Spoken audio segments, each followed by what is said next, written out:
Saga Egmont presents The Hunted by P.R. Black, read by Paula Masterton. For Nan. Friday. 1. At some point, after wiggling the last drops of petrol out of the nozzle into her tank, it occurred to Shell that she was free and she should be happy about that. She gazed at the jagged black mountains towering over the forecourt of the petrol station and thought, it looks like they're jostling each other to be the first to squash me. She had forsaken her own well-beaten runabout car to take what her husband Ewan had called the wagon, with a touch of pride, not to say possessiveness, and he had been uncharacteristically touchy about this. "Please bring her back in one piece," he'd said, not quite joking. She knew he'd said this to provoke her a little and to snap her out of it. Shell would have struggled to define it, but she knew it was there. Not quite remorse, not quite guilt, not quite apprehension. "It's only 3 days, Shell," Ewan had said. 3 days with your besties. When was the last time it happened? Your hen party?" "I suppose," Shell sighed. "And they were arseholes then. Think they'll still be arseholes?" "They'll be the best arseholes a girl could ever wish for," he told her. "Have a nice time." Just nice. Have a great time. That's underlined. Thick black marker. Have a great time. The guilt, remorse, apprehension wasn't for Ewan, of course, but for their 3 musketeers, who seemed to haunt the empty space at the back of the 4-wheel drive, their absence causing an ache.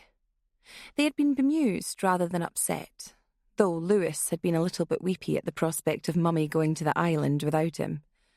Ewan had wound their youngest up a little and had dropped a few references to the Loch Ness Monster, who Scooby-Doo had been pitted against on one of the boys' favourite videos. For all Scooby and the gang's antics, red-eyed, full-throated Nessie had frightened the boy a little bit. "Don't be silly," Shell had told Lewis, holding him close. "There's no Nessie.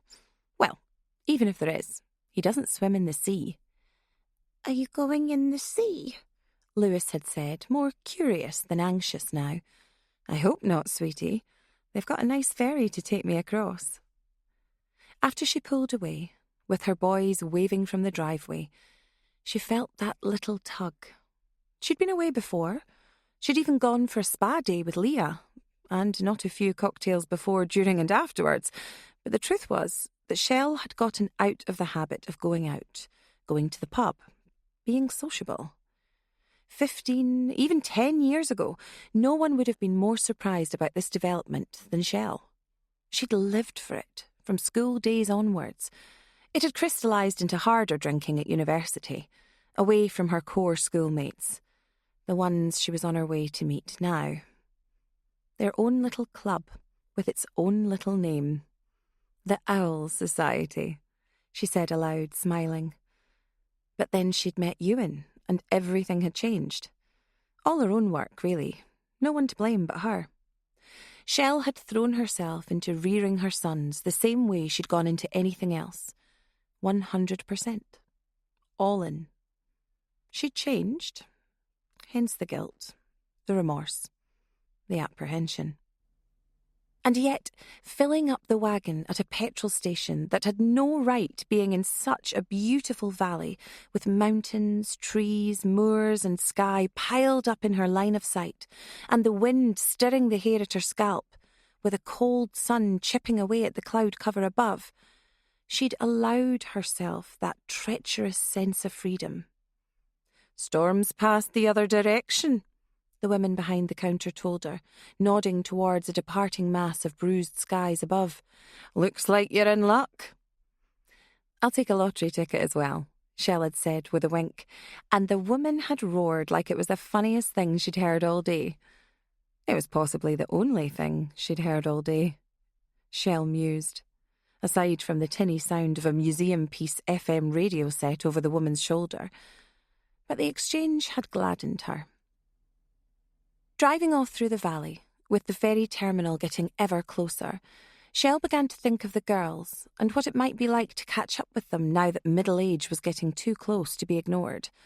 And too close to be hidden either, she thought ruefully, noting the crinkles at the corners of her eyes in the rear-view mirror. Definitely not laugh lines, no matter what anyone said. Leah, she could talk to. But then there was Tony, and the doubtless social media-ready life she led. And dear God, Debs. Always entertaining, Shell supposed. But then some people found car crashes entertaining. Mouse too, of course. Her heart leapt. Wee mousy mouse. She must remember not to call her that to her face. No one called her Mouse to her face anymore.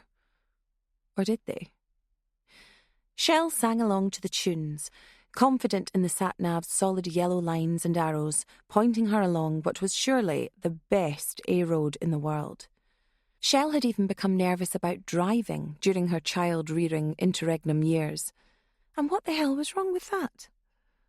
She reproached herself, sticking to the shopping and nursery school runs, letting Ewan do the holiday and day trip driving. She'd never been like that. Perhaps it was a part of her brain that had burned out, that had known to step aside and let someone else take the stress. She'd loved driving, had learned when she was 17. In fact, the girls had made full use of her services when they'd first started creeping into nightclubs and pubs that they really shouldn't have. But Shell had been glad of it, never a fan of taxis. She suppressed an image of Debs throwing up in the back seat of her dad's Volvo from long ago and sang along to her Britpop playlist. Cast, her favourite. Pulp, of course. Even Ocean Colour Scene, which had edged a little bit too much towards the Big Brother rock end of the spectrum, along with Oasis. Britpop had been old when she was young, but it was the sound of wanting to be older, going to shows, dreaming of being in bands herself. As a motivational tactic, it worked. Top of her voice, louder than the stereo, until she cranked it up, that is. The wagon became a throbbing, thumping love bus, heaving up and down the A-roads. It was almost the wilderness, if you didn't count the pylons. Shell's heart had swelled in the 50 minutes or so it took to reach the ferry terminal, where the valley became less craggy and ancient houses began to creep in along the roadside. She was soon parked in, had her ticket scanned, and parked the wagon inside the belly of the boat. This is the part where her anxiety had threatened to return, and she'd feared struggling to squeeze the wagon into a tight space, but there were plenty of spare bays. With a giddy feeling in her stomach, she felt the deck shift a little under her feet as she climbed the stairs. Then she was topside, the wind at her back, the promise of open water thrilling her even in its choppiness. "I'm on the way," she texted to the group, and she shared a picture, the sea with the islands in the background. Picture postcard perfect. "Ahoy, me shipmates!" They had responded true to form. Leah first. "Squee! See you soon, kiss kiss." Then Tony, with a picture of a toy town plane with twin propeller engines. "See your boats and raise your hun." "Tart," Shell muttered, not ungraciously. Debs, with a picture of a gin and tonic, no text. And from Mouse, an emoji that could have been a smiling cat. Once the boat started and the land moved away, Shell remembered something she'd seen or read, something about casting silver into the water for luck. She did have some change in her pocket, a relic from the last time she'd gone to the vending machine at the gym. She hurled it into the air, after checking there was no one to see her silly act of abandon. She did not see the coins strike the water, the moment of impact swallowed in the white wash of the wake. Looking forward to it now, she thought. Then she thought of Deb's gin and tonic, remembered there was a bar on board, then, with a sigh, remembered Ewan wasn't here, so Ewan wasn't driving, meaning she was. Oh well, soon enough, she thought. The crossing to the island took a little longer than Shell anticipated. She had done a bit of sailing as a student, but even so, she was surprised by how long it took to get there, given how soon the island had appeared on the horizon. It was as if the landmass was effecting a slow retreat, but losing ground to a faster pursuer. She was in the car and ready to go when the ferry docked at a simple concrete protrusion, reaching off a rocky shelf and into the sea.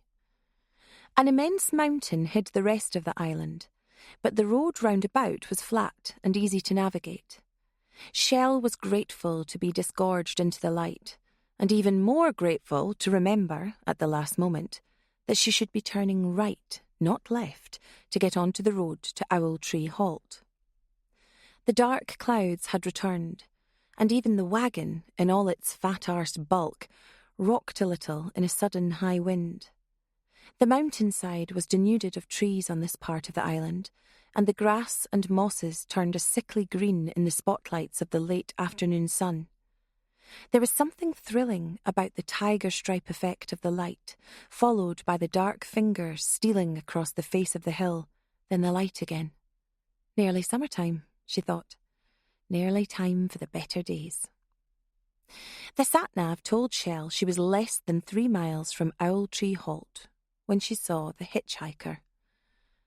It was clearly a woman, which made Shell think. She hadn't seen any hitchhikers since she was a child, and she had also seen many movies and read many books, and so, upon approaching the dark figure by the side of the road, she had thought to treat it as she would a charity worker with a clipboard on the high street. Then she saw the frantic movements of the hands, a second before she glimpsed a small hatchback car in a lay-by with its hazards still on. The woman's face was stricken as Shell passed. "Help," the woman had mouthed as the wagon rolled past. Then once more, "Help." Shell didn't hesitate. Checking there was no one about to roll into her from behind, she brought the wagon to a stop, turned in the road in a single tight arc, went past the hitchhiker, then turned again to stop right beside her. A woman of about Shell's age, covered from the neck down in livid purple waterproofs, bent down to speak as she lowered the passenger side window. Underneath a beanie hat, her thick black eyebrows bullied a somewhat blunt, though still cute face. Shell experienced a strange moment of recognition, then quickly dismissed it when the woman spoke in an American accent. "Hey, thanks for stopping. I was beginning to worry no one was going to stop. I've had a bit of trouble with my ride over there." "Has it broken down?" "Yeah," the woman said, vaguely gazing up and down the road. "Yeah, something wrong with it, honey." "You're welcome to use my phone, if you like," Shell said. "You know, I already spoke to the breakdown company, and they were like, we can't get anyone out there for hours." And I'm like, dude, is it even going to be worth me sticking it out here? I've got somewhere to be, you know. The hitchhiker was a little bit too loud, but Shell still felt concern for her. There was a naivety to her, even though she was long out of her 20s. She was thick-set, with quite broad shoulders underneath the waterproof jacket, though it was difficult to discern her exact body shape.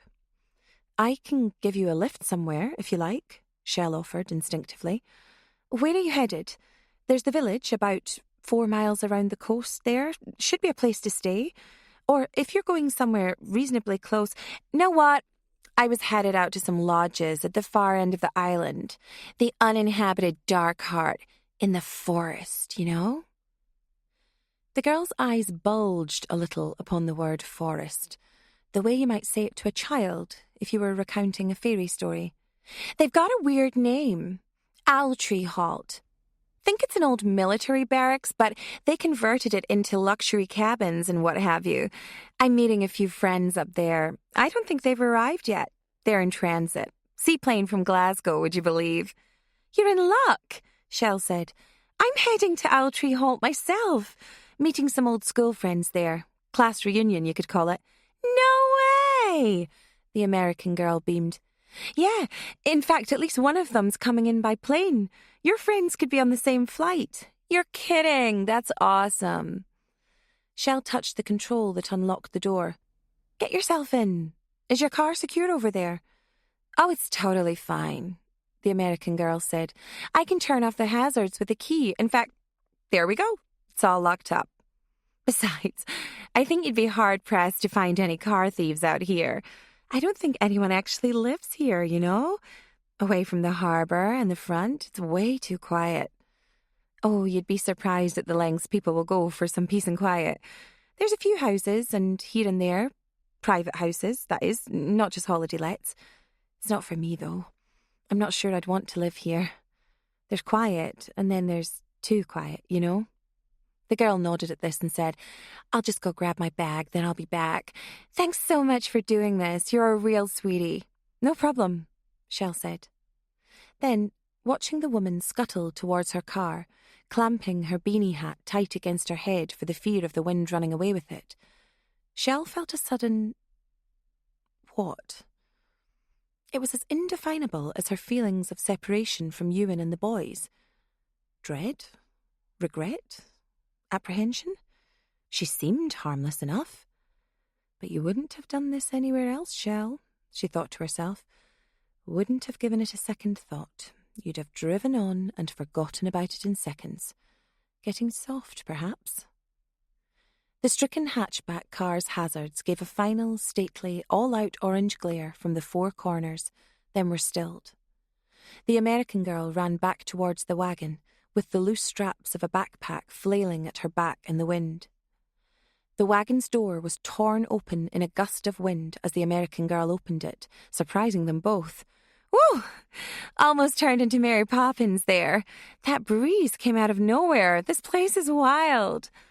She nimbly eased herself into the seat, placed the backpack at her feet, then clicked her seatbelt. Anyway, pleased to meet ya. My knight in shining armour. I'm Michelle. Shell took the girl's hand, grinning. Me too, though everyone calls me Shell. Shell! You know, I like it. I think I used to know a Shell from way back. Anyway, thanks for helping me out there. Not a problem. I'll take you all the way in. You want to put the backpack in the back seat at least?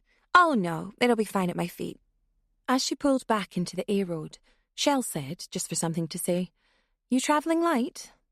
I've got all I need right here. Girl Scout. I know how to pack a bag, that's for sure. Michelle took off her hat. For some reason, Shell had been primed to think long dark hair was going to flow out once the hat was off, but to her surprise, she saw close-cropped, short blonde hair, evidently dyed. It was a striking contrast with the dark, heavy eyebrows, but suited the pixie-type pointy chin and elfin nose. So how did you end up coming to a big weekend on a Scottish island? You're a long way from home, I'm guessing. Home is a relative term, the girl said. I've been in the States a while, but I'm a Brit. Got the passport and everything. And she saluted to Shell, eyes twinkling in that unsettling way. Have a few old friends from way back I'm going to see. An absurd thought struck Shell, but she went with it. Hey, you're not going to stay with Leah Loudon, are you? Maybe a university friend or something? It was the sort of thing Leah would do, Shell thought, whether she'd been in charge of the trip or not. Invited someone she knew out of kindness. That strange need to gather friends around her. She'd have done it for a work colleague who'd just been dumped or someone who maybe just expressed an interest. She'd been famous for that. Mummy Leah. Shell smiled. She'd brought some right characters to nights out over the years. All the deadbeats and misfits. One or two interesting men, too. Shell had thought this was a weakness of Leah's for years, before she'd seen the light. Out of the four, Leah was the one Shell was most looking forward to seeing. Leah what? Loudon? Michelle replied, a little harshly. What is that? A superhero? No, I'm not invited to that party. Just a thought, Shell said dismissively. Anyway, this your first time in the Highlands? Nah, been here loads of times, Michelle sniffed. I scoped this place out a few weeks ago, in fact. Seems a wild place. When I was at university, I went on a few hill-walking trips. Munro bagging, you know. Fell in love with the place. Though it was a total coincidence I ended up in the borders. My husband's not from Scotland either. Yeah, that's not very interesting, Michelle said. She bent down and unzipped her bag. What? Shell gaped at her passenger. I missed that. Say that again, please. I said that's very interesting. Michelle unzipped something, then pulled a face as she rummaged inside the bag. I love Scotland. Wild place, everywhere. Great people. I suppose everyone says that. Sort of comment that might get you stabbed one day. Well, that's a bit of a cliché, Shell said. Village I come from, they're lovely. The loveliest people can turn on you. I mean, take those 4 bitches you're on your way to see. Michelle smiled, zipped up her bag smartly, and sat up straight. God, I can't wait to carve them, one by one. Excuse me? It came out as a croak, or a squeak. You heard me just fine, the girl said. She had a knife in her hand, a long, thin one, surgically sharp. In the turn of the light, it shone weirdly, as if it was made of crystal rather than steel. Pristine. Shell heard herself say, "Oh my God." Keep driving. The girl lunged, grabbing Shell by the nape of the neck. Shell struggled, taking her feet off the pedals. The road and the sky and the mountains weaved and warped outside. Then the point of the blade touched Shell's cheek. I said, keep driving, the passenger said in a different accent. Nice and steady, hands on the wheel.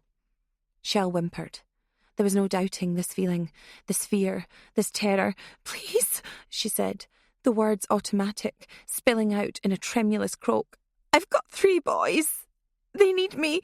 If you want the car, if you want money, my bank cards, anything, I'll have those, the passenger said, nodding enthusiastically. Thanks, but that's not what I really want, Shell.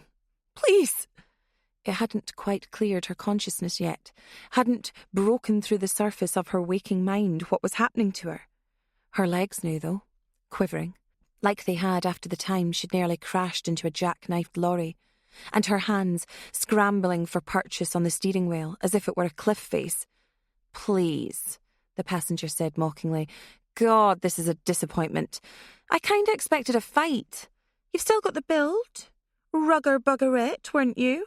Still got the look, the little fat face, like a giant smashed your head down into your shoulders. Fucking boulder. Fancied yourself a bit, though, hey? Bit handy, rough and ready. Do you still fancy yourself, Shell? Who are you? Shell said. Again, that sense of recognition, but not identification. You'll see, Shell, the passenger said. You'll know. Now, don't be thinking about triggering any in-car breakdown emergency controls, will you? This big old tank of yours is sure to have one of those. Face the front. Hold your head still. That's it. The tip of the knife touched the bottom of Shell's eyelid. She blinked, and tears spilled down her cheek. She was whimpering like a child, like Carl did in his sleep. Please, she said again. Don't think about braking hard either, the passenger said. Her eyes were wide now and unblinking. The hard white laser gaze of a lunatic. Surely a lunatic. Dear God, I've picked up a lunatic. If you brake hard, just imagine what a knife like this would do to your eyeball, Shell. Just imagine. The face darted forward, close enough for the lips to brush Shell's cheek, for spittle to momentarily wet her ear. And the car carried on up the empty road towards Owl Tree Halt. 2. Leah Loudon brandished her printed tickets at the man waiting on the end of the pier. He was tall, shabbily dressed, but good-looking in ways only a surfer could get away with. The outsized shades were somewhat out of place, given the gloomy skies above, but still reflected the light with stark alpine purity. He had tight-cropped dark hair and a thin reddish beard. Unfashionably tidy, Leah thought. This man had no business being or looking like a surfer in that part of Glasgow.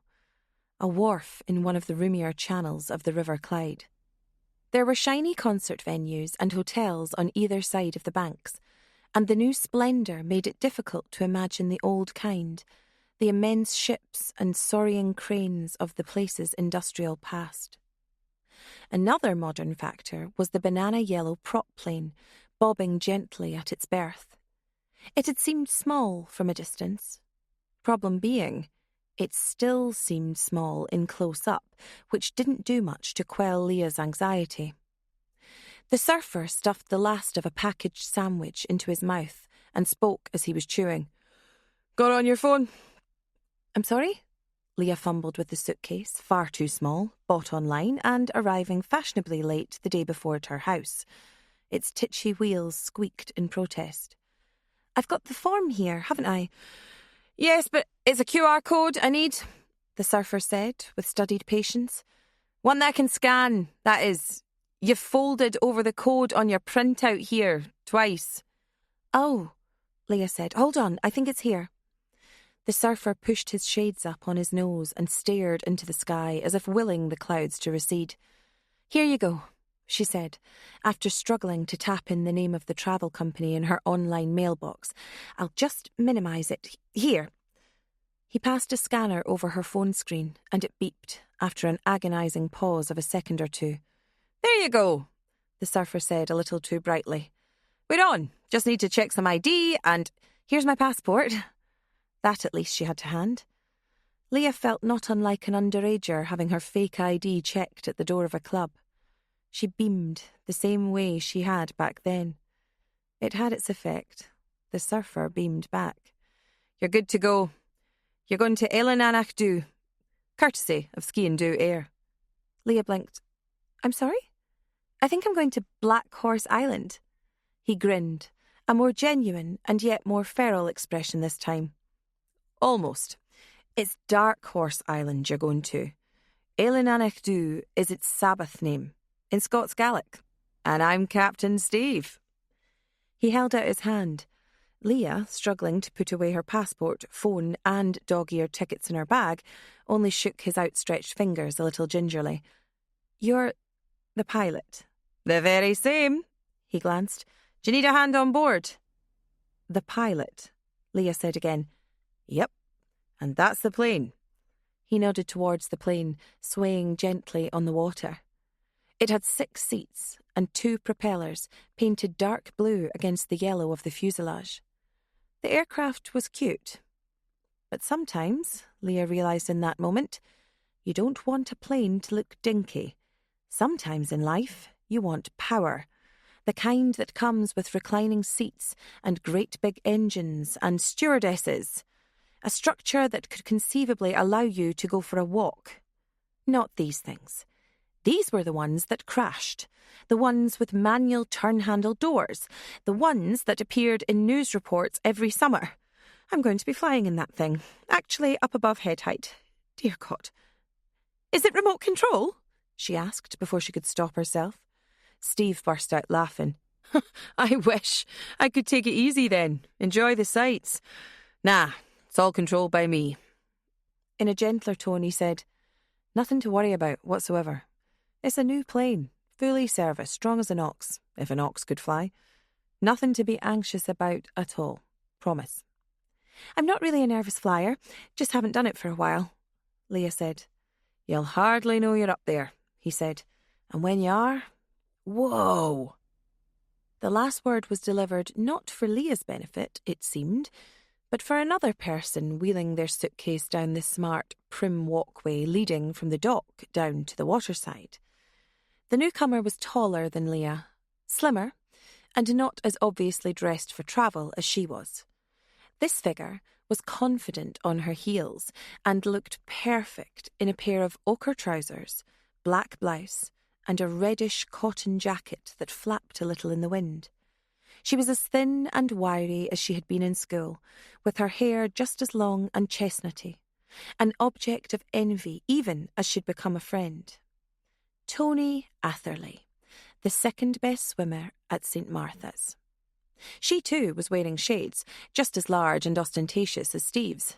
Maybe they were part of the same tribe. "Oh, Leah's flown all right," Tony said, grinning. "All the way to the moon, baby." Steve made some comment in response, but it was completely ignored as the two women embraced, Leah standing on her tiptoes to do so. "Good God, have you actually grown in adulthood or something?" she said. "Ah, it's the heels. They keep growing all right." Tony nodded towards her shoes, grinning. This close, Leah could make out her eyes behind the shades. Small, something she had always seen as a defect, but very kind. About time we got on board Toy Town Air, isn't it? At your service, ma'am, Steve drawled, smiling. It was just as dinky on board the seaplane, but cosy with it. The trappings of luxury were there. Leather-upholstered seats, a shade or two up from beige, with a consistency Leah wanted to call plush. In the twin holsters by her side were a bottle of tonic and a can of gin. Preloaded, she supposed. Fun-size plane, fun-size booze, huh? Tony hadn't lost her habit of laughing at her own jokes. I suppose they don't have hostesses. Maybe they don't make them small enough, Leah suggested. Oh, little people serving drinks, that'd be awesome. Tony looked around, perhaps for a reaction. The only other people who'd joined Tony and Leah for Ski and Do Air's flight to the islands were a thick-set elderly couple from Glasgow who looked as if they'd been formed from the same dollop of grey plasticine. Girthy and broad, even after they'd removed their heavy overcoats and put them in the lockers overhead. The older lady, who had tight-cropped hair that had gone thin, had yelped when the plane moved in the water as she stood up. Leah moved a hand to steady her. Thanks, Hen, the woman said. Some set up this, eh? It's a cracking little plane, Leah agreed. Never been on one of these, the lady said. She sat down beside her husband, who had not once glanced away from the silvery water at the port side window. Didn't think Shell was the type to organise a trip, Tony said, studying her phone for a moment or two. I have to be honest, I thought we'd lost her forever. Was it Shell? I thought Mouse had done it, Leah said, clicking her seatbelt, allowing herself to sink into the cushioned, ergonomically designed seats. Tony shook her head. No, definitely Shell. She was the driving force. That surprised me. I thought I wasn't going to be able to go for a while. Too much on at work. She slid her shades back on top of her head. Another gesture that Leah recognised. She'd done this at school. Everyone had accepted her shades at the time. There had been no ridicule for the taller, prettier girl. Leah still marvelled at this, remembering how she'd been slaughtered for coming into classes with a $sign necklace, a lazy Christmas present from a drunken uncle. Were there any laugh lines on Tony's face, the way they crept into Leah's? Of course there weren't. How's work going? Leah asked. Oh, you know. I'm at Patterson and Downey now. Been there 18 months. We're in turnaround. I'll give it another 18 months to 2 years, then move on. It's doing well, all things considered. They needed to boost their online portfolio. Simple to do, really. Few contacts, bit of outlay, you know how it goes. Happy shareholders, happy Tony. Leah, who didn't know what was meant by this, and didn't want to either, nodded enthusiastically. Sounds exhausting, Tony. Tony sniggered. Too right. I get home on a Friday night and just collapse. Sometimes I'm even asleep before I've had a couple of cheeky ones. Tony tapped a long red fingernail against the tiny can of gin, relishing the ting. And Roy? Tony flicked a lock of hair over her ear. Oh, Roy's Roy. Same deal, really. The company keeps him just as busy. Weekends away with the boys, still plays rugby, still gets injured. I'm waiting on him breaking his nose again. Any day now. I hope he does. It might mean he gets it reset at a normal angle. Apart from that, it's all work from now until we're about 50. He's still with the same firm? Oh, yeah. He's the opposite of me. He won't ever leave Sutton Pacey. Loves it. Loves being in with the bricks. They'll be giving him a grandfather clock when he leaves. Never mind a carriage clock, if not a coffin. That's not for me, Leah. You know what I'm like. Leah did. Don't know if I could handle the pace in London. Never thought it was for me, really. Tony cocked an eyebrow. That's not the girl I used to know. You sure about that? Positive. I was down for a training day a couple of years ago. My head was pounding by lunchtime. It's too late. The 20s are long gone. You'd breeze it, even now. Hey, I like that top. Where'd you get it? You know, I'm not sure of the brand, Leah said, fingering the collar a little defensively. Just something I picked up online. Look it up for me, would you? Looks nice and light, like a training top. Leah was telling the truth about the brand. She could, however, remember how much she'd paid for it. She was blindsided by the question.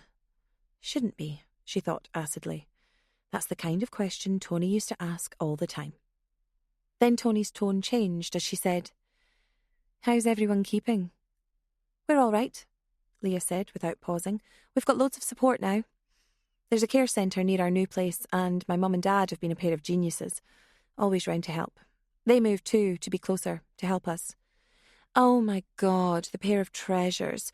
Just how I remember them. You'll have to tell them I said hello, won't you?" They said the same to me. They wanted to say hello to all the girls. When I said you were the house party 4, they knew exactly who you were. Tony shrieked with laughter. "The house party 4! I haven't thought about that in years. Your dad's poor koi carp." Leah smiled, although the memory was not quite a welcome one. Yeah, koi carp who couldn't fly, it turned out, or breathe on land. I swear to God, I don't know who did that. I'd tell you if I knew. So much water under the bridge since then, so to speak. Tony giggled, and Leah joined her. "And John?" Tony asked. "Yeah, spot on," Leah said. "Surgeon's hours, surgeon's wages, I suppose. At least he gets to retire early." "Not long now, is it? He's a good bit older, isn't he?" Leah smiled. "He would say more mature, distinguished, geriatric." Tony laughed much too loudly at this. "Like a good cheese," she said, laying a hand on Leah's wrist. "Aging like a fine pint of milk," Leah said mock ruefully. "And David?" Leah paused. "He's fine.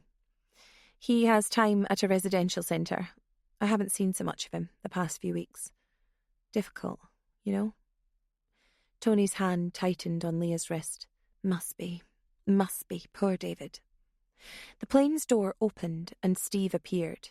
He had on a headset, and on top of that, an aviation captain's hat, which clashed unpleasantly with his tie-dyed shirt. "All right, folks, welcome to Ski and Do Air. I'm Steve, your pilot today." Glancing over her shoulder, Leah noticed that the older lady was wrapping a set of rosary beads around her hands. Pale blue, like a baby blanket, threaded right through the gaps between her thick fingers. Her husband's head was still craned out of the window. "Where's the co-pilot?" the lady asked querulously. "Oh, don't you worry, ma'am. He's outside untying us. When you see him, you'll wish it was just me." No one laughed at the joke. Steve took off his glasses and gave them the safety preamble. "And for the 2 ladies sitting to the starboard side, I'd say no gins until we're in the air." Leah wasn't a fan of the delivery here, but smiled anyway. Tony folded her arms and said, "Well, I'm not impressed." "No?" For the first time, Steve sounded uncertain. "Absolutely not. I was expecting Bollinger, darling." Tony looked around, hoping for a reaction. She got a smile from Steve, which was enough. "I'll see what we can do on the ground," Steve said, and he actually winked. Then he turned his head sharply, his attention caught out of the window. "Right, I think we've got a green light. Let's get this show on the road." The co-pilot entered the cockpit space. A small, dark-haired man with an arched nose and an almost comically hard expression shuttering his eyes. He had a moustache, which was just the right side of stylish, closely cropped. It had the curious effect of making him look younger than he was, the opposite of the usual scenario when it came to facial topiary. He closed the door and cranked the heavy handle, double-checking the locks, then spoke on a mobile phone. After receiving a response, he merely nodded to the passengers, then sat up front in the cockpit. Steve sat to his right. The propellers started, one to Leah's immediate right, out the window. "Jesus," Leah said, "this'll be like a bus ride in space. This doesn't look big enough." Behind her, the older lady moaned, touching the rosary beads to her lips. "It's a piece of cake, darling," Tony said primly. "I've been on a few of these things before. Corporate freebies, that kind of thing. Better than being on an airliner. Well, unless you're going first class. Be a dream. Wait and see." Leah gripped the armrests as the plane seemed to recoil, as if preparatory to springing, then moved away. It soon gained momentum, the backwash surging up as far as the window. Leah thought, "We're not going to sink, are we?" She decided not to articulate this, even in jest, thinking of the woman in the seat beside her. Here goes then. The Highlands, here we come. Tony actually punched the air and settled back as the plane sped up, the engine sound dominating everything, before it angled steeply and began to climb. The grey river fell away fast. Drops of water elongated and disintegrated in thin, broken lines. People waved by the dockside. A bridge came horribly close, then dropped away. Then came a blueprint view of the city grid, the trains crawling across the bridge, the cars. Then Leah remembered to breathe. "Look at that," said the old man at the top of his voice. "We're flying!" His wife whimpered, loud enough to hear over the engines. Instinctively, automatically, Leah reached over the seat, even as the plane angled, climbing into the clouds. The older lady's eyes flew open, on high alert to any sudden movement. Her husband still gazed out of the window, completely rapt. A sallow-faced man of about 70, blue eyes gazing at the shrinking earth below. Leah reached out further. The old lady clasped her hand, the rosary beads digging into Leah's palms. "You'll be fine," Leah said. "This is amazing." "Not amazing, hen," the older lady said, inches away from her husband. "That is not the word." 3. Leah drew some amusement from Tony's rapidly changing confidence once the descent began. Tony arranged things, by nature. That extended to speaking. Speaking meant control. "Well, this is the thing," she said. "Here's the deal. Here's how it usually goes. Plane goes down, right?" Behind Leah's shoulder, the old lady moaned. "Plane goes down," Tony said again. "It lands on a landing strip, okay? A landing strip. Most of the time, I mean, typically. But it's a seaplane," Leah said, with the popping of her ears and the slow but unmistakable descent of the plane. She didn't like the change in atmosphere. "Yes, Leah, it's a seaplane. It takes off on sea. Well, it took off on the river, but I didn't realise it actually lands on the water too. Same way it takes off, I guess. Or maybe it just drops an anchor." Tony arranged her phone and her e-reader, one on top of the other. "That's not a very helpful suggestion." "Okay, hold my hand?" Tony glanced out the window and swallowed. "Maybe when we get a bit nearer the water. Definitely not ruling out hand-holding." It had been close and grey on the way out of Glasgow. The clouds had disappeared as they travelled up the west coast. Steve, the pilot, had joked via the microphone on his headset that there was no avoiding the scenic route. And it had been a sublime experience, the morning sun racing them into the sky as the towns and cities seemed to dissolve into undulating land and thrilling slashes of fresh water. They saw falls. They saw clusters of forest. They saw fast rivers threaded with gold, stoppered once or twice by anglers, hip deep. And delightfully, they saw stags. Even the little old lady over Leah's shoulder cooed at one point, saying, "Look, pylons!" Her husband's harsh laughter infected them all. The flight was a little bumpy, but not as turbulent as Leah might have supposed. On occasion, the plane seemed to sail through the skies on a flattened, untroubled trajectory. It reminded her of a flight she'd taken to Iceland near the start of her relationship with John. She had expected terrible weather, but the journey to the north had been blissful, almost surreal in its serenity. The gin and tonic arrived at the right time. "Not like Shell to arrange something like this," Tony said, sipping her own drink. "To be honest, I thought we'd lost her for good. It's been a while. 6 years? 7? I've seen her once since the kids arrived," Tony said. "I think when the middle one was christened. You were there, weren't you?" "I was at that one. Think I was pregnant for that one." No one was invited to the last christening. She came off social media about the same time. I thought that was it for Shell, to be frank. Shame. She was a good laugh. What was it she used to drink? White wine spritzers, God. She almost converted me. They're not bad. What did she call them? Liveners. Tony sniggered. Yeah, liveners. For about 2 or 3 hours. Deadners after that. Mind you, Leah mused, I realised I haven't been out with you for, 3 years, maybe? 2, Tony said. I saw you a few times round about the accident. Tony paused. I guess time gets away from you. Leah stiffened. She had forgotten about that. How Tony had been there, in the immediate aftermath of the accident. With so much going on, she'd blocked out the memory. For all her faults, and friends know each other's faults, more intimately than family, Tony had rallied round after that awful day. Mouse and Debs too. They dropped everything. The only reason Shell hadn't was because she was in labour at the time. No joke, Leah said. I always knew I'd turn into my parents. They started getting to 40-odd and they didn't go out much. I thought they'd just got boring. Turns out they were knackered. It does weigh on you. I mean, we've not got kids, of course, but yeah. Some nights I go to more effort to plan a taxi home than I do to actually go out. And nightclubs, Leah sniggered. What are they? I think they'd transitioned into late bars by the time I gave up the ghost. How about the rest? Do you see Mouse or Debs? I haven't seen Mouse for years. No way, Tony gasped.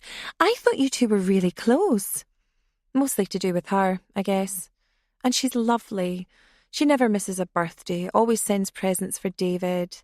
There are some weird postmarks on the parcels. Oh, she's an international woman of mystery. She sent me loads of postcards from all over. Goa, Switzerland, somewhere in the outback where they filmed the Mad Max movies, and Croatia, Peru. She's been all over. Mouse, eh? Tony grinned. The quiet one. Who'd have thought it? I don't know if she was quiet, Leah said. She didn't lack confidence. She was deep rather than quiet. Debs always thought she was a moron, Tony said. Reckoned it was a front. Say nothing. People think you know stuff, she used to say. Speaking of the devil, you see much of her? I saw her 6 months ago. Met her for lunch. She was in town. She turned up drunk. No, Leah said, slightly discomfited by Tony's peremptory tone. She might have been a bit drunk by the end. You know what she's like. I do, Tony said. I invited her to a corporate do a while back. Stop me if I told you. Leah shook her head.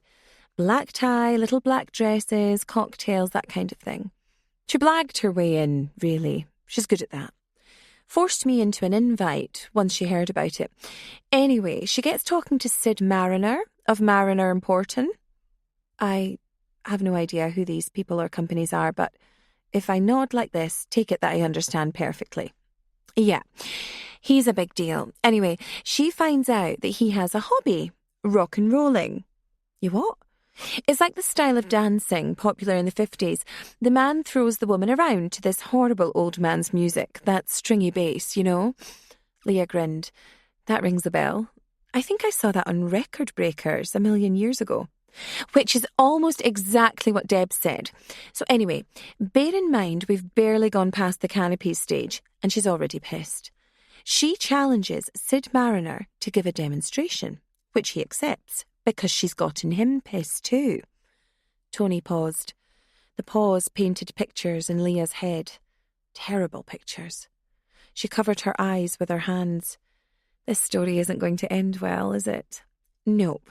He gets her up onto the table. We're talking silver service, still on the cloth, tuna and cucumber sandwiches and vol au vents still strewn around, and tries to rock and roll with her. But Debs is, she's been dieting, trying hard, but not doing very well with it. And he rock and rolled her over his shoulder, and then the pair of them rock and rolled onto their arses on the floor. Once Leah had stopped laughing, she asked, Did she win a contract? Tony blinked. Do you know? The bitch did. Captain Steve's voice cut over the intercom. Approximately 10 minutes to landing, folks. Please make sure all your drinks containers are secured in the holders, your tables are upright, and your seatbelts are fastened. Oh, God, the little woman behind Leah said, tying up her fist with her rosaries again. Oh, God, here we go. Her husband, his face red after 2 whiskies and ice, was still entranced by the rolling hills. The sea appeared, drawing gasps from everyone, and with it came sudden, menacing clouds. Looks stormy, Leah remarked. Yeah, with luck we'll miss it. The plane banked towards a huge purple mountain, a vast cone upended into the earth, its lower reaches thronged with pine trees. There was a bright knife blade of water through a decline in the hillsides. The plane pointed towards this, and the mountains scrolled underneath them, the water becoming detailed with sudden magnification, waves and ripples. Far too close for comfort. "Oh!" said the older lady. Leah instinctively reached out a hand, and the old lady took it again, tucking her head in like a blackbird hiding from the rain. "It'll be fine," Leah said, struggling to make herself heard over the din of the engine. Then she gasped herself as the plane dropped sharply. There was the sea loch, a golden basin in the late morning sunlight. Houses appeared at sparse intervals through the trees. Leah wondered if one of these was Owl Tree Halt, and struggled to remember what it had looked like online. Leah had had little time to prepare for the trip. Then the water came in fast. The engines took on the low burr of a wartime bomber. Leah's other hand was seized tight. Tony sat up straight in her seat, chin thrust out, eyes tight shut. "Maybe unclench your jaw?" Leah suggested. That worked. Tony laughed as the plane glided over the water, the surface close enough to touch, and then white plumes flared on either side of the plane, and they felt the contact right into their bones, as much as they heard it.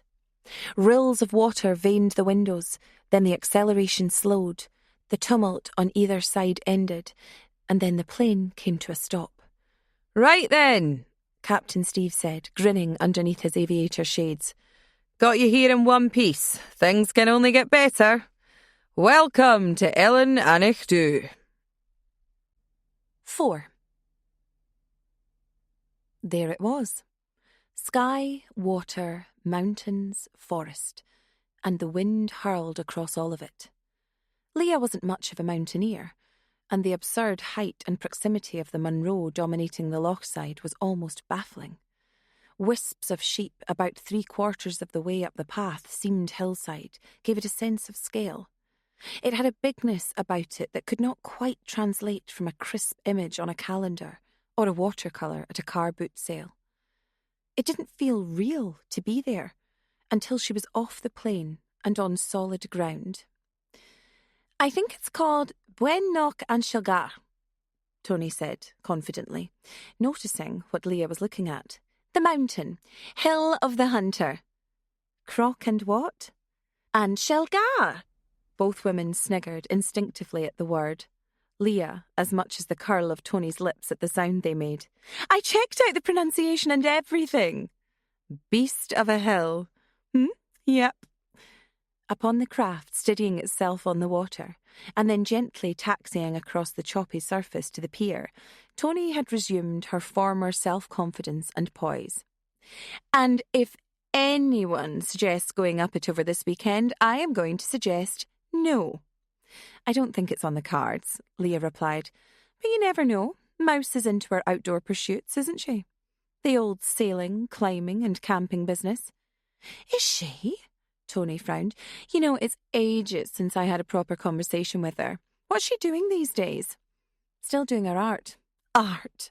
Tony scoffed. "I remember. She had a thing about Batman, didn't she? Used to draw him all the time. And this was before Batman was cool. Gads, shouldn't she have grown out of that by now?" "Well, no. She's doing all right. She draws a comic strip in France, some sci-fi thing." "Comics? Like the Beano, that kind of thing?" "Not exactly. It's more like serious sci-fi. I remember the name. Hang on." Leah had switched her phone back on already, and she carried out a quick search. "There you go. Bloodline."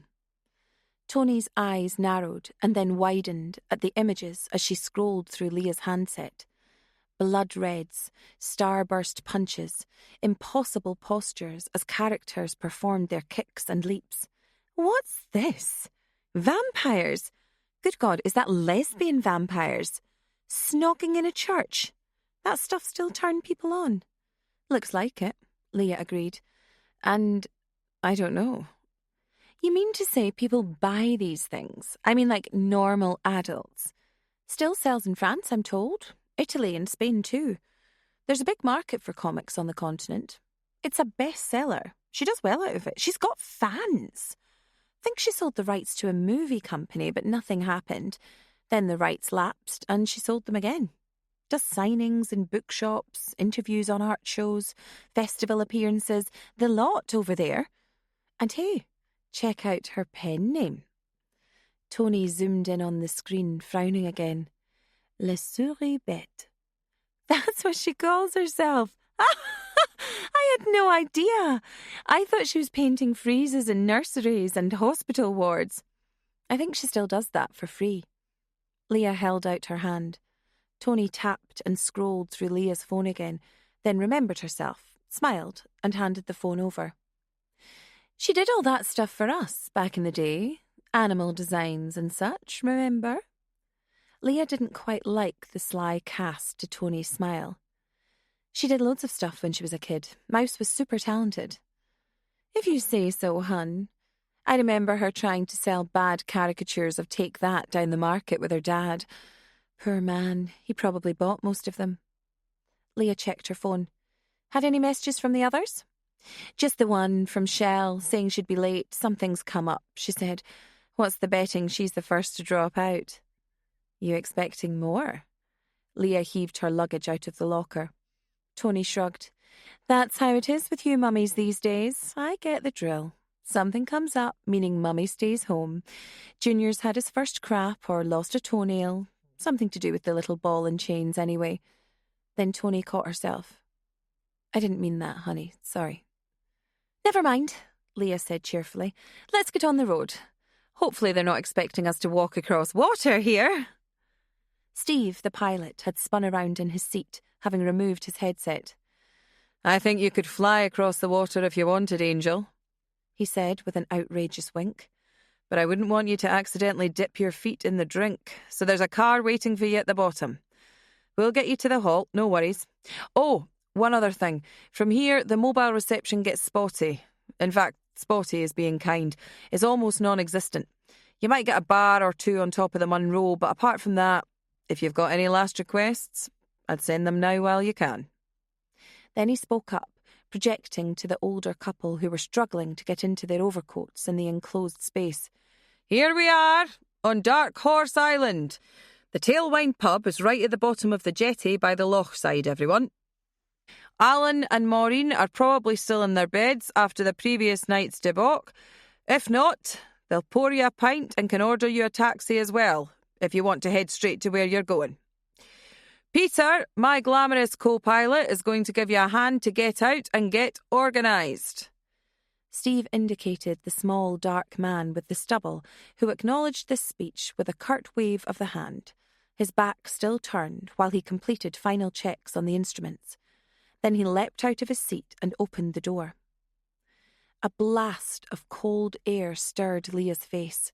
She watched as the dark, wiry man waved to someone on the jetty. He caught a rope, then leapt an impressive distance from a standing start on the boardwalk before tying down the plane. Leah caught sight of a woman in a wasp-yellow waterproof jacket helping to secure the plane. Peter's more at home in the animal kingdom, as you can see, Steve drawled. A tree or a spare tyre tied to a branch, either works just fine. Right, up on the pier, my lambs. Time for you to sample the delights of our humble island. The woman in the yellow waterproof coat and the baseball cap helped the elderly couple onto the pier and offered a hand to Leah, who refused politely. Tony, however, handed over her bag and then took a dainty step onto the pier. No messages from anyone, she asked, taking her bag back with a nod and a big smile towards the woman in the yellow jacket. Leah checked her phone. Nope, not much of a signal here either. Disappointing. Guess it's part of the remit, though. The great outdoors. God, look at it. Leah gazed up at the mountains. Everything's kind of awesome. Epic, even. So long as there's not an epic journey involved here, we're all good. Then Tony simpered, her face becoming almost grotesque. Leah spun around to see if she'd spotted someone she knew, and then there was an electronic click. Leah flinched. Tony had taken a selfie. At that exact moment, she was heaving her bag off the pier and onto the banks of the loch. "You must have caught my best side there." "Ah, every side's the best," Steve said at her back. Leah straightened up, flustered, and couldn't quite think what to say. Steve grinned and took her bag, stepping onto the loch side. He extended a hand, which she took. "So what's the script for your weekend, girls?" "We're just here for a day or so," Leah said evasively. Steve had delayed handing the bag back just for a second or two. "I know you're here until Monday morning. In fact, you're booked in at my lodge." "You're in charge of Owl Tree Halt?" "That's right. Part of myself and Peter's expanding empire. Today, the island. Tomorrow, maybe another island." He grinned. "Just 2 minutes, girls, and I'll sort out the car. Just need to hand over to Gwen, my relief pilot. She absolutely loves her job title." The girl in the yellow waterproof set her face in a mock scowl, a very convincing impersonation of a real one, then smiled. Peter, whose expression had barely changed since the moment he'd got on the plane, said, "Car's parked behind the pub, Steve." "Right," Steve said. He jogged across the road, a somewhat ludicrous figure in his top-coloured board shorts. "Bit frisky, that lad," Tony remarked. "Yeah, forward may be the word. Hopefully not involved too closely in the weekend." Peter, who had been checking paperwork with Gwen, smiled at this exchange. He spoke confidently for a man who seemed to scurry around a lot. "Ah, Steve's a bit of a game show host, but you'll get used to him. We'll be looking after you for your activities tomorrow afternoon." "Activities?" Tony said, alarmed. "What activities are these?" "You've got a choice. Anything you like. Hill walking, sailing, spot of archery, horse riding, all sorts." "Not hill walking," Tony said. Peter's true smile appeared. Toothsome, a little goofy, but not unattractive. "Or you could just sit in the hot tub and drink fizz all day." "Now you're talking." Leah asked, "How's the signal out at the Holt? Seems a bit spotty already. Is it any better up at there? It seemed quite high up from what I read online. We don't know if our friends have arrived yet." "Ah, that's one thing we're up front about on the island. Coverage isn't so good. We're working on it, all in hand. But I know that one of your friends is scheduled to meet you right about now." "Which one?"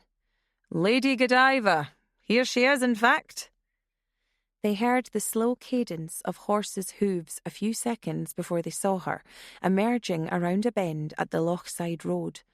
She was clad in toxic yellow and wore a riding hat, but there was no mistaking Debs. It could only ever have been Debs.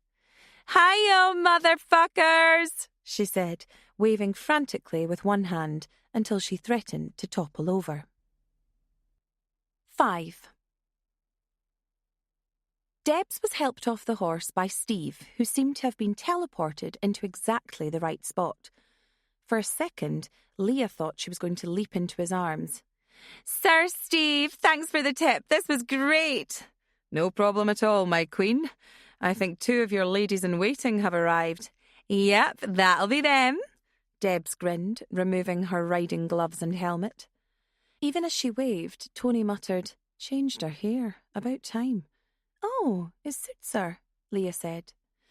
Debs had been blonde since sixth form, but the length was gone in favour of a crop in her natural light brown colouring with a flicked-up fringe. It was shockingly boyish, but it suited her high cheekbones, rosebud chin and impish face. "Looks like she'd suit a bow tie now," Tony said, barely moving her lips. "Maybe some braces too. Over her shoulders, I mean, not on her teeth. I can see a photo byline on a crappy think piece in some broadsheet. Be nice," Leah said in the middle of a laugh. Deb's toxic yellow bib was removed, and underneath was a low-cut spaghetti strap top that Leah would have regretted, and did, on her behalf. Keeping up alongside the horse had been an older man, with hair the colour of a damp cloth creeping out from beneath his helmet. He held Deb's jacket for her and helped her put it back on. "Whoa there! Thanks so much," Deb said, reaching in to kiss the older man on the cheek. "Maybe I'll get some of the girls over to join us tomorrow."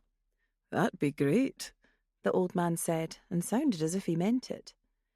Debs ran over and threw her arms around Leah's neck, pulling her head down a little.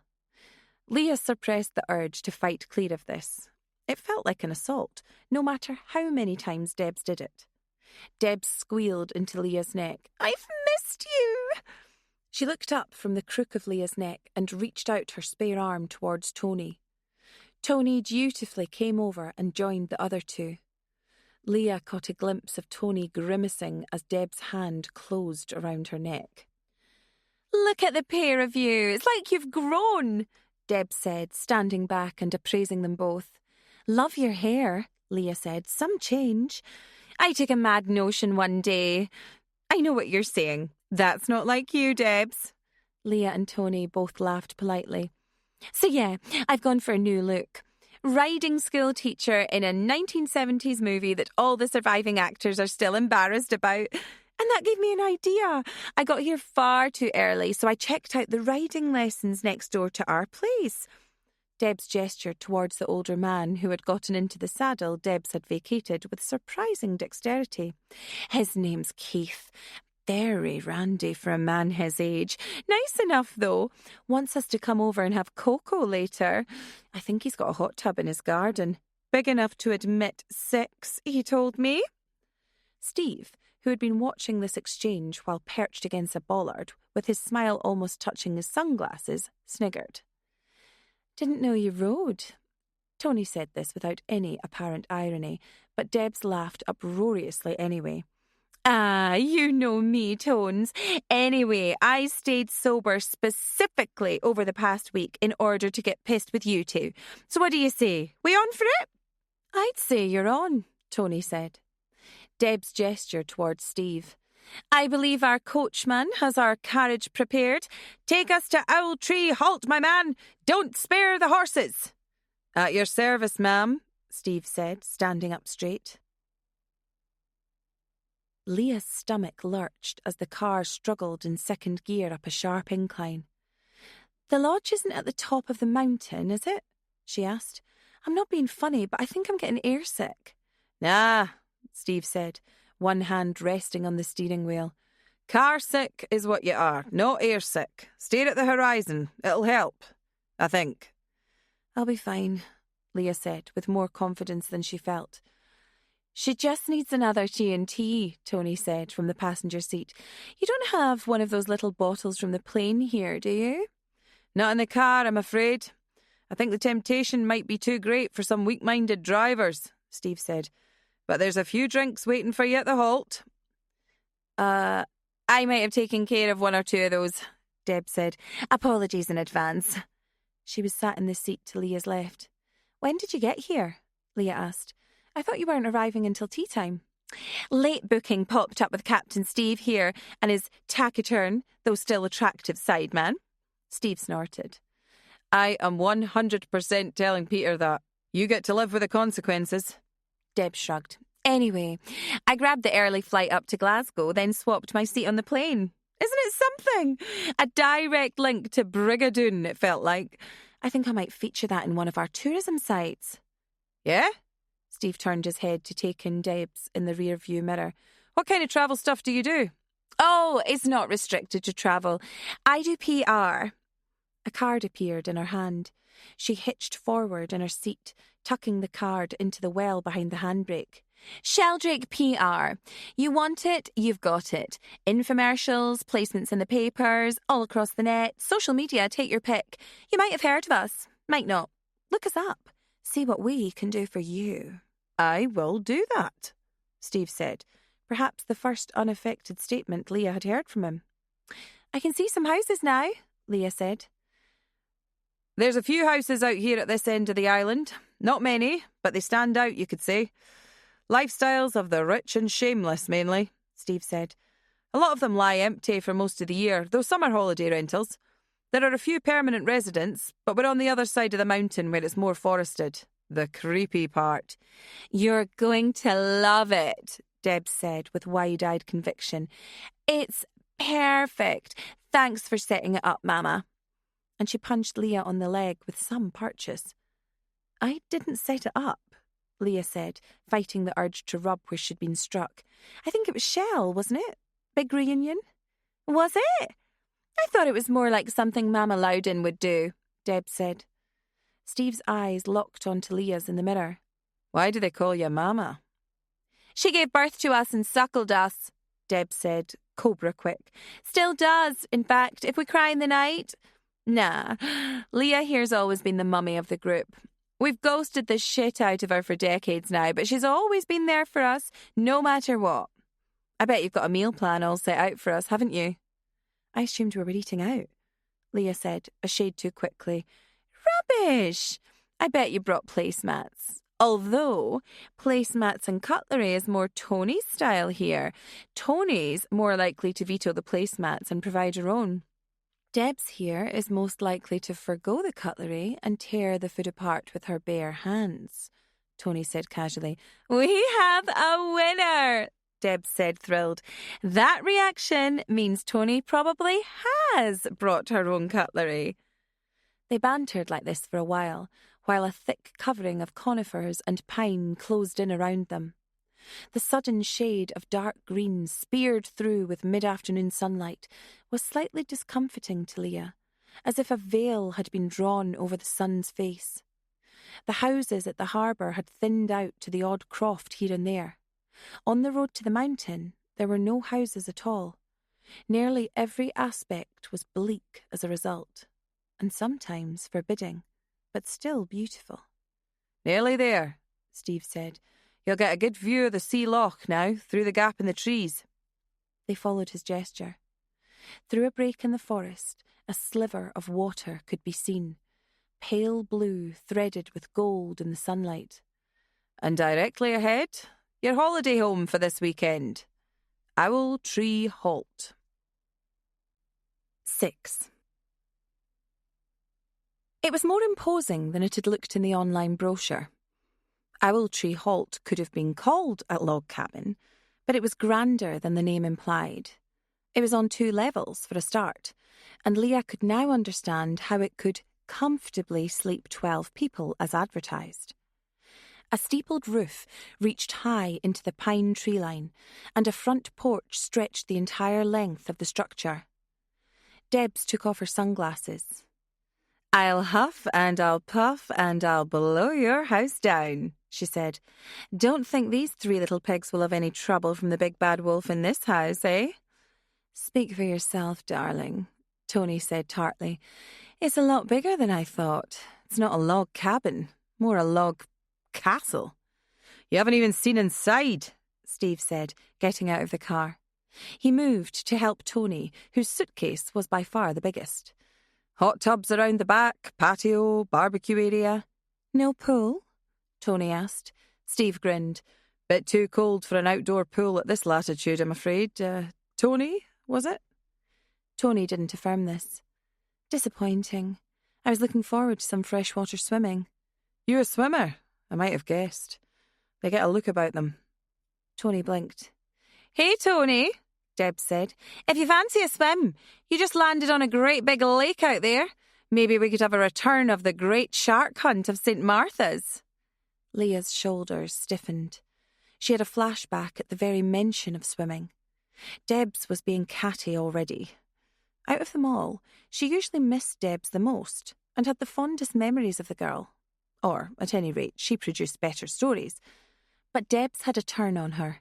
That was for sure. Tony tutted at the remark and turned back to Steve. Aren't you going to show us into our rooms? Be delighted to. He walked up the path, trundling Tony's suitcase behind him. Don't worry, he said without turning around. I'll come back for everyone else's bags too. Inside, the bottom floor was a massive open-plan lounge. Leather Ottoman sofas with ancient brass studs and leather the colour of dried blood shone on every side.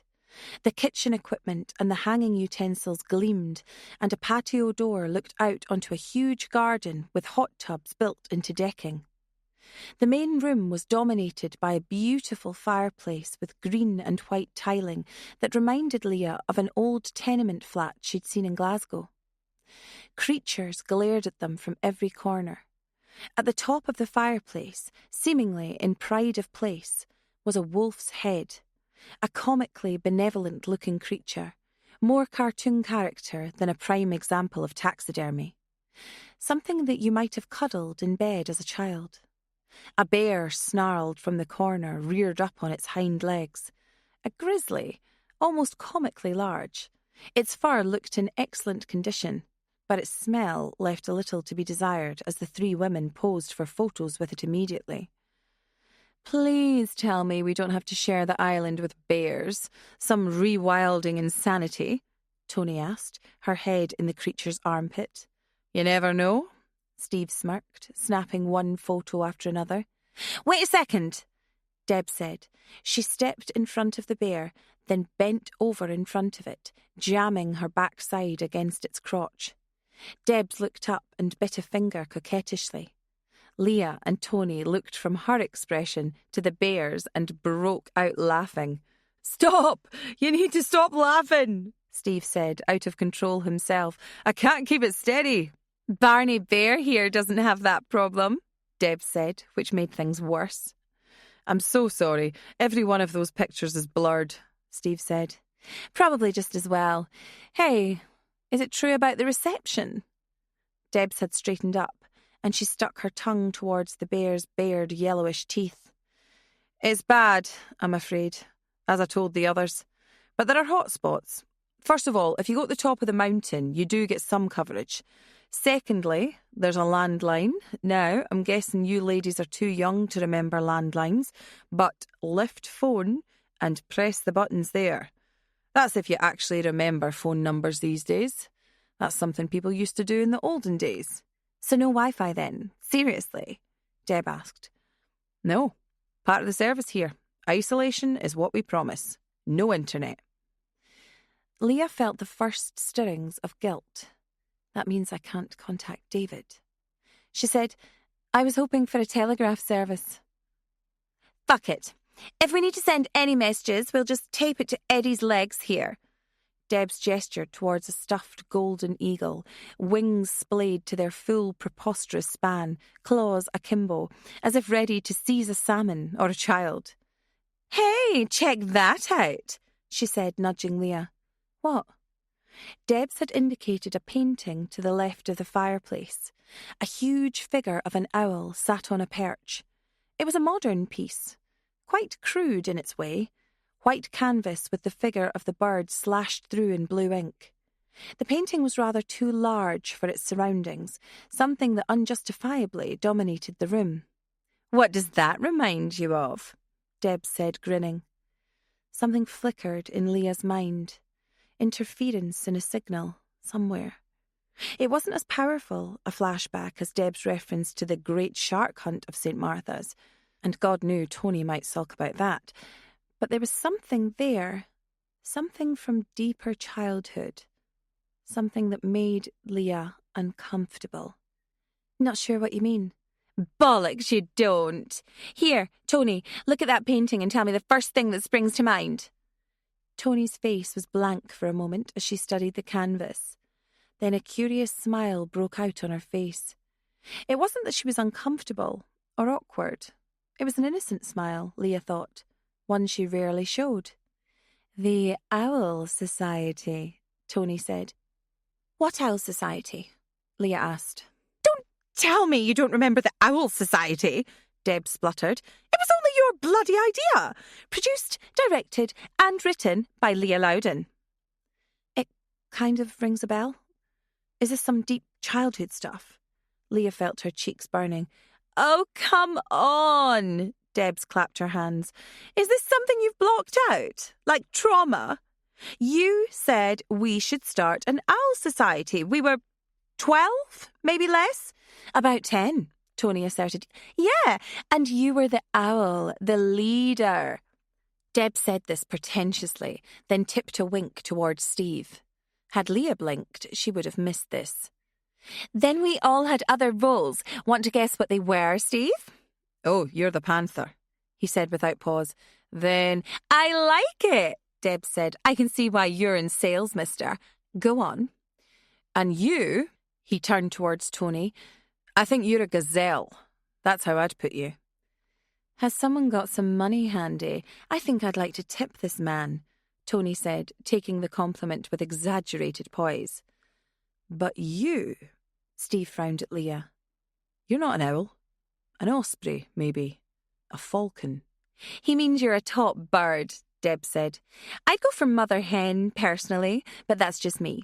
But no, she was definitely an owl. Self-styled owl at that, weren't you? Leah was so absurdly embarrassed, she turned away, lugging her suitcase towards the stairs. I remember something about that. Best the owl checks out her nest. She held the painted owl's stare as she climbed the steps.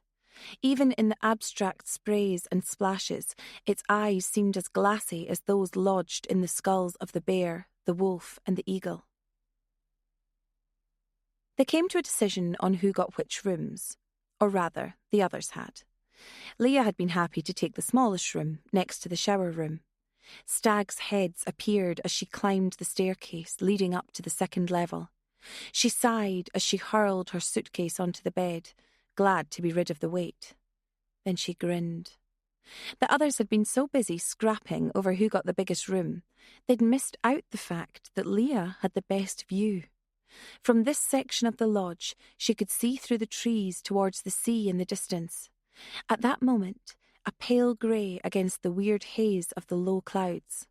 Below, the garden area sprawled out, with space for a barbecue, a huge fire pit, the hot tubs, and a number of well-appointed sheds at the back, unseasoned and suspiciously new. Then she remembered the conversation about the owl and the other animals. Leah had been the type of child who got embarrassed on characters' behalf on TV shows and had to hide her face. What she'd felt wasn't embarrassment about a childhood game being exposed to ridicule, but something else. A sense of shame. Why in God's name would Debs bring that up? What was she playing at? Hey, said a voice at her elbow. Leah spun around. Debs was there, holding out a gin and tonic. Didn't even know you'd followed me. Ninja skills, you never lose it. You all right, missus? You turned tail a bit there. Hope we didn't scare you off. Got to be honest, I needed to pee. You were always a terrible liar, Leah. I think that's why we like you. Sorry to bring up the Owl Society thing. I forget, how it all turned out. Weird. That painting reminds me of the logo. You remember? Yep, that was the first thing that came into my head. Weird, eh? Coincidence. One of those things. Deb sat down on the bed and folded her arms. I think Tony's enjoying the attention from our pilot friend. For all she's got a stick up her arse at the best of times, she always liked the attention part. Poor old Roy will be turning in his Bentley if he saw her behaving like that. Usually she's more about control. I'm surprised she's not changed all the cutlery. Debs burst out laughing, then kept her voice low as she said, She has! While she was talking to Steve about wild swimming at the loch, she started getting out this case. I thought it was a frigging hunting rifle or something, but it's a full dinner service. No way, I was right. She did bring cutlery. There's so much weirdness to come this weekend. Debs grinned and flicked her fringe up. I can't wait. So while I've got you to myself, tell me your news. I can't even remember the last time I emailed you. Life's all right, I suppose. Deb smiled, a little more diffidently. Company had a ropey couple of years, but we've weathered it. I got used to eating pot noodles again, but we're through it now. It's the strangest thing, carrying your own can. Your name on the checks, Before, I'd just work at a place, then move on. Now I've got my own. We're managing, though. I guess you could say we're all right. And Owen? Owen's Owen, Debs shrugged. Enjoys doing the lecturing. Got tenure now. A PhD or a professorship. I should know that. Somehow, he has failed to have an affair with a student, unless he's absolutely brilliant at keeping things like that secret, which he isn't. Tell him I was asking for him. Leah had met Owen the most out of all her friends' partners. He'd been there since Debs was about 24 and he was 26, though everyone assumed the age gap was significantly larger. He had been bald and socially maladjusted even then. Everyone had said Debs was mad to stick with Owen, and had marvelled that the self-styled danger girl had settled for someone so quiet and, it had to be said, dull. But Leah knew Debs better. She knew that after having been courted by any number of princes from her mid-teens onwards, Debs had finally found her frog, Owen, with his curious half-baby, half-man face, dirty fair hair, badly receded even in his 20s, and big blue eyes that were disconcerting rather than captivating. He had adored her from the very first, absurdly smitten. Debs had been delighted with the attention, the devotion, and from there, the control. She had once let it slip to Shell that despite their sometimes sickening coupley behaviour among the group, things hadn't exactly caught fire in the bedroom. Smouldering might be pushing it, Shell had said. They'd been seeing each other about a year by this point. Leah had always wondered about this. Debs had cheated on him repeatedly to begin with, but they were together and seemed solid. They had that. It was becoming a rare commodity. "How about the squirt?" Debs asked kindly. "He's fine, you know. He's at a residential place for a few days at a time. Seems to thrive there." Leah cleared her throat. "He's back home with his dad while I'm away. Don't think he likes the idea of Mummy not being there." "And how about Dad?" Leah shook her head. Then she covered her face and turned away. "Oh, Leah, I didn't know." Deb's hand was on her shoulder. "Poor lass, you split up." "God, no. Not split up. I don't think we could split up. But it's hard. Tough for us as a couple. Sometimes I think it's a miracle we got through. We've had a hard road with David, the accident. You think someone being a surgeon would mean they have some status, but John's grafting all the time, especially trauma cases, you can imagine. The calls can come at any time," Leah said, turning away to hide the tears. "So it's been difficult. It's always going to be difficult. Difficult all our lives. And you know what's worse? There'll be a time when neither of us will be there to look after David. That's the worst. The absolute worst. Sometimes it feels too much. I feel like a failure. Anything but. God, you've had to put up with so much shit. I think with John there was someone else. A colleague. I don't think it's still going on, and I never knew for sure. By that point, I didn't even want to know. It's not something I want to talk about right now. Maybe later. This is the first time I've been away since then. It's ruining us. That's the truth. It'd ruin anyone. Imagine having it all and thinking you've got it all and then... I tried." Debs paused for a moment. "It's a shit gig. I've told you before in an email. But not to your face. So I'm doing it now. You're a fucking warrior, Leah. You're a frigging Viking. I couldn't do it." "You could. Of course you could." Tears blurred Leah's eyes. She turned to the dresser where Debs had lain the gin and tonic. "Anyway, Viking, you say?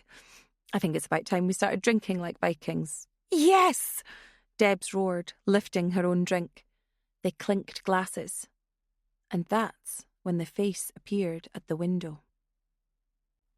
7. "God in his righteous fucking chariot!" Deb spoke for both of them. Leah grabbed her arm. Deb stepped forward, swiping back and forth as if shooing away a pigeon. It was not a pigeon. The shadowy figure etched against the sky took on detail.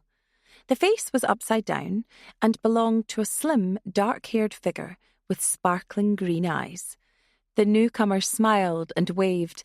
"It's Mouse," Leah gasped in relief. "What's she doing out there, for the love of all that's holy?" Mouse gestured upwards, smiled, then disappeared. "And how'd she get out on the balcony?" Deb shrieked. She had her phone held in her hand, braced behind her ear, as if she was ready to cast a spear. "Come to think of it, why did she get out on the balcony? Some sort of ninja shit?" I still can't be sure I actually saw it, Leah said. She snorted and nodded towards Deb's brandished phone. Hey, I hope that thing isn't loaded. They heard a window open, heading out into the hallway. They saw Mouse stepping inside the bay window, grinning. Sorry, couldn't help it. You scared the shit out of us! Nonetheless, Debs was the first to throw her arms around the newcomer. Christ! I hope you weren't eavesdropping on any of the gossip. Nothing I haven't heard before, ladies, Mouse replied, as Leah also closed in for a hug. Jeez, I know it's been a couple of years, but there's something different about you, Leah said. You sure? Mouse cocked an eyebrow. Sunlight glinted off a piercing, buried inside the dark, well-groomed line. Yeah, different, but she means great different, Deb said, cutting off Leah's embarrassed stammer. How come you're the one who ends up looking younger? Leah hadn't seen Beatrice Mouse Stewart for a while now. It could have been years, but the effect was odd. Her hair was the same length and colour, and she still had the same composed, angular features as when she was 17 or 18, when the group had split for its university adventures. But there was something new about her that was difficult to put a finger on. Posture, perhaps. Demeanour rather than looks. Mouse had been something of a tomboy in her younger years, football tops and tracksuits, but short of stature, hence the nickname among the rest of the girls. The boys had called her Sporty Spice, something she'd hated, but that had stopped the minute teenage years wrought their changes, and she'd grown tall and willowy. Not as tall as Tony or Leah, but not far off it, with long black hair. Mouse was the one who'd driven the boys particularly mad. What had made her seem timid when she was 11 had metamorphosed into cool, self-possessed confidence. Mouse's eyes spoke the loudest, an unearthly green that might have studied the eyes of a feline idol unearthed in an Egyptian tomb. Looking at her now, she was clad in hiking trousers and a base layer top and lumpen shoes. Maybe there was an air of wildness to her, even though the black hair was tied back. This made another key feature, a large birthmark at the angle of her jaw, stand out all the more. Brown and seemingly velvet textured, it was like a comma on the side of her face, a natural pause demanding more knowledge, even the touch of a fingertip. The girls had all cried over Mouse's successes at one time, especially over that one boy. Leah had a sudden flashback to that particular boy's face. Owen Clancy, desideratum of St. Martha's, the one they'd all wanted and the one Mouse got. For a while. Drinks! Debs declared, as Mouse shut the bay window behind her. And for the love of God, tell us what you were doing out there. I decided to explore, Mouse said. It's an open walkway up on the roof, did you know? You mean you can walk all the way around the roof, see in the windows? No, that's just the entryway. I knew I could look in if I stuck my head over the side. Wouldn't recommend it, though. Steep drop down there onto your head. Did you know there's another hot tub on the roof? Our charming host is just taking us through the details. Leah nodded towards the stairway. They could hear a conversation between Tony and Steve down below. Well, Tony's side of it anyway. You met him? Nah, Mouse sniffed. Still to check in. Left my bags at the campsite. Campsite? Debs was genuinely shocked. Yeah, I got here a couple of days ago, Mouse said. I decided to come over and check out the house. What? You had a key? Debs asked. Nah, just thought I'd scale the wall. There's a tree, makes it easy to climb, as high as the roof. Quite dangerous, I would think. I mean, in terms of security. Anyone can get in if they wanted to, badly enough. QED. Leah burst out laughing. Just why? That's all I want to know. Why do that? Something I do. Mouse shrugged. Anyway, we all here? You two, Tony and Shell? Shell's not here. Haven't heard much from her, Leah said. You get any mobile reception on the mountain, incidentally? Not really, since the ferry dropped me off. We're in a black spot for reception. No open access Wi-Fi either. That's been nice, I have to say. No distractions. Way I like it. And, sorry, let's scroll back a bit. You say you're doing what? Debs gawped at Mouse, the way someone might upon noticing they shared their salad with a snail. Camping? Like, in a tent? Outside? How did this come about? Dear God, we've got things to talk about. Steve appeared at the head of the stairs, and his expression mimicked Deb's when he saw Mouse. Ah, I don't think I remember making your acquaintance, he said. Mouse gave her usual lightning bolt smile. You must have missed me coming in. I was dropped off earlier. That must have been Pete. He never mentioned anything, though. Tony squealed and all but shoved Steve aside to get to Mouse. They embraced for a while, with Mouse's face peering out from among Tony's hair, as if behind a trellis. When did you arrive? Just now. I take it this is... Is this Michelle? Steve said. No, this is Mouse. I mean, Beatrice, Tony said. Shell hasn't been in touch yet.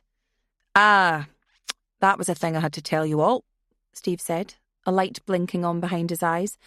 I knew there was something I meant to say. Pete told me your friend Shell got in touch with head office, said she had run into a delay and probably wouldn't arrive until Saturday. Sighs and desperate sounds from the other four. She set this all up, didn't she? Mouse said. Odd. No, Leah set it up, Deb said. Sure of it. Hang on, I'm absolutely positive, Leah began. Steve cut her off. I think she mentioned something to do with her kids or childcare. Pete'll tell you all about it. Right, I'll show you how to work the hot tubs and patio lights, then I'll leave you to it. Hopefully we'll see you down at the pub, Deb said. And my God, Leah thought, she actually bit her lip. Steve grinned. You never know. The front door opened and Pete appeared. His face was flushed and he was sweating heavily. He wasn't simply out of breath. He was agitated, even openly angry. Unconsciously, Leah backed away towards the wall. Pete ground his teeth, clenching and unclenching his fists. What's going on here? He said huskily. There was silence for a second. Steve showed no outward sign of discomfiture other than a tug of his earlobe. I'm getting our guests settled into the house, Pete, showing them around. You were just meant to leave them the key, not ferry them around on the island. We've got a schedule to sort out. What's Gwen doing then? She's meant to be on with you for the return to Glasgow. Yes, but you need to sort out the paperwork after you land and do a proper handover, don't you? And since when did we offer a taxi service? Calm down, mate. We had plenty of time. I'll come down to the plane for you, Chief, not to worry. Then he tittered, raising the tension a notch or two. God, did you run up the hill? For a moment, Leah was sure the smaller but more imposing-looking man would barrel forward into Steve, perhaps skittling him right into the patio doors. But instead, he relaxed and smiled. I challenged myself, you know, see how fast I could do it. I almost won. You're almost dead, mate, Deb said. Also, Pete said, once the laughter had died down, I was counting on a return ticket in my car, which Steve so kindly borrowed. Just providing a service, Chief, Steve said, saluting. Anyway, that'll be me for the day, girls. I'll hopefully see you down at the pub later on, where I will be drinking only fizzy pop and the odd Virgin Mary, he added, catching a look from Pete. Take care, ladies, Pete said, ushering Steve out the door. Don't hesitate to get in touch if you have any problems. We'll see you tomorrow for the activities. Silence filled a few seconds after the front door closed behind them. Debs broke it. Was that some sort of unresolved romantic tension between those two? Because I have to admit, that was kind of hot. Either that or they genuinely, openly hate each other, Tony remarked, which is a perfect fit for the two guys who'll be flying us back home on Monday. 8. Pub's calling, Deb said, rubbing her hands once the glasses were dry.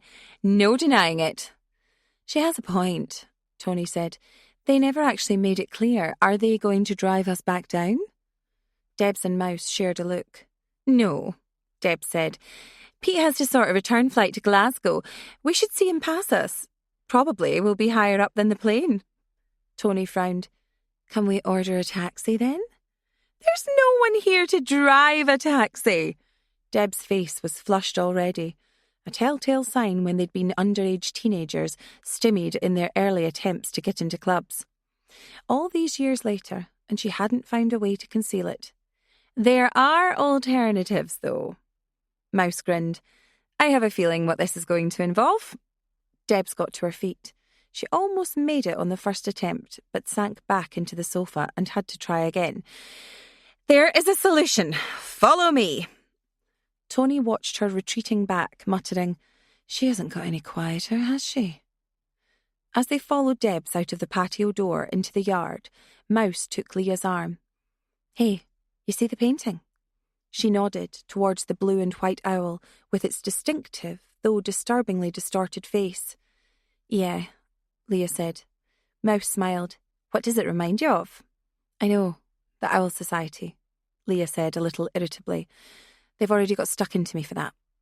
Oh, sorry. Didn't realise it was a sore point. It's not a sore point, Leah said carefully. I mean, it's how I got my name, after all. Mouse rubbed Leah's arm. Out on the patio, Debs gestured towards a rack hidden from view, tucked into an alcove. Behold! Bikes. Tony was aghast. No one said anything about bikes. Come on, darling, Debs said, grinning. Get your trainers on. We'll be down that hill in no time. They've got everything here. Helmets, chain locks, you name it. We'll be down at the pub in no time. That's all very well, but we've got to get back up the hill later on when we're pissed, Leah said. Worry about it later, why don't you? Debs said dismissively, and lifted a garish helmet off a hook. Check this out. The colours are giving me a hangover already. This is the ugliest helmet.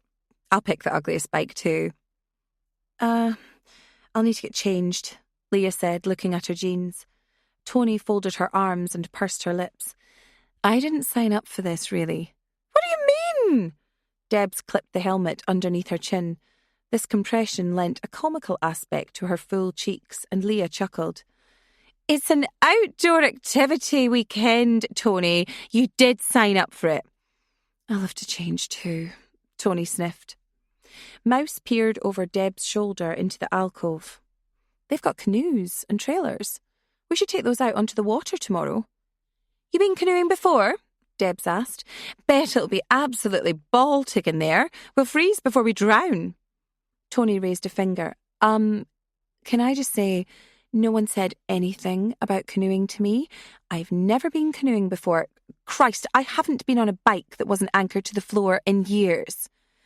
We all used to knock around on the bikes, Mouse said, knocking on the orange hull of one of the canoes. Leah got us into that. We were the biker girls first, weren't we? Oh, yeah, Deb said. That was before the Owl Society. I remember the biker girls, Leah said. She felt a little less embarrassed at these memories, with a gin inside her. That came after the Owl Society. The Owl Society, Mouse said. She turned and stared into Leah's eyes with an odd intensity. It sounds so much more mysterious now. Maybe we should reconvene it. You look a bit reluctant to talk about the Owl Society, Deb said tartly, wheeling out a luminous green and black teenager's bike. As if you're embarrassed. Why should you be embarrassed, Mummy Owl? You'll have to reconvene it for us. It's gone into the memory hole. I'm going to get changed into some exercise gear. I'm not really fussed if I look a fright down the Slaughtered Lamb or whatever the pub was called. I'll join you, Tony said. Don't be talking Leah out of it now, Tones, Deb said. She perched in her saddle, wobbling horribly as she tried to maintain her balance. I'll head back to collect my gear, Mouse said. You are serious? Leah asked. You've been camping out here. Mouse nodded. Yep, it's how I get the lie of the land. Better bring my stuff back to the house. I'll see you down at the pub. Don't wait for me. You're going to walk? Debs asked, taking a very unsteady practice pedal around the stone slabs on the patio. I've got my own bike, Mouse said. I'm in the room near the bathroom, I guess. Yeah, that or the other really shitty one. Whatever's left goes to Shell when she shows up. After a few feet of wobbly progress, Debs hit the brakes to avoid the hot tub, and they shrieked. Leah hated the way the helmet scrunched up her hair, and fully detested the way it seemed to bunch her cheeks and chin up, similar to Deb's, as if in a fist. But the moment she kicked off down the curving road, her discomfort metamorphosed. Muscle memory kicked in. At the foot of the driveway, the road curved down a steep hill, and the moment that gravity took over, she stood tall in the seat of the bike, shoulders and back braced. The breeze became a roar in her ears, and she picked up speed. The bracken and mossy hillsides blurring as they scrolled past. Leah grinned. "It's a bit steep," Tony said, somewhere over her shoulder. "Ah, come on, let's kick into it." This was Deb's goading voice. "Quicker we go, quicker we have pints." "I think I'm drunk already. We're probably committing an offence." Leah ignored them. Below, the sea loch appeared as the road corkscrewed down a mountain. A huge bird fluttered away at their approach, a suggestion of banked wings before it was gone. Leah allowed the bike to follow the curve, thrilled at the sensation. The free-wheeling Leah Loudon, she grinned. When was the last time she'd been on a bike? When was the last time she'd even thought about it?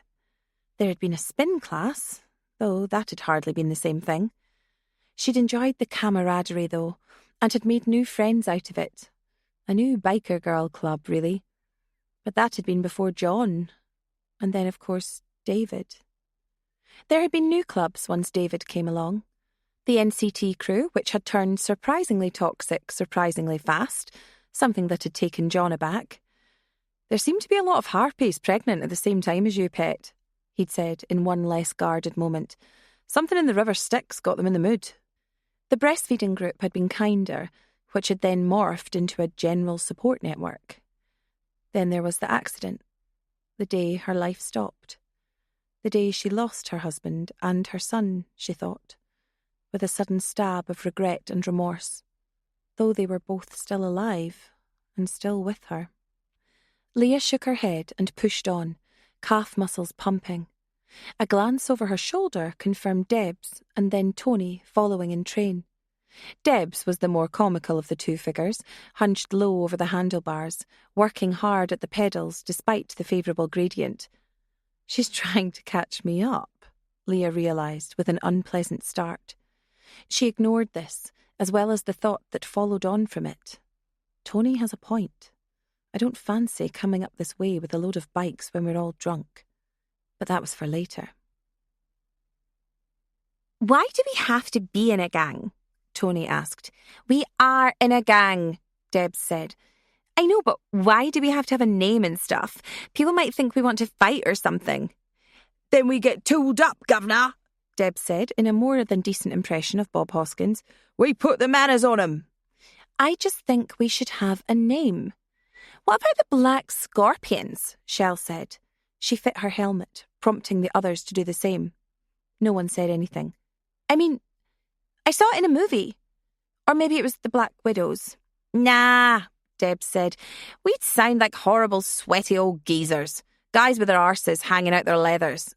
"Ooh," Tony said. "Big, sweaty crack down the middle. After 6 hours on a motorbike. Take a deep breath, Tony." Debs did so, a beatific smile on her face. "Take it all in." "No," Tony gagged. "I think," Leah said peremptorily, "we should be the biker girls." "Bit boring," Debs said. "Anyone got any better suggestions?" "I thought we were the damsels." "That's our band," Leah explained. "This is different. This is our biker gang, so we're the biker girls." "I like the Black Scorpions," Shell protested. "Scorpions don't go on bikes," Leah said archly. "It'd be a bit awkward, wouldn't it?" "I think it would be awesome to see a scorpion on a bike," Debs countered. "And you don't see Black Widow spiders on bikes either, but that sounds awesome too." "Well, it's my club," Leah said. "I think we should be the biker girls." "Reckon we should get our own club, ladies?" Debs grinned at the others. Beatrice, not yet Mouse, though she would be by the time the summer was over, pushed off on her bike. "Biker girls is fine by me," she said. We're wasting time. Let's go. As they all began to pedal, Leah spotted another figure lurking up by the bollards at the canal path. It was someone she recognised, the new girl who joined their class in the fortnight before school broke up.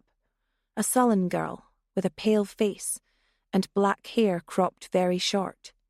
She stood there glaring at them with a scooter in her hand as the biker girls pedalled away. Some change in the quality of the air startled Leah out of her reverie. An alteration in the pressure, as if some immense predator was bearing down on her. All it would have needed was the shadow. That'll be Deb's overtaking.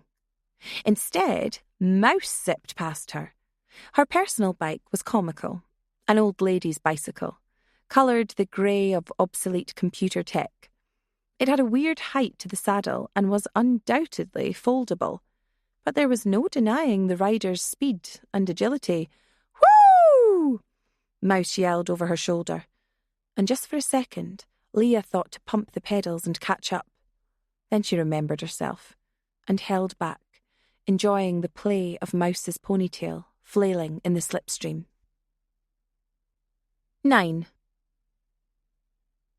The tailwind was surprisingly busy, mainly with men.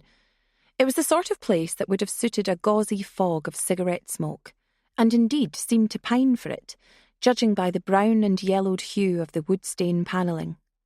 The tables had been through a lot, and recently too, judging by the stark flesh wounds on the pitted timber surfaces. Leah imagined feral teens, glittery teeth protruding over their bottom lips, even though there weren't any in evidence just yet. The hubbub barely reduced when Leah, Mouse, Tony and Debs entered, though just about every pair of eyes followed them in. Debs marched up to the bar. "Hope you don't mind. We left our bikes tied up at your trough. They need to slake their thirst. And so do we. 4 gin and tonics, please." The barman. What were the names Steve had given? Leah tried to remember. Alan and something? Maureen? A thick-set man with pouchy eyes and saggy cheeks like a knackered old lapdog grinned at her approach. His teeth were the same shade as the panelling that hemmed him in behind the bar. "You'll be with Steve, I take it?" he said in a heavy accent. "Oh, with luck," Debs beamed. Leah took her drink to a table in the corner, a safe enough distance away from a party of 4 or 5 rough-looking men in their 20s who appeared as if they'd just stepped off a fishing boat or a TV drama about a fishing boat. Debs remained at the bar, while Tony had disappeared to the ladies. Mouse followed Leah to the table. One man in a thick Aran sweater turned in his seat and addressed Leah. "You signed up for Steve's activities tour?" "Lambs to the slaughter," Leah said, unconsciously hiding her face behind her glass. "Ah, he's a pussycat, really. We'll sort him out if he gives you any cheek." "You think we need looking after, pet?" Debs thrust her chin upwards, mock pugnacious. Giving this exchange a wide berth, Mouse eased herself through a tiny space into the corner seat with a curiously unsettling, sinuous move. She settled in beside Leah and leaned close, popping open a packet of crisps. A steel water bottle stood on the table beside her, and Leah realised she brought those with her. Mouse took a quick sip and offered Leah the packet. "Weird, isn't it?" she asked. "How do you mean?" Leah said, crunching a handful of crisps. "We're all different, and all the same." "Guess so. I haven't really had time to think about it. I feel like I only just caught up with Tony, then it felt like clatter. There you all were. Everyone's changed. You know what struck me? Age. We're aging. Not old, but getting there. Way to wet my towel. Not in looks or anything, and you do look fantastic, Leah. We're different. Wouldn't be right otherwise, I suppose. I mean, Debs is the same, right? Bit too loud, bit too brash. But you have to admit, still quite funny. Leah saw the barman laugh along with Debs. Most of the men were staring at her now. She leaned on the bar top and stuck her backside out, and Leah almost choked. "You could say that she's the same, yeah," she said, finally, after Mouse thumped her on the back. And yet she's different, wouldn't you say? Different haircut, for sure. Not what I'd have chosen, but it kind of suits her. Not just that. Mouse took a sip of water. She's confident now. You get that? She wasn't like that about 5 or 6 years ago, or whenever we saw her. She's still with that Owen. I believe she is. Strongest partnership out of all of us, really. I mean, ignoring Roy. I think Deb's only ever wanted a guy to worship her. Mission accomplished. She's still cheating on him. I wouldn't know, Leah said uncomfortably. Did she cheat on him all that much? Just about every time I saw her on a night out, when he wasn't around. Full-blown affairs as well. I heard that was just in the early days. I quite like him, you know. We used to be unkind about him, and that probably made him uncomfortable when he came out to meet us, but he's nice, basically. Unthreatening, clever, sensitive, and a little bit too good for her. Mouse smiled, but not with her eyes. Leah felt goose pimples at this expression, the direct inquiry. This was the old Mouse, mysterious Mouse, inscrutable Mouse. No, I'd say maybe we got that the wrong way around. Maybe we underestimated Debs. Maybe she just made a good choice, a good match. As for the other stuff, maybe she's having her cake and eating it. Lots of us would. That true? Leah didn't have time to answer. Here you go, ladies, Deb said, planting 2 large gins and 2 bottles of tonic down on the table. She saw Mouse's bottle of water and frowned. God's sake, don't tell me you're actually rehydrating. That won't do. Definitely, Mouse said coolly. Not a good idea to get boozing after a cycle ride. Debs winked at Leah. She's after your job, Mummy Owl. Then she sat down beside Tony, who had returned from the ladies in time to collect the drinks for herself and Debs. Leah sipped at her gin and winced. Oh, Christ, that's a double. Mouse left hers, continuing to sip at the water. We could have an interesting trip back up the mountain. Drunk or sober, we're going to struggle to get back up there. Didn't seem so far going downhill. That might change. Mouse sniggered. Mummy Owl, you flinched, you know, when Deb said that. That takes me back. It's kind of embarrassing, I guess. Kid stuff. Leah took another quick drink. You were Owl. I remember that. Had you been in the brownies? Yeah, but that wasn't the reason I wanted to start the Owl Society.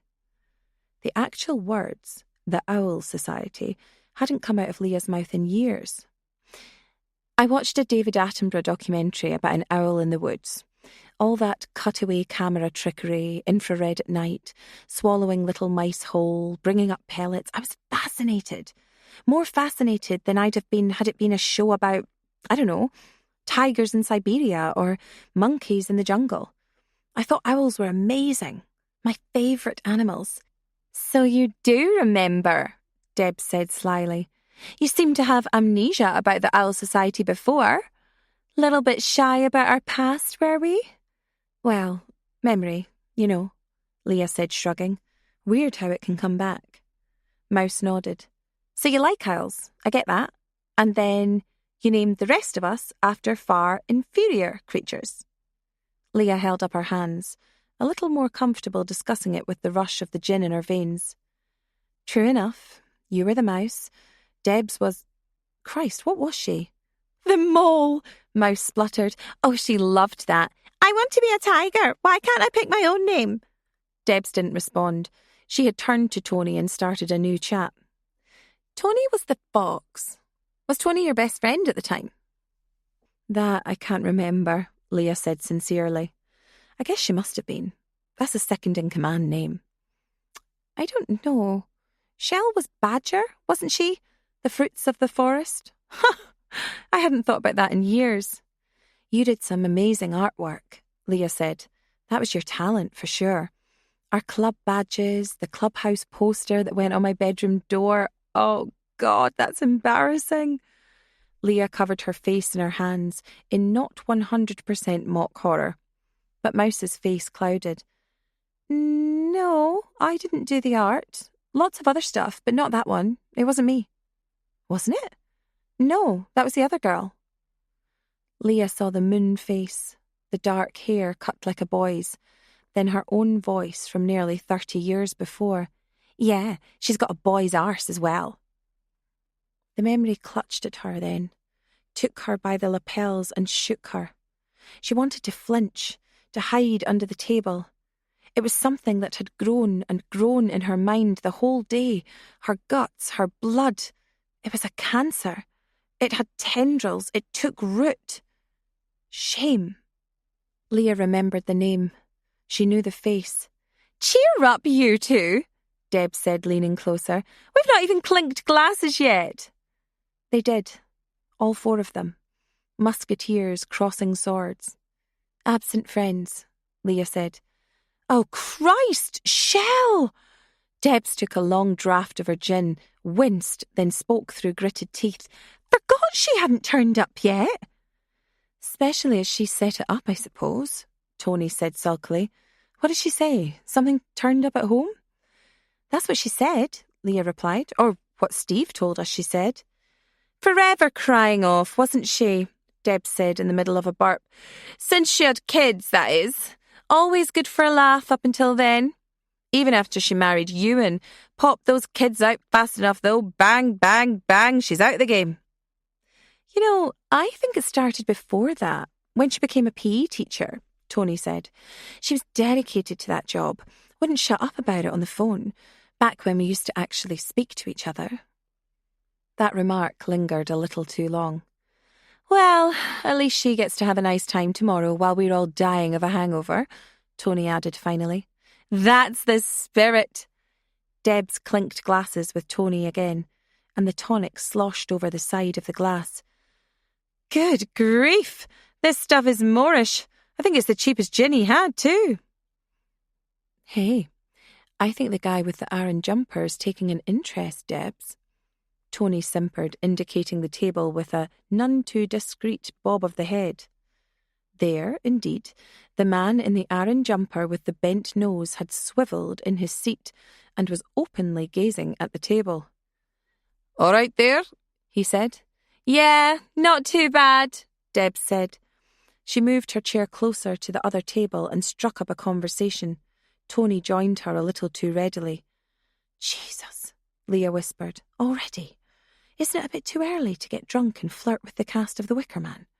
"Might be a laugh," Mouse said. "Don't think I'll join in, though." Leah clocked the full glass of gin, untouched at Mouse's elbow. "Still not fancy it?" "I don't drink so much now," Mouse said after a pause. She didn't meet Leah's gaze. Instead, she fixed her fingertips on the edge of the table, like a solo pianist preparing for silence from the audience. "I was going to try to hide it, pour the glass into a plant pot, or just top up Deb's glass for her, inch by inch. But there it is. I don't really drink, and there's no big reason before you ask, nothing dramatic, nothing evangelical, no steps taken. I just got fed up with it. It wasn't so much the hangovers and stuff. It was the waste of time all around, and energy. I decided I didn't want to do stuff in my life that involved drinking, and recovering from drinking. I prefer other stuff, the outdoors mainly, although I was always going to make an exception for you guys." Leah felt she was being told something momentous, but couldn't quite grasp what it was. Perhaps it was one of their number making a leap into maturity which hadn't involved the tired dynamic of marriage and kids, but something more profound than that. This was a rejection. "I remember seeing you in a tent in India just before you dropped off social media for good. I thought, I can't remember Mouse doing that stuff before. When did you get into it? The travel, the extreme sports or whatever?" "I kept most of that from you guys. I went away with my dad a lot. He took us to the Lake District and Scotland, Ireland once or twice, a few French campsites. We did Ben Nevis and that kind of stuff, but never anything hairy to start with. He was a proper climber when he was young. Took lots of risks. Crampons, ropes, vertical ascents, you name it. But he was gentler with me and Tommy when we got old enough to go with him. I caught the bug, but I never really told you guys about all that. I think I did once and you said something about tramps or the twits. That was it. You made a joke about my family being like the twits. Roald Dahl." I took it to heart, so I never told you about it again." There was nothing hostile in Mouse's demeanour, but Leah's eyes had filled with tears. She clutched at Mouse's arm. "My God, I don't remember that, Mouse. Are you sure? Are you sure that was me?" Now Mouse laughed. "Definitely you. Don't worry, Leah. Christ's sake, what age are we all? You were 11, if that, maybe even 10. Nowhere near St. Martha's yet. You said something daft that you didn't mean when you were a child. We all did it. I'm sure I did something similar to you." "Fucking right you did," Leah thought. Then she shook her head as if to clear it and put down the gin. Too much already. Too much of a glow on her. "I'm so sorry if I did that. It wasn't me. I didn't mean it." "I'm serious, Leah. I have no feelings about that. It's long done and it doesn't mean a thing. Even if it did, I'm at peace with it. You're a good person, Leah. You're the only one out of the 5 of us I really kept in touch with. You're the only one who doesn't spend an entire email or text message talking about yourself. Out of those 2, anyway." She nodded towards Debs and Tony, who had now transplanted to the table, full of rowdy men, their conversation grown louder. A few of the men on the periphery glanced hopefully towards Leah and Mouse. "They're good, in their way. Always good fun. Tony can seem a little cold, but I always liked that spiky side to her, if that makes sense. When I was a kid, I used to think she had a lot of class. Poise, you know?" Leah realised what she was saying and stammered. "Not that I'm saying she doesn't have class, but all about appearances. She was always so beautifully turned out. She knew all the brands, the things to have, and her dad gave her them. I envied that." "She's beautiful, no doubt about it," Mouse said, nodding. "The orange shirt guy? He was checking out Tony, not Debs. Debs doesn't realise or doesn't care. So desperate, that girl. After all this time, you can almost smell it off her. I know her qualities. I'd put a good chunk of money on her messing her man around again before we got off this island. I think maybe a weekend of her is my limit." Leah was sad to hear Mouse say this, although she could relate to a lot of what was being said. Deb's settings are on a bit full-on to start with, that's true. I blame what happened to her dad.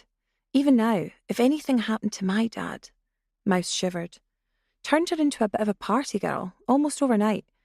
She was so quiet before that. Maybe it was her way of coping. Grade-A girl, I remember, up until then. That's true. But I guess it was our age too. Oh yeah, I'll give you that. Plenty of good girls come off the rails the minute their dreaded hormones strike. You were kind to her, though, after her dad died. You really brought her into the circle. The circle was true enough.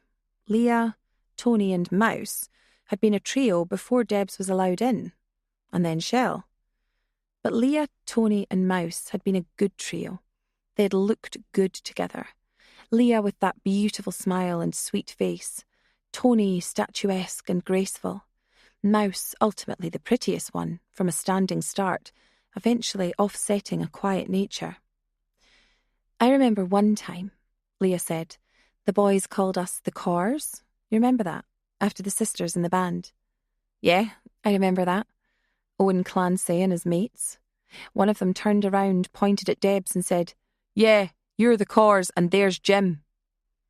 Leah's hands went to her mouth, but she could not suppress the laugh. "I remember that. Poor girl. She cried all lunchtime. I couldn't calm her down." "It was true," Mouse said. "Anyway, tell me more about you. Tell me about John. You doing all right? Coping okay on his own this weekend?"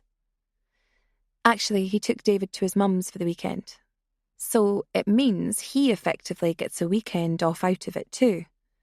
"That sounds about right," Mouse said wryly. "Other than that, he's good.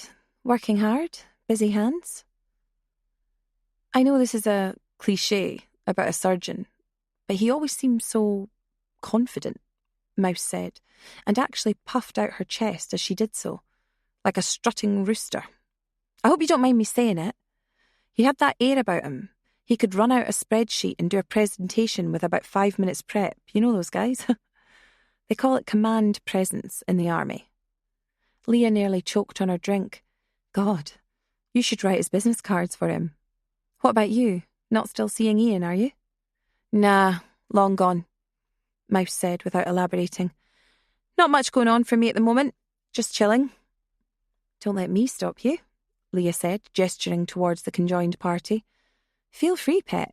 Bag yourself a farmer. Hey, farmer's wife would suit you down to the ground, wouldn't it? Be like camping, except in a big house with a proper roof and running water and a real toilet and lots of pets. Cutting over the top of their laughter, Debs announced, "Yes, we shall play darts. I challenge you."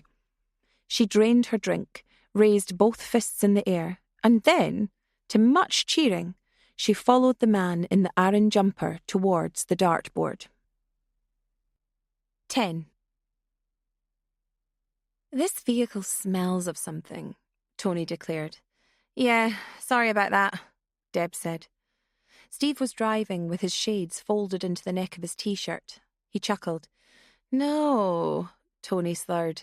"I mean, it smells of an animal, something musky." "I think you mean Steve." Debs, who was sat beside Steve on the broad front seat of the people carrier, nudged him in the ribs. Leah, who was sat in the back with Mouse, studied Steve's face in profile from over his right shoulder. She couldn't tell in the dashboard-lit gloom whether or not he welcomed the attention. "Sorry, ladies," he said. "The smell is my fault. I gave a sheep farmer a lift down the pub on the way to pick you up. I think he left a little something behind, off his boots." "Ooh," Tony said. "I believe that is what they call the females, yes?" Deb said brightly. Tony buzzed down the passenger side window. Cold air surged in and the four women shivered. Through the back of the people carrier window, the trailer containing their bikes rattled and weaved on the steep road back up the mountain. After a rain shower, the skies had cleared. Above them, the dark was dusted with stars. More than Leah expected. More than she remembered ever seeing. Leah had started to talk about a winter holiday she'd taken with John before David was born, somewhere in the mountains in Canada, when they'd seen the aurora. But the girls had quickly gotten bored, and Deb simply cut it off. Leah had seethed for a moment or two and looked out for a means of attack, only to come back to herself after a second or two's reflection. Let her burn herself out. She does this because she's insecure. You're not a child anymore. Laugh it off. Leah had laid off the gin after the first eye-watering double, finding herself too easily drawn into the noise, the silliness. It was when dancing had broken out, championed by Debs and Tony, that Leah had found herself toe-to-toe with a well-appointed young man with thick hair the colour of turmeric and a beard that she didn't find totally repulsive.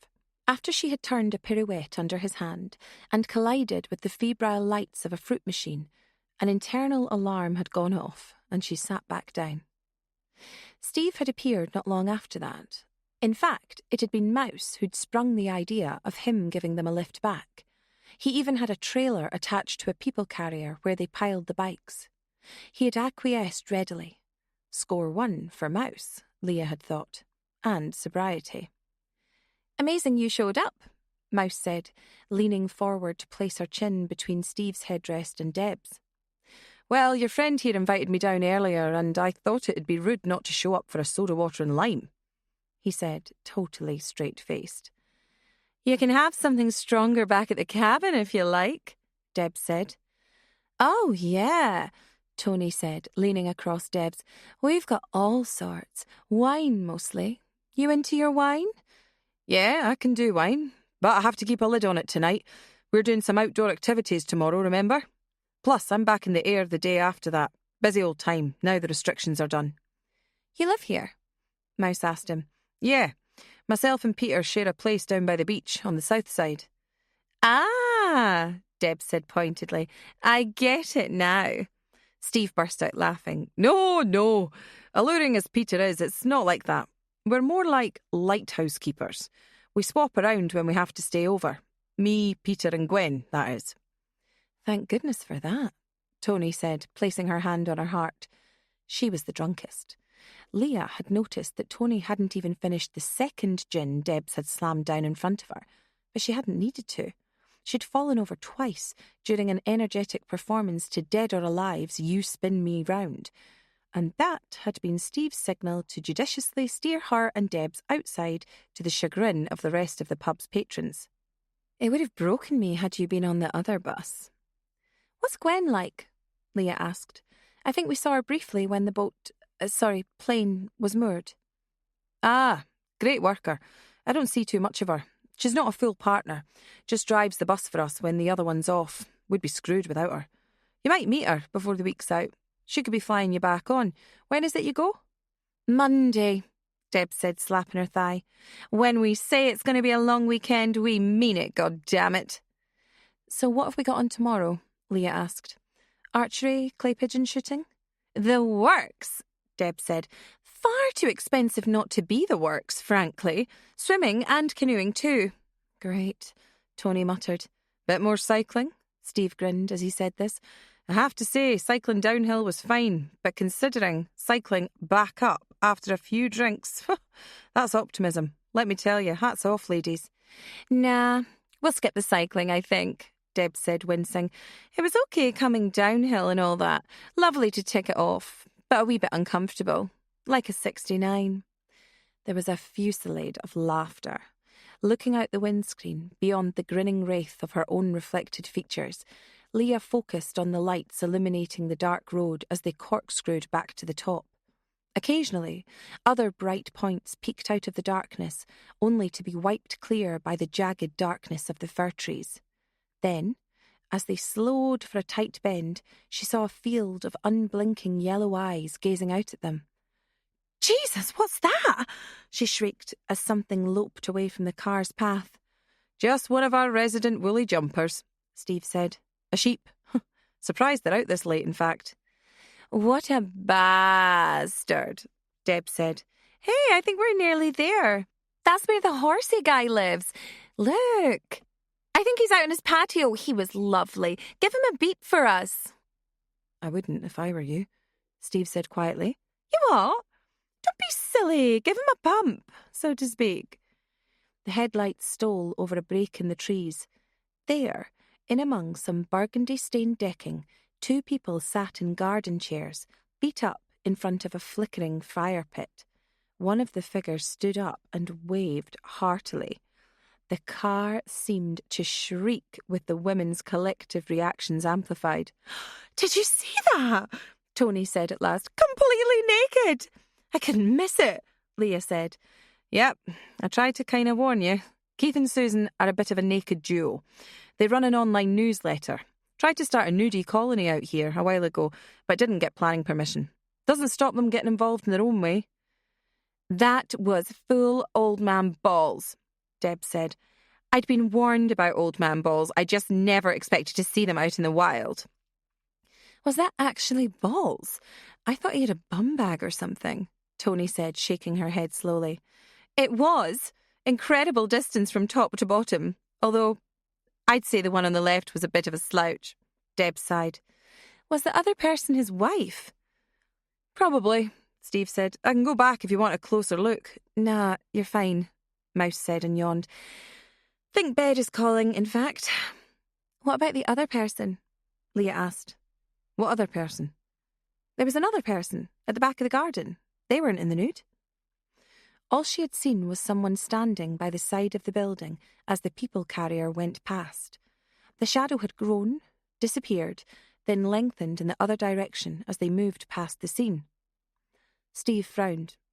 Keith and Susan live on their own. They might have a guest, all the same. They didn't mention anything, though. Anyway, here we are, back at the halt. He pulled up outside the lodge and engaged the handbrake hard. The people carrier seemed to sigh as if it paused on the flat surface. Coming in? Deb said, as Tony struggled to open the door. Steve looked into her eyes and shook his head.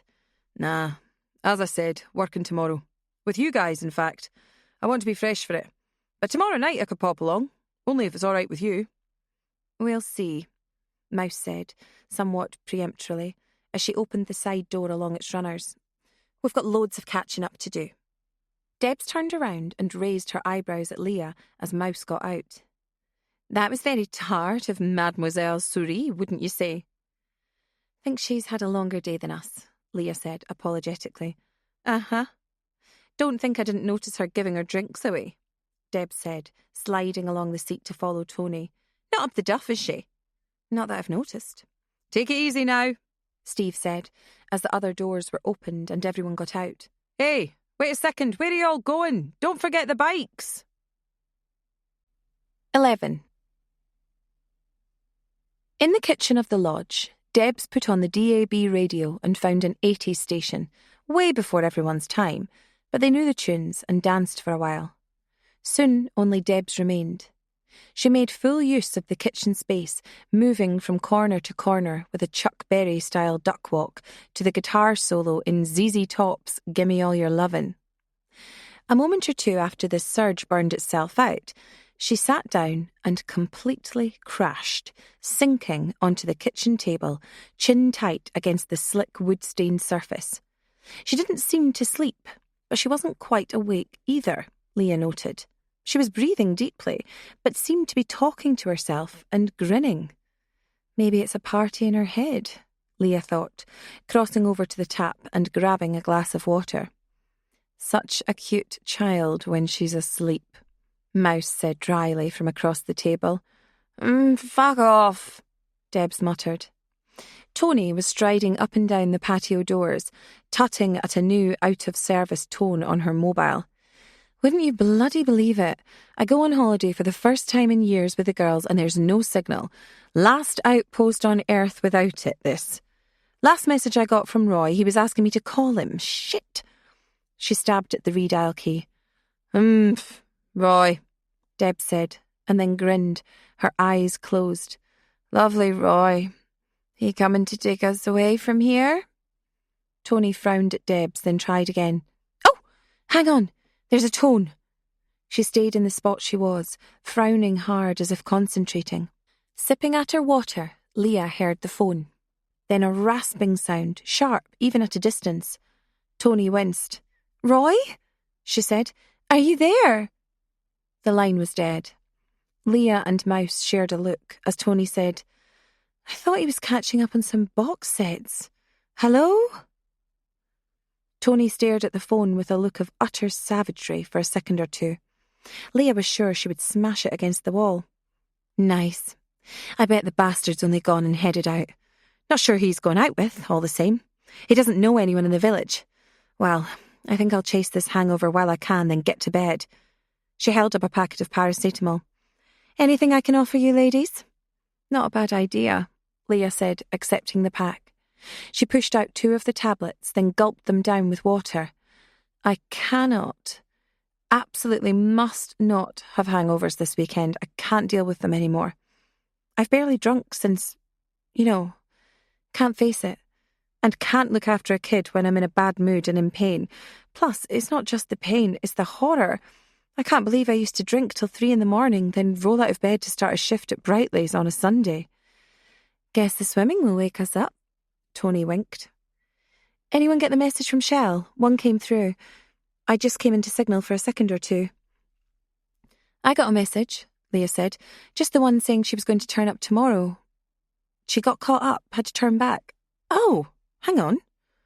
Briefly, her voicemail symbol flashed up on screen. She clicked on it and listened in. It's from Shell. After the tone, a shriek boomed out in her ear. Leah flinched. Then as soon as it had cut in, the robotic voice cut the sound off with end of message. Mouse sat up straight. The hell was that? I don't know. Leah listened to the message again, with the phone an inch or 2 away from her face. Again, the shriek came in, and it was a shriek made by a human. It must have lasted for a second, if that, before being truncated. Jesus, sound like a scream to you? I don't think so. Can I have a listen? Leah handed the phone to Mouse. She flinched too, when the message looped round again. It sounds like digital interference to me, but there's a voice of some kind in there. Oh my God. Are we saying Shell's screaming at us? Mouse laughed, but it was a nervous sound. No, not at all. It sounds like the sort of thing you hear just when the reception gets cut out. She's spoken to Ewan, hasn't she? And she spoke to Steve. He told us earlier, it's fine. Reckon I should call you in? There is the landline. What time was this message? Mouse peered at the screen. Look, it's timed 6:35. The text message came through 10 minutes after that. Steve told us she'd called, and this was afterwards, so it's all fine. I wouldn't disturb you in for that. It's just a daft bit of interference. Tony's hand was clutched to her heart. Oh, Jesus. I might call him anyway. What if she's in trouble? Here, listen for yourself, Mouse said, handing over the phone. Tony listened, biting her lip. It sounds like an old computer modem. I suppose it does, Leah said, taking her phone back. Probably nothing, although I guess we won't be seeing Shell this weekend at all. I'm off to bed, Tony said. This is all getting too stressful and weird now. After Tony had said goodnight and closed the kitchen door, Mouse leaned over to Leah and said quietly, You want to hear something weird? Before I go to bed in this ancient lodge in the middle of nowhere, how about no? I think someone messed with my tent after I left it on the hillside. Are you serious? Mouse nodded. I always leave my tent zipped up a certain way when I'm camping alone. Tags tucked in here and there, that kind of stuff. A sign, just for me, to make sure no one's unzipped the tent when I've been out. It couldn't be an accident. I leave it just so. Anyway, when I came down to scope out the house earlier, it looks like someone had unzipped the tent. Nothing was taken. Why the fuck are you telling me this? Leah said incredulously. Why now, before I go to bed? Probably nothing. I'm guessing it was the naked horseman just down the hill. Him and his wife are the only people around this high up. Leah glanced at the garden, alien now in the bleachy light from the kitchen. The grass was bright, but not warm in that light. The furniture next to the hot tub stunted into weird, irregular poses and awkward angles. I'm thinking we get every single door and window locked regardless. Roger that. From the table, Debs chuckled, her chin still on the table. They're gonna get you, they're gonna get you, she said in a creepy sing-song voice. Sleeping Beauty here might want to take a couple of paracetamol herself, Mouse said. Come on, Debs, time to get your sweet ass to bed. Steve? She asked blearily. Nah, not Steve, Mouse said, taking one of Deb's arms. Not tonight, anyway. Oh, looking forward to that, Deb said, as Mouse helped her to her feet.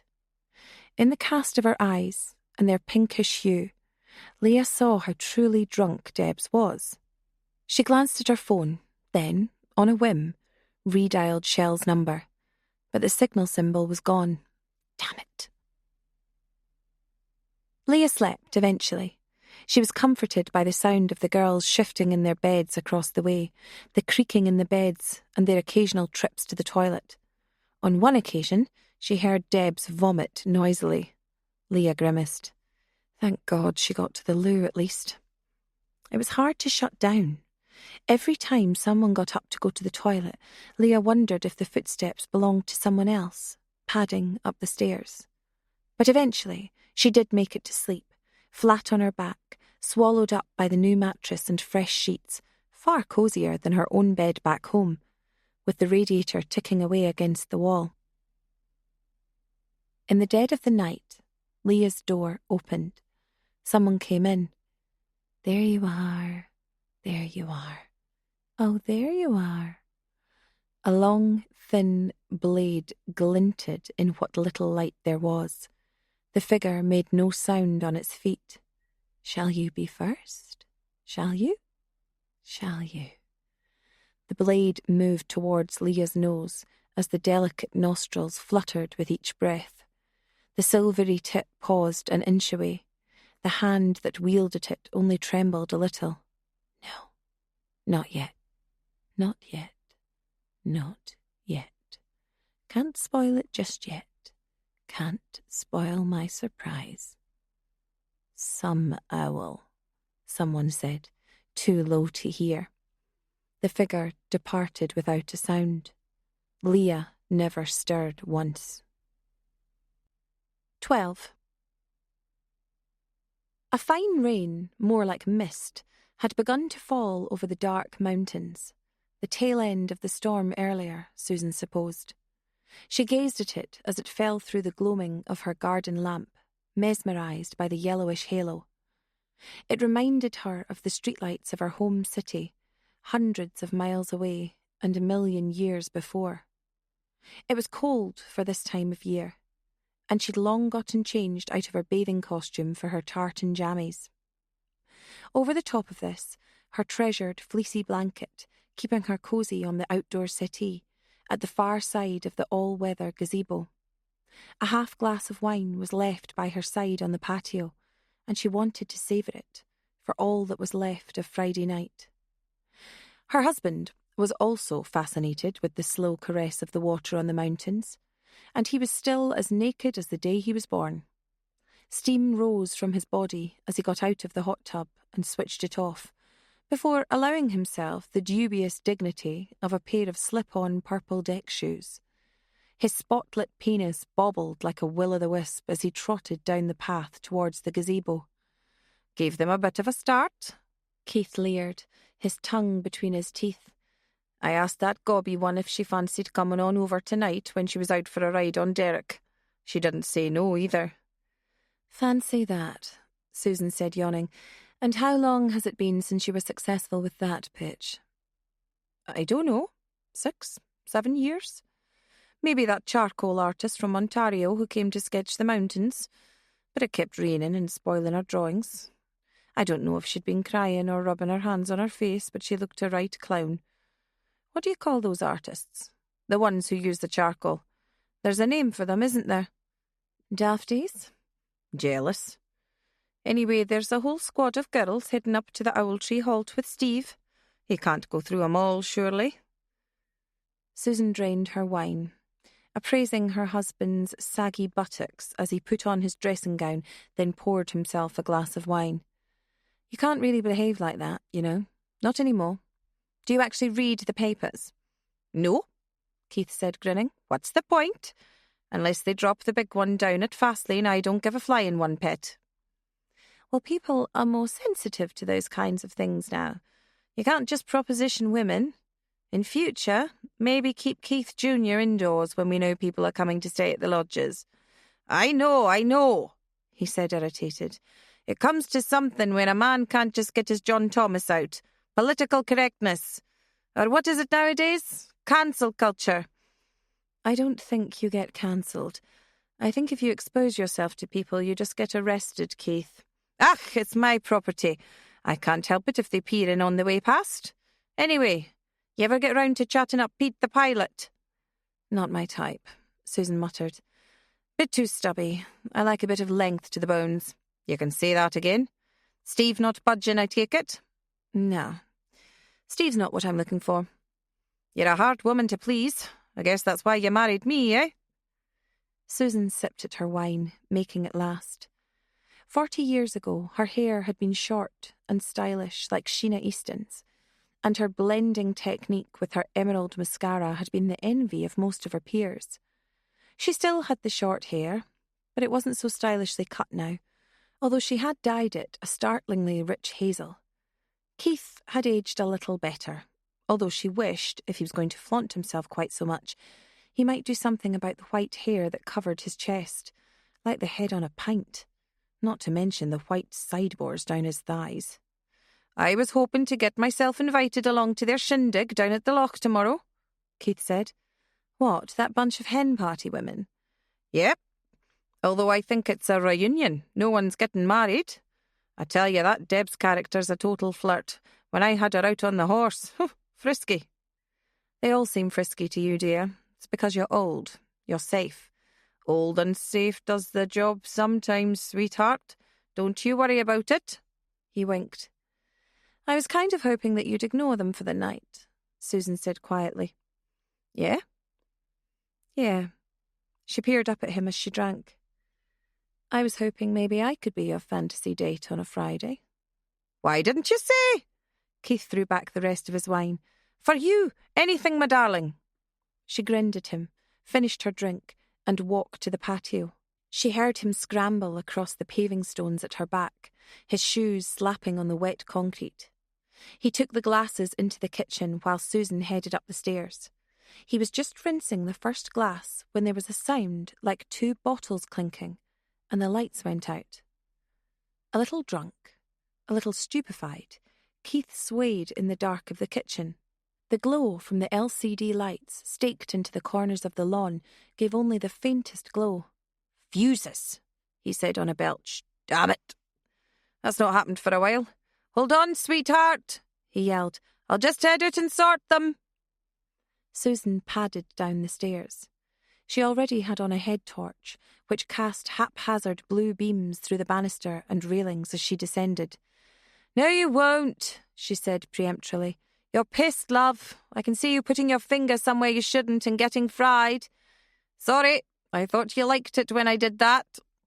She could sense, rather than see, his buck-toothed grin. "Just stay there and I'll flick the switch. I know where the key to the box is, and don't make any jokes about my box. As if I would." The patio door slid shut, and Keith poured a glass of water. He paced the kitchen while he drank, enjoying the squelchy, slappy suction of his shoes on the kitchen tiling, even though he knew he was probably leaving some footprints for his wife to go apeshit about the next morning. Out of the patio doors, he saw the blue head torch beam cut through the falling rain, strong, that light, like a death ray in foggy conditions, and heading towards the fuse box on the outside wall, etching the house's L shape in fairy blue. Keith looked away for a moment, still a little excited at the prospect of a naughty Friday with Susan after all these years. "Been a while," he said somewhat ruefully. Then his head snapped up.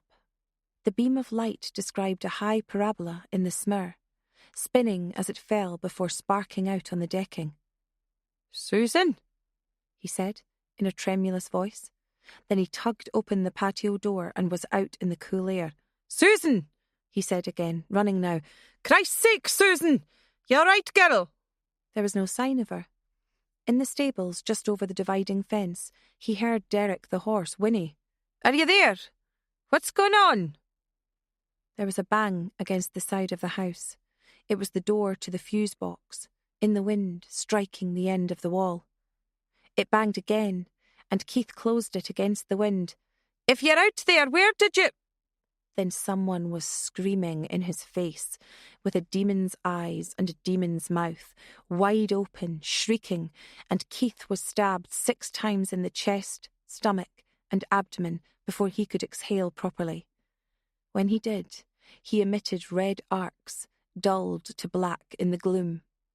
He managed to make an old man sound, the sound of someone losing control of their legs as they climbed the stairs on a bus, and then he did lose control of them, sinking to his knees as the long thin blade came in again and again, his clavicle shorn, splitting his voice box, 3 times in the chest, white hot and stinging between his ribs, and he was on his side and fading by the time she knelt down. And then it was his neck, the edges of his mouth, an eyeball. "Fucking dirty old pervert!" the demon screamed. "I saw you. I heard you. That's the end. That's you. Can you fade? Are you gone yet? Are you gone yet?" Saturday. 13. Miss Tarrant was probably only in her early 30s, but with her hair scraped back and pinned and her eyes scrunched up behind tiny glasses seemingly fastened all the way around her head, she might have passed for 10 years older. This meant that she could have been anything between 40 and 80 to the swimming class at St. Martha's. They lined up on either side of the pool, and they shivered. The girls aged 13, all shapes and sizes, but all wearing the same black one-piece as per regulations. Only one person deviated slightly. Debs, of course. Her costume cut far too low. Miss Tarrant wanted to say something about it, but she knew Debs well enough by then, and knew this was precisely what she wanted. "Now," Miss Tarrant said, her voice ricocheting off the high roof, "we're going to see the front crawl demonstrated by the 2 best among you. First of all, that's Antonia." Tony got up, already tall, already elegant and confident, as she stepped towards the deep end of the pool. She moved with the poise of a cat on top of a fence. Even the quick tug she gave at the back of her costume for more comfort had grace and insouciance to it. "And Leah, please." Leah had wondered if it might be her. Perhaps Laurie McLean might have been chosen, a barrel of a girl who played rugby with a team at weekends and had shoulder muscles like cable car cords. When the name was called out, she blinked and brushed her hair back off her head. "That's right. I mean you, Loudon. Come on. Now, everyone, watch the form and the poise." Tony's eyes met Leah's just for a second, and she picked her way out towards the top of the pool. Much more diffident, Leah kept her head down. She was only aware of Deb's eyes, glittering like those of a fox in headlights. Diffident, but not unconfident. She focused on the pool. Its earlier tumult from the lengths and breadth workout subsided and close to smooth. The reflection from the lights had coalesced from broken white spears and splinters into a facsimile of the circular lamps on the ceiling. "I'll blow my whistle, you'll both dive, and you'll both compete." She looked at Leah as she said this, and this kindled something in Leah's breast. "On your marks, get set." Both girls' toes on the very edge of the pool, knees and elbows bent, muscles braced. The whistle shrieked. "Look out! Shark!" Deb screamed. The water drowned out the laughter with its gurgling thunder. "Trimmed her, didn't you?" Mouse said. "An absolute whooping. I remember it well." "I don't remember a thing about it," Leah said. She sipped from a thermos flask full of tea. They were stood by the shore. Leah, in her bare feet, uncomfortable on the shingle beach. Mouse, of course, having packed soft-soled canvas shoes among her rucksack. "Bullshit," Mouse said. It was always a sore point, which Debs exploited to the full. She bloody would. "I remember the look on your face when you came out of the water," Mouse said. "You looked absolutely shocked that you'd won." I don't think anyone expected it. Tony was still swimming. When she got to the end and pulled herself out, she couldn't believe it either. She looked like she wanted to cry right there. Leah remembered comforting Tony afterwards. She'd made excuses for her opponent. She'd been up late studying for a science test. It had been unfair to spring the race on them. She'd tired herself out, pushing it hard during the lengths and breadths. Kid stuff. Just a game. Yeah, but these things have an effect. She thought she was Queen Bee, and then suddenly she wasn't. Me and Deb spotted it. Things had changed. Over some swimming contest set up by a sadist. Mouse laughed. Miss Tarrant wasn't so bad, compared to some of the others. She was quite fair, and she liked her subject, even if she didn't like teaching it. True of most teachers, I gather. I'll tell you the one thing, though. Leah lowered her voice and scanned the beach for any sign of Tony. "Yeah?" "You said I looked as if I couldn't believe I won. I was putting it on. I knew I could beat her. I knew she didn't go swimming as much as she said she did." This long-buried enmity was like putting on an old coat for Leah. Long forgotten, but surprisingly comfortable. To her liking, in fact. You sly old devil. Every week she said she went to practice on a Saturday morning. I did too, but I never said so. That meant I knew she was lying. Not sure why she did that. To be fair, she was getting into boys at that time. Makeup, clothes. She'd lost interest. About 6 months earlier, she probably would have beaten me. Just not that day. Anyway, you definitely not coming in? Leah knew the answer. Mouse wasn't dressed for the water, wearing nondescript training gear with a zip-up training top. Leah, however, was wearing an outdoor swimming bodysuit that felt more comfortable than she'd imagined. Mouse shook her head. Not my arena, so to speak. Prefer my kicks on solid ground. I do swim at the local pool now and again. It's cracking exercise. Not a fan of water deep enough to swallow the light. Is a no. Canoeing? Definitely out. I can paddle, though. Someone's enjoying it, I suppose, Leah said. She shivered as a breeze ruffled the surface of the loch. Out on the water, maybe 100 yards away, 2 orange-hulled canoes splashed through the water. Deb's was in one. In the sudden quiet from Leah and Mouse, her voice carried across the water. a sudden shriek that caused the person in the second canoe to paddle closer. They were heading for a floating target, not too far away from the two canoes, but never too far from the one spot. Leah supposed it was anchored, but the water was surely too deep for that. "What were we saying?" Leah asked. "Is Debs putting on the screaming fits for his benefit?" "Oh yeah, he'll be carrying her out of the water like Tarzan any minute." Tony strode out from behind some trees, where she'd gotten changed into her own bodysuit. Leah had a sudden flashback to that day in the pool. Tony was measured and confident as she walked down the beach. She had a pair of flip-flops on, which she kicked off when she got to the shore. "How much wild swimming have you done?" Tony asked, pinning her hair back. "I wouldn't call swimming at a Lido wild swimming, exactly," Leah said, laughing. "There are a few wild creatures who swim in there, mind you. Older men and women buzzing around all day. Wild enough, I suppose." "How about you, Tony?" Mouse asked. "You done much wild swimming?" "Oh, yeah. We did the Loch Awe Challenge not so long ago, middle of October. Ouchie. It doesn't freeze over or anything." "Nah," Tony sniffed. "Thermocline?" Without explaining any further, she took in Mouse's clothes. "Are you not going in?" "Nah, I don't generally do deep water."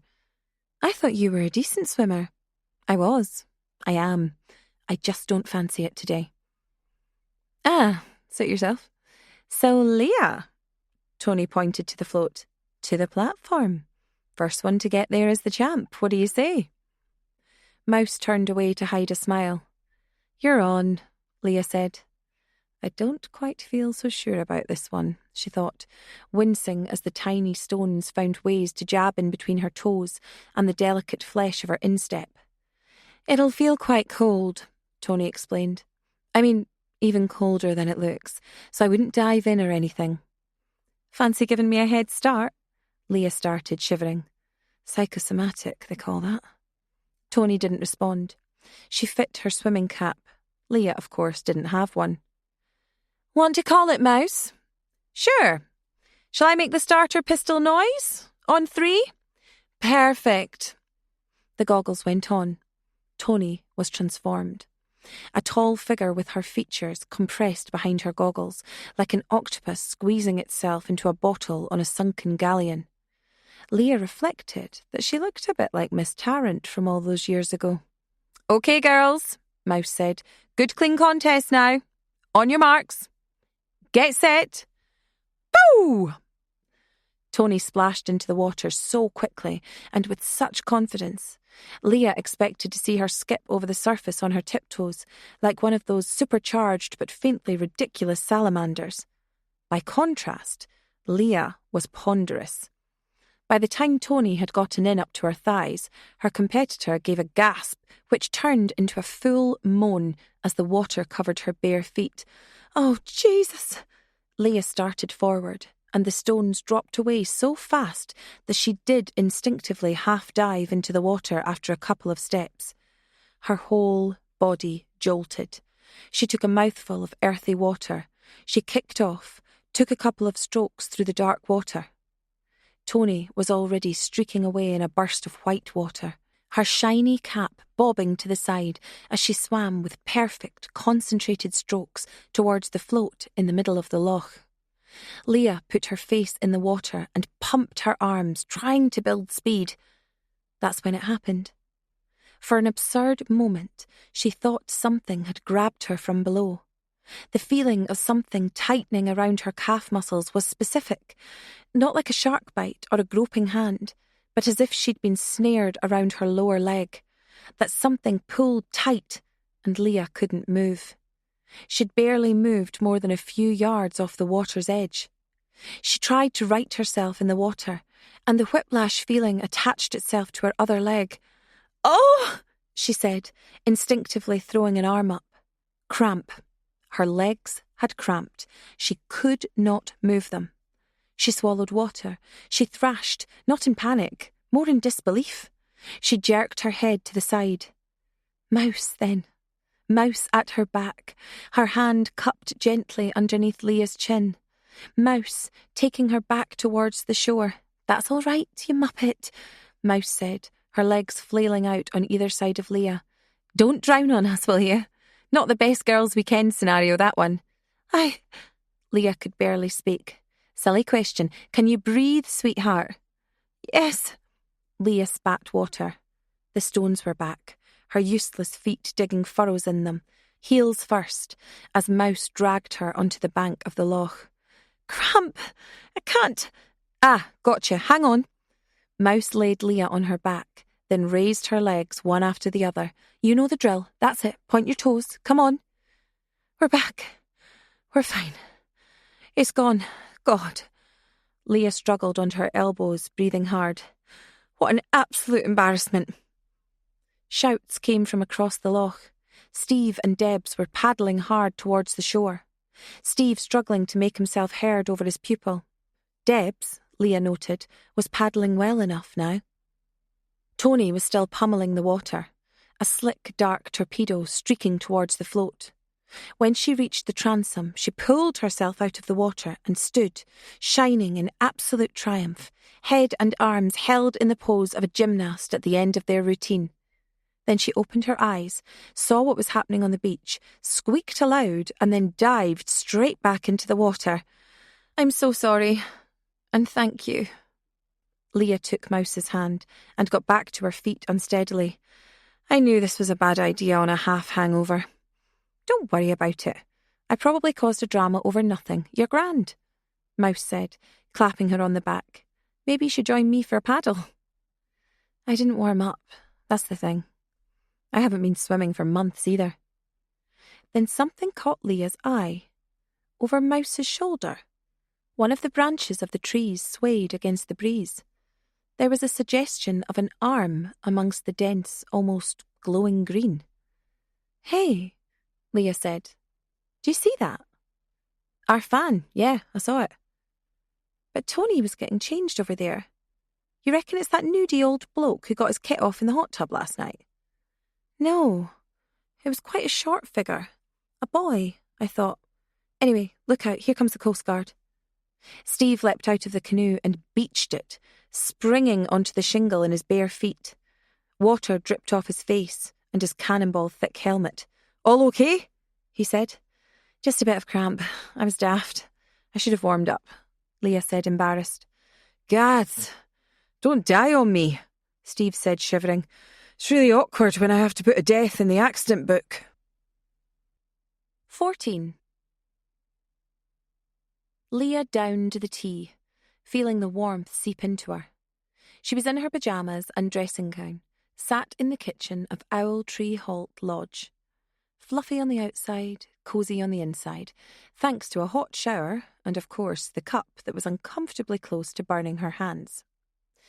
Steve had thankfully removed the helmet, but his neoprene suit was still on. His nipples were poking out, disconcertingly thick and stubby, and Leah wished he would put them away. His eyes were bloodshot, and he could have passed for someone on a spa break, left outside after the fire alarm sounded. Now, you sure you're feeling all right? Has the feeling come back into your arms? Does your chest feel cold? She might need her chest rubbed, Deb said, crossing over to the fridge. I'm absolutely fine. It was cramp, Leah said. Thanks very much for getting us back up here. I'm only sorry that it cut short the day on the water.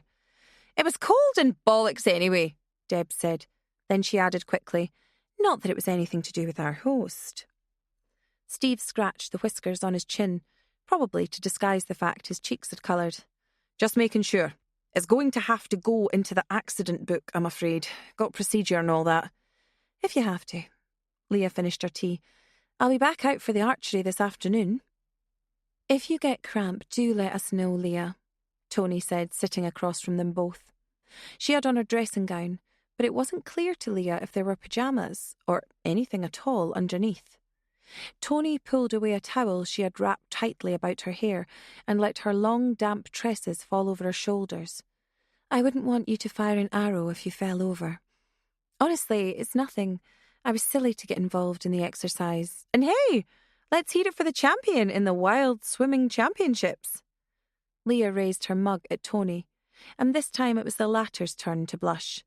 She grinned all the same. Well, You know, Bookie's favourite and all. You won by default, Deb drawled. She had cracked open a craft beer, a dinky little drink with a fancy can that Leah suspected was just repurposed supermarket own-brand stuff. It had been in the fridge when they got there.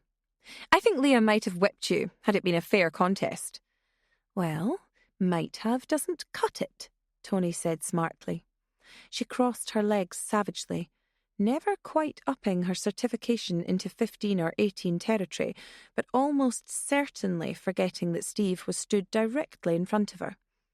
Anyway, maybe we'll have an archery champion this afternoon too. She's very competitive, Deb's mock whispered to Steve. Thinks she can beat us all at everything. Hey, want a beer? No, absolutely not, Steve said.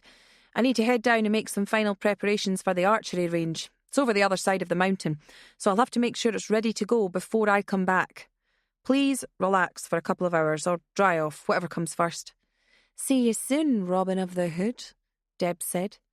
Once he was out the front door and his sealskin wet frame had gone past the side window towards the gate to the front, Deb said, Tell you what, he can't half move a canoe through the water. 4 arms like a Greek god. Tony smiled, but only out of one side of her mouth. Your Owen would be chuffed at you making a new friend, I bet. Maybe, maybe not, who cares? Debs had finished the can already. I don't complain about all his little work trips for conferences over in Germany and Stockholm or wherever. He's got a trainee he emails all the time, PhD student. Her name's Jessica. She leaves him kisses at the bottom. Now, he doesn't leave her kisses, but get this, he always emails her first. How do you know this? Leah frowned. Do I want to know? I know his mobile phone passcode. Same year his football team was founded. Ipswich Town, or whatever. I don't know. Men and their fucking football teams. So you're spying on your husband? That seems like a solid foundation for a relationship. Tony nodded thoughtfully at her own supposition. Oh, give over, Deb said. None of you ever felt the itch. We're all long servers here. No, not particularly, Tony said. You, Leah? No. Nowadays, even if I wanted to, I'd never get the time. And do you want to? Deb's eyes narrowed. I saw how fast our Steve moved when it looked like you were in trouble. That was just professional courtesy, Leah said. Or, being a human. Yeah, whatever. You always did fill out a swimming costume, sweetheart. Anyway, it's time you put your knickers on and we thought about some more drinking. Before anyone could respond, the landline rang. Jesus Christ, what's that strange sound? Deb said after a second. Fire alarm? Someone got something in the microwave? Are we being invaded? When was the last time anyone actually used a landline for anything other than clobbering your man? Shut up, Tony said, irritated. She crossed over to the phone on the table. Hi, this is Owltree Halt. Who's... Sorry, I can't quite... Her eyes widened. Ewan! I can hardly hear you. Are you on a mobile? Wait. Yes, that's better. That's not so bad. What's going on? Deb said. Can you hear? Shh, Leah said, leaning forward in her seat. Oh, that's... No, Tony said firmly. She texted us last night saying she'd got held up. Shell said she might be along today, but that she'd keep in touch and let us know. She had to stay on the mainland, apparently. Are you absolutely sure? Oh. This is trouble, Deb said, the irony leaving her voice for once. No, of course. We'll let you know the minute she shows. That must be worrying. Sure, I would ring the ferry company just to be sure. Maybe call down at the pub here? It's near the terminal. They might have seen her get off. I'm sorry, Ewan. I'm sure it's nothing. She'll turn up. Yes, of course. Tony put the phone down, then, before being asked, said, It was Ewan. Shell apparently said she'd get in touch last night to say goodnight to the boys. Made a promise to them. She texted Ewan to let him know she was stuck and couldn't get over. Something to do with the storm causing a problem with the ferry. She'd gone to a B&B, same thing she told us. When she didn't call to say goodnight to the boys, he called her number. Got a dead dial tone. Weird, Deb said. Same thing we got early on. Anyone tried to get in touch with her since this morning? I gave it a try in the car on the way back in, Leah said. I got a couple of bars of reception when we came around the side of the mountain. Nothing now.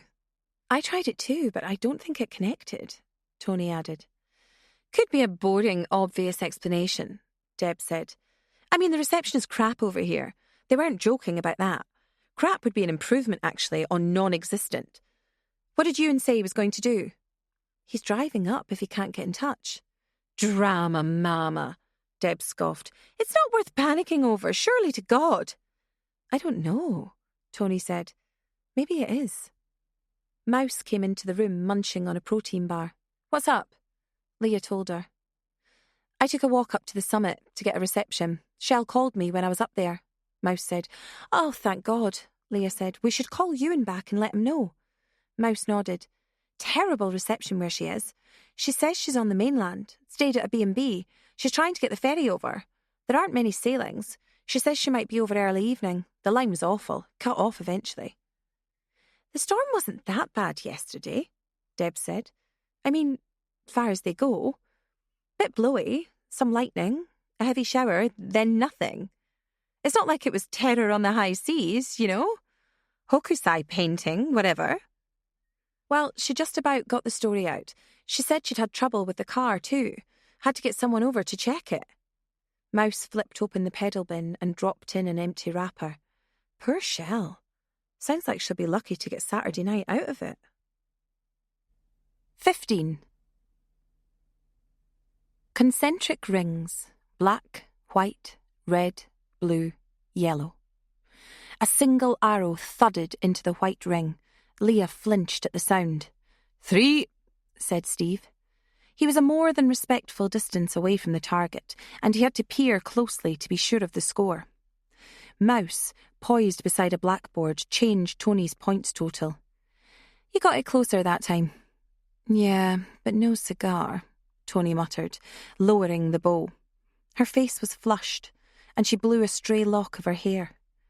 Good God, she's annoyed, Leah thought. She's genuinely irritated that she's losing a daft game. Leah took up her bow and nocked an arrow. Back it up a bit, Steve said, grinning. That's it. Leah saw what he meant. In aiming the dangerous end away from Tony, her bow was angled towards Mouse and Debs, who were sat beside the scoreboard. Whoops, that would have been a capper on the day if I'd shot anyone. All the same, please stop what you're doing and don't knock the arrow just yet, Steve said hurriedly. Sure. Leah let the arrow come away from the string, then came up to the mark. The range was on a flat, springy lawn, underpinned by mesh that kept the worst of the moisture and mud sealed away. As she'd been taught, Leah braced her feet, took the strain on her left hand, which held the bow, nocked the arrow, and then pulled back. It was tough. She didn't like this effort, and neither did her back.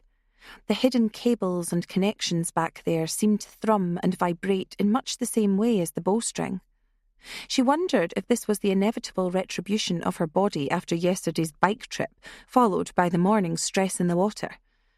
That's it. Now, sight along the line. Focus on the bullseye, Leah, Steve said in a firmer tone. When you're ready, release. Kill it. Leah let the string go. As before, her shoulder jerked and the arrow went high over the target, embedding itself in the rubber-faced wall behind the target. Every time, she said, exasperated. Every single time. It's like you're afraid of hitting something, Steve said, and Leah bristled at the condescending tone. Come on, there's a killer in you. You've got some points on the board. You get a big number, you can move off the bottom. Let's have it, come on. Leah picked out another arrow and knocked it as before. Brace, arm muscles sore, strange, twanging pain in back, like the cables on a suspension bridge failing, maybe. Come on, Leah, Deb said somewhere over her shoulder. Think of someone you hate. Wait, that's not easy. Leah's a saint. She doesn't hate anyone. Okay, think of yourself. Use your self-loathing. Come on, now. Leah thought about Deb's wide-open gob. Then she released the string. The arrow flew into the black. 7 points. Leah bowed at the applause as she turned away from the target, with Steve joining in. "What do you know?" Steve said. "Up to third, past Tony. There is a killer in you." Leah shrugged and joined Mouse and Tony by the side of the board as the former upgraded the scores. Debs pushed off the bench and strode forward. "Now make way for the talent, lads and lasses." She picked up the bow and slung it over her shoulder, then nonchalantly picked out an arrow. She sighted along the arrow, one eye screwed shut, then grinned at Steve. "Point out where you want Robina Hood to put this one, then." "Bullseye will do me, right down the middle." "I like a man who knows what he wants. Nice and direct. Okay then, hold on to your knickers." She loosed the first arrow. It hit the ring, which immediately surrounded the bull, plumb inside the line. A fine contact, but Debs tutted. "God damn it, I'm losing my touch here." 9 points, Steve said neutrally. "I don't think you can be caught. You're queen of the ring." "What do I win?" Debs said, resting on the bow. "Undying fealty, my lady." Steve mock bowed. There was a sudden silence at this display. Tony, clearly as uncomfortable and incredulous as the others, broke it. "Have you been practicing, Debs?" "Nope. I've played darts plenty of times. You might remember from last night, though I lost heavily. I was pissed then, of course. Same principles, isn't it? Line up your shot, take it." "But have you practiced archery?" Tony asked. "I did it once at a team bonding exercise 2 or 3 jobs ago. We certainly bonded. Half the team were dying in their beds with a hangover, but the activities were a joke." "And did you win?" Tony asked. "That's right." Debs gazed towards the target. "Guess we're all good at something." Debs stared at her, a slight frown underneath the flicked-up fringe. "I'm good at lots of things." Tony said nothing, but took a drink of her gin and tonic. Leah saw that she was hiding a smile. Tony had hit the target with something, at least. "I don't remember you being so competitive at sports, Debs," Mouse said. "I could be wrong, though. Memory plays tricks sometimes." "Sports? Well, I'll have a go, even if I'm no good at it. Thing is, it wasn't that I didn't like sports, I just didn't like school," Debs replied. "And I especially didn't like sports at school. Some of those fuckers at St. Martha's, you do wonder what was going on in their minds, making you do cross-country running in December, screaming at you if you got it wrong. What was that bitch's name? Glasses, with us all the way through that dump?" "Tarrant," Leah said. "Miss Tarrant." "Gads, how could I forget? Yeah, Miss Tarrant. You ever wonder what the screaming and vindictiveness was about in these people? Like, 'Miss Tarrant, I am fucking 12. "You were quite cutting, as I recall," Tony said. "Disruptive." "What you call disruptive, I call having a laugh." "Most people would call it disruptive," Tony said peremptorily. "You can't have a laugh all the time," said the funeral director to the airline pilot. "Oh, my salary's serious enough," Debs said. She knocked up an arrow and fired. Bullseye. "And that's the win," Debs said. She stared at Tony as she plucked out the arrow. "The win. The final victory." "You're superb at this," Steve said, applauding. "If this is only your second go, you should get on to the Olympic selectors." "I just might." Debs came to join them. "So that's victory to..." Steve squinted at the chalk message on the board. "The mole. That's you, the mole." "I don't see it myself." "I never could either." Debs grinned and swigged her gin. "I loan it, though. I kind of like it now. Mouse here, she loved it so much, that's what we call her." "You're never a mouse in your life," Steve spluttered. "Oh, what is she then?" Debs asked. "She's a puma or a lioness, something lithe and majestic," Steve said. Mouse cracked up laughing. "A lioness? I'm having that." "What's the story anyway?" Steve asked. "The animal names, I mean." "Mummy Owl will explain," Debs said. Leah took a breath. "When we were kids, we had a gang." No, that won't do," Debs scoffed. "Come on, own it. Why are you embarrassed?" "As I said, we had a club called the Owl Society. We all had animal names and..." You're deviating," Debs hooted. "Come on, tell the truth. Who came up with it all?"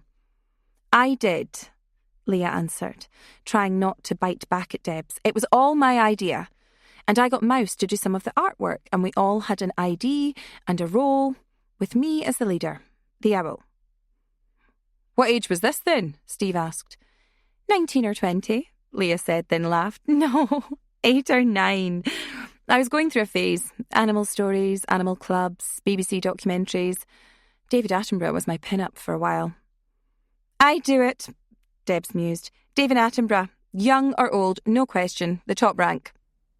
In his khaki jungle outfit. Tony's eyes had lost focus.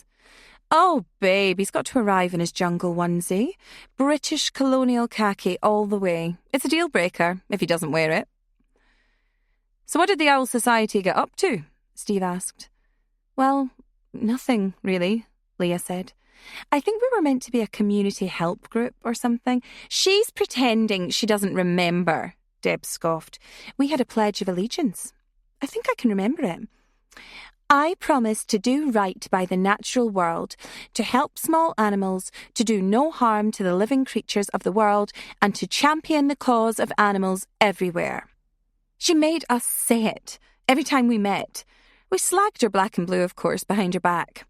Yeah, as I was saying, we didn't really do anything. I think I just liked the idea of a club and a logo and everything ranked and coordinated. I wish I was that organised in my life just now.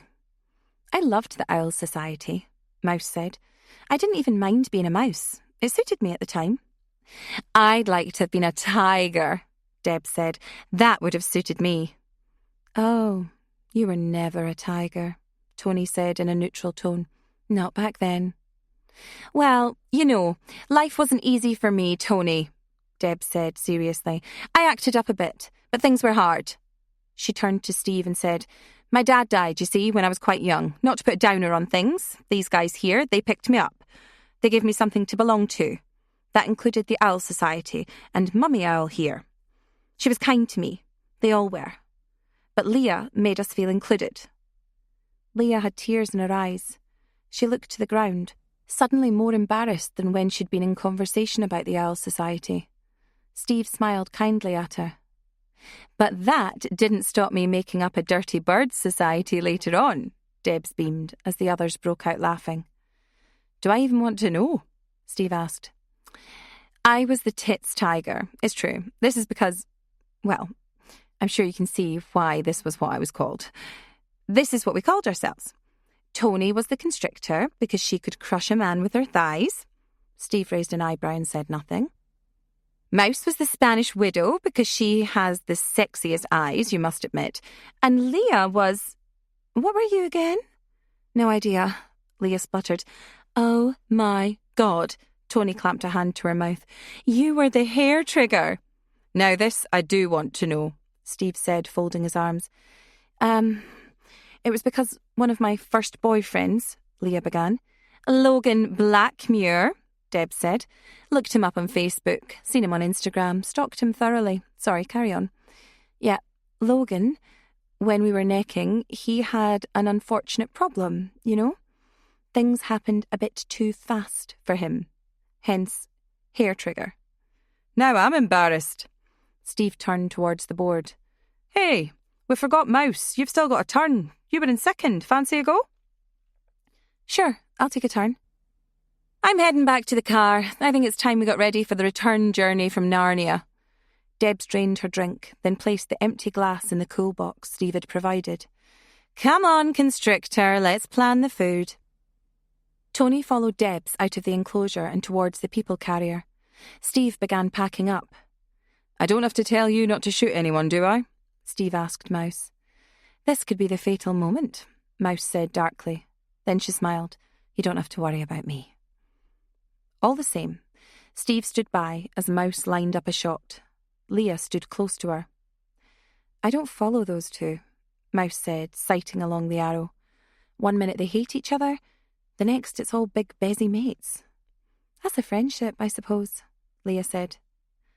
It was nice what she said about you. Mouse let the arrow go. Bullseye. I thought she was getting the knife in, Leah said, like she did before. I'm not going to respond, but sometimes I think she wants to destroy me. She used to be worse when we were out and about. 18, 19. She wanted to bury me. I'm sure she made up all sorts of stuff about me and Eric Glynn. Eric Glynn. Mouse's face went slack as she picked up her second arrow. You know, I haven't thought about him in God yet. Anyway, I'm sure she spread that rumour about us.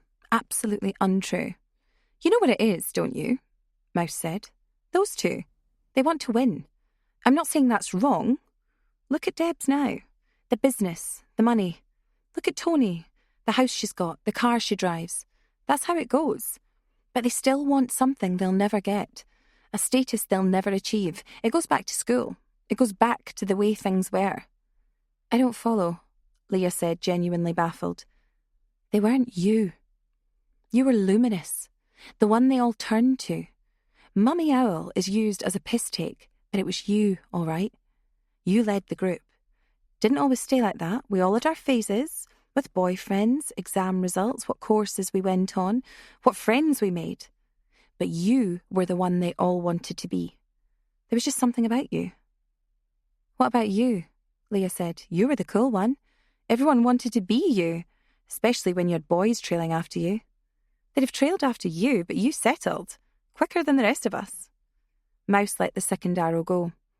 You weren't really much of a player, more of a homebody. I don't say that to belittle you in any way. I wish I'd been like that. You got Owen Clancy, love, Leah said wryly. You won the crown. I think we all cried about that. Oh yeah, so I did. The second arrow was buried in the bullseye. Steve whistled through his teeth. You finished second by just 1 point. Unlucky. I was just seeing the lie of the land, Mouse said coolly. A phone rang, startling them. It was Leah's unchanged stock ringtone from the day she opened the box of her phone. Shit, it's Shell. She turned away, the phone stuck to her ear. Hello? The interference was terrible. It's me. Is that you, Leah? Yeah. Are you on a boat? What's going on? We're waiting here for you. Won't be able to. Really sorry. You can't make it. Was that... Leah and Mouse shared a disappointed look. You all right? I guess if it's a hassle... Sorry, I can't hear you. Shell, love.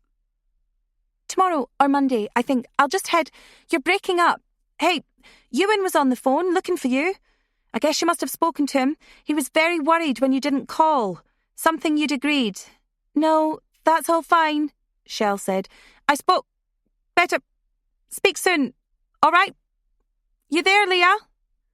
The line went dead. And then there were 4. Leah sighed. Yep, you guessed it. Shell's out. 16. Debs whipped the pan, her face a study in comic determination. A smell of burning wafted through the kitchen. Leah gave a fearful glance towards the smoke detector. Nope, Debs said, flinging the spoon aside and turning off the heat. I've definitely failed the bechamel test. Just pile it on anyway, Tony said. It'll be all right when it comes out the oven. She didn't exactly muscle Debs out of the way. Debs moved willingly, but she still frowned at Tony's back and even buried a remark in her fresh gin. Tony scraped the sauce on top of the tray of lasagna. After that, she layered on a variety of cheeses with the skill of someone who knows she's being watched and enjoys it. Ovals of mozzarella, flakes of cheddar, and something that might either have been ricotta or cottage cheese. Maximum over cheese, Deb said, and I mean that as the most sincere compliment. It'll look better once it gets bubbly. Tony slid the tray into the oven. Leah felt a comforting blast of heat from the door before it slammed shut again. Now I think it might be time for the main event. She took out a bottle of Chablis from the fridge and placed the dewy glass against her cheek. Leah wondered if this was some sort of affectation, something seen on a cookery programme that everyone would have to do now. Lovely and cool, she said. It's the good stuff. Anyone joining me for a glass? I think I will, Leah said. Did you have that in your luggage? Yep, this and some Pinot Noir. Thought I'd save it for the big Saturday blowout. Though the stuff they've got in here isn't bad. More gin to go around, Deb said. Suits me. Leah poured herself half a glass of the Chablis and took a sip. Thought you were Mrs. Wine Fiend. I remember you having some kind of membership. These allegations are true. However, I've had to come off the stuff. I'm happier with a gin and tonic. Less of a hangover, less depression, less deep need to refill a glass once it's empty. Plus, you can kind of cheat on yourself.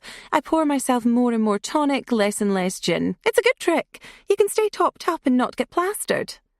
Like you were last night, Tony asked mildly. Yeah, exactly like that.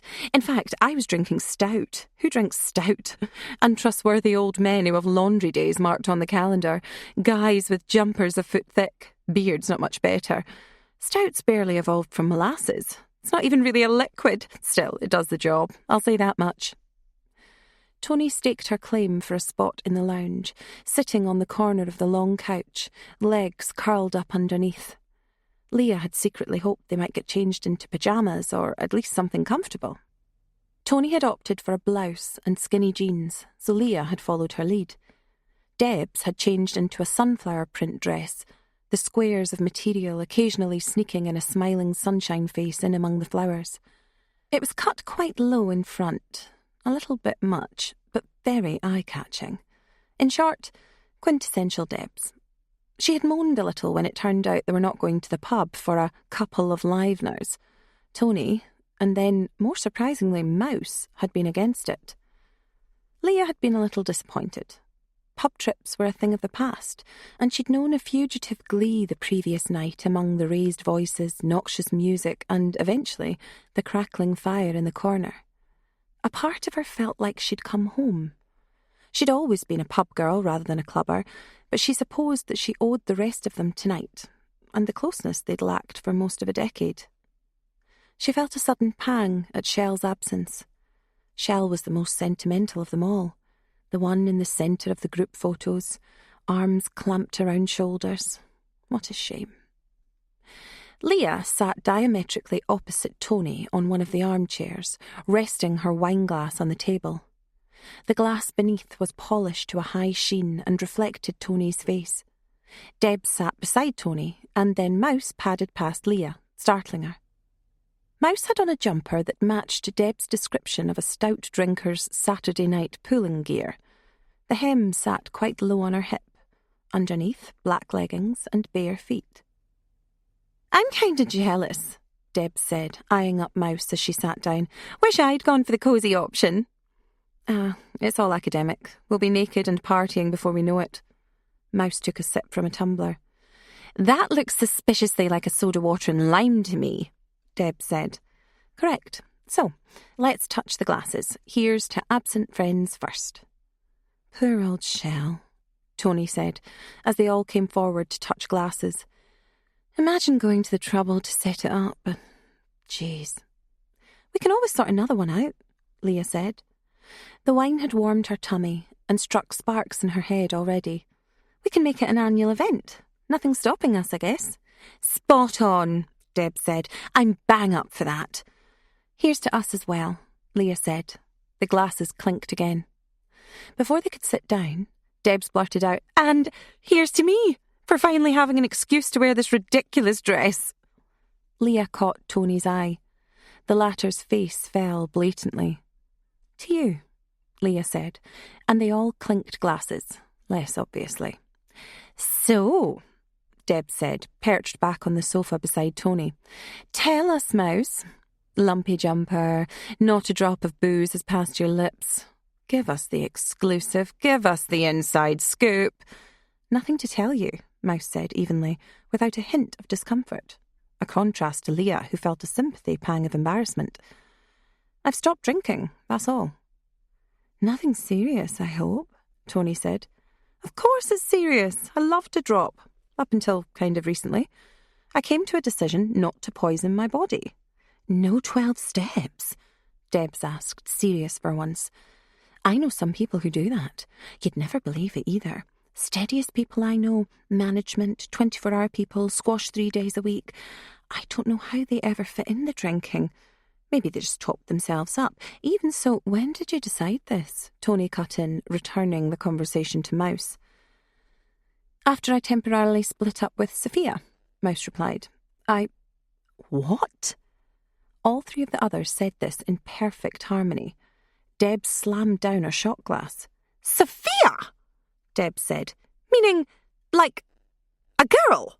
Sophia! Oh, yeah, Mouse said, unperturbed. You might even have met her. I think she came to the pub when I was working for the agency. Again, no damaging conversion. I'd split up with Ian Farsley, guy I'd been seeing for about 18 months. He was too keen. I think he wanted a dress on me and a big day with his family. But it's not me, and never has been me. He was devastated. Here, she blinked. Anyway, it happened. Sophia was a good mate, got me into yoga, park runs, half marathons, that kind of thing. It's true what they say, you know. You do love the person. I can tell you that for a fact now. It works pretty well. We both have to disappear now and again. I have to take off, find other places to do my work. She takes 2 months off every year to go travelling. We travelled together once, but it didn't work. We were close to splitting up again halfway through a tour of Vietnam. So now we both hit the road once a year. We come back and everything falls back into place. She paused. Happy. Good for you, Leah said. Jeez Louise, I'm glad you found someone. You should have brought her along. Gads, no. She counted herself out. Didn't want to cramp my style. She said this with a straight face. Mouse sipped at her soda. I had no idea you drinketh from the furry cup. No idea at all, Deb said. And you had Owen Clancy at school too. All part of life's rich tapestry, Mouse said. Anyone stalked Owen Clancy on social media lately? Tony took a deep breath. Yeah, still looks great. Married to a charity worker called Sarah, no H, and has 2 children who look like what they are, the products of the loins of a seraph. Bitch, Deb said bitterly. But never mind that shit. Level with us, mousy mouse. Is it like, you know, there was a terrible silence. Better. Better, last longer, full marks across the board, Mouse said, an impish expression on her face. God, the great divide, Deb said, shaking her head with a kind of awe. Imagine that. I mean, I'm not saying you have a great divide down, you know, but hey, that's great. More carpet for Mouse. Jeez. I think the only time I got down with that was when I practiced kissing with Tony. She had expected a thunderstruck silence, but instead Leah and Mouse tittered. Oh, we all know about that, love, Leah said. That's no secret, was the talk of the school. I didn't know we were practicing kissing, Tony said, sitting up straight. I thought we were doing it to wind the boys up. It was a twofer. Actually, it was really nice. You must have eaten so many mints before it. No boy ever went to that effort for me. You weren't bad, Tony conceded. Anyway, here was me thinking you were Keith Chegger's Mouse. Pregnant. Interesting scenario if you were, Deb said. Is there a significant other in the shape of a male still lurking, or did you head down the wank bag? Sorry to disappoint you, Mouse said. Anyway, haven't we got some games or something on the go? We do, Deb said. It's nothing fancy. We have Monopoly or good old Spin the Bottle. God, Monopoly's boring, Tony said. I'm sorry if there are any fans, but it bores me rigid. It's the favourite game of all my least favourite people. Leah, who loved Monopoly, said, What's the score with Spin the Bottle then? I don't think we ever did that as teenagers. That's why it's so exciting, Deb said, setting her tumbler down with a sharp report. When the bottle moves towards you, you have to fulfil the category, or, in forfeit, you have to down a Jaeger bomb. Jaeger bomb? Category? We didn't agree to this on the itinerary, Tony said. Don't worry, it's all set up, Deb said. By me. She reached behind the sofa and pulled up a backpack. Inside, there was an old Wheel of Fortune board game. A presenter Leah could only vaguely remember grinned from the faded box top, his haircut and sports jacket ancient relics.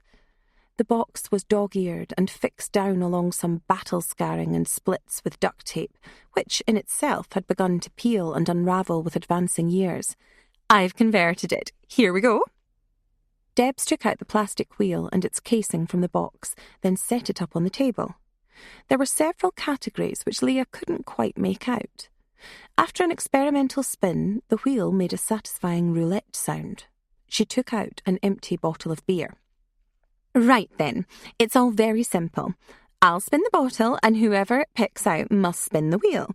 Then you answer the questions that come up. Nothing for two in a bed, of course. If it picks you out twice in a row, play moves to the next player. Same for categories. If you've already answered the question, then you spin again until you get one you haven't answered. Mouse peered at the wheel. Not too many questions, and among the ones I can see, I'm uncomfortable with this, Tony said. You're supposed to be, Debs grinned. Drink up, you'll get in the swing of things. We're all friends here. We know all the answers already. Or do we? All the same, if I get a question I'm not comfortable with, I'm not answering. Tony folded her arms and sat back. One leg swung against the sofa nervously. Suit yourself, Deb said. I'll ask the spirits if they'll answer for you. She stood up, shut her eyes and raised her hands, palms outwards. Mighty spirits, if you're here, make yourself known. Give us a sign. The landline rang. Everyone screamed. 17. Leah was closest, and she lifted the receiver. Hello? There was a moment of complete silence. Then something that might have been a breath. An inhalation. Then the connection was cut. Did someone drop the phone? Tony asked. Pretty much. Leah put down the receiver and returned to her seat. Heavy breather? Wrong number? Jealous husband? Debs asked. No, it was nothing. Silence. I'm not even sure I heard a breath. Just cut the connection. A silent call isn't nothing, Mouse said, frowning. Probably just a wrong number, but it's weird that they got in touch at that particular moment, whoever they were. Debs grinned. Not weird at all, if they're listening to us and watching our every move. It has a ring to it. A masked killer, 4 hot babes out in the middle of nowhere, watching as they have pillow fights in their jammies, showering together, totally as friends, nothing dodgy at all, and all the while out there among the trees. She gave a corny horror movie laugh, starting at the back of her throat. No one else was amused. Leah turned to Mouse. There is something out there, though, isn't there? What do you mean? Tony asked. She was sat up straight now, her wiry shoulders bunched with tension. Are you messing with me? She's not, Mouse said. It's probably nothing. This place is very isolated, but yesterday, just after I met up with you, when I went to collect my camping gear, someone had messed with it. Nothing was stolen. They just had a quick look. I would imagine it was something to do with Mr. Nude Hot Tub UK, who runs the stables just down the hill. Nothing sinister about it. But then there was this afternoon, out at the loch. Leah's heart beat faster at the recollection. There was someone watching us from among the trees. Just a shadow, really. I couldn't make anything out. But there was someone there, close to us, when I was pulled out of the water. I didn't make much out either. Whoever was there didn't hang around. Once we'd made sure you were okay, Leah, I took a quick look around. There was no sign of anyone there. Tony's voice had a shrill note to it. And you're only telling us this now? God almighty, there could be someone from a 1980s slasher movie out there. Machetes and stuff. Why didn't you mention this before? Because it's bullshit, Debs said peremptorily. Not that I don't believe either of you, because I do, just because it's not a problem. Someone had a poke around your sweaty cycling shorts and decided not to pursue matters further, Mouse. I mean, God knows, that's a fool. They missed out. But it's no problem, really. There are other people living on this island, including dear old St. Keith of Didangly Balls. It was probably him, or Steve, or Pete. Nothing to worry about. If you started freaking out about one daft phone call or wondering if someone's watching your house, you'd never go anywhere on holiday again. So stow that talk, all right? Deb's demeanour had utterly changed. Even when she was sincere, her smile wasn't. But now there wasn't a trace of humour on her features, and her grey-blue eyes focused on them, one after the other.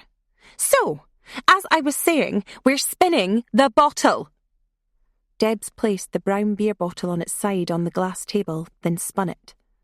Leah flinched, expecting froth to spit out. But the inside was dry, and the sound of glass against glass was strangely pleasing, like a skate slicing across ice, or a glazier drawing a diamond cutter down a window. The bottle stopped at Mouse, who covered her face. Oh, Christ. Can I forfeit? I'll sing, do a dance, striptease, whatever you like. There are no forfeits in this game, Deb said, still very serious. You must answer the questions. If I don't want to, I'm not answering any questions, Tony said. Or, indeed, you can be a pussy your whole life and not answer any questions, Deb said, recovering her old tone. Don't be disrespectful, Tony snapped. OK, ladies, I'll spin the wheel. Now, hang on. How does this thing... Grab it by the nubbin and give it a good old yank, like you did with Owen Clancy, according to sources. Mouse sighed. The triumph of my teenage life, and only now is it an occasion for shame. OK, here we go. Mouse spun the wheel. It ticked through each little segment, the marker pattering through each section, growing slower and slower. With the exception of Tony, they gave a rising moan as the sections spun more slowly, and the needle finally rested on the worst thing you ever did. Blimey, that's a tough one. Mouse bit her lip. I'll have to think about that. Bullshit, Deb said. Everyone has that one thing. It flashed in front of your eyes right then. Go with it, tell us. You can tell us anything. Christ, it's probably something we already know. Mouse sat down. Well now, that's a weird thing. Don't answer it if you don't want to, Tony said. See, what Debs is doing here is collecting information. I kind of remember you doing it at school. You asked us all who we fancied. Next thing you know, it's all round the school that I fancied Owen Clancy. That was one of life's harsh lessons, it's true, Deb said. She swirled her gin and tonic, watching the ice shards collide. But a vital one. Trust no one. Present company accepted. Debs grinned. It was that weird little girl who spread that around. The one, you know. Deb's eyes met Leah's briefly, then looked away. Not guilty is what I'm saying. You want it to be me, but it wasn't me. And that's the truth of it. Anyway, it's not about you, or at least not yet. This is about Mouse. I can tell you, it's not a... Well, it is a big thing. It is something that I regret, and something I don't really like thinking about. Mouse's posture was rigid, and she folded her arms across her chest. But I'll talk about it. It's something I wanted to say to one of you. Or all of you. Anyway. This is a bit heavy. Don't you think this is heavy? Tony entreated Leah particularly. I guess we can talk. I'm okay with it, if Mouse is okay with it. Leah wasn't okay with it, though. She racked her brains for something else, some alternative, a replacement shame. I said I'm okay with it, Mouse said. It happened recently, about 4 years ago. I was hiking in the Hindu Kush. Nothing hairy, nothing requiring oxygen, but the terrain was mental. It was a commitment. I had a few moments where I was looking down the wrong gradient and regretting my life choices. I had gone alone, but I fell into talking with a few walkers from Canada and one guy from America called Jonah. Leah expected a snort or some other contribution from Debs at the mention of a man's name, but everyone had fallen silent. We were a close-knit little group, but the numbers whittled down. There were only 3 people tackling the peak, our final trip before we had all decided to head back. One of these was Jonah, the other was a Canadian climber called Richard, both younger than me, both of them in their mid-20s, I'd say. Good condition, experienced, rich kids. I hate to say, Trustafarians, but both nice men. Which one did you have? Deb said. Neither, Mouse said, with a touch of Tony's hauteur. Wasn't in my mind. I'd just come out of a relationship and wasn't even in the mood for a bit of a laugh. I needed the peace, but it was clear that it was in Jonah and Richard's minds. This irritated me.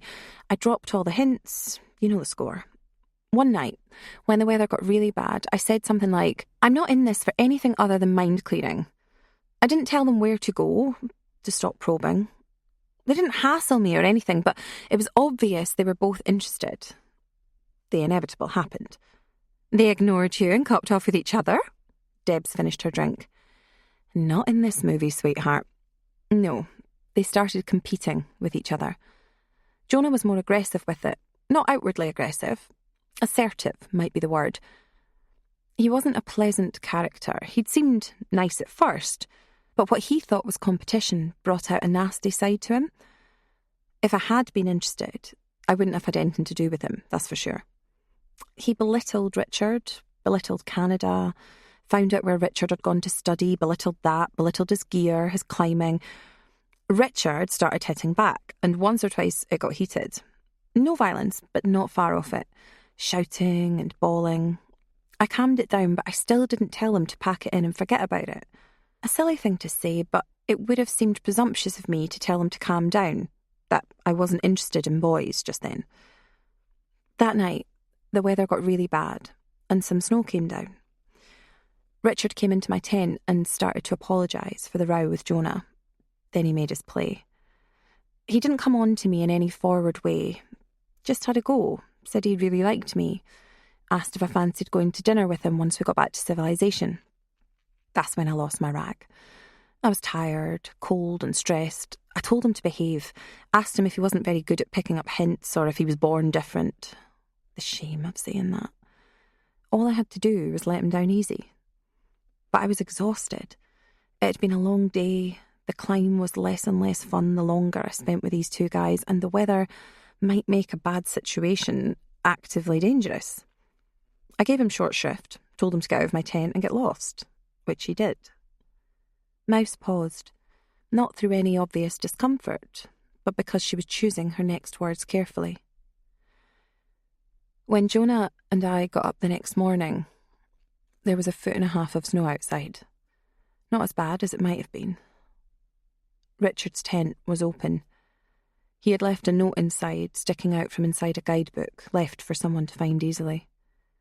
He wrote that he was glad that I'd said what I had, and that he would follow my advice. All his gear was stowed inside: backpack, equipment, food, water. All that was missing was his boots and whatever he was wearing. The snow had stopped during the night, and Richard's footprints were clear, leading away from the camp towards the edge of a gorge, dropping into a river. That's where the footprints stopped. Jesus, Tony said. His body was found 6 weeks later, somewhere downriver. We'd moved on, of course, we had to. We wanted to complete the climb, and we did. We had no one to contact. We had to tell the authorities as soon as we got back to civilization, a day or so later. The secret hung heavy on us while we kept walking. Jonah kept telling me it wasn't my fault, it couldn't have been my fault. He was speaking the truth, but I know I could have handled it better. What made it worse was that there was an inquiry, and it established that Richard had been a depressive. Long history of it.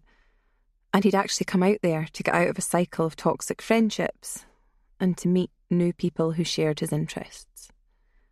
Mouse looked away for a moment. Both Tony and Leah put their arms around her. "No, it's fine," Mouse said. "Totally fine. It's just something that happened. It's not like I pushed him. But that's it, I think. That's the single worst thing I ever did. I dismissed some guy who probably didn't know anything about relationships and women, even at that age. And he's dead because of it." "Not your fault, and you know it," Deb said. And she actually showed her teeth as she said, "Know what irritates me here, Mouse? And I mean no offence. The worst thing about that story is that you actually blame yourself for something. What are you meant to do? Yes, sir, please, sir, bend over, take one for the team. Even if you'd known he was a depressive. That word right there tells you it wasn't your fault and couldn't have been your fault. What I'm picking up from this story is that the guy was bullied by this Jonah character, so blame him. Worst thing you've ever done is not on the radar, not on the same continent, so put it out of your mind. Now, on that delightful note, it's time to eat." 18. "I don't think I can eat any more," Deb sighed, leaning back and cradling her tummy. "I think if I have any more, I might... You know what, I'm going back in." She broke off a segment of garlic bread and mopped up some stray mince and tomato sauce from the tray. She spoke mainly to herself, with the other 3 women having retired from the dining table to the sofas in the corner of the main room. Tony had resumed her seat on the couch and cuddled into a cushion with a bizarre patterning effect that reminded Leah of red wine spilled on a carpet. Maybe we should do what the men do now, sit around farting. You forgot the porn and hookers. Definitely got the ballast, with all this food, mind you, Deb said. Please let us know if you do, Tony said. I think I'm downwind. There was a silence for a moment. Then Debs giggled. I am so sorry. I promise I did not time that release. For God's sake, that's awful, Tony shrieked and went over to open up the patio window. Well, you always process me as kind of the disgusting one. I thought it'd be an idea to revert to type. Meeting audience expectations, which is important in my line of work, I can tell you. That is what they call a value add. Debs took another sip of gin and winked at Leah and Mouse. Leah sipped at her own wine. On the corner of the table, the Wheel of Fortune remained, its ticker still stuck at worst thing you've ever done. She hoped that was the end of it, that they'd move on from that. Even better, that someone would put on the television, in the hope that this would draw attention away from it.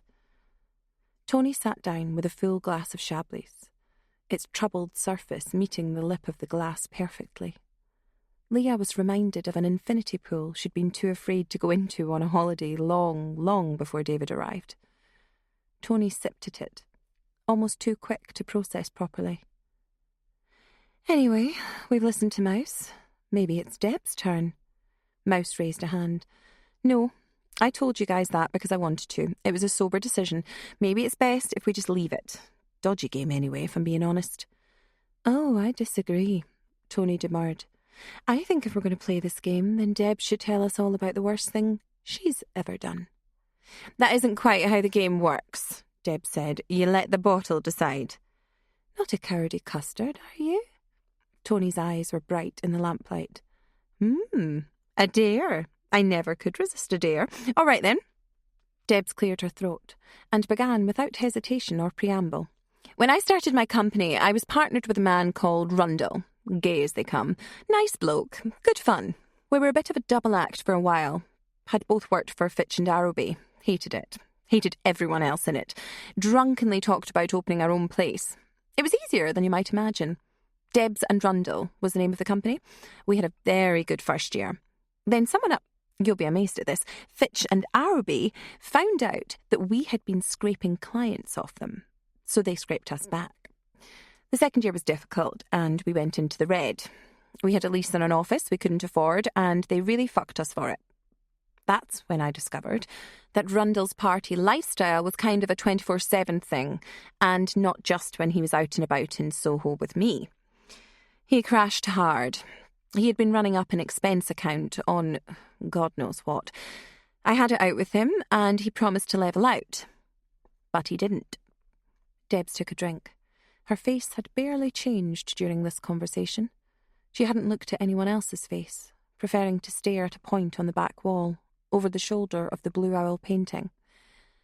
He fell into depression. Or maybe he'd always been depressed. Started not showing up for work. One night, he called me from somewhere outdoors. Windy night, bit of rain. Like tonight, in fact. She gestured towards the patio door, where a light rain had begun to rattle against the glass. He told me that he was thinking of taking care of our problems. He wanted to leave. He would pass over full control of the business to me. He was staying at his parents', they had money, and he gave me a laughably low offer to buy him out. I accepted. How could you afford that? Tony asked. A single tear dripped from Deb's eye. She didn't wipe it away.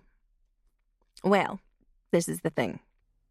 I had been cozying up to someone in the video games industry. 21. Bit of a hot shot. Bit green in many areas. He thought the sun shone out of my bottom. But I could see the sun shining out of his bottom line. He told me he had an idea for a mobile video game, just when they started taking off. He showed me demos of it, one night. I practically had him signed up to a contract that night. I knew this game would work. What was it called? Would I know it? Leah asked. Debs told them. Eyebrows were raised, drinks were sipped. Mouse whistled softly.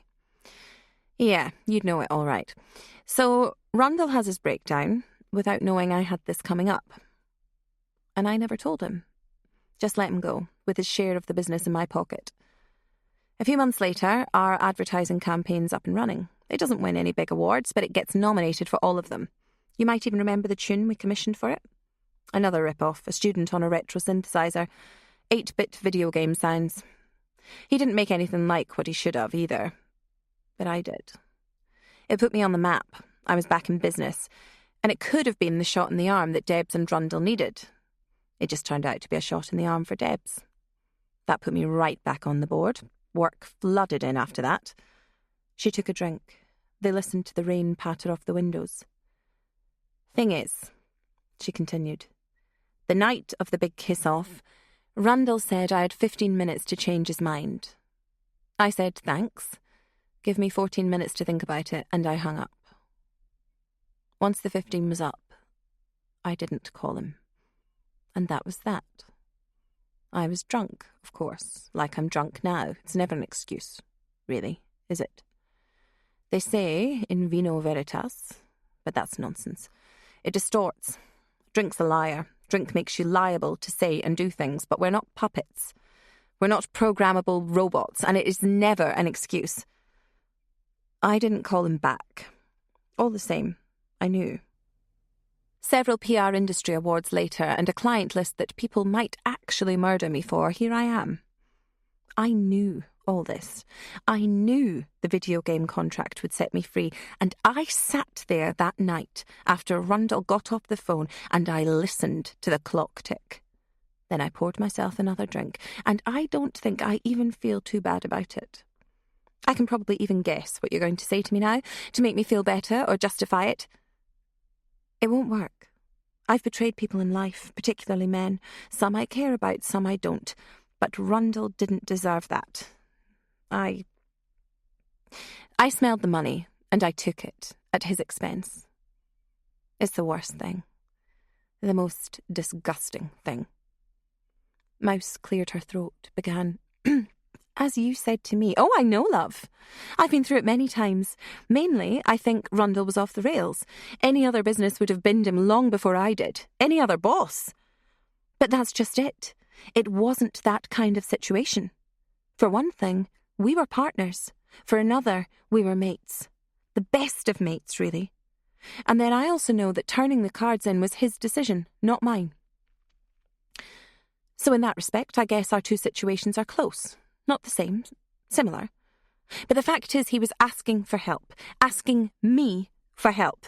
And I didn't give it to him when he needed it. I took advantage. I'm still taking advantage, so there it is. The worst thing I ever did. And I don't even think I feel bad about it. It worked out for me. I don't even think I miss Rundle. Do you know I heard he was driving Ubers nowadays? The person who told me that might have been winding me up. Or maybe they knew what I'd done. Word gets around, I suppose. Tony shook her head. You're speaking with hindsight here. As far as you knew, the guy was a liability. He was causing you a problem. And if you'd both felt the benefit of the new contract, he might have screwed that up as well. It was a tough decision, but it turned out to be the right one. You're not responsible for his actions ultimately. Any more than Mouse is over the guy on the mountain. I think you're beating yourself up for nothing. Debs shook her head and shivered. No. Here's what should have happened. That night when he called me, I should have told him to sit tight until I got there, that we'd figure this out, that we'd stick together, that I wouldn't let him fall. But I did. You had no agency there, Mouse said. It sounds like you want to have it, some kind of guilt trip, but you didn't have an active hand. It's no more ludicrous than me blaming myself for what happened to Richard. Ah, spooky mousy, Deb said. Her eyes were moist and red, but she was not weeping, as if her very tears were grudged. You're very zen, you know that. In a lot of ways you always were. People thought you were shy, the quiet one. We all treated you the way the Beatles treated George Harrison. We made a similar mistake. You're just a sly old boots, aren't you? Deb's tone was sneery as ever, and Leah's shoulders stiffened to hear it. Mouse's smile was pleasant, but her eyes were cold.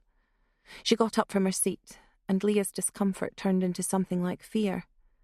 But Mouse sat beside Debs, then folded her in her arms. Debs sobbed and allowed her head to rest on Mouse's shoulder. "Sorry," she finally croaked, as Mouse stroked her hair. "This is what always happens when people are nice to me. Had to go and ruin it all with your cuddliness, didn't you?" "The silly old mole," Mouse said softly. By then, Tony and Leah had joined them. Debs, her cheeks bunched up against Mouse's bony shoulder, had the absurd look of a child who'd fallen asleep at a wedding, about to be carried off to bed. "I think this isn't a crying issue," Tony said, her hand on Deb's back. "Really, I don't.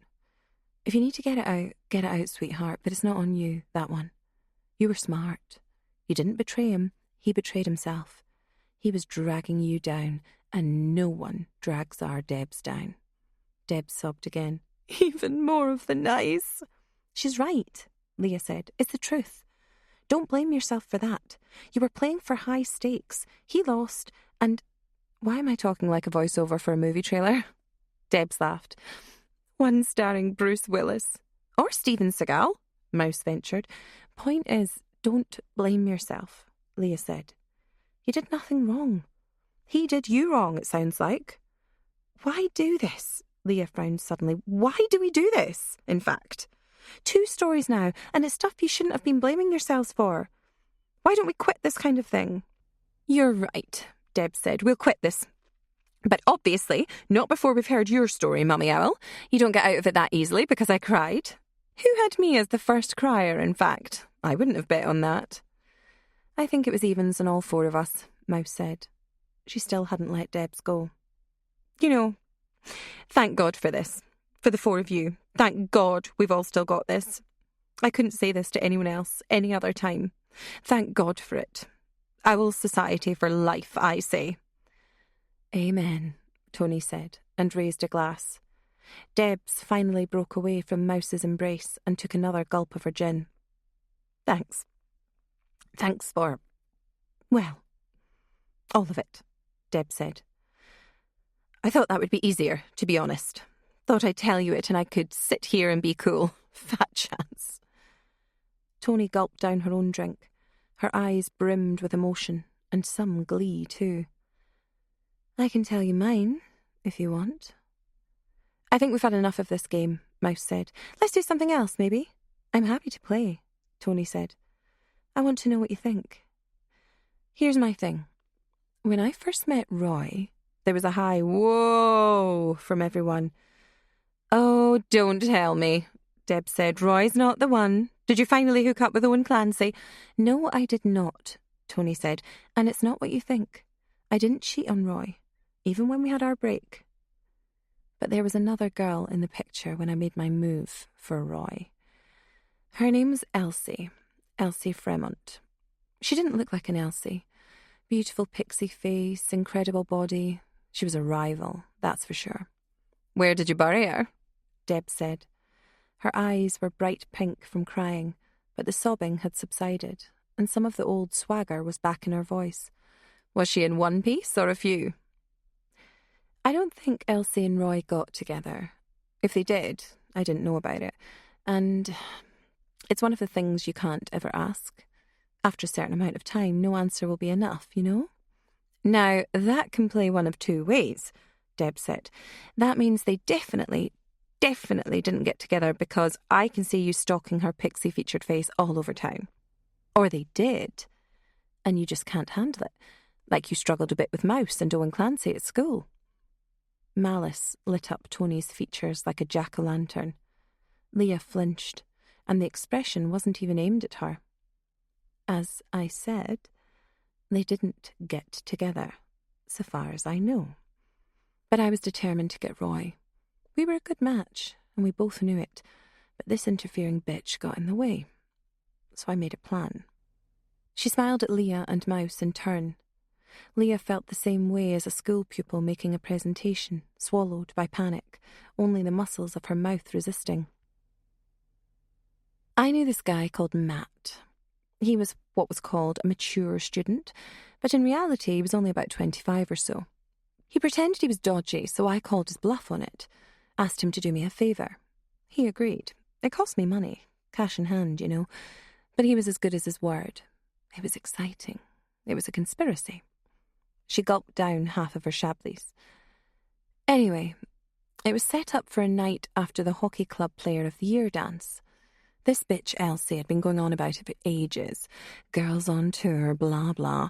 She was mad about her rugby team. Closet fucking lesbian. Tony's eyes fluttered and she glanced at Mouse, startled. I'm sorry. Mouse waved a hand. I've got your drift. Right. Sorry. Anyway, I got Matt to show up at this Player of the Year party. It was on pretense of him getting them all some toot. In fact, Elsie was too much of a goody two-shoes to take any of that. But it turned out she was a slapper. Matt got her pissed, took her back to his flat. They did it.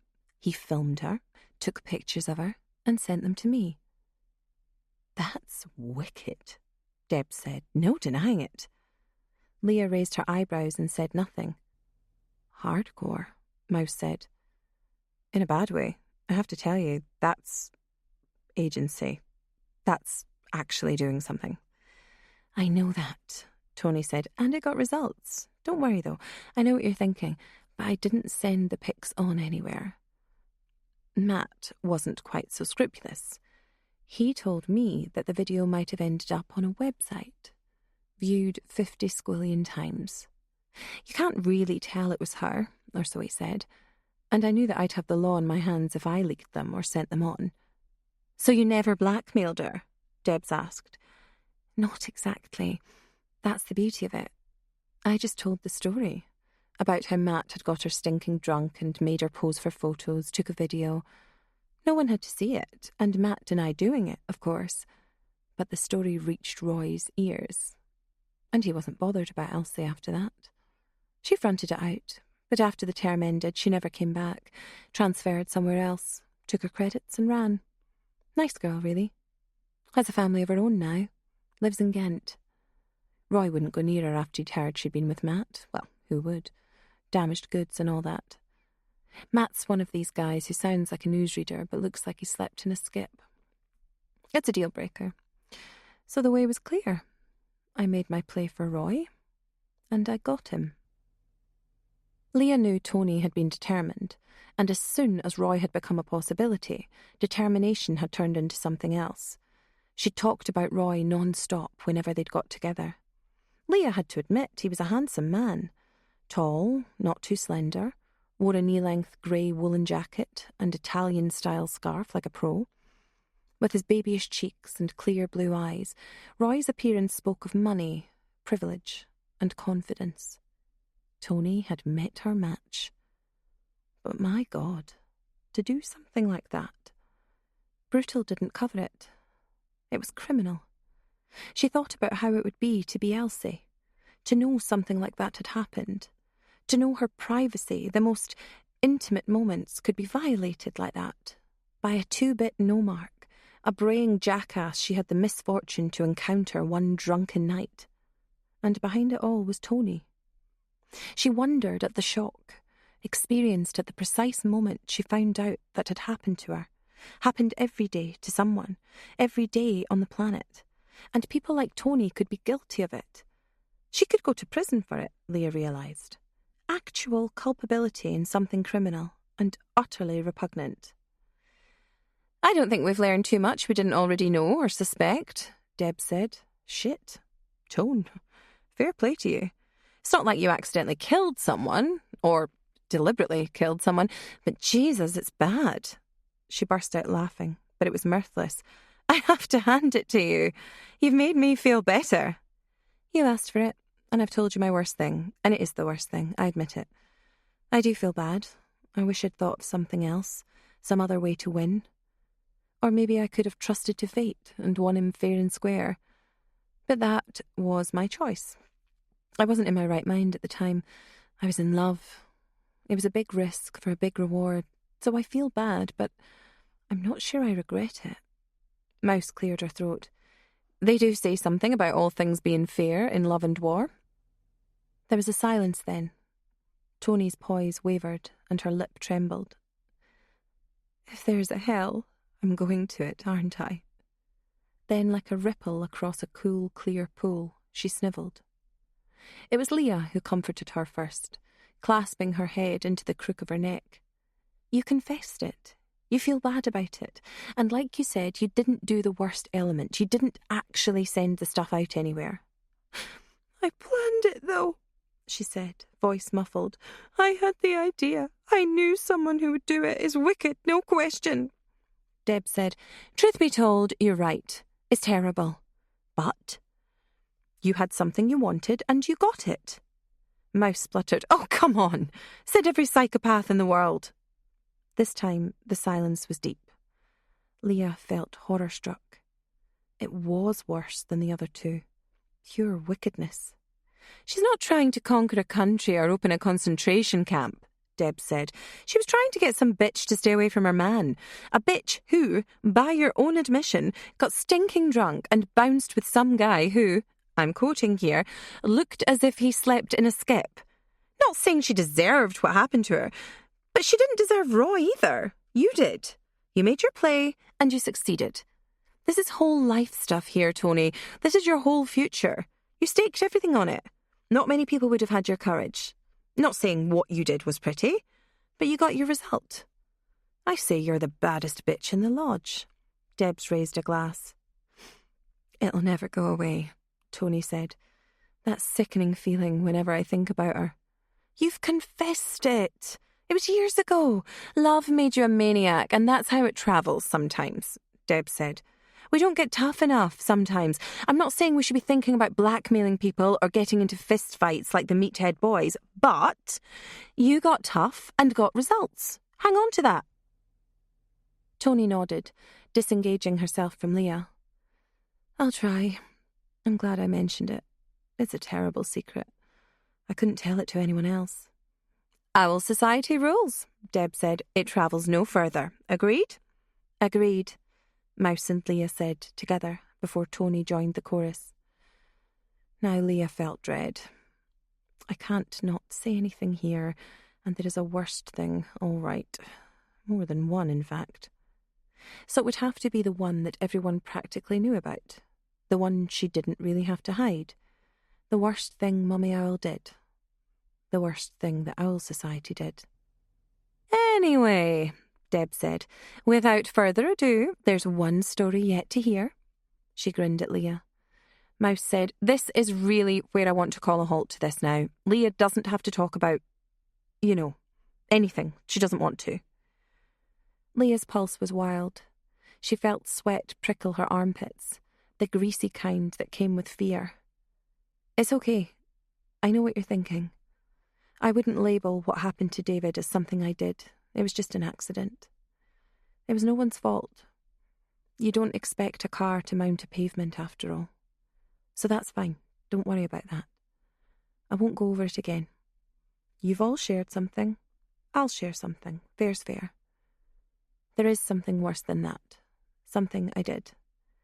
What have you done then that qualifies for this? Tony scoffed. 10 Hail Marys if you swear or something. Good old Mummy Owl. Actually, I'm intrigued.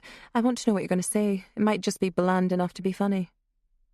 Isn't it staring you all in the face? Leah asked, a note of tension in her voice.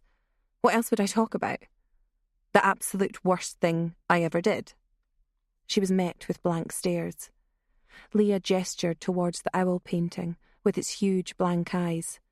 You've only been talking about it for a whole fucking day. The Owl Society?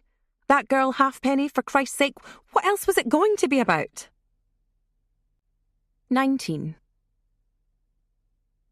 Leah began to cry. She felt as if someone had taken her by the scruff of the neck.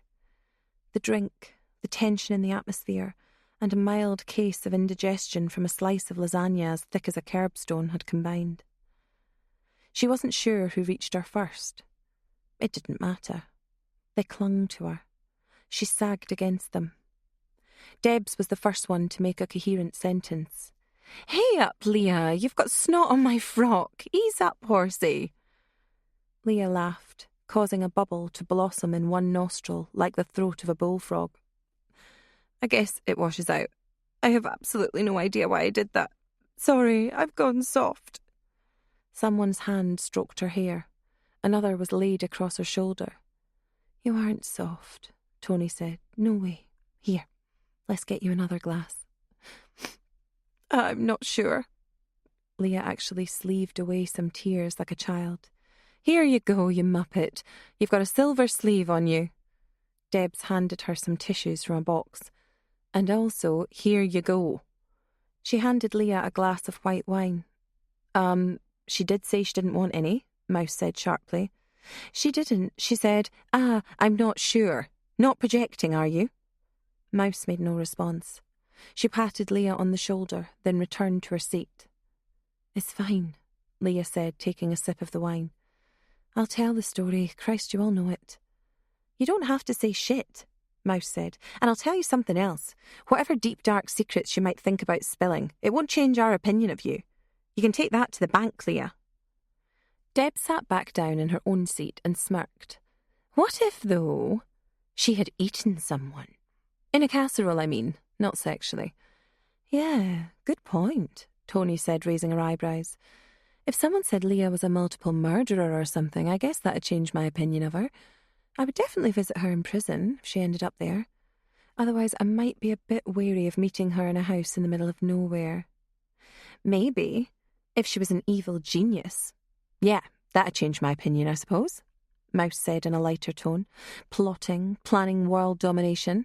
It'd be cool all the same. Evil genius, plotting and planning.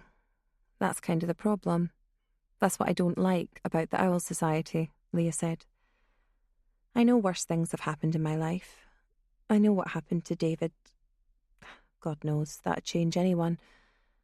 But there's something about the Owl Society, how it all turned out. It haunts me. I think I forget about it, or I was in denial for years. It's always in the back of my mind. It's something that I think about when I wake up in the middle of the night. Not something I dream about, exactly, but it's there, under the surface. I think it's the worst thing I ever did. I'm sure of it. Debs raised her hand. Point of order here. Am I alone in thinking that I don't know what the fuck you're talking about? The Owl Society? Some stupid little club we made up when we were, 11? 12? It was the equivalent of playing with dollies. What's there to be embarrassed about? Leah cleared her throat. The glass trembled a little in her fist until she relaxed it a little. You all know what the problem was. You all know what we did. What I did. Debs tutted. For Christ's sake. You mean the freak, don't you? The crazy chick. Let's say it. This is what it's about, isn't it? I can't even remember her name. That's how meaningless it is. Mouse said quietly, Halfpenny. That was her name. Fiona Halfpenny. Fiona Half-Wittery. That's the one. Debs whooped.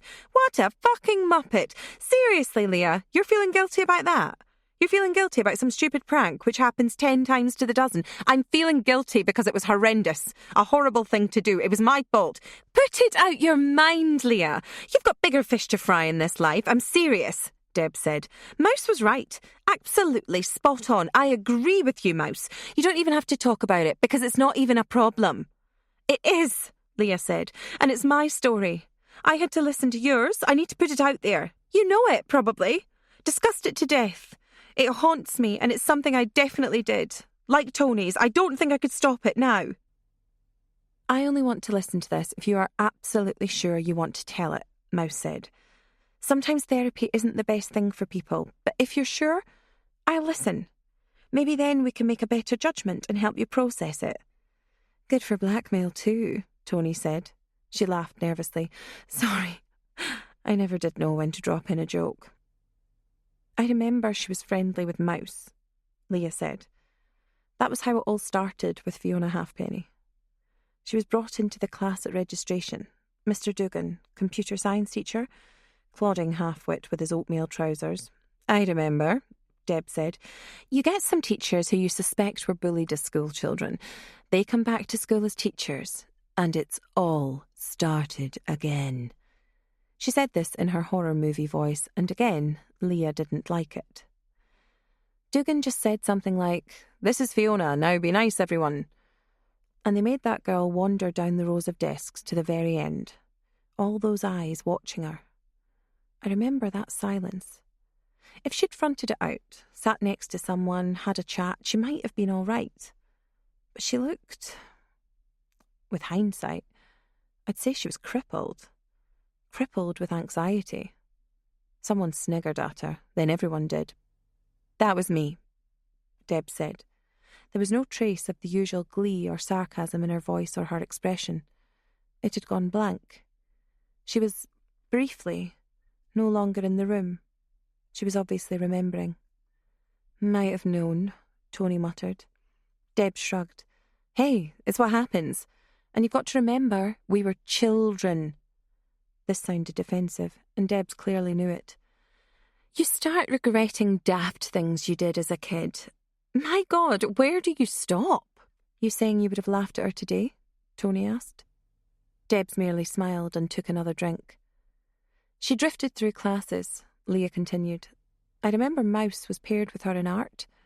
That was a kind thing to do, really. Mrs. Maudsley, mad old clown, sharp tongue on her, but she had a heart. She had a kindness to her. I think, I'm speaking out of turn here maybe, but she saw Mouse's quiet nature and thought there was someone there who could help, who could give her a route in." Mouse nodded. "Mrs. Maudsley took us both aside and she put it beautifully. Mouse here can spot a talent, and I saw the way you used charcoal for that sketch last time. Why don't you pair up with Mouse and see what you can come up with in still life?" She was good, Mrs. Maudsley. We slagged her black and blue, but she was decent, kind soul. Good heart, as you said. She wore it on her sleeve, Debs noted, as well as about half a ton of crappy costume jewellery. You could hear her walking down the corridors from the other side of the building. Bloody naughty with bells on. She was married, wasn't she? Imagine living with that, someone rattling everywhere they go.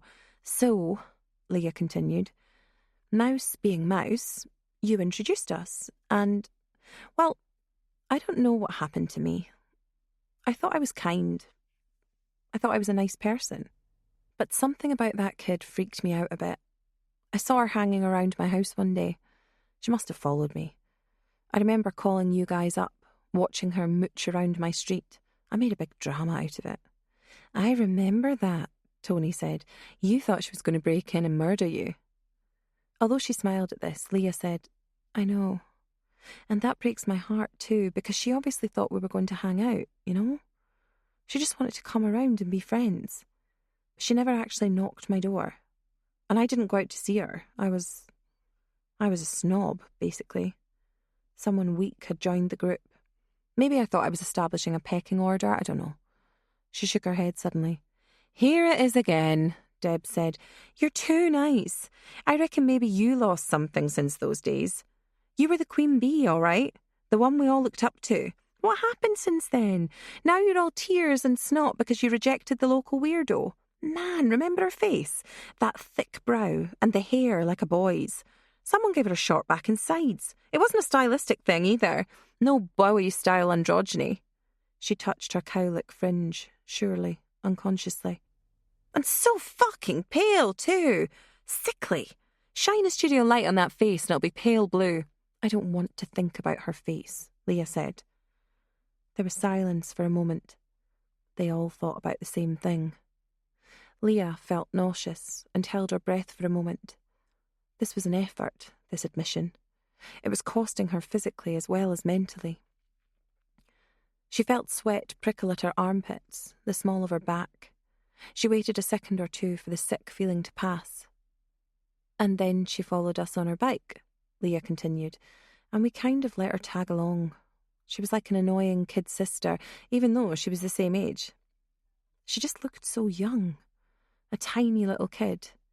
Even her bike was weird, like an old lady's, one of those fold-up numbers that can fit in the back of a car. Nothing wrong with those," Mouse muttered. "I bullied her, is the truth. Took the piss out of her clothes, but I did it behind her back. Pretended to support her in class, then tore her to shreds outside it." "This is kid stuff," Mouse said. "Debs is right. Think about it. Everyone did stuff like this as kids. Everyone was a little bit nasty to friends. It was school, Leah.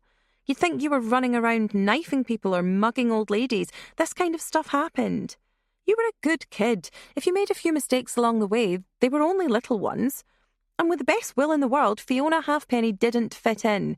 Fiona Halfpenny, not the full shilling, Tony said. That one was pretty good, you have to admit. That was my fault, Leah said. I thought that up. I thought I was being clever. Then there was that time we ditched her at the shopping centre when she went to the toilets. We hid in the cafe of the bowling alley on the top floor and watched her wandering around trying to find us. That was fucking nasty. And the thing is, even at the time, we knew it was nasty. Why did we do it? Why were we such bitches? I wish I'd been nice. I wish I'd been kind. Even if it meant she was sitting here with us right now. You don't know your own mind at that age, Deb said. It's not an excuse, really. Except it kind of is. The hormonal bomb goes off, sending you all over the place. Mentally, physically, sexually. You do weird things, no doubts about it. And we all did that, not just you, Mouse countered. It's embarrassing, but it's not all on you. You weren't guiding us in that. No, I'm not proud of what we did, but you have to be honest with yourself and look at your own life, how you turned out. You can't go on beating yourself up about cruel things when you were young. It's a learning experience. At least you have the decency to admit that it wasn't the best thing to have done.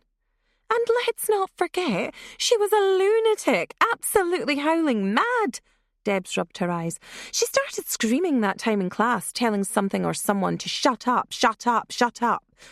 This was in religious education with Miss Kramer, mildest-mannered woman you ever met. She didn't know what to do. Her face was a picture, even when she began hitting her head on the desk.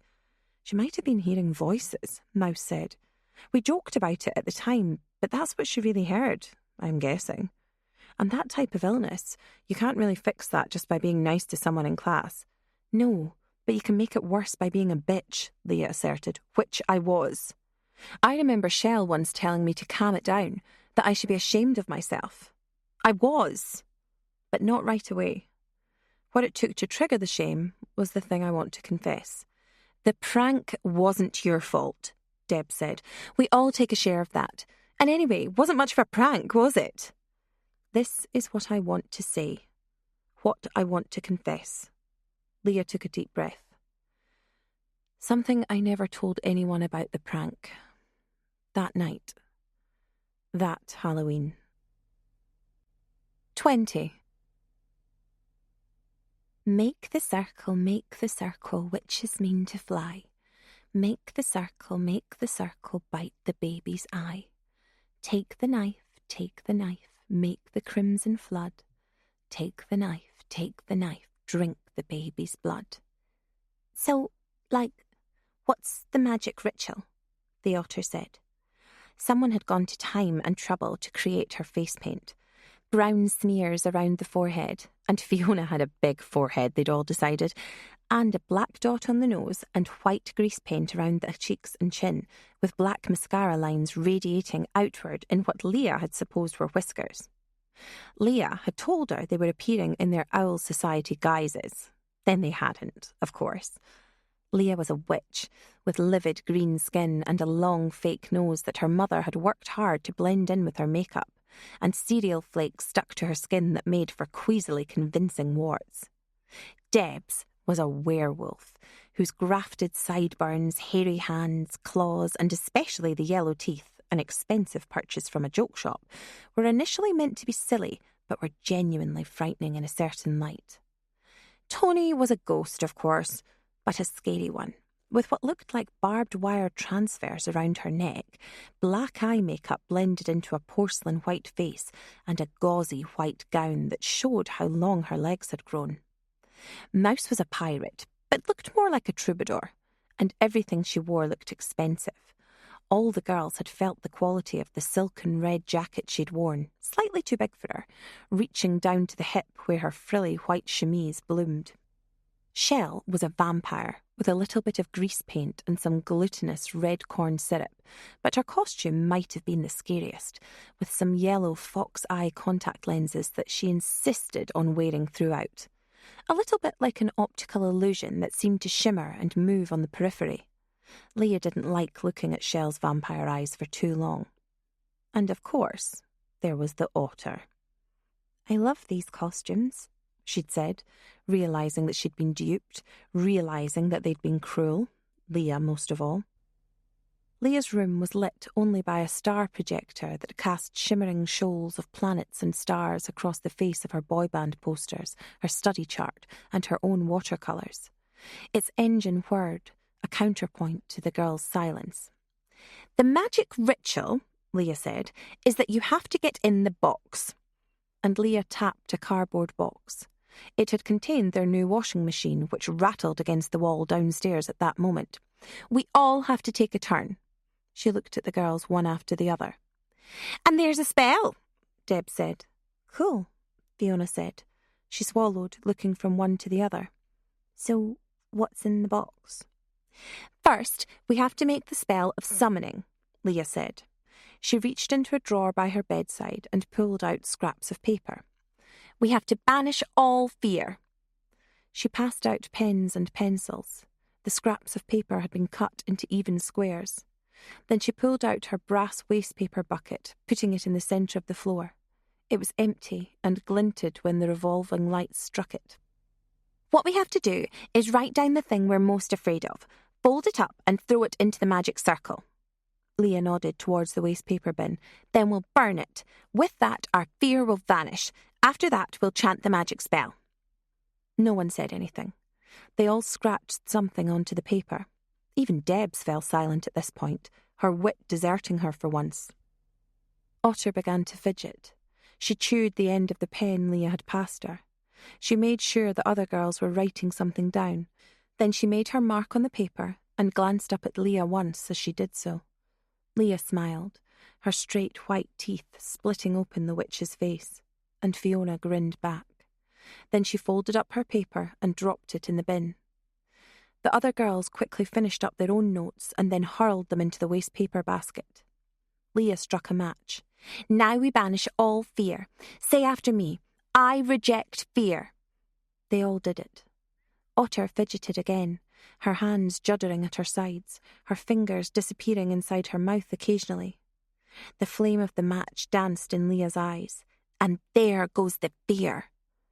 She dropped the match into the basket. The paper caught light quickly. Once the flames had leapt high enough, she poured a glass of water, quickly dousing them. There was smoke, but Leah had the window open. Tony coughed, but the atmosphere soon cleared. "And now we say the spell. Chant after me. 'Make the circle, witches mean to fly.'" They linked hands above each other's heads. All sat in a circle around the brass basket. Leah had borrowed the weird cadence from the soundtrack of a horror film she claimed to have watched, but she had in fact only heard the music through the walls. The tune was off-kilter, but catchy, and despite knowing exactly what was coming, Leah felt a kind of dread. Her pulse seemed to follow the chant, "Drink the baby's blood." Leah clapped her hands, the chain being broken. The others stopped chanting and all bowed their heads. It took the otter a second or two to realise what the others were doing and to follow their example. "And now, who goes first in the box?" Leah asked. The others kept their heads down, elbows on knees, perfectly matched in form if not appearance. Otter glanced around nervously until she noticed Leah was staring right at her, unblinking. I suppose I'll go." "All right." She shrugged. "I'm up for it." "Be aware that the box contains many things. It can contain delight, or it can contain misery. It all depends what demon we summoned. If it's benevolent, if it looks into you and sees you are at one with it, then you will be rewarded. If not, the demon's in the box?" Otter asked. "It's from another dimension. In the box doesn't matter. It might manifest itself in the air outside, and you'll never know. It might manifest in our hearts or in our blood. It might never take material shape, but transmit as sound waves. Many things are possible." "If you do it," Deb said, "you're braver than any of us." "Unless you're chicken," Tony added, blinking her black frosted eyelashes. "Not a chicken, are you? Maybe we should make you the chicken in future." "Bark, bark," Deb said, flapping her arms, elbows bent. "Bark, bark, says Mrs. Chicken." "I'll do it." "Good." Leah gestured to a clear space on the floor. "Make your way over and be seated." The otter sat down. "Should I close my eyes or something?" Well, no, you don't have to. Not in a box, Leah tutted. Think about it. Okay, if my assistants could help. Shell and Tony helped Leah lift the box. They placed it over the otter. She dipped her head a little to make sure her head did not strike the top of the box. She was completely covered. The four edges of the open box splayed out on the carpet. The other girls grinned at each other, suppressing laughter. And now we sound the gong, Leah said. She punched the brass waste paper bin. It emitted the desired sound effect. Then Leah shrieked, "Oh my God, there's spiders! Spiders coming out of the bottom! The box is full of spiders!" A scream pierced the box. The cardboard rose as the otter struggled to get to her feet. The other girls grabbed the box and held it down. "You must stay," Leah cried. "Stay and face the gift of the demon. Let me out! Let me out! There's spiders! Let me out!" The pitch of the voice inside the box distorted at its top note, fit to break the glass, but not the cardboard box. A foot shot out, colliding with Shell's leg. She cried out and hopped away. The box twitched, crashed, bulged. "Spiders all over your face!" Debs yelled, then burst out laughing. "In your hair, and down your top, and up your bum!" The otter's screams were beyond comprehension now, on the outer reaches of human range. The box burst open at a weak point and a fist emerged flailing. That's when Leah's mother appeared among them, not dressed up as anything, but aghast all the same. "What is going on here? What are you all doing?" The girls flinched. The box fell onto its side, legs pinwheeling. Then it righted itself comically. On the carpet, the spiders emerged, all different sizes, many different colours, some with jewelled eyes, some with slavering fangs, some hairy, and all plastic. Leah's mother tore off the box, and the struggling figure beneath was revealed. Leah would never forget the face and its expression. The otter makeup, a stained ruin, crisscrossing the features. And those eyes. Officially now the scariest eyes, even scarier than Shell's. She shrieked, drew in breath, shrieked again. "Is all right?" Leah's mother said, a jocular note that failed to disguise a rising sense of panic. "They're just messing about, having fun." She reached out to the otter. The otter snarled and drew her fingernails down Leah's mother's face. She sprung back, clutching her cheek. Leah was thunderstruck at the blood, blackish in the star projector's punch-drunk orbit. Incredibly, Leah's mother remained calm. She raised her other hand as she might to a mean dog. "It's okay, sweetheart. It's all right." The otter got to her feet and ran. There was the door, closed, but she kept running as if spring-loaded, or as if she was still inside the box, and rebounded off the woodwork with a nauseatingly dull sound. The otter lay flat out on the floor. Those eyes again, but not as panicked, not as feral, revolving in their sockets. The otter spread-eagled as if its pelt was laid out to dry. "Oh my God," Leah's mother said, getting to her knees beside the girl. "Fiona, are you all right, sweetheart? Someone turn that fucking light on right now." 21. Debs broke the silence with a barbed little titter. If I'm being honest, when the otter totaled herself on the door, it was extremely funny. "Shut up," Leah snapped. Spittle flew from her mouth on the closing plosive. "You've got too much to say for yourself at times, Debs. We don't need your jokes and stupid comments every minute of the day. Is it a form of Tourette's or something?" Debs was open-mouthed. Then she chuckled. "Now that's the real Leah. There she is. That's more like it. Come on, tell us all what to do. I like it. I like having a boss." "She said, shut up," Mouse replied curtly. "Give it a try for 5 minutes." Debs mimed drawing a zip across her lips and reached for a drink. Leah took a breath. "I'm sorry. That was stress. It wasn't easy to talk about." Debs waved her away. "Forget about it. I'm trying to say that all of this was my fault. What happened to that girl, it all stemmed from that. When she sat up and started talking in that little girl's voice like she was a baby, that still makes me shudder. My mum said she'd never seen or heard anything like it. It's like she was hearing voices. Then it was like she was trying to pluck things out of the air." "You still had your star projector on," Mouse said. "I think that might have been it." Or maybe she was seeing stars. Could be. But she started talking about the spiders who lived in her room. She'd lost her mind. She had totally snapped, and I planned it all out. You helped to plan it all out, Mouse said. There were 5 of us in that room. We were all delighted with it. We all contributed. We all went along with it.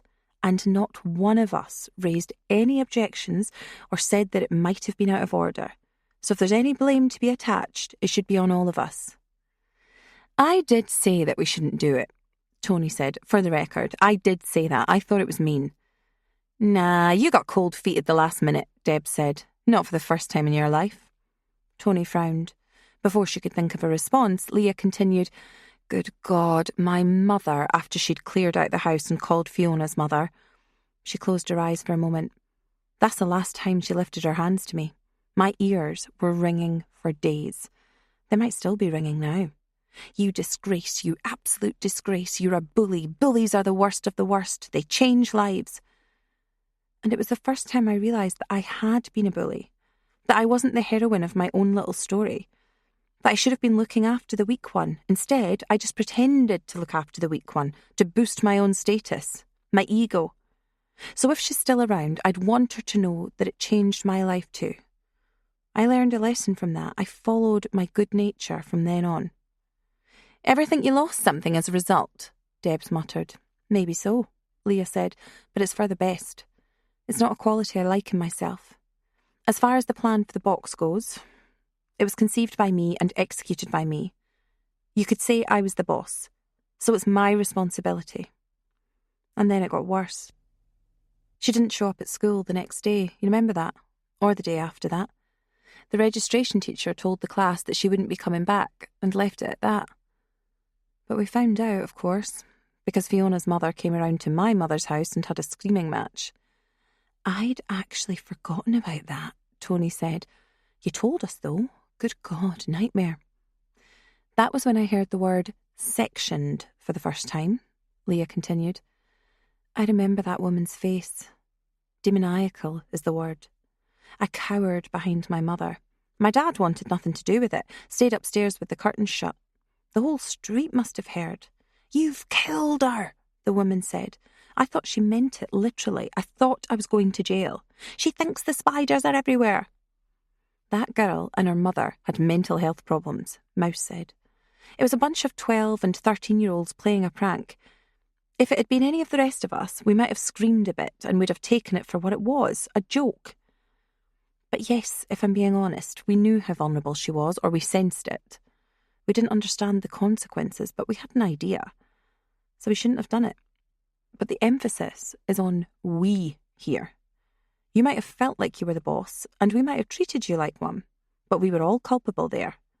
We all knew better, even if we didn't understand the consequences and what it means when someone has those kind of issues, the devastation it can cause. What I would also say is you didn't know what the exact consequences would be. None of us did. For all you knew, she'd have screamed a bit, then taken the joke, not had a complete psychotic break. You're only thinking that way because of how it all turned out. Tony cleared her throat. I agree with Mouse. You weren't to blame. We all had a hand in that. But she had big problems. You forget that time she had to be fished out the swimming pool. If that's not too sore a topic for you, Deb simpered. Tony ignored her. Then there's the time she rode her bike after us, screaming. She never explained what she was doing. Said she wanted to scare us. She did scare us. So that probably fed into why we did what we did on the Halloween party. She wasn't right, Leah. If she got sectioned, we probably did her a favour long term. Better she was caught early than going into teenage years or early adulthood. Then we're all in agreement, in fact, Deb said. Consider yourself absolved, oh head girl of St. Martha's. Now get that goblet down you and forget about it before this party turns into a fucking morgue. I wonder how she turned out all the same, Leah said. Married, kids, still sectioned. I wonder what the problem was. Schizophrenia or something? Mouse drummed her fingers on the end of the chair. Then she said, Fiona Halfpenny wasn't schizophrenic. I think she had some sort of personality disorder. Something there's a term for, but not one you'd know. Nutter is the term, Deb said. Nutter is the term used by insensitive people, Mouse said. There are all sorts of psychological issues that can't be diagnosed or cured.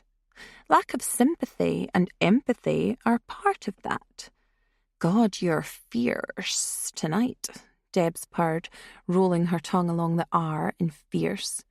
You really found your voice, I suppose, the mouse that roared. That's right, Mouse said. Wait a minute.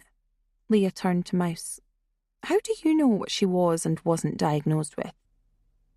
This is the thing. I hesitated to mention it, but a few years ago, I had the same sort of memories and feelings about Fiona Halfpenny as you.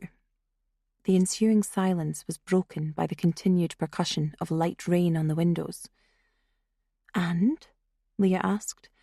And, well, it played on my memory. The night she melted down, the Halloween party where we were all kicked out of your mum's house. I felt guilt, maybe a bit different from yours, just that I let it happen. I felt I should have stopped it at the time too.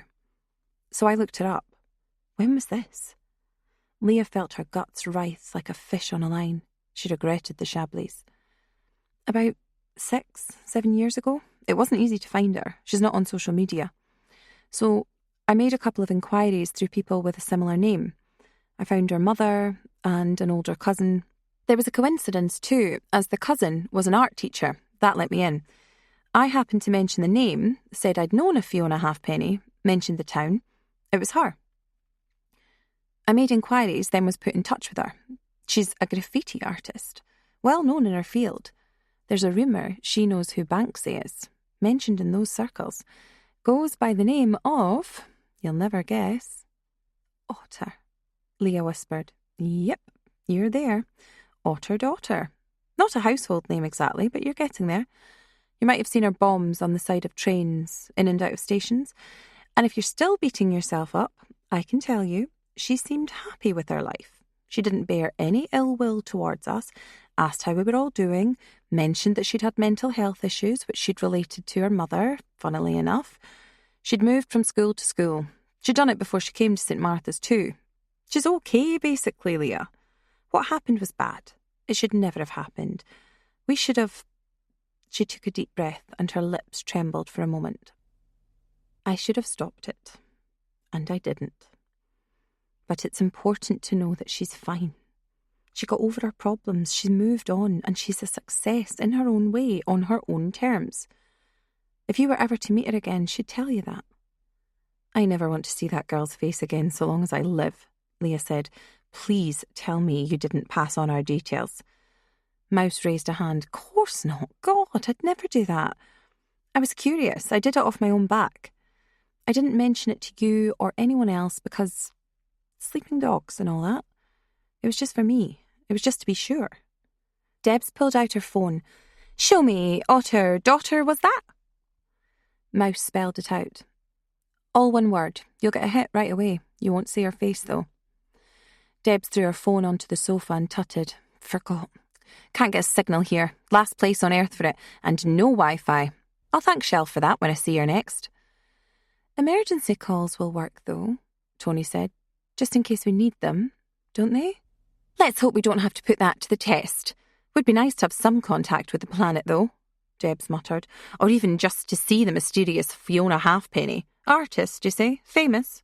You meet her in person? Mouse shook her head. I wasn't quite prepared to do that, but I spoke to her, online, messaging system. I put my mind at rest, and I apologised on our behalf. She said she understood the need for expiation. I think that's the word she used. I know I should have said something. I held back from contacting you all, especially you, Leah. I knew I should have done it eventually, but life gets in the way. You just forget. Leah blinked. I'm struggling with this. You're telling me this now. It's taken you this long to tell me about it. Mouse licked her lips. It's just something I thought about. It would have been weird. I wanted to find out for myself. I guess I felt guilty in my own right, and I wasn't sure if opening up old wounds was the best thing to do for anyone else. You're struggling a bit, Mouse, Deb said. You seem a bit confused about this. Mouse sat back. All I'm saying is if you're beating yourself over that girl, don't worry. Fiona Halfpenny is doing Fine. She had her problems, but she's over them now. She's thriving. She's made something of herself. I suppose that's sort of reassuring. Leah rubbed her eyes. God almighty, what a night. Whose idea was this game again? It was mine, Deb said. Maybe we should change the topic. I think we've all had a go by now. We've not all had a go, Tony said. We're forgetting someone. Debs glanced over her shoulder to where the rain was trickling down the glass. The bogeyman? No, Shell. She's not here, but we could do her entry for her. You know Shell's deepest, darkest secrets, Deb said. She was all action, I suppose, but she was a bit of a closed book as well. I reckon folk at university got the best out of her. She got a bit of a personality transplant within her first year. Straight shooter, I thought. Next thing you know, she's downing pints with the rugger buggers. Tony and Leah shared a look. I can think of one moment Shell might say was the worst thing she ever did. Deb's jaw tensed. What was that then? Tony grinned. You remember, I'm sure. Or maybe you blanked it out. Might have gotten a concussion. Oh, that, Debs chuckled. Yeah, I think I know the incident you're referring to. Kapow! Tony yelled. The time you beat her at pool and you just used it as an excuse to pick on her. Remember that? Hard to forget. Debs laughed, perhaps a little too loudly, a little too quickly. You made some sort of reference to... What was it? Tony placed a finger to her lips. Ah, yes, hang on. You made some crack about her body shape and the figure of 8 on the 8 ball. You riffed on it for ages and ages. You thought you'd said something very clever. What were we, 17? About 17. Summer before upper 6th, Mouse agreed. There was something in her sly expression then that Leah didn't quite recognise, didn't quite like. All of us out for a pint and a burger. A few of the boys from sixth form college were there. Can't remember half of their names now. Owen Clancy being one of them, Tony said. Yeah, and you had an audience, Debs, and the guys were enjoying it. Victimise the fat girl night, I think you called it, and that got even more laughs. So Shell said... Suddenly Tony leapt to her feet, legs apart, hands on hips, and growled, You say another thing that I don't like, and you'll wish you hadn't. Big comedy pantomime noise from the audience. That whoa thing. And then you said... Tony burst out laughing, head bowed for a moment. You said... I'll remember this until my dying day. She broke up laughing. Mouse completed the line. I'd like to see you try it. Most exercise you'll have had in years. Tony nodded, eyes screwed tight shut, laughing at the top of her voice. Leah's shoulder muscles tensed on Deb's behalf. This was mean. That night had been horrible, awful, something that was never spoken of, even quite soon after the event. They had made up, and Shell had apologised, and Debs had half apologised, but still... And then, whack, Tony said, slapping her fist into her palm. The noise, it was exactly like you hear on the movies, plumb in your cheek. If it had been your teeth, they'd have ended up in your spine. If it had been your nose, you would have turned it inside out. And you went flying. It was hilarious, Deb said. Truly was, a funny night.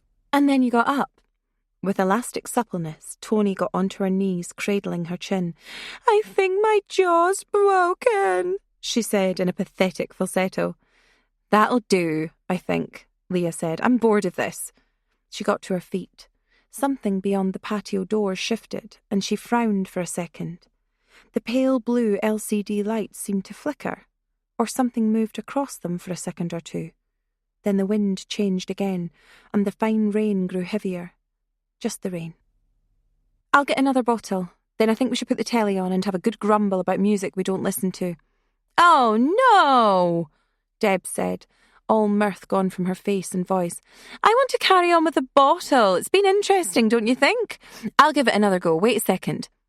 With some difficulty, Debs got to her feet and lurched over to the table. She spun the bottle again with some effort. Oh, look, it's come up as me again. Let's spin the wheel, see what comes up. She spun the wheel, scrutinising the blend of lettering closely. When it slowed, she openly gave it a nudge to push it on to where she wanted it to go. Here we are. And she grinned. Leah peered closely at the wheel. First and best shags. Oh. 22. The rain began to flow in torrents the closer he got to the top of the hill. Rills of it ran over his hiking boots, an awkward pair, perhaps too big, and so well insulated that he was barely aware of the impact of his feet on the tarmac, let alone outside moisture. Moving at a stiff angle up the mountainside with an ungainly clod, he felt a bit like a Victorian aquanaut, or maybe Frankenstein's monster. Ewan hadn't long crossed into his 40s, but he was feeling every minute of them.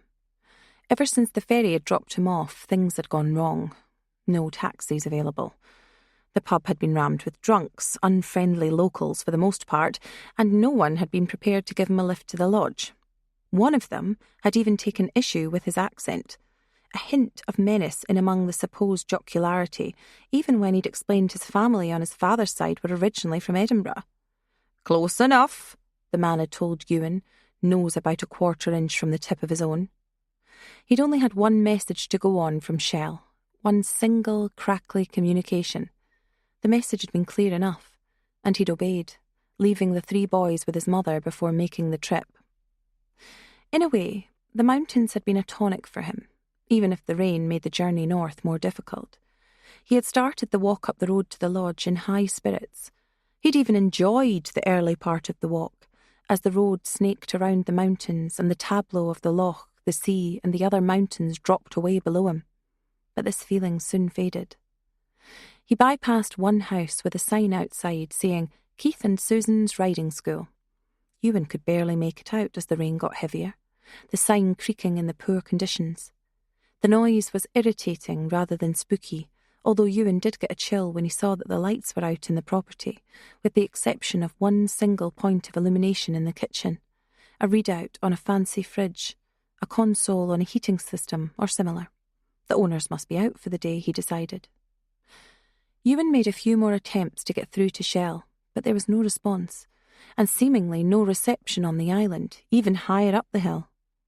All Ewan could do was grit his teeth and hope that the route to the halt was as simple as the online gazetteers had suggested. The darkness grew oppressive.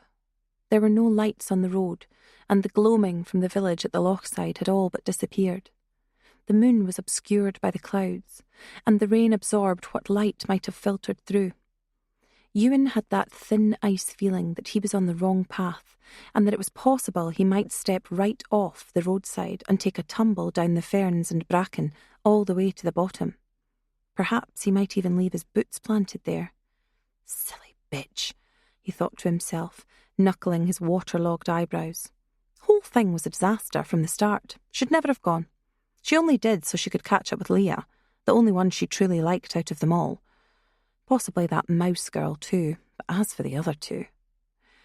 As the road crept higher to the summit, the trees grew thicker. A detail from one of the travel blogs he'd skimmed on the ferry stood out.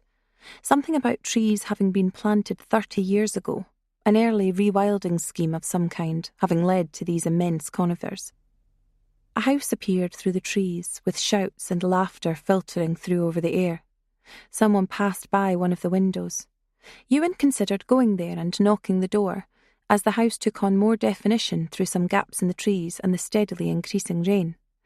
It looked a likely venue for the girls' weekend, but out there in the dark, with the rain dripping off his chin and the end of his nose, Ewan didn't go with instinct.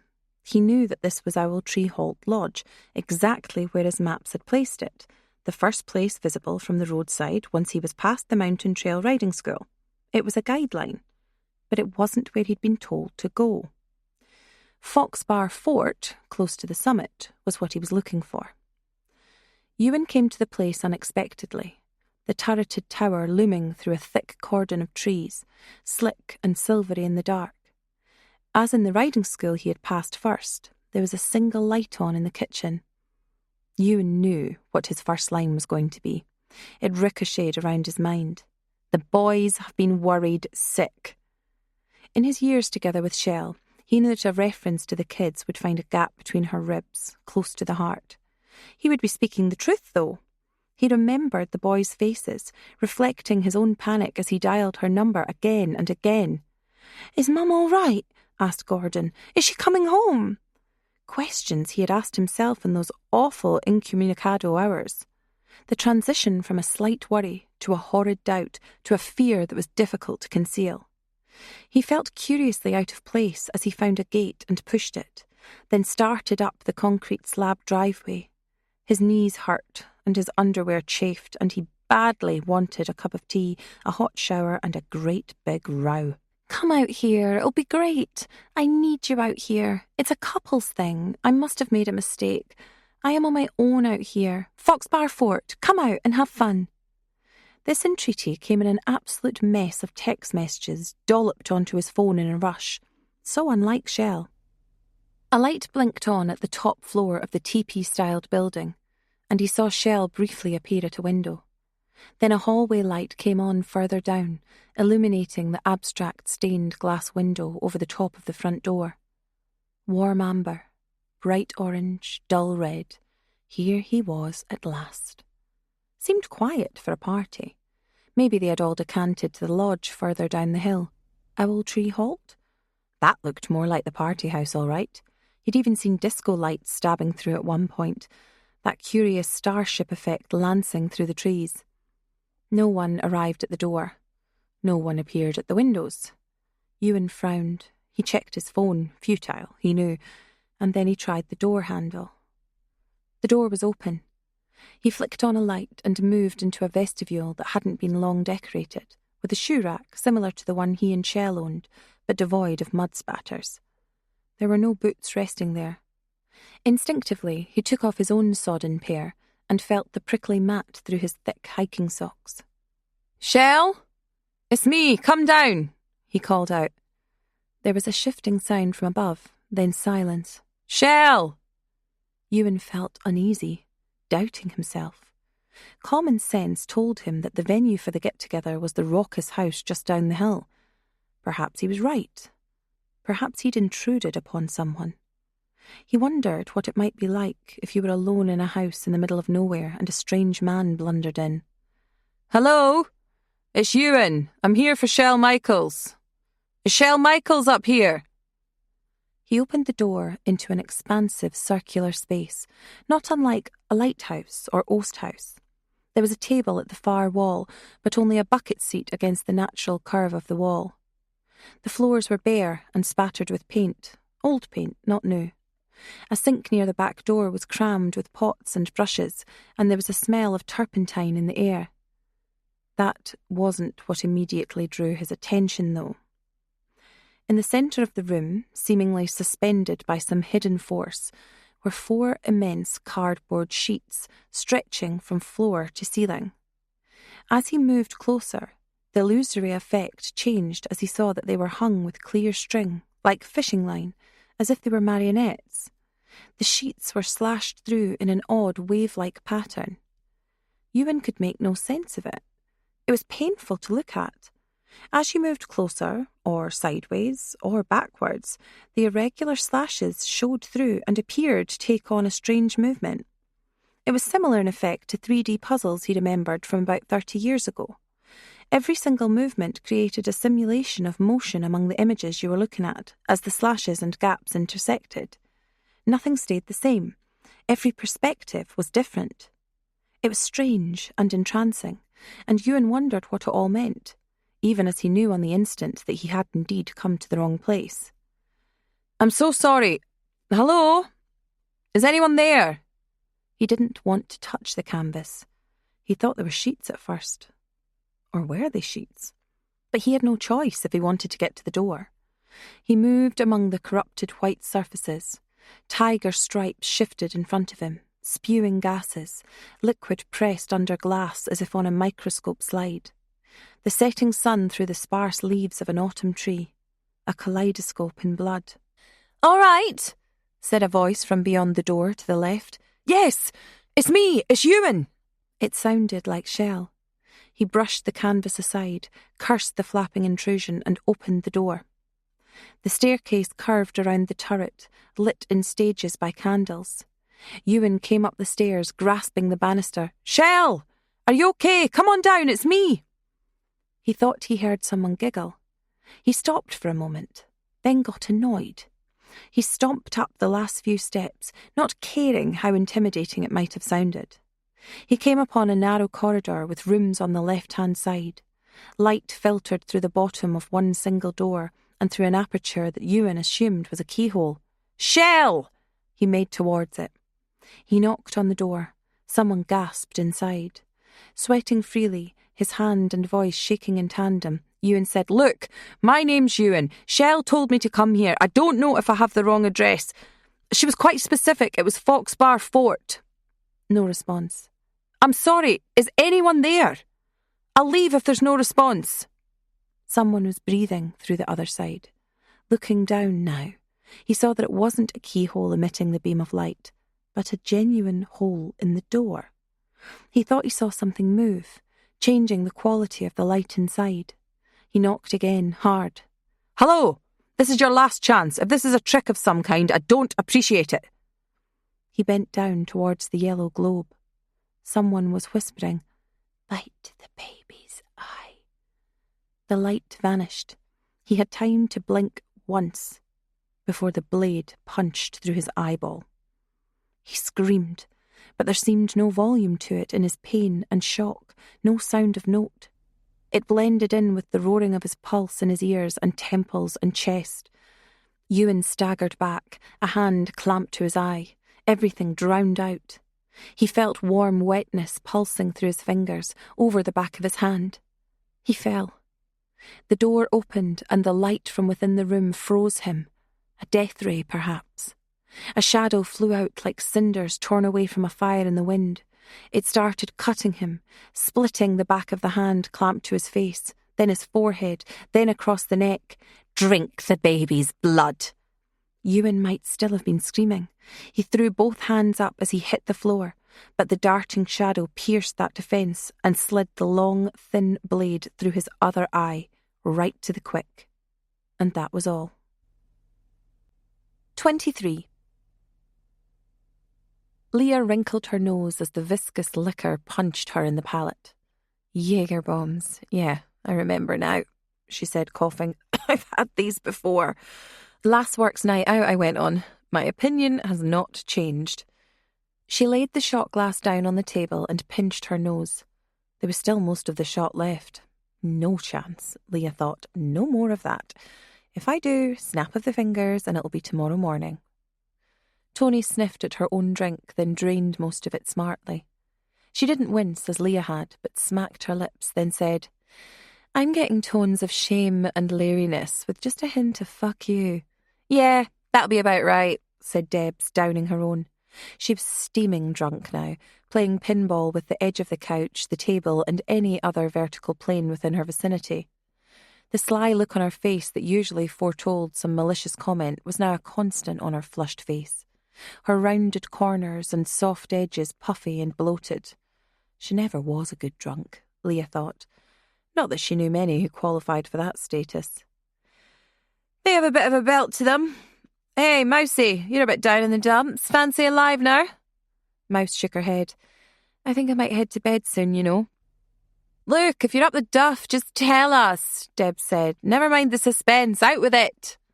"I'm not up the duff," Mouse said calmly. "She's blushing.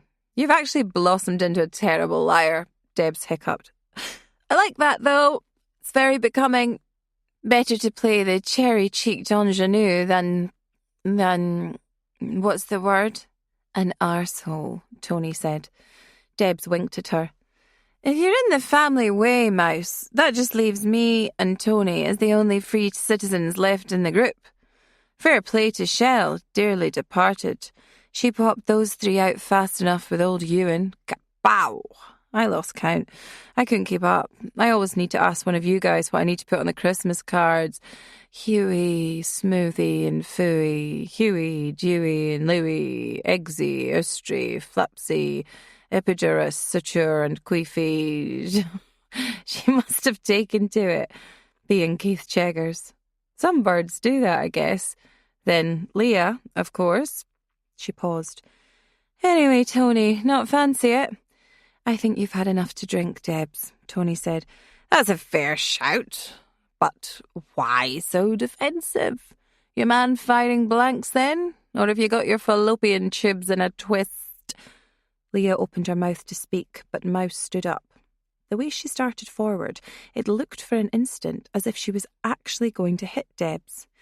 I know you like a laugh, Mouse said, and I know you like to shock people, but I think you need to be dialing it down now. Jesus, I'm intrigued. When did you become a tough guy, Mouse? About the same time you became a comedian. Mouse returned to her seat and folded her arms. Debs took in the expressions of the other three and raised a hand.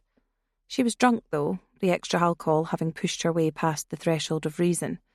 The girl who'd cracked earlier on in the story about Rundle had gone. I'm sorry. Sore points, these. You know, I only do these things to exercise them, if that makes sense. These thoughts. I don't really mean to hurt anyone. Bit like when my old man croaked, you know? Motor neuron disease. I mean, it's a funny way to go, let's face it. Everything else fucks up, but your mind's fine. It's proof there's no God, no heaven, no justice. All you can do is joke about it. You have to, don't you? I think you're about 25 years too late for that excuse, Leah said in a cold tone. Let's talk about something else. Debs clicked her fingers. I know what we were doing. The Wheel of Shame. Come on. First shags, best shags. You can all say your recent partners if you like, but if you lie, I'll know. Why's that? Do you have secret powers? Tony asked. You've kept those well hidden, if so. Nah. I just work in advertising. Everything we do is a lie.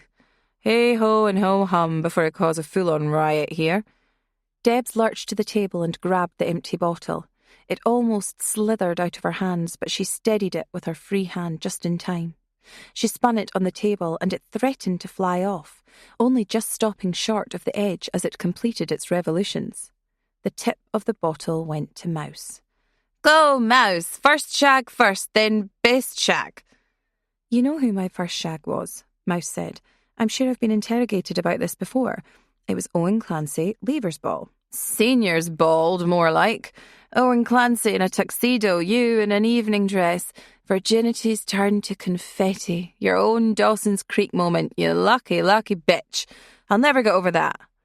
Leah pictured Owen Clancy's face, the chiselled jaw, the dimples at the corners of his mouth, the dirty fair hair cropped close. A good match for his slim build and long face, and his blue eyes, chips of cobalt that might have been intimidating had he not been so quick to smile. Leah remembered her knees almost giving way when he used to smile at her. She'd been sure Owen Clancy was going to work his way towards her over time, but had backed off when Tony staked her claim. Tony had been sure they'd be together too. But life isn't like that, Tony. Bit like the swimming, she added to herself sourly. Debs had also been obsessed with Owen since the age of 11, and Mouse had said nothing. She'd blossomed at just the right time, and she'd asked Owen Clancy to the prom, and he'd said yes. And she'd said nothing at all about sleeping with him, nothing about the where or the when. Rumours had started to trickle in from the rest of the boys. No one could believe it. Tony had been distraught. Leah simply stunned. Mouse? It hadn't seemed possible. But it had happened. She'd confirmed it years later. Looking at her face, her fantastic figure, it was obvious why he'd gone for her, of course, but not openly admitted. I'd never thought he would want me, Mouse said. Maybe that's how it came about. I relaxed. We had a laugh. We studied together at the library. He lived quite near my house. We got talking and swapped notes. He was kind when he was away from the football boys. Polite, maybe even a touch shy once you got past the front. It took me a long, long time to realise he fancied me. You've never given us marks out of 10, Deb said. It wouldn't be fair to do that. No one's a prodigy in bed. He did have some experience. I didn't have any. But it was still lovely to have done it. I was mad about him, but then 3 weeks later, he was gone. St Andrews University. Hardly saw him after that. Hardly even a text. You still sad about that? Leah said. I was kind of sad for you. Emphasis on kind of, Deb said. Maybe. It's one of those things, experience. It was never meant to last. Your good times don't. Nothing does. It happens in your teenage years. That's your lift-off time. You're open to the world and it's open to you. New beginnings and experiences are exciting, but sooner or later, you're going to have to settle. We all know about that, I suppose. You never quite settled, though, Leah said. She surprised herself. It was the kind of aside she made to herself rather than out loud. Even now, you'd rather take off than build a nest. Isn't that true? Mouse nodded. Spot on, I suppose. But I'm in a good place now, if you must know. We're deviating, Deb said. Who was your best? Think fast. My current partner, Mouse said, and gazed into Deb's eyes. Debs held the stare for a moment, then laughed. You win. You're serious. Spot on. Now, how about Tony? I don't really want to talk about my first, Tony said. Not for any sinister or weird reason, just it had to be done. I had to get it out of the way. Freshers' week. Nobody knew what they were doing. The poor lad was terrified, sweated pints before he even did it. Turned out he talked the talk rather than walked the walk. I'm not even sure you could count it as having had proper full sex. In and out, Debs asked. Yeah, pretty much. Round pegs, round holes, but just first-year effort. I'm not ashamed, it's just reality. You think it's going to be true romance, fireworks and fanfares. You think it's going to be Owen fucking Clancy. They laughed. But at the end of the day, it's something you have to get out of the way. Best is Roy. Always was Roy. And always has been Roy. From the first to last. Soup to nuts. Absolutely. Tony took a sip of what remained of her Jaeger bomb. Sorry to be boring. Never been tempted? Debs asked. With anyone else? If I said I had never found any other men attractive, I'd be lying. If I said that they hadn't shown some sort of interest in me, I'd also be lying. But I've never acted on anything and never will. And what about Leroy? Debs asked. Tony frowned. What about him? Leah said, She's answered the question. It's your turn now, Debs. Yeah, in a minute, Mummy Owl. What about Roy, Tony? Has he ever strayed? I will answer it, Tony said. Not sure why you're asking, apart from the usual reason, which is winding people up. But the answer is, as far as I know, no. That's all anyone can say about their partner. Anything else is fantasy. And if you try too hard to find out, spying, snooping, you are wronging, basically. But he's with me. It's all secure, and that's all there is to say about that. Didn't you guys have a break? Debs asked. After your first year or something? We did. There weren't any other people involved. We made a mistake and got back together. Just asking. Sorry to pry. Debs grinned. I'm thinking things didn't work out for him in Bassetton. What? Tony frowned. What did you say about Bassetton?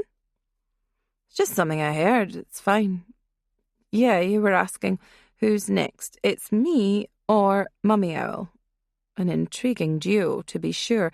No, hold on, Tony said, growing agitated. Bassetton? That's where Roy moved with his job that year. What do you know about Bassetton? Nothing.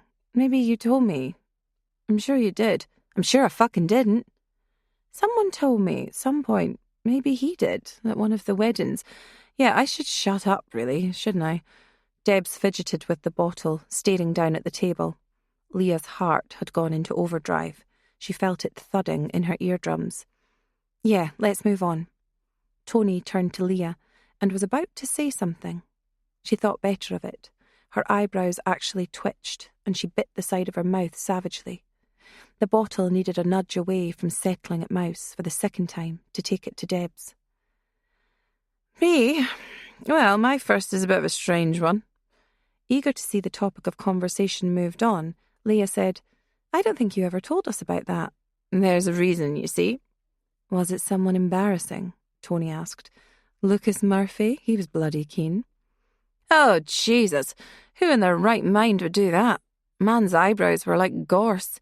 He had the forearms of a Turkish prison officer. Imagine what his pubes are like. Friggin' treasure hunt to find a dick in there. No, nothing like that. Please don't say it was one of our dads, Mouse said. Nah, it's kind of worse than that. It was... Debs paused and belched. It was Mr. Haggerty. There was silence for at least 2 full seconds. You're fucking... What? Tony thundered. Mr. Haggerty? The chemistry teacher? Debs nodded. Mr. Haggerty? 1980s slip-on shoes, grey suit out of Miami Vice, moustache in our first year at St. Martha's. Wisely ditched after that. Looked a bit like Jean-Claude Van Damme, or so he liked to think. That Mr. Haggerty? Debs nodded again. When did this happen? Mouse asked quietly.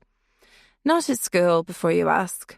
The summer after we finished. And I know it was still totally wrong, I know. But I regret nothing. But how? Tony asked. I mean, I thought he was quite a handsome man. I think we all suspected he was gay, though. There was some rumours doing the rounds among the lads, hanging around the showers after a football game. Sounded like the usual homophobic rubbish, though. That weird fear they get. Or projection. Or denial. Or something. Oh, Mr. Haggerty is straight, I can confirm. An absolute stallion. Was kind of wasted on me at the time. We met in the right place. As in the chippy. Right place. Wrong guy, you could call it. Boundary Lane, 11 p.m. I'd been at Carter's with the works team from Videodome. 17, the Saturday girl, trying to act older. Always really pissed me off, that, incidentally. The name of the place. I mean, looks like a letter missing. Like it should have been Videodrome. Yeah, you cracked those jokes 20-odd years ago, Tony said. So you met in a chippy, and what? Sparks flew over the Savoys? It's even grubbier than that. He gave me a lift home, which was extra naughty as he'd had a couple of pints himself in town. Said that it would be really awkward if the police breathalyzed him and then asked why an 18-year-old former pupil was in his car. I didn't tell him I was only 17, but I got the reason why he said 18 right away. That led to a bit of a naughty conversation. I was totally into it. Exciting. He went to a place he knew. Somewhere he'd been loads of times. I don't know where it was, but I remember a pond, black water. We did it right there in the car, seats pulled back. He nearly rammed me into the fucking boot. Not a euphemism. That must have hurt, Leah thought. Must have. But she said nothing. There was an almost rapt expression on Deb's face. Nothing to do with the act she was recalling, merely the act of recalling it. What was the truth in these stories really? When the telling of the tale becomes an act in itself. And he came back for more. I moved away a few months later, but he was still texting me as recently as 10 years ago. Some nights I'm tempted to look him up. Dirty bastard, Tony breathed. He must have been what, mid-30s? He was 38, in fact. Now, I'm not saying it was right, and he's probably broken every rule going. Criminal offence now, isn't it? Breaching a position of trust. It might have got him put in jail if I was to complain about it. Shit. Now there's the thing. I could blackmail him. She snapped her fingers. Why did you never tell us before? Leah asked. Debs thought for a moment. It was embarrassing. He wasn't cool, was he? Not a fantasy figure or anything. I've got a brass neck, but not that much of one. Not then, anyway. It was a secret. I found it easy to keep, for once. Still totally wrong, Tony said. Jesus, what a sleazebag. How many times do you reckon he got away with that? Loads. It looked like a bit of a tried and tested strategy, and I don't feel bad about it. Gave me a load of confidence. Moved me on to the next stage. Was he the best? Nah. Wasn't tuned into my needs, you could say. Jesus Christ, he could give you a scene to arse like a Singer sewing machine. I can tell you the man who might have been the best was a guy from Amsterdam who I met at a convention down in Brighton. Looked like that football player Ronaldo. Does he have buck teeth and play for Brazil? Tony asked seriously. What? Fuck, I don't know. Nah. Tall and lean, thoroughbred, and he knew it. He could do everything extremely well and wanted me to know it, but I ruined it. I kept laughing at him. I thought he was going to strangle me at one point. His ego couldn't handle it. It was his fucking face. Literally, it was too serious. You'd think he was scaling the Eiger or something, wrestling with the helm on a ship in the middle of a hurricane. Bit like Rocky, at the end of Rocky. This was like round 3, 4, maybe even 5. I was more fascinated than turned on. Soon it got funny. It's a shame I spoiled it. That might have been the best, but fell short. We didn't close that deal, strangely enough. I mean, the deal to represent his firm. So, Tony pressed, if he's your second best, who's your best then? Deb's expression lost shape then. She looked sad. It's Owen. Guy fucking adores me. I'm not sure if I quite adore him back, but he's kind and loving. Whenever I take my clothes off in front of him, his eyes pop out like something from an old cartoon. It's been like that since day one. He can't get enough. He's the guy who's always there. He's my man. There it is. Leah felt herself tearing up, absurdly. She took a drink of the Jägerbomb. Now, Deb said, with that out of the way, what about Mummy Owl? She considered a moment.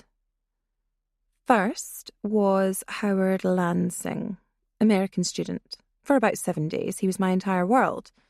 I thought, Owen Clancy's mid-tier compared to this guy. I couldn't think straight.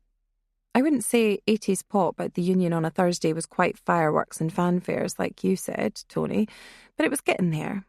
It felt like it at the time. I had a pull-out bed that doubled as a sofa in my room at the halls. I still felt like a Disney princess, pulling her prince. It was that ridiculous. I wonder if that's how marriage happened in the old days. There was a proposal and people just got married as kids. But then he started saying things like he wasn't into normal relationships. He wanted things to be open if we were going to be together. He said he was an unconventional person. Fucker was 18 years old. Open relationships. Oh, you're angry about it. I like an angry mummy owl, Deb spluttered. Did you take your revenge? Like what? Knife in the back? I was thinking more like fucking one of his friends. That's how you find out how open your relationship really is. No, didn't cross my mind. I was hurt, I'll be honest. My mum spotted it right away. Called up, heard something in my voice. She took a day off work and came to collect me for lunch. We talked about it, without talking directly about it. This'll pass, she said. It'll pass quicker than school ever did. One day you'll wonder what you were upset about. This is the shallows. The rest of your life's an ocean. She said that. I never forgot it. And she was right. So that was Howard Lansing. What's he doing now? Tony asked. I've no idea. Not into the cyber-stalking thing. Deb's tongue flickered at her lips. There's lie number 1. It's true. I've no idea. It's the past. I barely know what you guys are doing any given day, let alone someone from a long time ago. Crunch question. The best, Debs asked. It's John, obviously. Leah took care to make eye contact with Debs, but she must have blinked because Debs creased up laughing. Come on, love, you can do better than that. It's true. John's the best. That's why I'm still with him. We believe you. Wasn't there another one, pre-John, that you really liked, though? Don't think so. Leah folded her arms. Debs laughed. Spilling tells like playing cards out the sleeve of a crap conjurer, she said, in a quick voice, a dark voice, a sober voice. I didn't have a go at you guys when you were all gushing about your present partners. Yeah, because we were telling the truth. Game's over, Leah said. I'm going to grab a glass of water. This Jaeger stuff is rank. Don't be huffy, Deb said. Just tell the truth. You'll feel better for it. Wasn't there some guy about 10, 11 years ago when you were in your first job on secondment to that weird place with all the roundabouts in the Midlands? No, I've already given my answer. Leah took up the bottle by her fingertips. The Midlands? Where was this? Tony asked. She was chewing the side of her mouth. Nowhere. Come on, tell us. Jesus Christ, we've all shared stuff. Don't go cold on us now. Take your turn. It'll go no further. Whereabouts was this? I'm intrigued. Deb sat back smiling, folding her hands over her knees. I don't even remember. I had a bit of a fling with someone when I was single. It was good fun. It's not like you, really, Mummy Owl, Deb said. Bit out of character, it sounded. I probably embellished the story a bit. Whereabouts, though? Tony pressed. Brankholm? Somewhere like that. Real middle-of-nowhere place. Offices were in an industrial estate next to a cinema or a bowling alley. You did it behind a bowling alley, Deb said, nodding. We've all been there. No, Leah laughed in spite of herself. It was some guy who knew some guy from work, that's all. And he was your best? Tony asked. No, John's my best. Why does Debs keep bringing it up then? Because she's a shit stirrer, Mouse said. Tony frowned. Brankholm. I know that name from something. You don't, Leah said. It's the middle of nowhere, industrial estate. It was already struggling back then. She gathered her glass and got up to leave. Mouse said, I'll give you a hand, Leah, and followed her out. They both went into the kitchen area where the special beer fridge was kept. I think she needs reeling in, Mouse said. That's been true since the day she was born, Leah said. The stuff about kids, God almighty. She's one of these people, you can't be sure if she said something in total innocence, or if she's trying to needle you. She's one of these fucking people. She is, Mouse agreed. I'll be honest with you, there's a reason I don't bother with Tony or Debs. No harm to them. Live your life, you know. But I think I'm going to pull out of this shortly. What? You're turning in? No, I mean out of this place tonight. Where are you going to go at this time of night? Not sure. I'll set up the tent maybe. I just don't want to be here. I'll warn you though, don't engage with Debs on this true confessions bullshit. Ignore her from now on. It's going to lead you into trouble. Leah felt a surge of panic. She couldn't think of a response or a deflection. I don't know where Debs was going with it, but she's damned right about your responses, and I don't know what your response means, but if this was a quiz show and the star prize rested on it, I'd know what I would guess. She held up a hand as Leah began to protest. Don't say anything, it's fine. All I'll say is, get away from those two. They're insecure. Could be a million reasons behind that, things we'll never know and things we don't want to know. But I can only go by their behaviour, and I think if it came down to it, those two would eat you alive. That aside, I don't think I'll be seeing much of anyone in future, for reasons that have already been guessed. Leah nodded to Mouse's stomach. She was stroking it unconsciously. Been feeling sick much? She asked quietly. Not especially, Mouse said neutrally. Anyway, don't tell the others. I don't think I'll be seeing the weekend out. Not here, anyway. I'd got a bit of island hopping planned anyway before I get too big. I'll keep in touch, don't worry. You were always my favourite Owls Society member. You're leaving now, Leah said. She didn't like the idea of being left with those two. In a little bit. Maybe tomorrow morning. I'll see how it goes. I am tired, I have to say. Been a long one.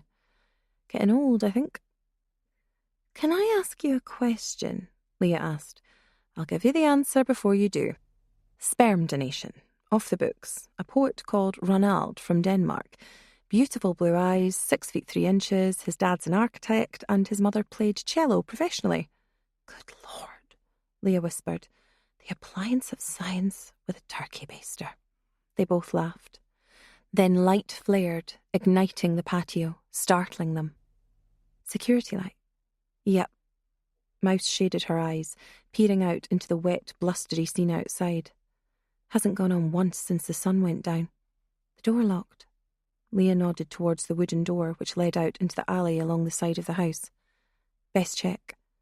Leah reached her hand towards the doorknob. Before it got there, the door was wrenched open. 24. The man in the doorway shrieked louder than anyone. He dropped the plastic bag he was carrying with a dull, glassy crash. Mouse recovered first. Steve, you silly twat! He raised his hands, mouth open to display a furry tongue that made Leah itch. I am so sorry. You should be, Leah said, clutching her chest. We could have all been in the nude or something. Then I'd have been mortally offended, he said, recovering a little of his swagger. He grimaced as he lifted the dripping plastic bag. A shard of glass poked through the blue material. This was, at one point, a bottle of vodka. The good news is that the 6-pack of beers and the mixer is available. The affluence stung Leah's eyes, and she had a flashbulb memory of downing screwdrivers in nightclubs long ago. She had not drunk vodka since. I wasn't aware we'd made a final decision on you joining us tonight, Steve. Deb squawked, providing Leah's second big fright in a matter of moments.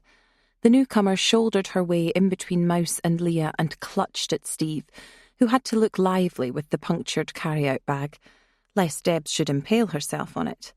Ah, my man, I must have forgotten to tell you, Leah. I invited Steve over tonight. I invited Pete too, in fact. Is he coming? Ah, Pete can't make it. Doing some maintenance with Gwen on the plane. He passes on his regards. He scratched his chin while he said this. What was it Deb said about tells? Leah thought. Never mind, old son, you'll do for us, Deb said, linking arms with Steve. Set your drinky down there. In fact, don't, honey, that looks a real mess. Set it on the floor, we can come back for it later. That's it. Now, follow me. I think it's time we made use of the facilities out in the patio. They made their way out of the kitchen into the main living room. Through the open door, Leah glimpsed Tony's face, a picture of confusion, then turning into a beaming smile. Steve, she cried, leaping forward, you've saved my night. The door closed, sparing Leah the sight of Tony grappling with Steve while he was still attached to Deb's arm. Mouse pointed towards the door. That there is a liberty. I didn't know about this. I'm assuming you didn't. And judging by her smacked poodle face, I don't think Tony did either. I'm more disturbed by the patio comment. God, she doesn't mean the hot tub, does she? Leah nodded towards a window dotted with rain. The weather's not the best for it. Mouse sighed. Existence isn't well suited to it. I suppose it might be fun, if you're the sort of person who likes online videos of people banging their heads. I'm making a cup of herbal tea before I split, one for the road. Once he was seated, Steve seemed unusually tense. He looked as if he was attending a job interview, and Leah supposed that he was, in a way. He appeared defensive on the armchair, clutching a can of Pilsner patterned like the front of a rebellious teenager's school jotter. He had taken off his jacket, revealing a tie-dyed T-shirt over the top of what Leah had once seen described as board shorts. In his slightly bedraggled state, he looked less like a surfer and more like a tramp, making do with whatever garments he could pick up. He had clearly not shaved since Leah and Tony had met him on the dockside in Glasgow on Friday.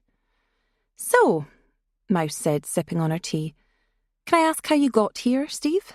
Car's parked round the front. Surprised I didn't see the lights, Mouse said. Guess the weather's really bad. Steve gulped at his can. I heard a lot of shouting and stuff when I got out the car. Maybe you were distracted. Mouse nodded.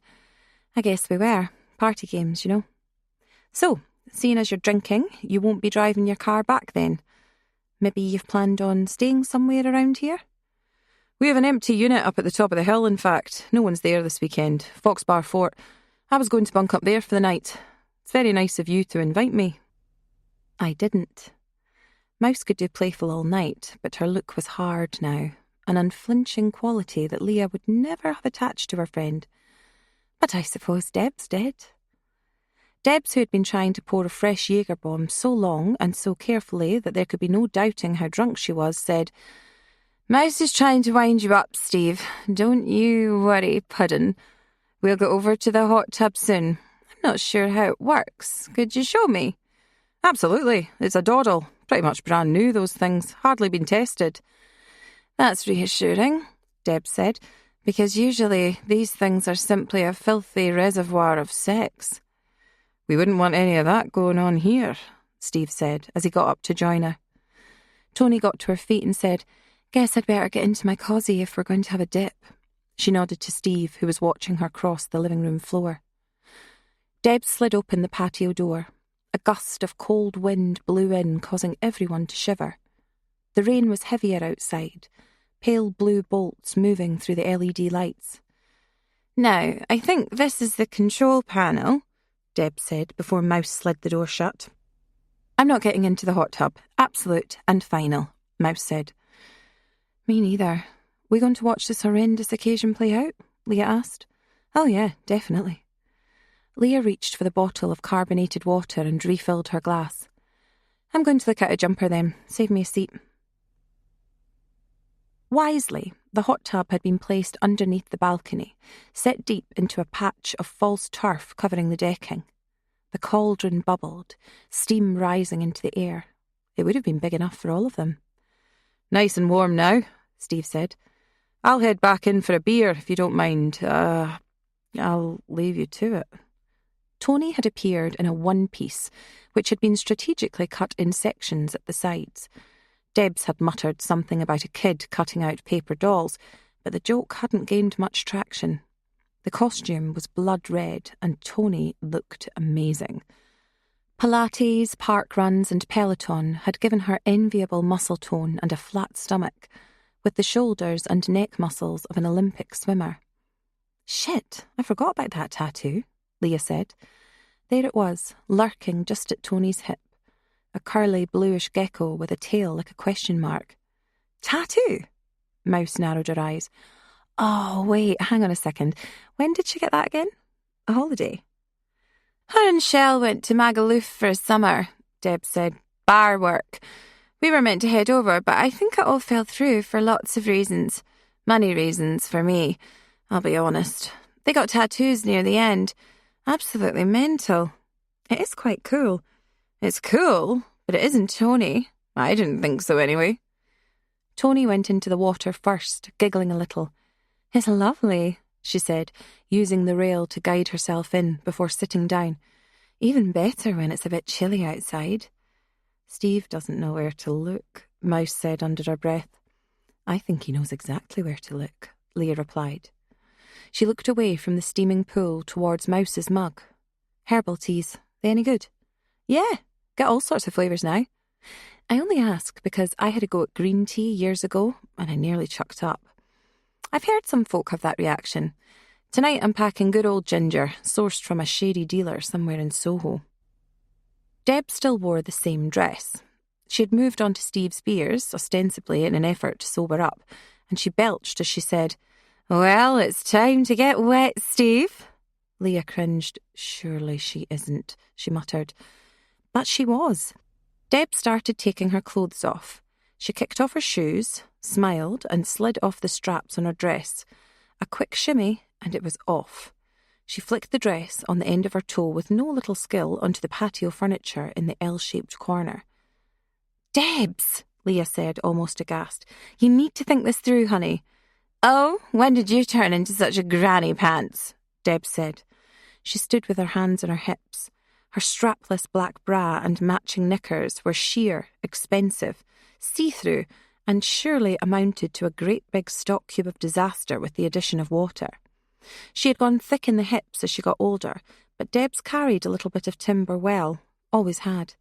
It always sounded like a cliché when both men and women refer to pot-bellies as cute, but in Deb's case, it was true. Her breasts were, of course, monumental. They had been since she was about 15. The best word to use about her now, stripped of pejorative connotations, was shameless. Steve looked properly embarrassed. I'll leave you to it, ladies." "Not at all. Get in." Debs turned, smiling over her shoulder, and stepped into the water. "I don't have my swimming trunks." "You want to be excused from games? Then I hope you've brought a note from Mother," Debs barked. My God, Leah realised. That voice. That was the PE teacher. Tarrant. Perfect mimicry. "Got kicks, haven't you? Or you could slip them off and come in. We won't look, will we?" Mouse tutted. Ridiculous. What a total embarrassment. Not to mention abusive. Imagine the situation was reversed. We'd get jailed. Not if it's what he wants, Leah said. Steve caught her eye, perhaps having heard the conversation. Then he smiled, and that's when Leah felt a note of dread. Had the shy guy act been simple pretense? Steve pulled the t-shirt over his head. He was skinny underneath, something Leah had never liked in a man. Wiry rather than muscular, with a sunken chest that did no favours for how his flesh draped across it. Off came the shorts, revealing a pair of rather tatty tartan boxer shorts, which complemented his earlier vagrant aspect. When he moved, the golden hairs on his legs seemed to catch the light, the red fleck in among the blonde. Both Tony and Debs gazed at him from the pool with blank expressions. "You're going to wet your pants," Debs said. "You'll find these can go on land and water. Amphibious leisure wear." "Amphibious," Debs said. "You think you're special because you can write with your left hand." "Standard issue for a man my age, if you please," Steve said stiffly. "Whatever. In you get then, scaredy cat," Debs grinned, spreading her arms to grip the circular edge of the tub, allowing her legs to float. "This is all right, isn't it?" Steve said, a little more uncertainly, as he immersed himself up to his ankles. "Please tell me if not. I don't want to make anyone uncomfortable." Mouse, who'd actually covered her face with her hands, said, "For the record, you are making me very uncomfortable." "Then you can head indoors, adventure girl," Deb sneered. "No one's stopping you. There'll be a nice BBC4 documentary on about sheep farming or growing your own kumquats or crampons. You can watch that. Or you can stay outside and have a look. We're easy, aren't we, Tony?"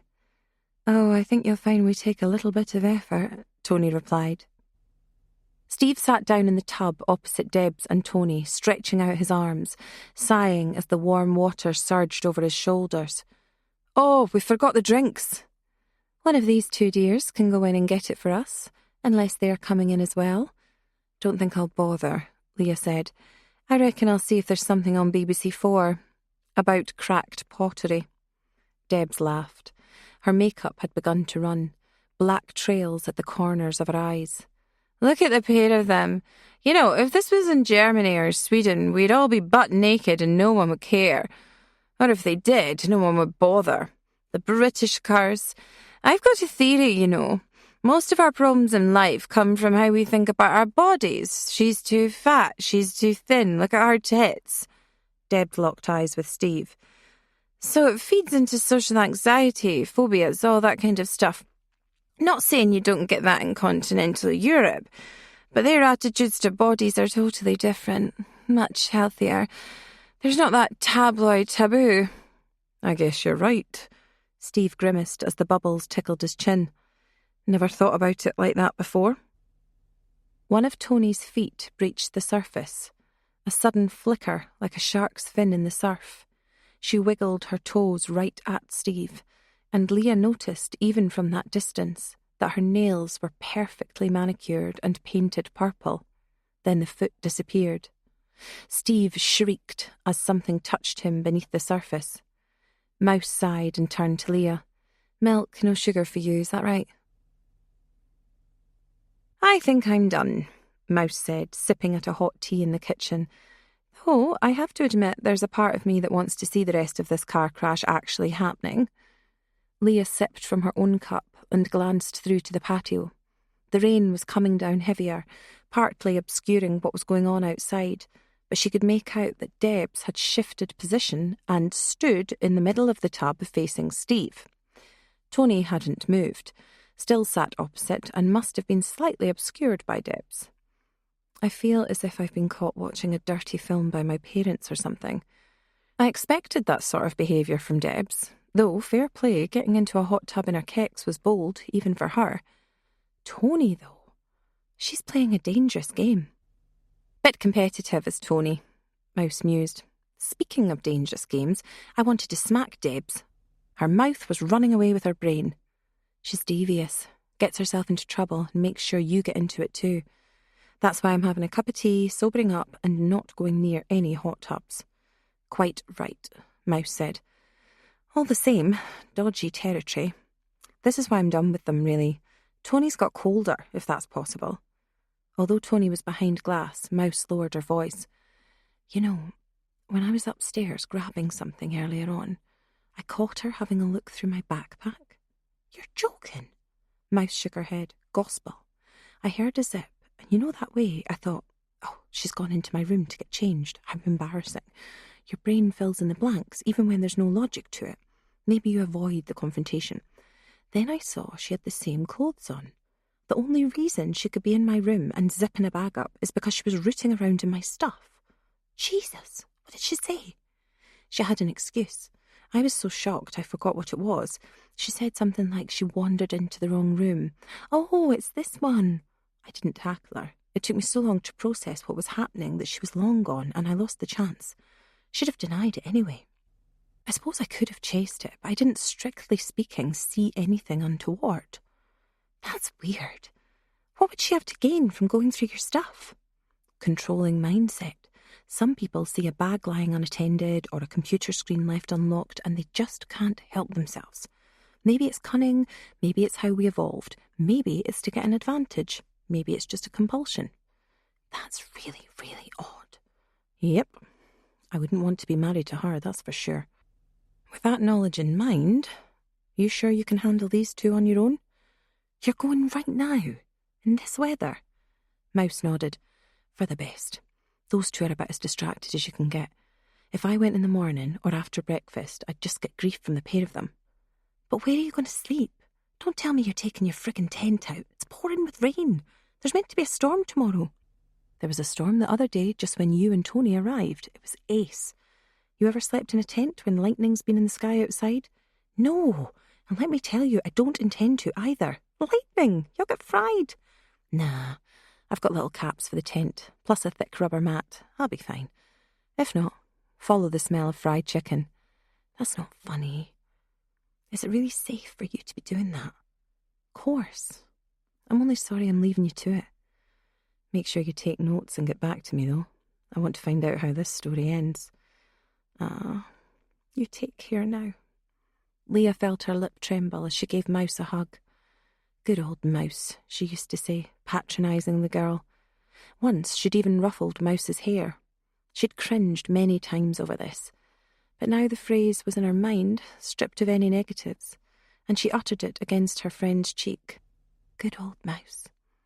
You'll be fine. Any nonsense, there's a tactic I've got for dealing with difficult people that's never let me down yet. What's that? Tell them to fuck off, turn on your heel, and walk away. Don't hesitate, don't listen to any crap, and don't stop. Fuck off. Short and sweet, does the job, works for me. Mouse was used to packing quickly and moving fast. Her belongings were cinched tight into the backpack and ready to go. She peered out of the window. She'd left the light off specifically in order to make out the details outside without being seen herself, and saw that Debs was sitting on Steve's knee. Mouse remembered Steve was just about naked and shivered. The rib cage, the ultra-slim hips, the sunken chest that looked like it contained neither heart nor lungs. Mouse wasn't an entirely closed door when it came to men, but the guy had repulsed her. The scenario had repulsed her. Worse still, her friends had repulsed her. And this was what happened with friends, she mused. Your shared history becomes a burden. Your antic tales become an embarrassment. The old you, the one you don't like anymore, makes a reappearance, like a butterfly regressing back into a puffy, slothful grub. You're reminded of things you'd rather forget. Your teenage triumphs become a scourge, and the friends remember every utterance you made, every error of judgment, every inch you moved out of line during your most sensitive, awkward, ignorant years. Mouse's instinct had been to forget all about it. Shouldn't have done this. She did have one friend, though. The one who was worth the effort. One who made an effort in return. One who never forgot your birthday and wanted nothing in return. The one who was always there. The one you'd phone first with any news. The only one you wouldn't hesitate to invite to a party. Mouse wished she'd said as much to Leah before she'd left. Fuck it, she might still do it. Poor old Leah, she whispered, watching as Deb slipped flapping at the water. The resultant shriek carried through the double glazing. Luckily, Steve was on hand. He put his hand on Deb's slick shoulder. Mouse wondered if Debs had taken her bra off, then remembered that she'd been wearing a strapless number. Not much to it, such as it was. Not much point wearing it now, really. Good God, Debs deserved all she got sometimes. You absolute tramp, Mouse said, enunciating every word as she watched Debs flailing to the other side of the tub. How desperate can you get? Leah reappeared in the patio space, bearing the bottle of Jaeger and some mixer. Debs and Tony cheered. Leah had a tumbler of what looked like water in her hand. She ignored the others' entreaties to join them before disappearing into the alcove where there was a set of robust outdoor furniture. So much for the tea, Mouse sniffed. Then her chin dropped and her eyes widened. She let the backpack drop to the floor. Then she backed away from the rain-blistered window. Christ, Mouse said. Then she opened the door and darted out. Mouse tried the door opposite, Tony's door. It was open. She opened the window gently, giving the mechanism a couple of twists before it fully opened. Mouse pulled herself onto the sill, then eased out onto the outside, legs dangling. A couple of feet down below was the walkway leading to the balustraded outer edge of the halt. Mouse tested it with one foot before easing herself down. The rain had grown fine again, misty when it moved through the spotlights. Mouse crept through it, bent double, moving on the balls of her feet. It didn't quite negate the sound as she'd hoped. When she rounded the corner, Mouse gasped. So did the shadowy figure crouched low at the balustrade, the one she'd spotted through the window. There was only a suggestion of a face there before the figure scuttled off. Below, Debs, Tony and Steve were singing Billy Joel's Uptown Girl as the song played on his phone. If they'd seen anything, they made no indication of it. Mouse gave chase. "Hey!" she said. But the figure was gone, disappeared. Impossible, unless it had jumped to the ground level and run off. No, Debs's window was open. 25. Mouse poked her head in the window. Debs's room was dark. There was no one to be seen, but Mouse knew there was an ensuite in there. She shook her head. Then she walked past the window to the balcony area. That was empty too. This area trapped the wind, rustling the azaleas and other sturdy potted plants on the balcony floor. There was something forbidding about this, and although there was clearly no one hidden behind the wicker-woven furniture or crouching behind the bolted-down table out there, Mouse felt trapped. She moved onto the slated roof, picking her steps carefully, then lowered herself back down to the walkway outside Leah's room where she'd appeared earlier. The window was on a latch. Mouse pushed, and it gave easily. There was a child lock preventing it from opening fully, but there was enough of a gap for Mouse to ease herself through. She did this quietly until her boot slithered across the top sheet of Leah's bed. A floorboard creaked outside the room. Mouse tore the door open, triggering the light. There was someone standing in the doorway of Debs's room. Their face was hooded and partly hidden. Fully exposed in the light, Mouse relaxed. "Look, I don't know what you're doing here or what your game is," she said, raising a hand, "but you have to leave now." "I'm sorry," said the intruder brightly. "I thought I'd lost something here." "Look, I've been polite, but you have to leave right now, or I'll call the police and we'll say no more about it. You looking for money? Something to sell?" "Oh, no," the figure said, snorting. "Nothing like that. But I have come to steal something." Mouse had been acting on autopilot, barely believing the evidence of her own eyes, her voice surprisingly strong and calm. Now fear kicked in. There was something about the face and the eyes staring at her across the hallway, something ultra-focused, something decided and decisive. "Just get out. The front door isn't locked. Be on your way and we'll say no more about it." The figure nodded, then raised her hand. She was holding a crossbow. "Oh," Mouse said, in one long drawn-out sound. She tried to duck, then she felt the bolt punch through her shoulder. Strange that the chief sound was fabric ripping and not flesh being struck and violated. Mouse fell into that surreal buffer zone where nothing hurt. It didn't sting, but she felt something of a shockwave twisting her entire body, forcing her to her knees. Mouse twisted a hand around the bolt jammed in the meat of her shoulder. Blood seeped over her fingers. She turned towards the open window, gearing up to shout, but her friends were at the other side of the house. A hand gripped the bolt that had shattered her collarbone and punched through the muscle on the other side. The intruder's skin was next to Mouse's. Then the bolt was wrenched and she was heaved to her feet, providing no resistance, going with the direction of travel. Then she cried out. The intruder kneed Mouse in the groin and then shoved her into the open door of the ensuite bathroom in Debs's room. Mouse cried out, falling to her side. Before she'd even lifted her head off the tiled white floor, something swiped her across the face. A single, confident blow. The line opened in her cheek burned, a clear sensation of her flesh being split. Then another cut cleanly traversed the gristle of her ear, bisecting her downy birthmark. Then another cat's claw crossed her brow, transverse to the fine black hairs intruding into her upper eyelid. The long, thin blade was a blur now, back and forth. Mouse's forehead, her hand, her fingers, her mouth, more than one mouth now. Mouse squeaked, and Mouse begged. "Please, please," she said, her own blood surging into her mouth. I'm having a baby." The other voice giggled, high and shrill. "Let's see it then." 26. Leah snapped awake. A massive figure stood in front of her, and she gasped, throwing up a hand. "Hey, relax." Steve's features came into view. He was toweling himself dry at the far end of the patio sofa. Leah didn't remember doing so, but she must have lain flat on it, her head cushioned on her forearm. The wickerwork, all-weather furniture had left deep impressions on her arms. She blinked once or twice. Tony and Debs were still in the hot tub. The rain had stopped, but the entire scene was still slick in the LED lights.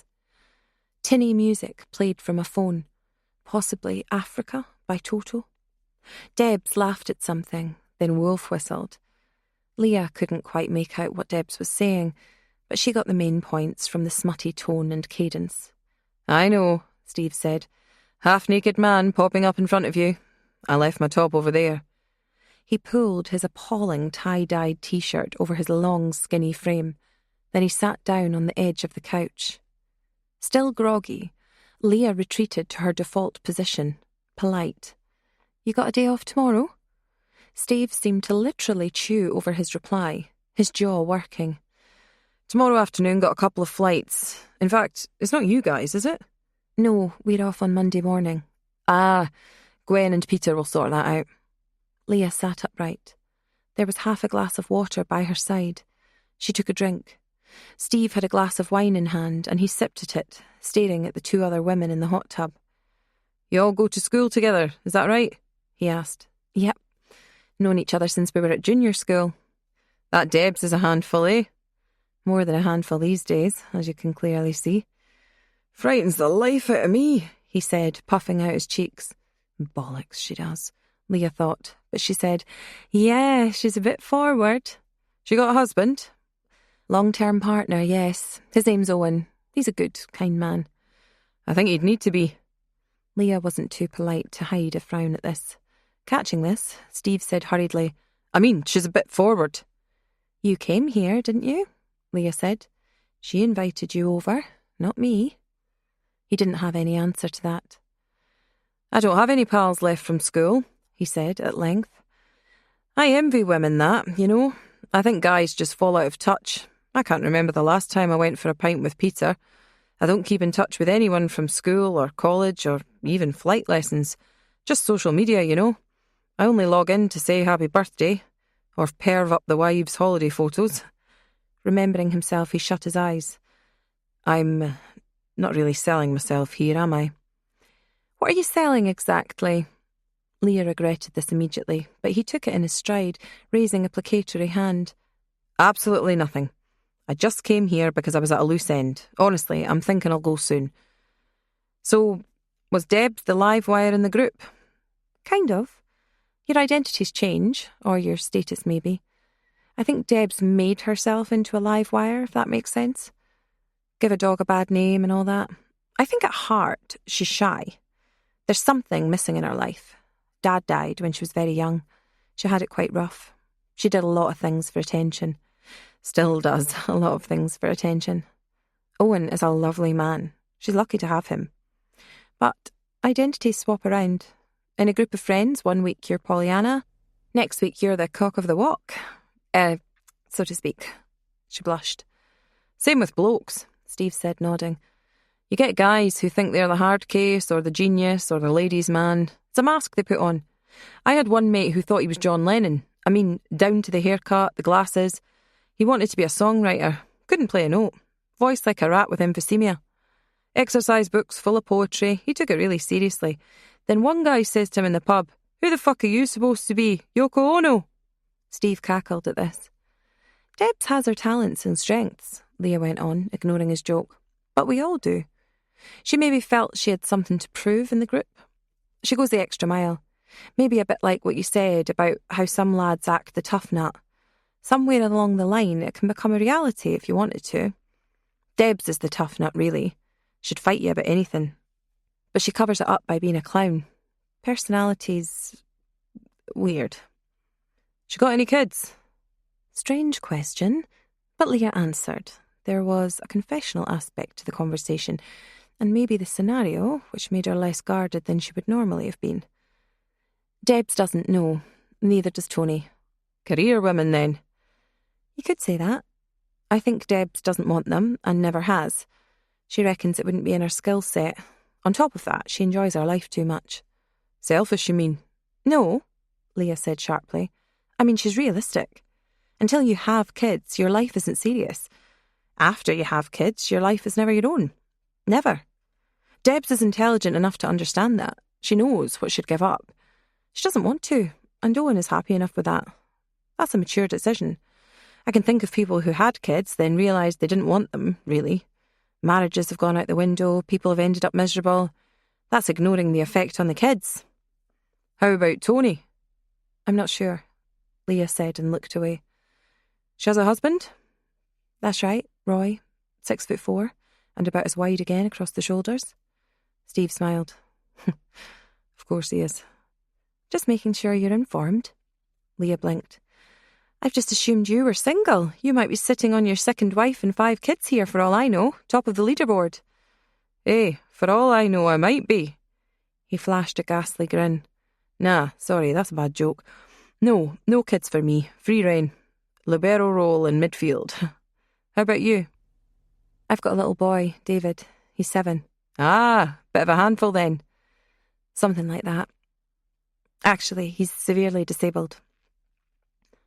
I am so sorry, Steve said quickly. He shifted forward in his seat, agitated. Leah shrugged. It's just part of life now. It's my normality. Maybe it's the role I was meant for.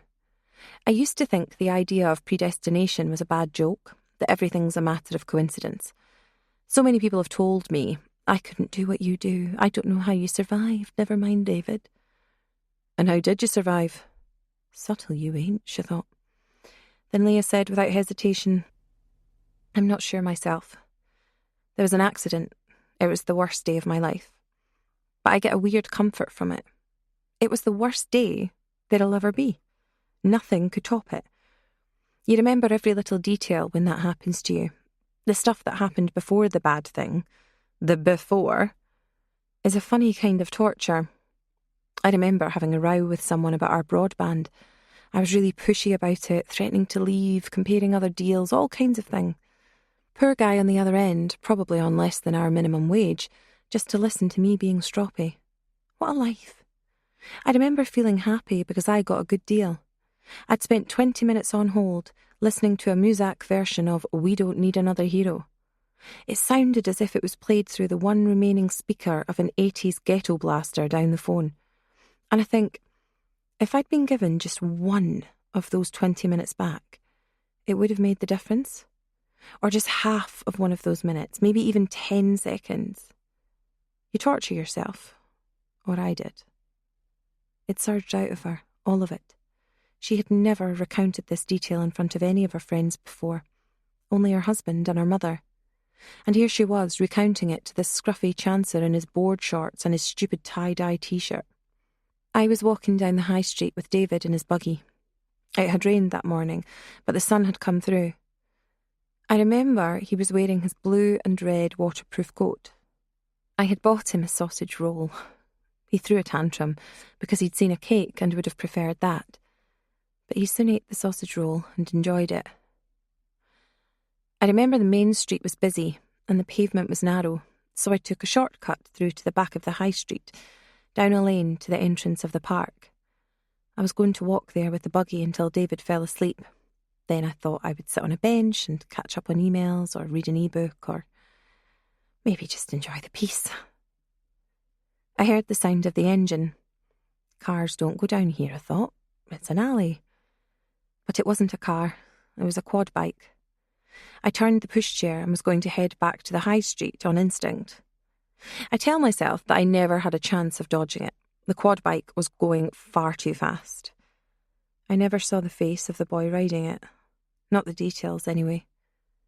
He wasn't wearing a helmet. He clattered the pushchair while I was turning it. It wrenched out of my hands. The boy on the quad bike came off and broke his wrists. David was... Suddenly, Leah blinked back to reality. Tony was getting out of the water. There was a towel handy as she approached the wicker chair, but she didn't use it. She didn't even look for her flip-flops. Steve stared at her brazenly.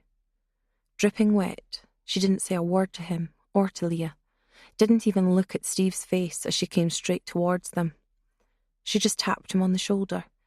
One single movement with her forefinger. She barely even paused. Steve didn't say a word. He didn't bid Leah farewell. He simply got to his feet and followed Tony through the garden patio door. Leah was alone and open-mouthed. For a moment, she was too shocked to even think anything. Then she burst out laughing at the audacity, the effrontery of it. Then she noticed that Debs was unconscious, half out of the hot tub with the waters reaching her knees, head resting on her hands as she lay on the edge of the pool. "Jesus Christ!" she shrieked. She started to run through the rain. Debs turned her head and was resting it on the upper edge of the hot tub, her hands folded underneath as some sort of pillow. Her mouth was open slightly, and there was a peaceful aspect to her face. "Debs, what? Mate, come on! You can't lie here, you daft mare, you'll bloody drown!" There was a short farce as Leah heaved her out of the water. One of Deb's breasts escaped as she pulled her out of the water by the armpits. Swearing freestyle, Leah stuffed it back into the sheer bra like a watermelon that had popped out of a bag of shopping. Deb's flopped. Her flesh had a sentience of its own. She escaped, she oozed, she bulged, she could hardly be held or handled. She flailed, quailed, her body recalcitrant while her mind was docile. Hooking an arm under her shoulders, Leah thought of an octopus trying to squeeze itself into a pint glass. "Not sure why I'm bothering. For God's sake, Deb, snap out of it!" Deb's eyes fluttered. "Did you just feel me up?" "Oh, fuck off, Fleabag. Get up, you daft tart." "No need to be rude," Deb said. It looked as if she'd gained some purchase, her knees on the edge of the hot tub, her underwear having slipped, buttocks bared to the world. Then she yawned and tried to get back in the water. After more swearing, Debs came back to mission control, or at least partially. She leaned on Leah as she led her towards the patio door, shivering. Debs gazed in stupefaction at her sodden underwear. Then she burped ominously. "Get this on, Debs," Leah said, grabbing a towel. "And for God's sake, get upstairs." "Where's my son Shell? Where's Tony?" Debs said, glancing around the empty kitchen. "Same place you're going. Bed." "Best idea," Debs said. "Lame party if it's just you and me. No offence." "Next time, I think I'll let you drown." There wasn't a sound from the upstairs rooms as Leah steered Debs upstairs, taking her full weight on occasion. Leah was aware of the chill even before she opened the door to Debs's room. "You've left the window open, you berk," Leah said. "It's freezing in here." She shut the window, staring out into the slanting rain briefly as she did so. She wondered if Mouse was out there, beyond the trees. The ensuite bathroom door was closed. "You going to be all right here?" Debs nodded and belched again, which suggested that very soon she was not going to be all right. With some difficulty, she peeled off her underpants and unhooked her bra. Then she collapsed on the duvet, sighing. Leah looked around for pyjamas. Finding none, she pulled out the duvet from underneath Debs.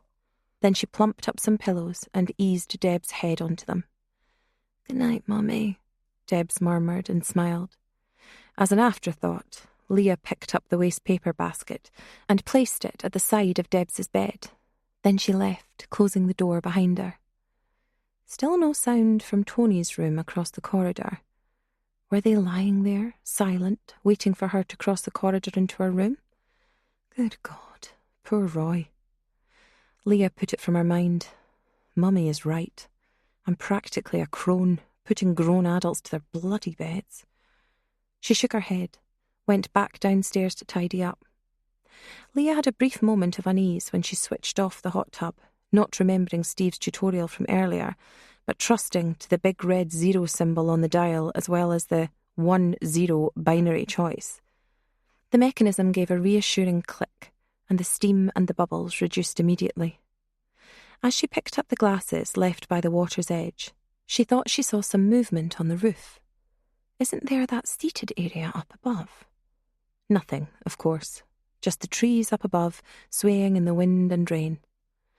Leah headed back inside, tired now, and loaded the dishwasher. "Don't envy you, Mouse," she said, yawning, as she made sure the patio door was locked. Balls to staying out in that. Sunday. 27. It wasn't a banner birthday, just 19. Hilariously, all the girls of St. Martha's had worried about the slow turn of the digits towards 20, as if this marked a final station on the journey to adulthood, scarcely understanding that it was one of the first. Leah had marked the date on the calendar with a groaning cartoon skull, the segmented fingers clutching the actual cheekbones, the eye sockets a total ocular eclipse, carefully shaded in to admit not even a single point of light. Having a birthday in mid-August meant she could get together with friends from in town. Her mother and father had put on a do at the rugby club. Debs, Tony, Mouse and Shell all appeared, sans boyfriends at the time. Leah was secretly relieved. She'd had fun with friends at university, but was looking forward to partying back home, even for the first time since she was in single digits, with family members present. It was the first time she'd recognised that she was homesick. Leah was supposed to act surprised when she was taken not to a meal as advertised, but to a function suite complete with balloons, banners and badly printed, embarrassing childhood photos.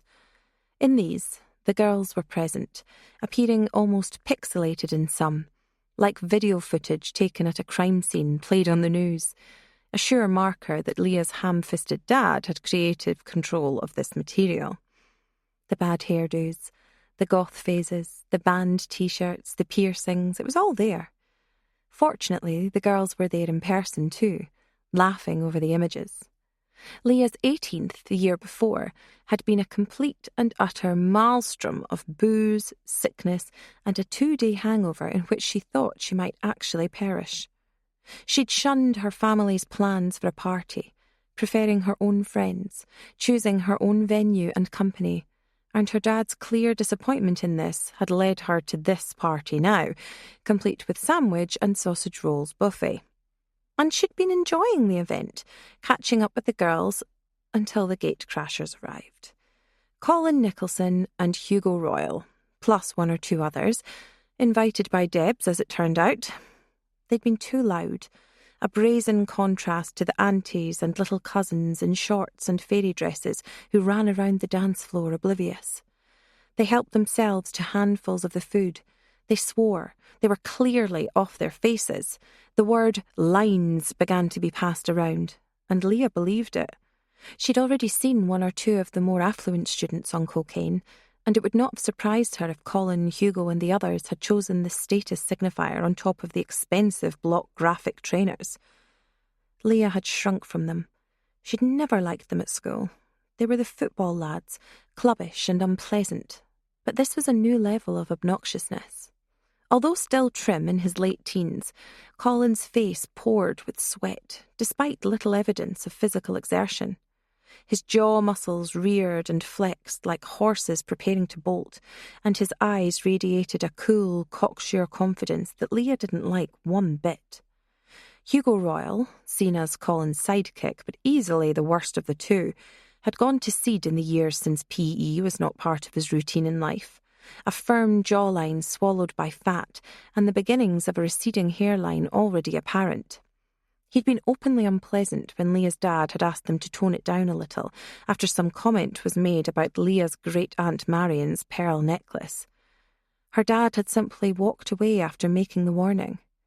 It looked as if Hugo would pelt him with half a tuna mayo and onion sandwich as he retreated, but fortunately it was all for show. Debs tackled them at this point. "Hey, I didn't realise I hired the clowns for the evening. Maybe it's best if you went home now?" "You didn't hire us," Colin Nicholson said, standing far too close to Debs, just off the dance floor. "You invited us." "I'm revoking the invitation. This is a family do, guys. Maybe you're better off heading somewhere else." "A girl has the right to change her mind," said one of the other lads. "No, I've heard," Hugo Royal said.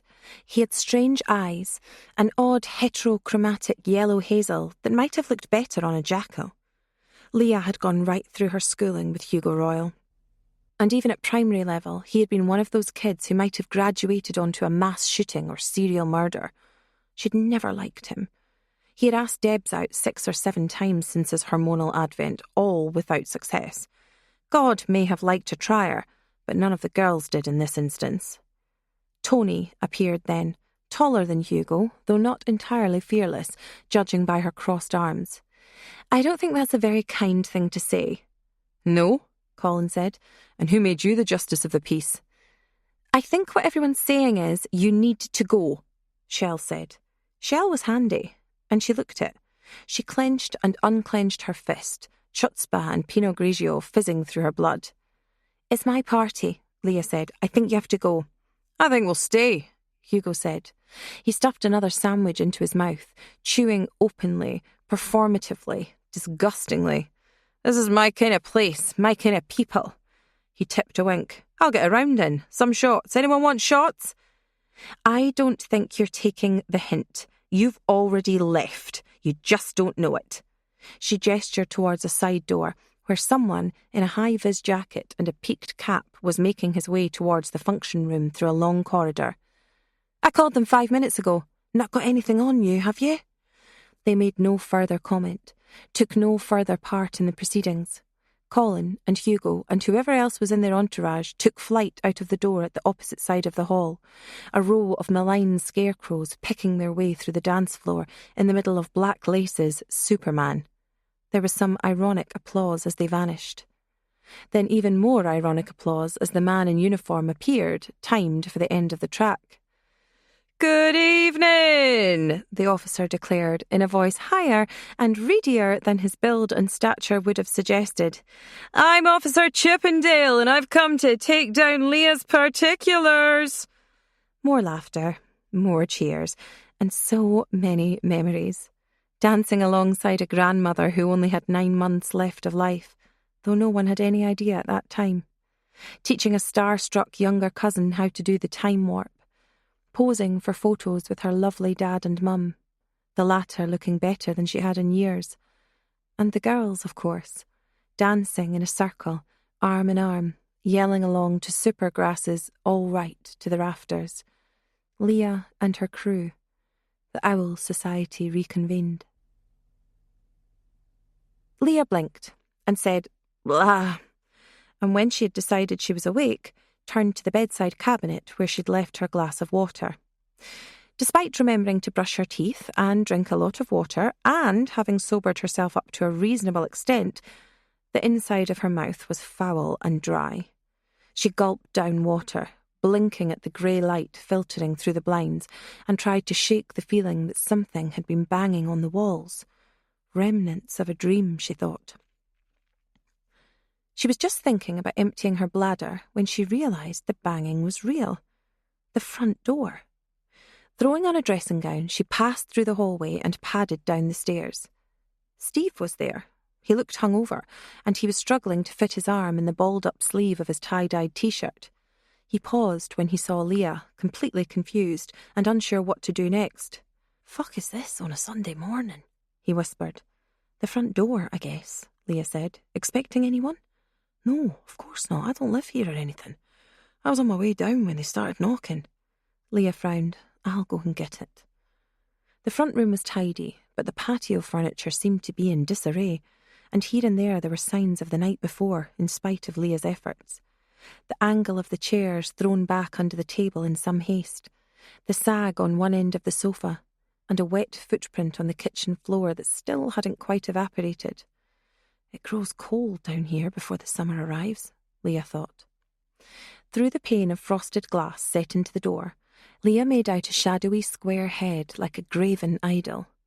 Whoever was behind the door was tall and impatient. A series of thumps rattled the door, and she gasped in fright. "Hold on, for goodness sake!" she cried, cinching her dressing gown tighter. She unlocked the door and pulled it open.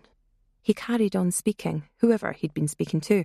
"Absolute disgrace, this. No phone calls, no contact, nothing. For all we know, they're lying in a bloody ditch." Roy? There he was, big as life, 6'4" of him, a goal frame that walked. He looked like the poster boy for a countryside publication you might only see in a GP's reception, something with a surprisingly large circulation. Green wax jacket, gaiters, burgundy boots surely on their first proper campaign, a plaid shirt tucked into commando green trousers, and, naturally, a hat. He was a little chunkier than Leah recalled, but still a handsome man in a bovine way. Big shoulders, big hands, hams that wouldn't have looked out of place in a butcher's window. He looked like he might have been a farmer only weeks away from taking over his father's estate, as he'd always known he would. Oh God, Tony. Leah blushed, the way a cuttlefish might redden upon the intrusion of a frogman's face mask at the bottom of the sea. "Sake, Leah! What's going on here at all?" He didn't hesitate, just stepped into the living room. "I half expected to see body parts in here. What's the score with the phones?" "Didn't Tony tell you? There's no reception here. We all made calls through the landline." "No one made any calls to me. No one made any calls to Owen, either, or your John. We've all been worried sick." He stood with his hands on his hips and his thick bottom lip protruding, a gesture that would have been comical if not for Tony. Leah glanced over her shoulder. Steve wasn't there. She felt a surge of relief. Then she hoped this wasn't because he'd sneaked back into bed. "We're all fine here. Well, Mouse is headed off. It's just me, your other half, and Debs." "Where the bloody hell's Michelle got to then?" He stomped into the kitchen, taking in the glasses shining in the rack, the furniture wiped clean, drawn to the points of order in the room, whereas Leah had been more attuned to the signifiers of chaos. "Shell never arrived. Roy, I don't know why you're here. What's going on?" "Shell asked Ewan to come over here. He told me. He mentioned some sort of mix-up or bust-up. Man was nearly hysterical. He left the kids with his mother and drove up here from the borders himself." "What? He's here?" Leah had a sudden flashback to the instant by the lake, the darting figure in the undergrowth. "Said he was coming here. Gave the address as the one up the road, but the pilot, girl called Gwen, told me you were staying here." Leah shook her head.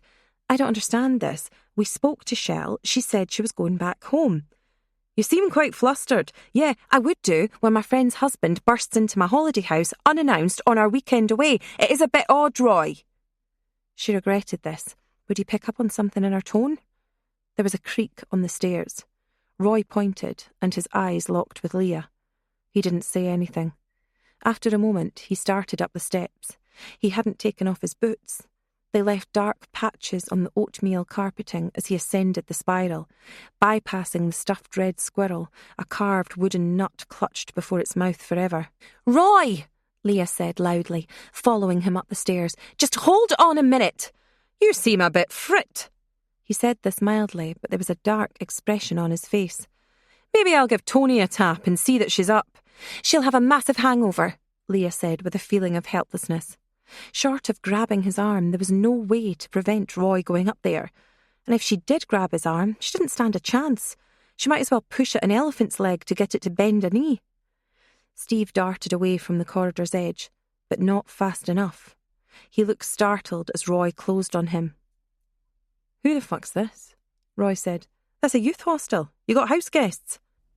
Before either Leah or Steve could reply, a door opened.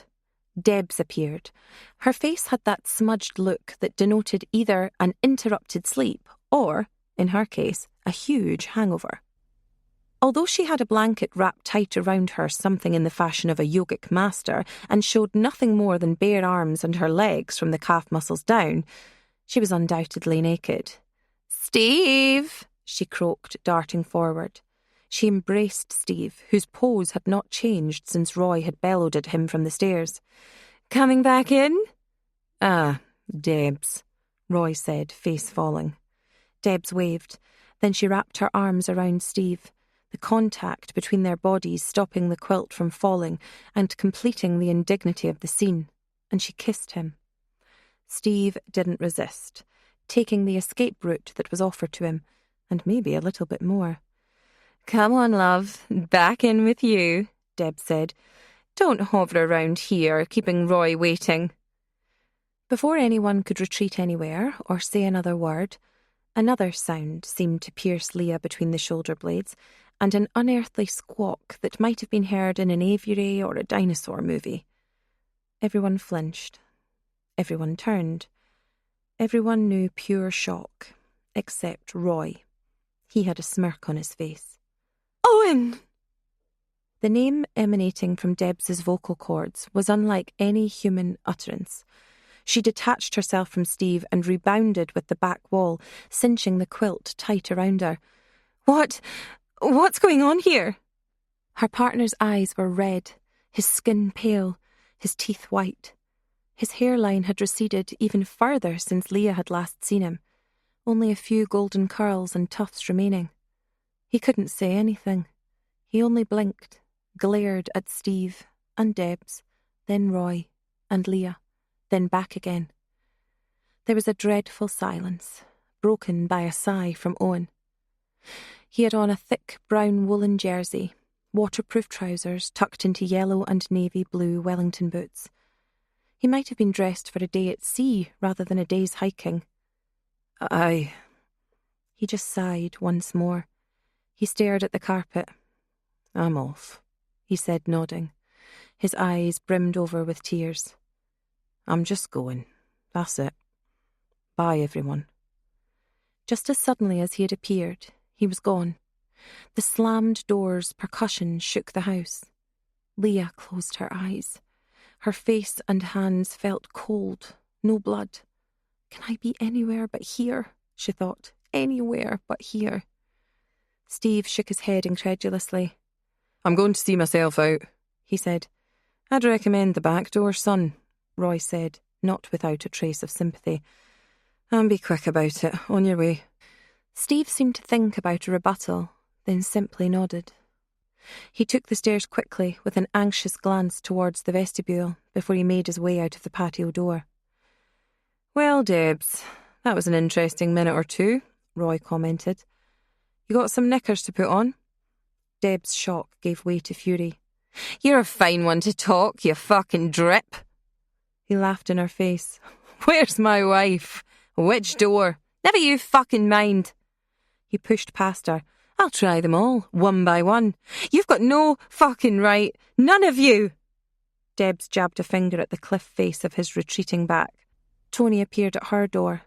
She had a pair of pristine pyjamas on, black, with pink cats curled up and shedding zeds. Her slippers matched. She sighed and rested against the door frame. The door opened out to reveal a tidy room, the bedspread tucked in tight, hotel room neat. "I need this explanation to be very, very good, sweetie," she said in a bored tone. "Why are you here?" 28. Deb swigged at a bottle of Prosecco. It flowed far too fast, and she ended up coughing. From somewhere among the mossy green that surrounded them, a bird took fright, rustling the branches. "On a scale of 1 to bollocks," Deb said, once her final cough subsided, "where would you put this weekend?" "Oh, I don't know," Leah said dryly. "I think some of us had a good weekend." Tony said nothing. She stared straight ahead, only a slight movement at the side of her jaw betraying any tension. They wore hill-walking clothes. Tony's were as fine and fancy as Roy's had been, but Leah and Deb's wore waterproofs, bright jackets and sturdy shoes. They had traversed the mountain and crossed into the valley on the other side. a heavily wooded area with a road bordered by dry stone walls that threatened to collapse into them. The afternoon was cloudy, but not cold, although a sharp breeze could cut through every now and then. Their aim was to reach a place called the Spindling and have a picnic, and there was one major problem with this. None of them could be even remotely arsed. "Has Owen been in touch?" Leah asked gently. Debs shook her head. "We've kind of been in this situation before. Last time was maybe 4 years ago. I got a bit daft at a wedding reception. Too many drinks. Just about everyone's dancing. Irish best man's wife didn't show up for some reason. We got a bit frisky during Born Slippy." She shrugged. "The thing was, Owen was there, watching it. I promised him I wouldn't do anything like that ever again. And I sort of haven't, by and large." "By and large," Leah echoed. "Yeah, the thing is, this morning I was doing our Tony a favour, a bloody big one. But who's going to believe that?" Debs took another swig. "Bit of a radical step, all the same," Leah said, throwing yourself at the guy. "I was thinking on my feet. What would you have done like? Left the gormless bastard to his own devices?" "It was a kind thing to do," Tony said solemnly, looking down at her boots. "It's what a mate would do, so thanks." Debs mock saluted. "I'm there for my pals. What can I tell you? I'm not some sort of country vicar getting my knickers in a twist. No pointing elbows like..." She scratched the back of her head, angling an elbow towards Leah. "Yeah, Mummy Al swoops in," Tony said, grinning at Debs. "Not sure why you're aiming a kick at me," Leah said. "You'd think it was me who'd made a royal arse of it in front of my partner." "Oh, you never do anything wrong, do you?" Debs said. "You've got some dignity, I'll give you that. And because of that, it's really funny when you fall on your arse. Hey, remember the 34C incident?" Tony sniggered. "Oh, God. I was thinking about that just the other day. The storm in a C cup. Weird the things you remember. Remember when Danny Ferguson found it underneath all the coats? Poor old Leah, sitting there with your ears burning. You couldn't say it was yours, could you? Danny Ferguson managed to get that bra hooked and ran around with it for the rest of the night. Fucking hilarious. And Leah never cracked a light that it was hers because Stuart Lenihan managed to get it unhooked earlier on and she forgot to put it back on. Never said a word. You wouldn't have expected it to be hanging off that road sign on the way to school the following Monday, right after you admitted it had been yours." Tony shook her head. "It was awful too, Leah. Cerise and yellow, like bad ice cream. My God. The whole school," Debs shrieked. "You're lucky your old mum didn't sew your name into it." "I had forgotten about that until you reminded me," Leah said. "Now that I think on it, public relations was always your thing. The whole school knew it was mine before the first break. A couple of the teachers even mentioned it later on. I had to deny everything, badly, so thanks once again. But never mind my underwear from decades ago. How about your swimsuit, Tony? Left that stuffed in any cracks back in your room?" "Never mind about my swimsuit, hun. It's packed nice and neat, all dried out." "Think Roy bought the story?" Debs asked. "Course he has, mainly thanks to you. But in any case, Roy will buy anything I tell him. That's how we work. I tell him what to think. I let him think he came up with it first, then I agree with him. And he believes that he's clever. It's tried and tested. But fair play, you did distract him with all the drama. So that's a pint I owe you, once we get back to this terrible pub." "Smooth work." Debs offered Tony a swig of the Prosecco, which she accepted. "Where is Roy now?" Leah asked. "On his way back, I expect, if he's not gone already. He'd seen enough. He's gone to sulk somewhere around the island. Plus, a text message sneaked through from Shell and Ewan. They're on their way home. Big drama's over." Tony turned to Leah and said in a withering tone, "Next time we do this, let's do it somewhere civilised, yeah? A place where there's buildings and people and roads." "No sign of your John?" Debs asked. Leah shook her head. "I think he might be out and about himself. Left David to be looked after by his mother. There's no reason for him to come out here. I got a couple of text messages away on Friday." All the same, she wondered at the absence, given Roy and Owen had showed up, presumably following Ewan's lead in trying to trace Shell. What a farce. If it had been somewhere civilised, as Tony put it, then Leah would have taken a cab to the train station and gone home by now. Roy looked like he was going to pop an aneurysm, Deb said. Worse luck that he didn't, Tony muttered. She offered the bottle to Leah. Leah declined.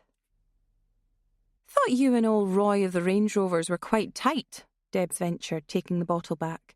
Bit like Leah and John. Not sure I envied either of you, if I can say that without it seeming like a deadly insult. You're both a wee bit IKEA catalogue as couples. Some days I'd like to be IKEA catalogue, it's true. I suppose the older you get, the more you want a dull life. Leah spluttered. You cheeky bitch. But yeah, I thought you and Roy, Leah and John didn't see any troubles looming there. But you don't seem too bothered about hooking up with Captain Steve, so what's the story? Tony sighed. No story, really. You've hit the nail on the head. Life's boring. I gave up a lot of good years to be boring. Nice house, big holidays, car with a badge that teenagers keep trying to steal. It's dull. And I say that with all due respect to people who don't have those things. She held out a placatory hand towards Leah, a gesture so pungent that Leah blinked at it, twice, stupefied, before her brain remembered she should have been angry. You what? She barked. Tony continued. But you just get sucked into a dull life, and it's not for me. Your bedroom insulated with farts first thing in the morning and late at night. He buys the same clothes year in, year out, the same styles, same shoes, same jackets, same jeans. He's even talked about going to the same places on holiday. Places we've been before. I mean, my God, I'm a bit old for a fixer-upper. Maybe you should have adopted, Deb said, if you are really, really determined to fuck up your life. She laughed at her own joke, but Tony and Leah were silent. It echoed off the stone walls on either side of them as the road angled downwards towards some overhanging trees. This is like an enchanted forest or something, Deb said, running her fingers over the mossy surface of the dry stone wall. When I say something, I mean something awful. What is this stuff? Lichen? Flesh-eating acid? Just moss, I think, Leah said. Shouldn't think there'd have been too much of it. Deb sighed. And on cue, Mummy Owl appears with the answer. You asked a question. Maybe you'd prefer it if I didn't speak. Or should I only say what you want me to? Maybe you could give me my lines in advance, then I can learn them. Touchy, Deb said. Anyway, riddle me this. How far away are we from the spindling? Dunno. I don't have accurate figures, Leah said. I'd say we have another 2 miles. We've barely got going, sorry. Was that a rhetorical question, or did you actually want an answer? Debs marvelled at this response. My God, were you always this angry, Leah? Did I just forget it? I don't know about angry, but she was always disdainful, Tony said. Right little Miss Smart-Arse back in the day. Time goes on, obviously, and the accomplished people stood out, of course. Is that right? What accomplished people were these? The words came out bright and hot, but inside Leah was sour, ashes and dust. She didn't look or sound like it, but she was close to tears. What was wrong with them? Was it hangovers? Was it shame? A need to lash out? One of them had just had a possibly relationship-ending disaster, and the other had come very close to it. So why were they unloading on her now? Same reason they did as teenagers, she thought savagely. Can you tell me a time I was disdainful? Leah said. I'm serious. Tell me when I was disdainful. Just in general, Tony said. I think you'll find lots of us thought that about you. Who exactly? You and Debs? Oh, you're a treasure now, Tony said. You didn't stay snarky. We all change. Funny, I don't remember being disdainful, Tony. I do remember laughing at you for some of your bizarre tantrums, like that time I kicked your ass in the swimming face-off, or when I got any number of boys who you had your eye on, or the exams where I got better marks than you. I wasn't disdainful, Tony. I was just better. Not the case in the end, though, Deb said. You didn't get the best exam results. True, that was me, Tony said. She smiled and winked. It was then that Leah felt a compulsion welling within her to hit Tony, to grab that chestnut mane and dash her head against the paving stones. I think you'll find it wasn't, Deb said. You said you got, I forget, 6 A's, a B, something like that? Yeah, something like that. Well, I got 7 A's and a B. Deb stared unblinkingly into Tony's eyes until she laughed. Complete bollocks, Debs. You didn't even show up to get your results. The reason I didn't show up to get my results is because my mum lost her mind the night before, tried to go for the paracetamol record. She got damned close to it too. I managed to get her stomach pumped at hospital, then I had to go home and clean up after it. I'd kind of forgot about the exam results. But I did do better than you, Tony. Bullshit, Tony said dismissively. If I'd said 7 A's, you'd have topped that too. Kind of what I was thinking, Leah said, struggling to keep a note of triumph from her voice. Strange thing is, I can top that, Tony. I got 8 A's for my GCSEs. Sorry if that pisses on your fire a bit. Oh, you didn't, Leah. I was there when you got your results. I didn't tell the truth, Tony, because I knew it would upset you. You were so happy. I was happy to let you think you'd won. I think I'd already beaten you at netball or something. No, wait. I'd been necking with Jack Plumley outside the under-18s at CJ's. I think that bothered you. Tony threw back her head and laughed. Oh, love. You expect me to believe that? You pulled that one out now. Those results came out of a Christmas cracker or your backside. You can believe it or not believe it. It doesn't matter. I've got the receipt somewhere in a box. I'll happily prove it to you. I'll make a point of it. Sounds like you were 3rd place in your imaginary league table. Leah's orbit stabilised. She didn't even recognise her own voice as she spoke. Perhaps it had regressed, risen an octave maybe. How silly it was to speak like this, to dredge this stuff up. Wasn't there anything new to talk about? Still, Leah, Deb said, if you were top dog with the GCSEs, congratulations. You really made it count, didn't you? What's that supposed to mean? Meaning you had a great career. What was it you did? Worked in magazines for a while, hoping to get a breakthrough in the glossies just as the print market died on its arse. You wanted to be a little NME hack, didn't you? Who was it you wanted to be again? Jill Wiley. She's quite cool, all the same. Hell of a job trying to emulate her. No wonder you gave it up and retreated to the bosom of the civil service. Why was it coming to this, Leah wondered. Were they all just hungover and stressed? Or was it a fundamental set of differences that would never be resolved? Character traits that didn't mesh, frayed edges that soon became ragged, then serrated. Deb's seeing herself as the underdog who wins, except she didn't. Tony, ultra-competitive, every defeat a deadly insult, every victory a deadly weapon. And Leah. I had a cracking career, thanks, she said. I moved up the promotion chain there without hesitation. I had to drop my hours after what happened with David. I'm proud of what I've done and where I've gone in my life. I'm sorry if it doesn't measure up to your glamorous 24/7, always on the go, skinny latte life. You can keep it, frankly. Wasn't offering it to you, Debs returned. It'd be cheap at double your price. Cheap's relative when it comes to you, sweetheart. Debs had been midway through taking a draught of Prosecco. She choked on it, doubled over coughing. Point to you! That's a good one. She wiped her mouth and took a step forward. Leah felt her anger turn in an instant to fear. Don't put cheap in the same sentence as me, Leah, Deb said quietly. Not now. Not ever. Leah folded her arms defensively and swallowed. You're the one getting shirty, not me. The pair of you are. I remember you did this the last time we all got together. Started braying and laughing at the table at a wedding. The same stories. I think the bra one got aired then too. I was too pissed to care. You know how many stories there'd be about you if I was to start pulling those out? Dozens of them. But I wouldn't do that, because I don't really have a problem with either of you. Maybe you could try getting over whatever your problem is with me. No problem here. You're a very well-respected member of the community, Leah. Fine, upstanding, hard-working, never do anything wrong, never, ever. Deb sniffed, snorted, then spat like a teenage boy and took another swig. Tony frowned.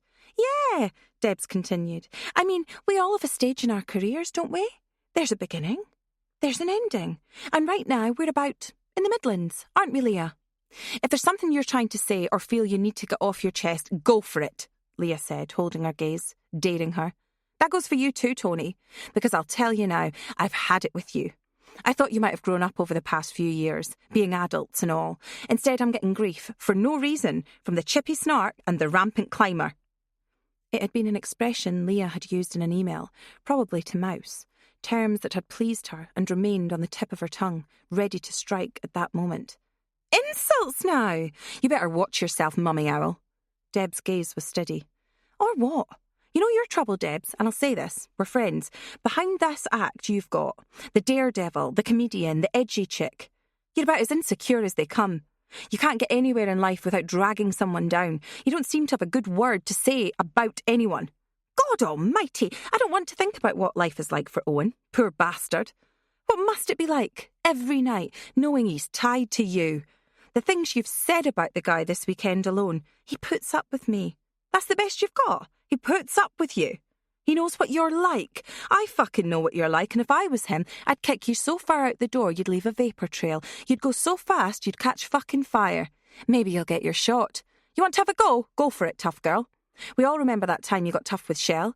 She didn't fucking miss you. I should take a leaf out of her book. Tony broke in with, Debs, put the bottle down, love. Debs blinked. She was holding the bottle in her fist, tight. She blinked. Her hand did drop a fraction. Don't get excited, Tony. We're having a discussion, that's all. I think we're all a bit tired and a bit stressed and definitely hungover, and maybe we should drop it, Tony asserted. I'm not tired or stressed, Leah continued. I went to bed at a reasonable time. I'm just a bit sick of you two getting on my case every 2 minutes, all because at 1 or 2 points in my life I might have been better than you. You know what? The game's over. I won't listen to this delusional housewife anymore. It's been nice knowing you. Debs took another drink and then simply dropped the bottle. It chimed, but did not break. It rolled a few feet, then made a haphazard left turn and lodged underneath an overhanging flat shelf on the dry stone wall. It had still been half full, and the contents gasped out, mingling with the wet paving. Pick that up, Leah snarled. What are you, 14 years old? Mentally, you probably are. Make me, Mummy Owl. Debs flipped her the finger and gave her a sneer of such utter disgust Leah flinched from it as if from a slap. That's you in a nutshell, isn't it? Leah said, picking up the bottle and sliding it into a compartment in her backpack. That's you, right there. I probably won't be here when you get back to the halt, Debs said. It's not really a shame or a matter of regret. I'll leave you two to catch up on the long hot summer of 2006. Debs clenched her teeth, the grin of a political prisoner with a gun at their back on a news bulletin, and waved gaily. Then she started back up the path. Leah gave a long, slow breath. She got to me. I'm sorry, You're not used to being spoken to like that, and you don't like it, Tony said, smiling. Never mind. You had a point about her and me. I've been a bit of a bitch, I'm sorry. Don't worry.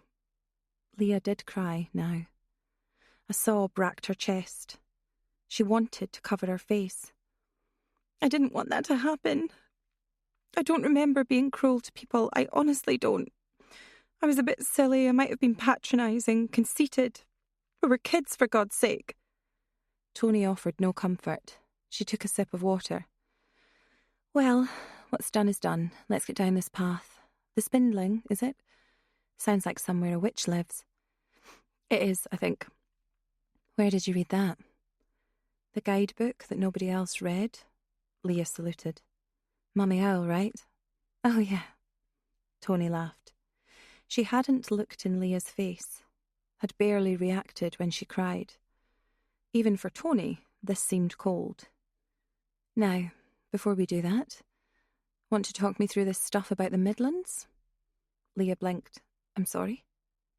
She's been tilting at it all weekend. I've half an idea what it's about, no details. Nothing I could sue for, just my instincts, which are never wrong. So talk me through it, please. I'll find out one way or another. The Midlands, 2006. What happened?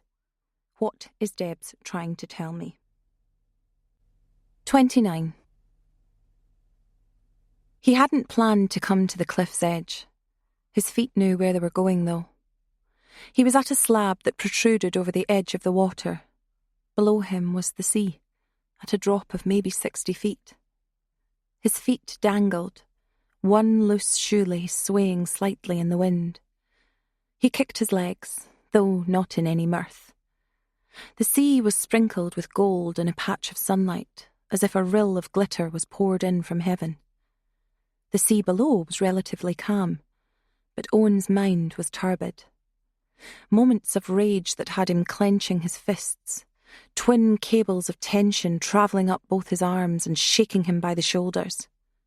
moments of sadness that had him weeping openly, bitterly, barely feeling the rain against his forehead or the tears that found their way through his beard to drop into the sea. A listener might have discerned odd phrases, twisted utterances that would never have been intended for another human being. The excoriations that were only ever aimed to thin air without an audience, whether the intended target was internal or external. Bitch, fraud, knew it, told her, I told you. There had been times of happiness for Owen. Friday nights at home with wine and pizza mostly. Trips to the movies with her by his side. Talking about the film over a drink or two afterwards. Otherwise, he had been alone to focus on his interests. He tried to get involved in her social scene, but had quickly backed away from that. Owen had not lacked in self-awareness, but he'd believed... No, that was the wrong word. He'd had faith in her. He'd trusted what she said, her every utterance. He had suspected, knew she was a bit wild with a drink in her. But if you did not have faith in a relationship, what was the use in pursuing it? What was the use in anything when you knew it was all a lie, and the person you had given your youth to was a whore, worthless, scheming bitch? How dare she do that to me? There was the water. The space between him and the surface seemed to shimmer and vibrate. A curious sensation of excitement set his legs quivering.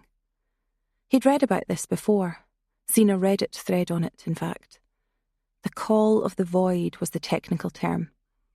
He'd once stood on the edge of Beachy Head, a strange, ticklish sensation in some unpleasant corner of the mind. A thrill when he considered what it might be like to jump. The rushing wind, the gathering speed, silvery scales of light dappling the dark green sea, gaining definition with each millisecond. What might it be like to pierce them?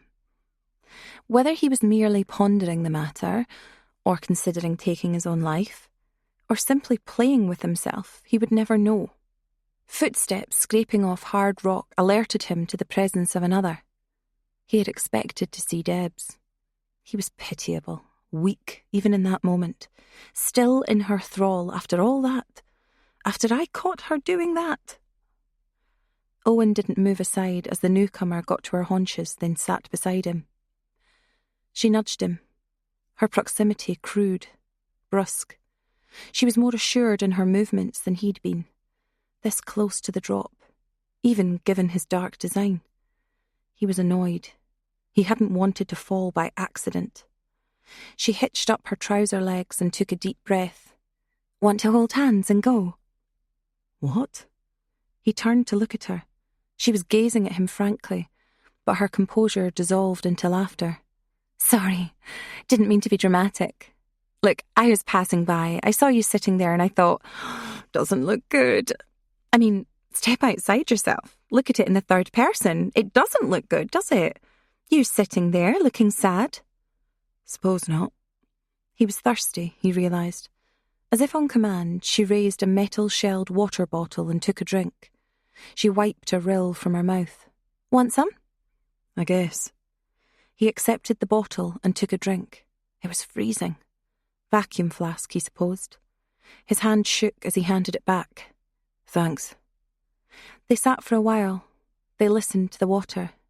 Then she said, You know, I don't know what's going on in your head, and I'm not here to judge. I'm not some earthy, hippy-dippy all-mother type, regardless of what my friends say. But think about this. Take the worst-case scenario here. Do you really want to do it? I wasn't planning anything, Owen said. Sure. You didn't have a grand plan. But that's true of a lot of people, isn't it? Think about it. There are some husbands and fathers out there, brothers and sons. They didn't really think it through either. It's short-termism. It's a lack of planning, in fact. They didn't have a big grand plan or scheme. They didn't have a big game that they were in control of. Christ. No, that's my bag. They probably just took a notion. They followed a whim. Are you following me? I guess so. He put his weight on his hands, on either side of his thighs. He was less calm about being here now, and for all that, the distance between him and the subtle undulations below took on a new, dreadful urgency. Okay, we're part of the way there. Relax. Now, you don't want to be going down there. Look down there. They say you shouldn't, but have a look. He did look. He saw the distance. It did something to his head, something that couldn't be properly defined.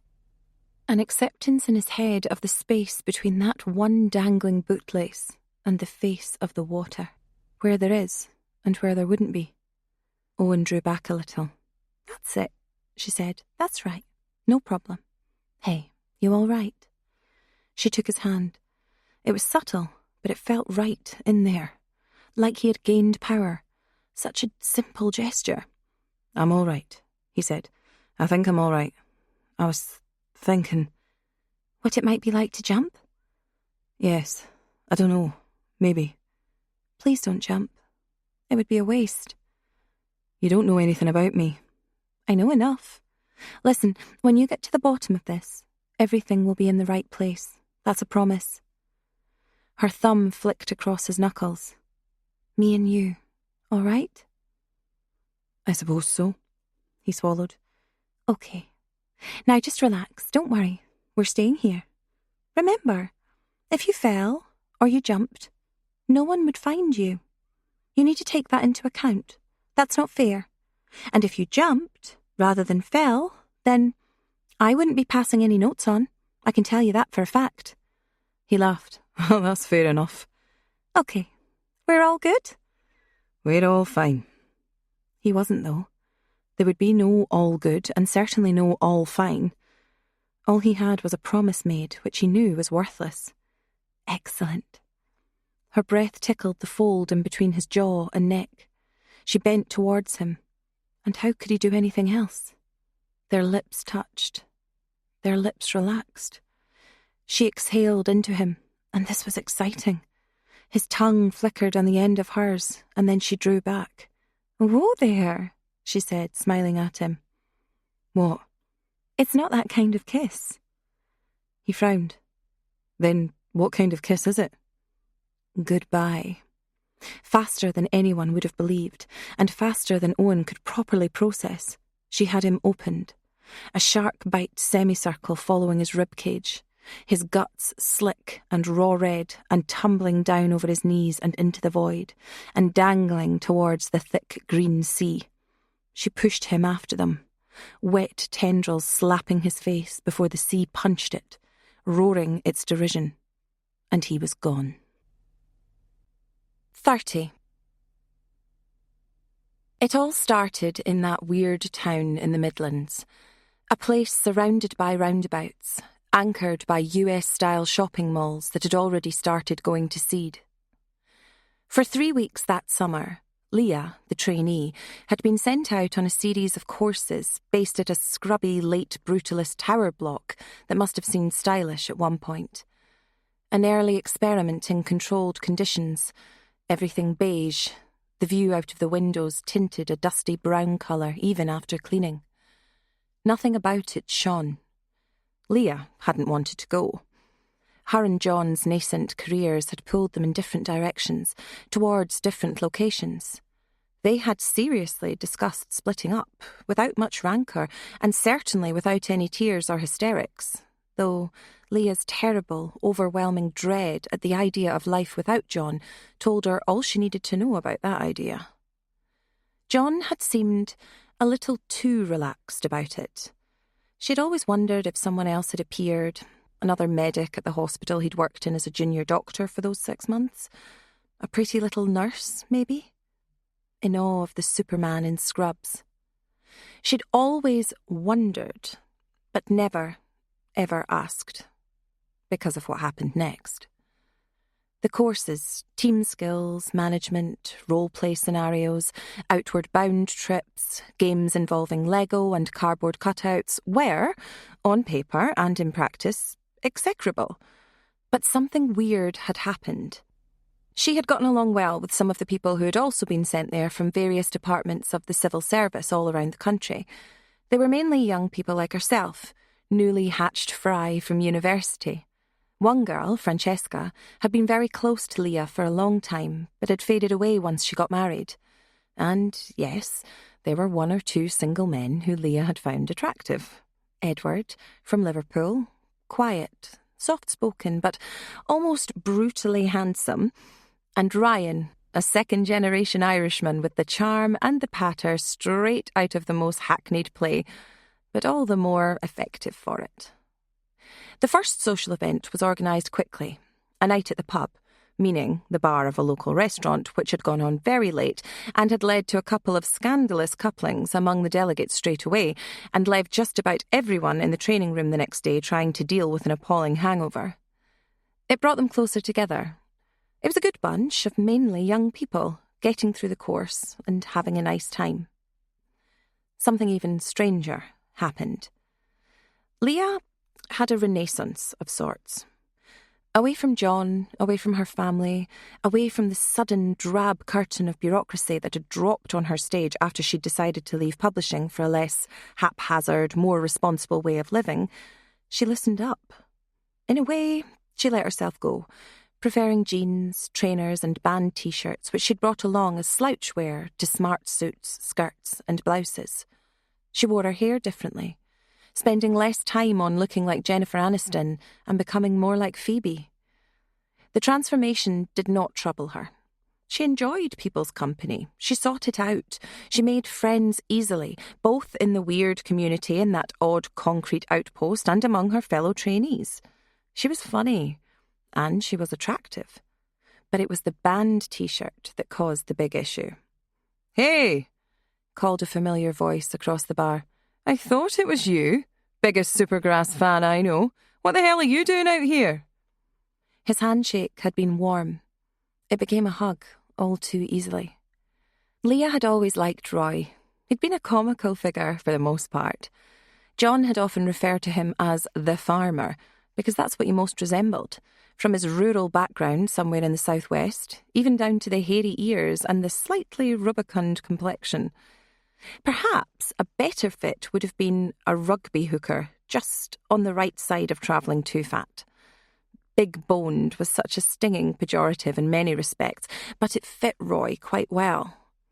He was a big man, well over 6 feet tall, muscular without being dynamic, with a big, open face and a blunt, though not unfriendly manner. He could be authoritative when the situation demanded, and quite fearless. He had diffused a confrontation between baseball-hatted teenagers at a picnic all the girls had gone on with their partners, during a rare meet-up between them all. He'd displayed enviable confidence and none too subtle hints that he would snap their scrotes like kindling should things travel much past the pointed fingers and spitting on the ground stage. But he was sensitive too. She always remembered that Roy had been a big fan of dogs and would stop whatever he was doing to pet one or make friends with it whenever he encountered one, whether that was a skittish Lhasa-Apso cringing between its owner's ankles or a tyrannosaur on a chain-link lead, no matter if it or the owner bit him. Roy was also extremely rich, in terms of his family background and his property portfolio, both of which suited Tony to the ground. He had been out for a meal, having taken part in a convention in the next town, helping to set up his company's stall, meeting and greeting and forming alliances with contractors. He had been in for a drink with a senior partner, an old man with sectioned trousers like Toad of Toad Hall and a face like a haunted Rupert the Bear doll.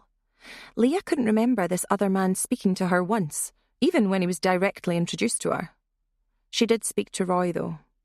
In the middle of this strange interregnum in their lives, she knew, of course, that Roy and Tony were on a break, and of course the idea never once entered her head, not for at least half an hour, at any rate, that a few pints in the brightly lit corner of an ersatz Frankie and Benny's plonked 20 yards off a roundabout in a town with no personality would lead to. Tony could barely look at Leah.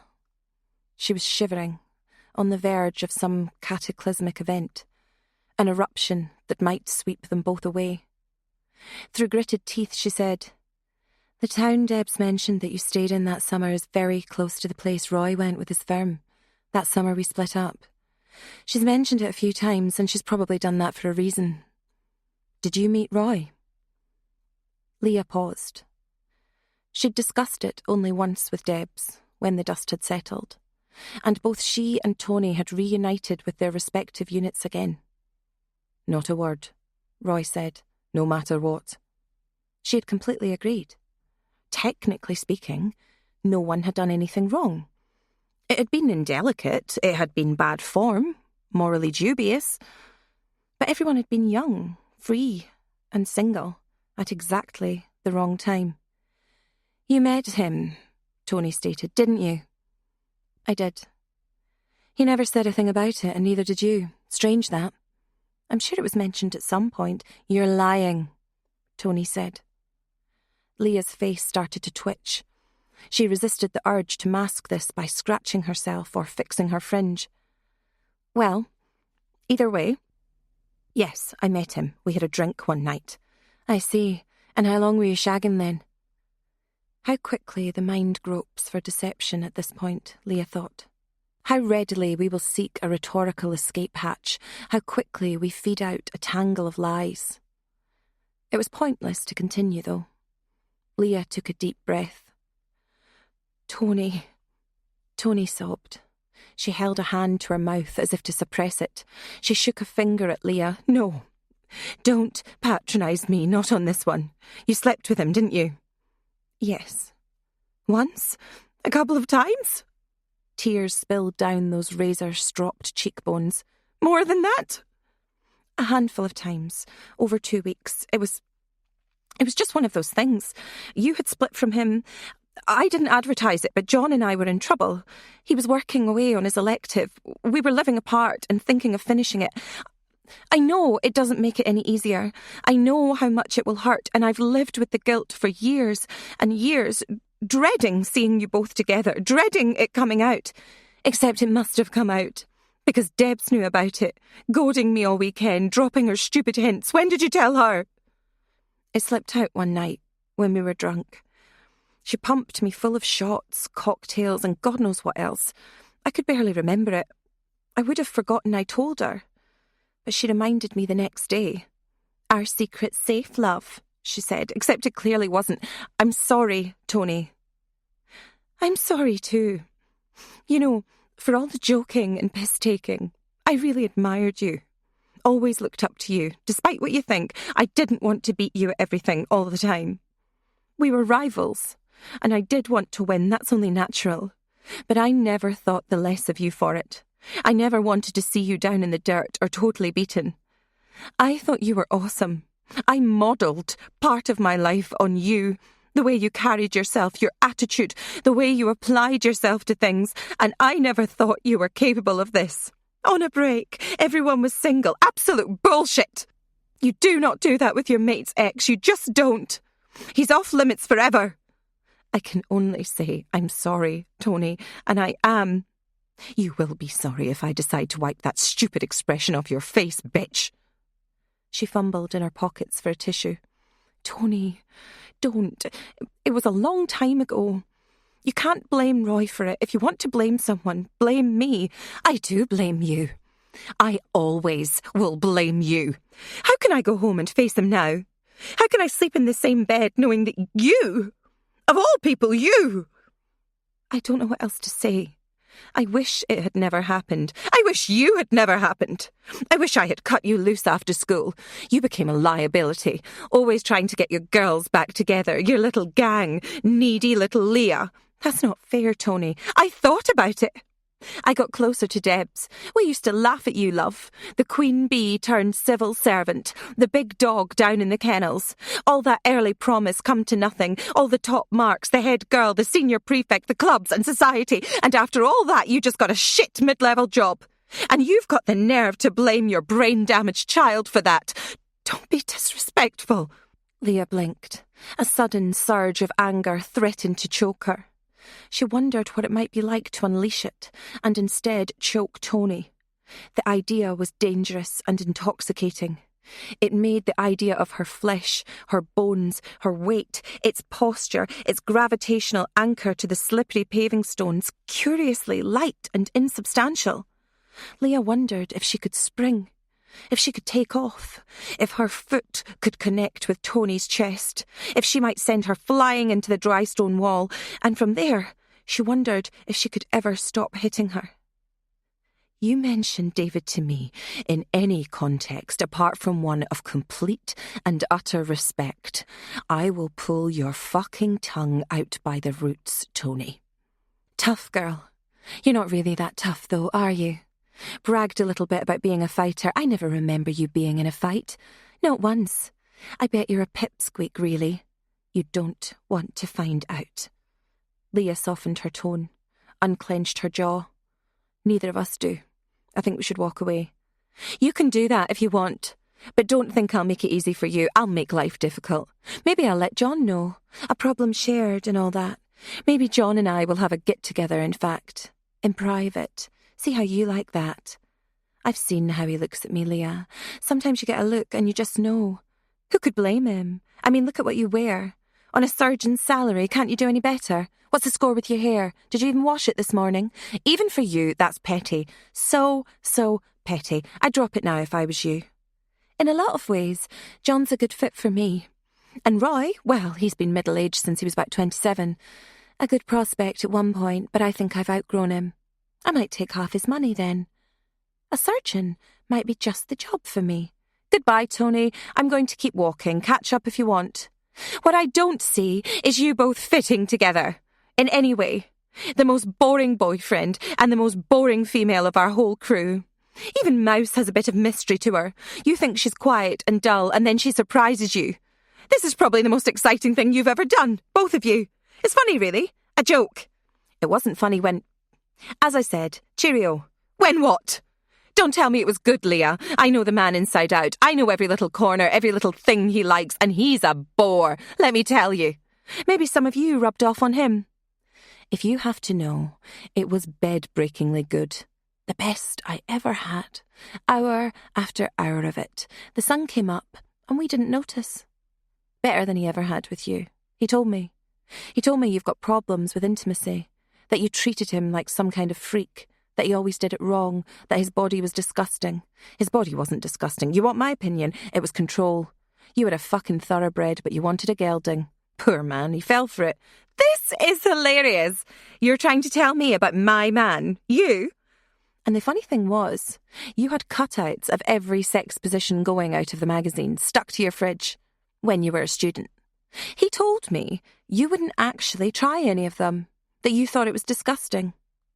There was no mirth in these terrible stings, no humour, however bleak or feral. Leah said it all with a straight face. Tony emitted a shriek like a blast of interference on an old radio set. I'll fucking kill you! Kill you! Her hands hooked into claws. But she did not attack, her face set in a scowl of impotent fury that Leah hadn't seen since primary school. You won't kill me, though, Leah said. You won't even try it. I don't think you're up to it. True of most areas of your life, you fall just short, as you do everywhere else. All ambition, but no talent, despite all the good cards you were dealt, the support, the luxury of choices. That's you. All the advantages, none of the substance, none of the right stuff. I didn't plan it that way, but I've put one over you in every single respect. Every single one. Even with your man, and I want you to remember that. I feel no remorse about it. You know why? You're a bad person, Tony. You're a shit mate. You were lucky to have me as a friend. You all were. I've a feeling we won't be friends any longer. That's a shame. I'm going to finish this walk now to the Spindling. They say a witch lives there. I'll pass on your regards. Leah walked away. She did hear footsteps behind her. A sudden rush. She cringed, braced for fingertips punching through the back of her neck. But they stopped short. No shadow fell over her. No blow landed. No hands clawed or clutched her. Leah simply walked on. Her face crumpled within about 20 yards. She passed a hand over her eyes, already wet with tears. What had she done? Why had she said those things? She stopped. She turned around. She might have gone back. After all that, she might have tried to apologise, to make it right, to fix it, to soothe and console. But Tony was nowhere to be seen. 31. Steve threw his keys on the kitchen table, sat down in one of the seats and allowed himself a laugh at long last. Bonkers! Absolutely batty, he said to himself, running a hand through his hair. Met some messed up bunches before, but man... He crossed over to the kettle, filled it, switched it on, plucked a tea bag from the tin and flicked it expertly into a mug from a distance. Then he sat and pinched the bridge of his nose, allowing weariness to descend. The kettle was a big, powerful one, and its rising roar drowned out the sound of the patio door opening. Steve literally fell off his seat when he opened his eyes, with a dark figure stood in front of him, blocking the light. "What are you playing at?" he bellowed, getting up off his knees. "I might ask you the same thing," Pete said, folding his arms. "Well, you can knock the door and ask me, or cough, or make some kind of noise. Jesus! Worried someone was after you?" Steve clutched his own throat. "Not especially, no. I'm worried someone is after you." Pete's hands were loose by his sides, but they twitched, as if eager to make fists. His expression was darker than usual. "Like who?" Steve feigned nonchalance and poured the hot water into his mug. He didn't offer to make Pete one. "Oh, like the walking battlecruiser who came into the office asking about you. Said he recognised you from the online link his wife had passed him. And he also saw you running around at Owltree Halt with, and I quote, a look of guilt on his face and his dick in his hand." "Was this a big guy? Type that looks if, like, he'd suit a hat? Kind of like a bouncer at a barn dance?" "Yeah, I bumped into him earlier on. Excitable lad." "Bumped into him? Where? You were at Owltree Halt?" Steve shrugged and watched the tea bag bleed into the hot water in his mug. "Sure, I was up there." "Doing what exactly?" "If you must know, I went back there last night for a few drinks and..." "What's the matter?" Pete had turned away, his face in his hands. "Are you serious?" he hissed. "Why in God's name were you up there? Don't tell me the big guy had the right end of the stick. You were with one of them."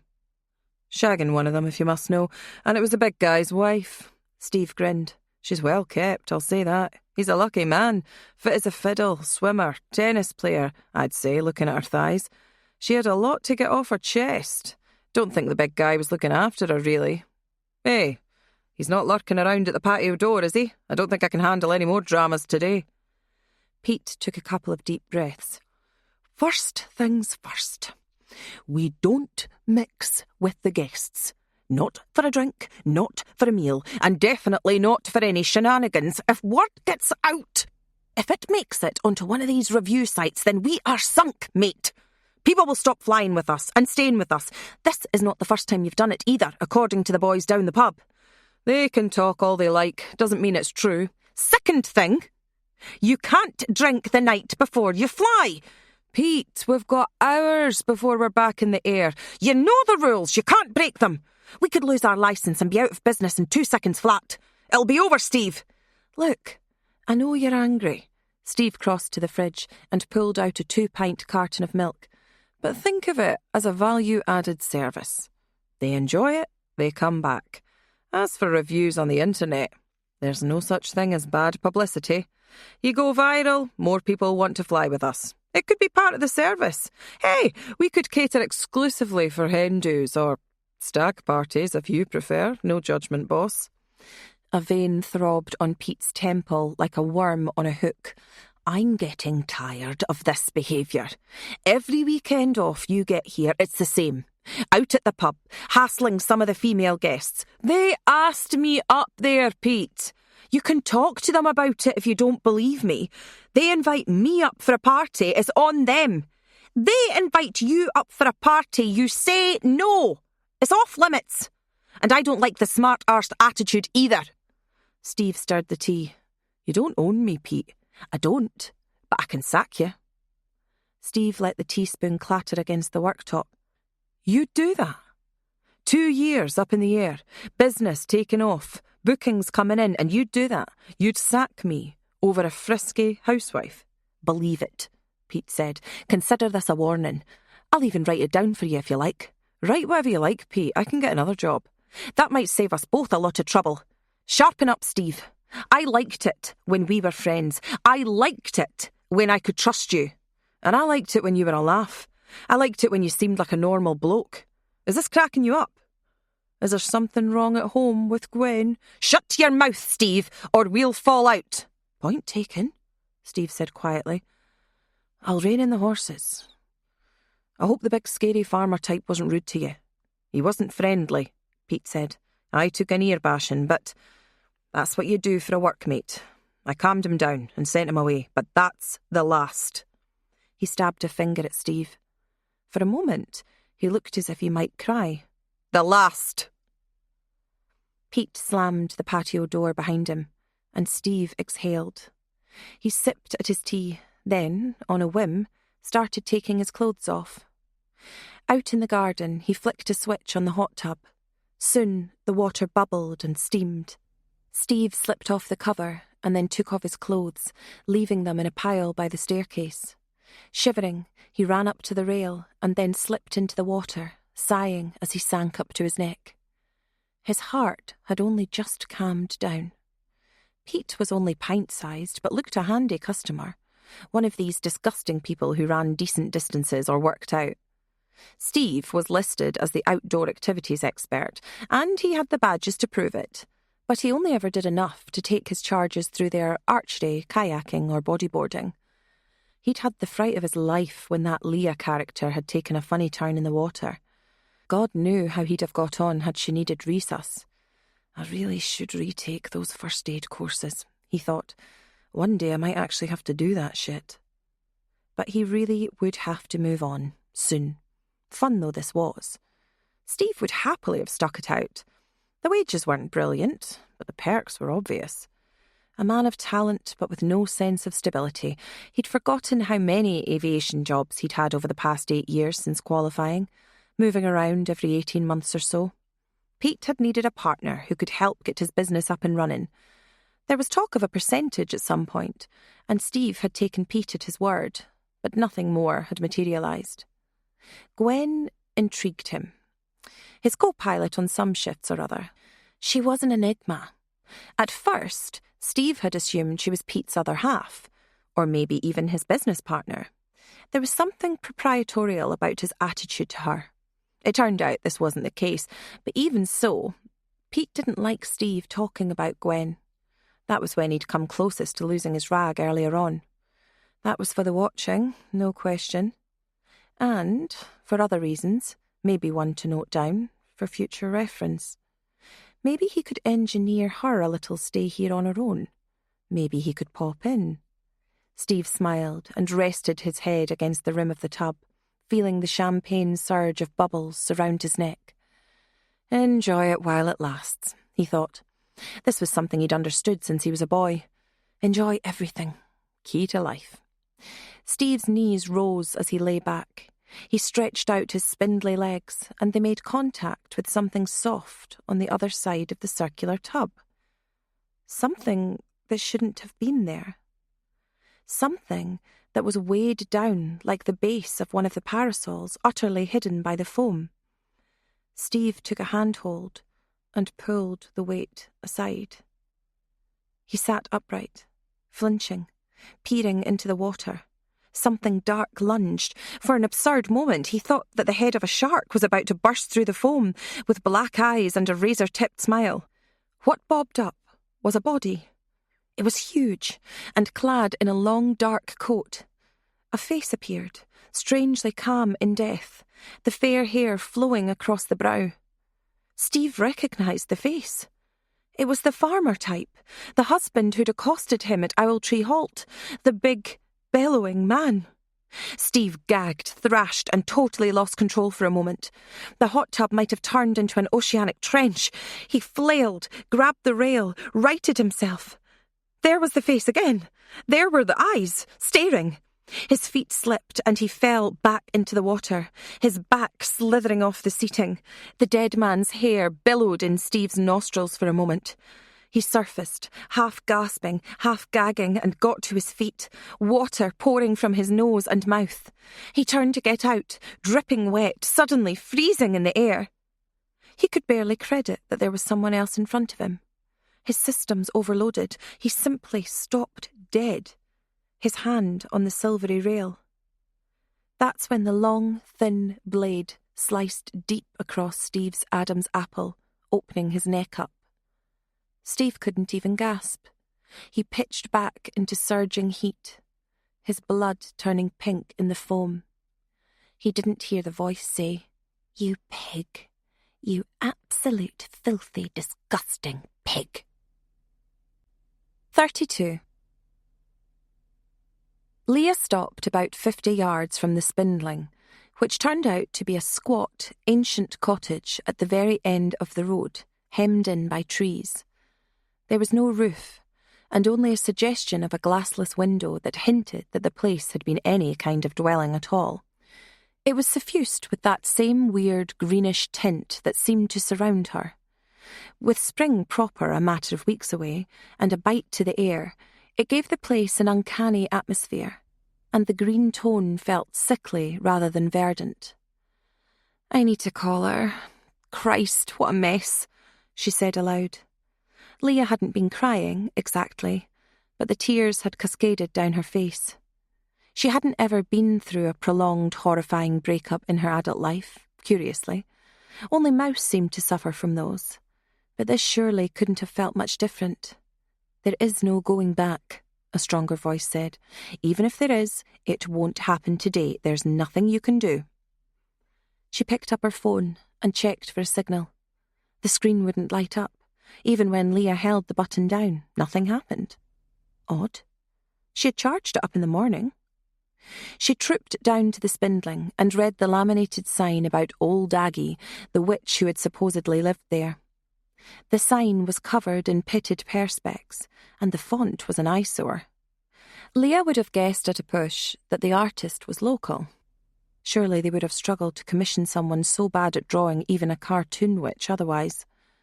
There was a story about a woman and a spinning wheel, a curse and the wailing woman who haunted the valley who had fallen victim to it. Leah wondered if she'd heard something similar in the tales of the Greek myths. It was amateurish and badly spelled and irritated her far beyond reason. There was a wooden hut or shed at the bottom of the slabbed stone road, which ended at the entrance to thick, dark woodland, not so much shadowed as cast in the night, even at this time of the afternoon. A natural path appeared to continue through the middle before the darkness swallowed it. But Leah didn't want to go near that place. There was something primevally foreboding about it. She prepared to go back. She hoped they had all left. Perhaps Mouse was still around on the island. Hopefully she'd pop her head back round and see if anyone was still there. Perhaps she'd stay over until Monday, with the other two having cleared out. An evening of chat with Mouse seemed like the tonic she needed. Leah was cold and lonely and wanted to be back with John and David. Even in propinquity, she felt stained and ashamed by her friends' infidelities of the night before, even slightly culpable in having been an observer. "I should have sent that Steve character packing," she thought. "Bad lot. Didn't like the look of him or his patter.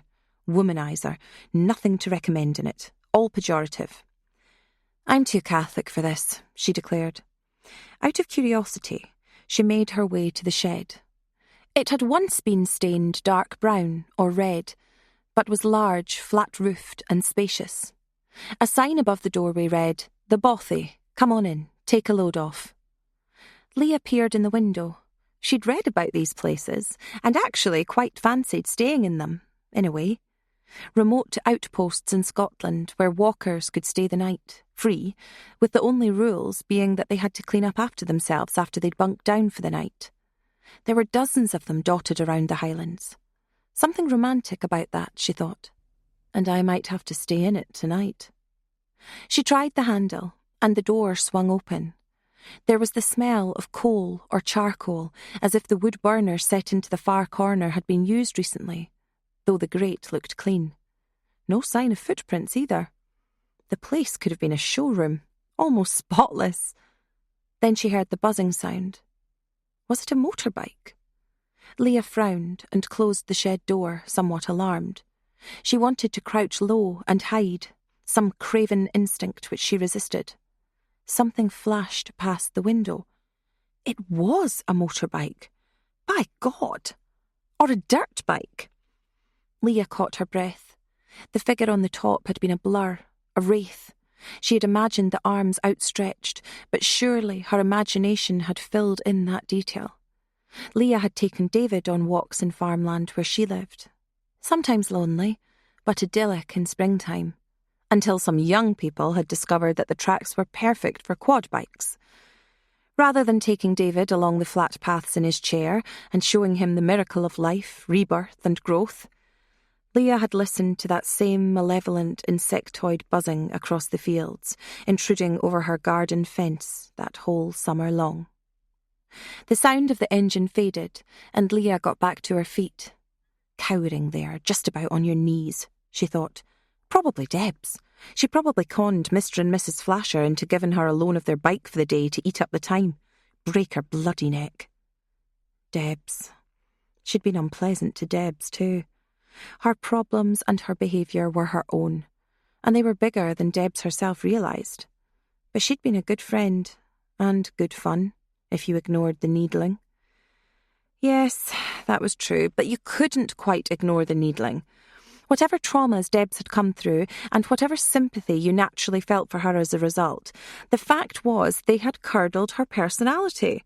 She was dynamic and eye-catching, but the dark side of that was that she could be unpleasant, cruel, and socially destructive.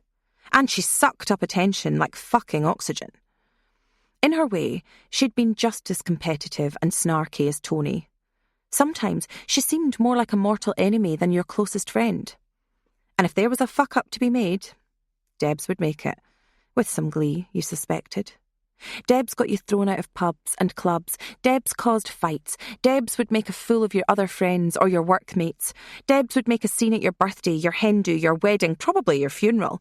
Debs was, let's face it, a nasty piece of work. Leah sometimes suspected she put time and effort into it. She'd probably arrived with a fucking dossier, a checklist of sensitive topics and pre-scripted lines. This was no idle conjecture. Leah remembered her actually doing this as a child. Debs had tried to put the others up to bullying Fiona Halfpenny, not Leah. When the silly bitch says this, then you say this, then I'll say... The engine drone got louder again. Was it coming back? Or another motorbike? Just a couple of kids charging up and down the road. To be fair, there couldn't be much to do on this island unless you liked hill walking or... hill walking. Leah peered out of the window. Now she was concerned about making a sudden movement and startling a 14-year-old on a dirt bike zooming up the uneven pathway. She stopped with her hand on the door. A dirt bike was on its kickstand against the far stone wall, but the engine sound was still there, and growing louder and deeper. It could have been a higher spec engine, a proper motorbike. Someone was singing too, high and jolly. It was hard to make out over the snort and burr of the engine, but the singer did their best. The baby, bite the baby's eye. The engine rose to a shriek as Leah gasped. Then the entire hut shook, the buzz of the engine transfixing every solid surface, reverberating in Leah's brain. It was as if a combine harvester approached, preparing to churn and obliterate the timber in its revolving blades. "Stop! Stop!" Leah shouted, clutching her ears. "There's someone here! I'm in here!" The engine rose to a shriek. There was a shower of sawdust on Leah's forehead. A sliver of light intruded like a death ray. Then the chainsaw blade burst through the wall, 6 inches from Leah's face. 33. Leah screamed. Her brain strived for something rational, something that led down the path of normal, polite interactions. For those few concussed moments, she could not or would not see the reality of what was happening. "Stop! There's someone here! I'm in here!" It was lost in the sound as the chainsaw began to make a long, vertical slit in the woodwork. Shavings bit into the side of her face, and she jammed her eyes shut tight against them, just in time. Leah lunged for the door. The chainsaw withdrew, but the sound continued. A figure in black appeared behind the window that took up the upper portion of the door. It was a slight figure, with a shiny black biker's helmet with the visor down. The chainsaw, long as a medieval skirmish weapon, braced on that slight frame, still roared and trembled. The figure brandished it at Leah, and she dropped the latch on the door, springing back. The helmeted figure disappeared. The chainsaw's whine rose in pitch and intensity as it bit through the wall, cutting another vertical slice. Leah clutched her face, sobbing, wailing, and shaking her head. The effect stripped her of all reason. She couldn't think, couldn't attune herself to what was going on. All she could do was gibber, wail, and plead. The blade cut out as if it withdrew. In the sudden silence, a muffled voice said, "Going to make it interesting for you, Leah, especially for you. Ready?" Leah flinched as the planks at the side of the hut split under a heavy blow. 2 of the panels fell out upon this blow, the grain of the wood clean and bright where they'd been cut. The helmeted head peered through, then another blow brought another plank. A 4th had been relying on the one underneath to keep it in place, and that fell too. The helmeted figure slid through, the chainsaw following, held low. "Drink the baby, drink the baby, drink the baby's blood," the intruder shrieked and cranked up the blade again. Leah didn't exactly formulate a plan.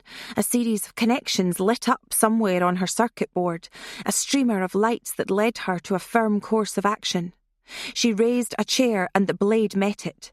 It punched through the pitted wooden seat with alarming ease, and the spinning gold-stream blade got within an inch of her nose. Leah saw her open mouth and bulging eyes reflected in the visor of the helmet. She did exactly the right thing by sheer luck or pure instinct, bracing her feet, crossing her wrists and twisting the chair. The blade coughed, stuttered, and died. Then it fell to the floor as the chair split in 2. The figure in black staggered a little as it groped for the chainsaw. Leah hurled both ends of the chair at her. One leg bounced off the helmet, the other hit her in the shoulder, and checked any progress she might have made.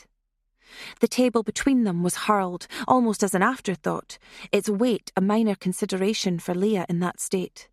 Then she thought, wood burner, basket full of logs, and then she was hurling thick, heavy cuts of timber at the newcomer. One missed completely and clattered against the far wall. The second found its mark on her attacker's back. She fell to one knee. A 3rd log hit a gloved, outstretched hand. Leah took off. Her fingers slithered off the latch. The attacker snarled, got to her feet and lifted the chainsaw. Leah was outside, walking boots thudding on the path, inclining back towards Owltree Halt. The chainsaw didn't start behind her, but the helmeted figure laughed. "That's good. Keep going. Be right there, darling." Leah turned her head. Her attacker was already on the back of the bike, already revving it up. Then the chainsaw started. The awful harmony of the 2 machines reached an unbearable pitch as the bike skipped and then leapt towards her. She raised her hands. The blade rose, held horizontal, neck high. It seemed to snort at her as the bike sped up, coming straight towards her. "Make a wish, bright eyes!" screamed the figure on the bike, unmistakably a woman's voice. Leah dropped to the side, her backpack taking a lot of the weight, punching her between the shoulders. A blade swiped at her. She felt a finger prod at her uppermost shoulder. It parted some of her hair from her head. Leah felt the ends tickle her forehead. Then the bike was past, bouncing along the path. Leah felt at her shoulder. The material had ripped and split under the blow, but it hadn't cut her. She got to her knees, then onto her feet. The bike slowed, turned, pivoted on the rider's left foot, and then came back towards her. This time, the blade was held low, towards the paving stones. Leah swung the backpack off her back and braced to throw it. "No going back now," gurgled the figure on the bike. Leah fainted once. The bike slowed and tracked her. There was nowhere to go. She couldn't climb over the dry stone wall or take refuge in the forest. The bike was too fast. Her fingernail tinged on something solid inside the bag. Another connection was made. Green glass, Debs's empty Prosecco bottle, cool in her hand, darted towards the front wheel of the bike as it got close. The chainsaw was raised high overhead, ready to come down, the killing stroke. The bottle went under the front wheel, detonating with a crunch. Then the bike took off. The effect was astonishing. The bike and its rider screamed. The chainsaw clattered, spun and bounced away. The front wheel of the bike buckled like a drunk trying to put its trousers on. The figure in black was catapulted way over Leah's head. The bike skidded and stalled, its back wheel spinning, turning an almost full circumference. The rider in black tucked in and rolled 3 or 4 times, limbs flying, then came to a halt. The silence was sudden and shocking. Leah got running. She dropped her backpack and ran, feeling the incline get harder.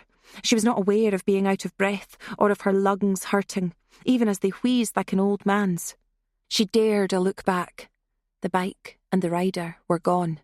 Can't go back. Keep going, for God's sake, keep going. Leah heard a distant, familiar buzzing and cried out. But the sound was nowhere near. It was travelling away from her. She kept running, knowing that the path would empty her into another winding around the main road towards Owltree Halt. There was no choice. There was no other road to take. 34. Leah expected the jump scare moment, that as soon as she got to the mouth of the dry stone wall channel, she would be faced with a cat's paw swipe from the side across her neck, a sudden bite, a surreal detachment, and it would be over before she knew it. Or maybe she would simply be run over. The rider in black eschewing the theatricalities, mowing her down and finishing her at leisure. None came. She reached the top of the road, sweat pouring off her, knees, calves and feet aching. No one met her at the road. When she darted across, no one came back down it to meet her. Leah sucked in air. If anyone was hiding, waiting for her to come near as she got to the leafy alleyway, she was making straight for them, unconcealed. She darted up the pathway. It was narrower, more claustrophobic, with budding branches reaching out for her. But at least there were options if she had to escape. With a covering of pines and conifers she could dodge around, or even hide among. Again, no one followed her, and there was no sound of bike or chainsaw. Her heart was still pumping, but the adrenaline and raw fear had burned off somewhat. I know who that was, Leah thought. I know. She considered simply disappearing into the undergrowth and taking the direct route off the mountainside, down the side of the hills. It was unorthodox, but it would have got her to the bottom, and a chance at raising the alarm or escaping. Not that this was her preferred choice. Even now, even after someone had tried to kill her. It's probably a trap, but I've got no choice. I have to warn them. She saw the back of the naturist's house, a sudden surge of dull red. Dutch-style house, she thought, her internal tone the kind of lulling, watch-with-mother voice she used to distract herself, like holding music, as if a windmill should be on top. She got back onto the road, following the curve upwards, expecting to be intercepted by that dark-clad wraith at any point. Then all of a sudden, there was the front of the lodge, with a light on. She saw someone pass by the windows as she pulled the keys from her pocket. Her hand shook, the keys rattling comically, loudly, as the internal watch-with-mother voice said, "Of course, the most dangerous time for a diver is when they are preparing to surface." Someone was moving through the window at the door into the vestibule. What if it was her? The panic set in again. She glanced around, expecting to see a figure in black flying for her round every corner. She reached out for the door. It wrenched open before her fingers could curl around the handle. It was Debs. She tutted and looked down her nose at Leah. "Well, I have to say I've been looking forward to this, Mummy Owl." "Shut up!" Leah wheezed. "Let me in!" Deb's eyes were slightly bloodshot, most likely from drinking. They widened as they took in Leah's stricken, sweaty face. "What in God's name is going on? Let me in, please!" The world swam for a moment. Leah flashed back to that time in the water when her legs seized up and the water's cold fingers interlinked over her face. "What's wrong?" Deb started forward and placed a hand on Leah's shoulder. "I said, let me fucking in!" Leah shoved her aside and slammed the door. Deb staggered back into a shelf against the side wall, knocking over a couple of yellowed paperbacks. Tony appeared, a glass of wine in her hand. "Oh, look, she's come back in tears. That's a £5 you owe me, Debs." "Shut up!" Leah said, scrambling to put her key in the lock. "There's a maniac out there. Someone tried to kill me with a chainsaw. They were on a motorbike." Tony snorted. "You what?" "That's your big excuse for some of the things that came out of your mouth. It's a pretty good one. We need to lock every single door and window and call the police right fucking now." "Wait a second." Debs came forward and prodded at the torn material at Leah's shoulder. "Are you serious?"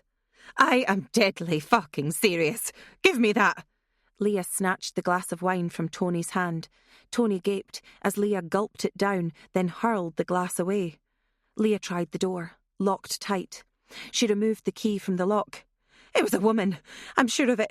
She sang our rhyme, the baby song, the night we shut her in the box." "Is this a joke?" Debs asked. "It's Fiona Halfpenny. She's here. She tried to kill me." "Wait a minute. You saw her?" Tony said. "No, she had a motorcycle helmet on. But who else could it be?" Tony blanched, a hand to her mouth. "A fucking chainsaw. Are you serious?" "The patio door's open," Deb said, "and I think my window. Jesus! Get them closed. Set the locks if you can. She's got a chainsaw. There's a bothy down there, near the spindling. She cut through the wall while I was in there. She tried to run me down." Leah began to hyperventilate and sank to her knees at last. "Oh, God! What about Mouse?"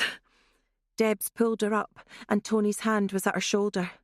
"She won't get through that door easily, whoever it is. Come on through, Leah. Take it easy." "We have to close everything up. Call the police. Now, use the emergency setting. It should still give us a connection. Or wait, there's a landline." "That's the thing," Tony said, her voice suddenly high with fright. "There's something weird going on with our phones. We wondered if there was a system failure, but someone's taken out the SIM cards and damaged the phones. We only just found out 10 minutes ago. And the landline cord's been cut too." "What?" "She's been here." "I thought Steve, maybe," Deb said. "We did invite him in, although Owen was here." "And Roy." Tears bulged and fell down Tony's face. "This was a woman. I'm sure of it. It's Halfpenny. We've got to think." Leah took deep breaths, steadying herself against the wall. "We've got to seal this place up, get weapons, and check every corner. Maybe she's been here already." "Fiona Halfpenny? From school? Leah, that can't be right," Deb said. "Who else would know that rhyme?" "Mouse," Tony said. "Maybe it's Mouse." "Don't be stupid," Leah snapped. But maybe it was Mouse. She shook her head, dismissing her own treacherous suspicion. "It might have been anyone. There was someone creeping around all the time we've been here. Remember that? Someone up at the naturist couple's house? The folk who hire out the horses? Mouse saw her too, at the loch. She said someone had broken into her tent." "I didn't see anyone," Deb said. She clutched at her own arm. "Did you?" Tony shook her head. "No. What are we saying? A female?" "The person who attacked me was female, I'm sure of it." "OK," Deb said. "I think Leah's right. What happened with the phones is weird. Maybe we should barricade ourselves somewhere." "The roof," Tony said. "There's that roof garden. No one can get the drop on us. Then we shout for help. Maybe some kind of signal." Her voice trailed off as she considered the futility of this in such a remote place. "Steve and Pete are the only people who might see us from the air, and they might not." Leah shook her head. "No, I think we should get some weapons and either stay here, barricade ourselves in a room maybe, or get into one of the other houses. There's got to be an option." "I don't believe this," Tony said. Then they all froze. The door handle rattled. Leah had never had the experience of her hair standing on end. But now it did. An electric wave that rolled across her scalp. She sprang back from the door. Debs and Tony stood behind her. There was a shadow at the side window. Then the door banged hard. They flinched. Tony cowered, both hands on Leah's shoulders. "Help!" someone cried outside. A woman. "For God's sake, let me in! Let me in! Help, please!" "Get a knife," Leah said. "Biggest one you can find." "Wait a minute," Deb said. "Hang on." She darted forward and ducked down, peering at the side window. Leah gasped.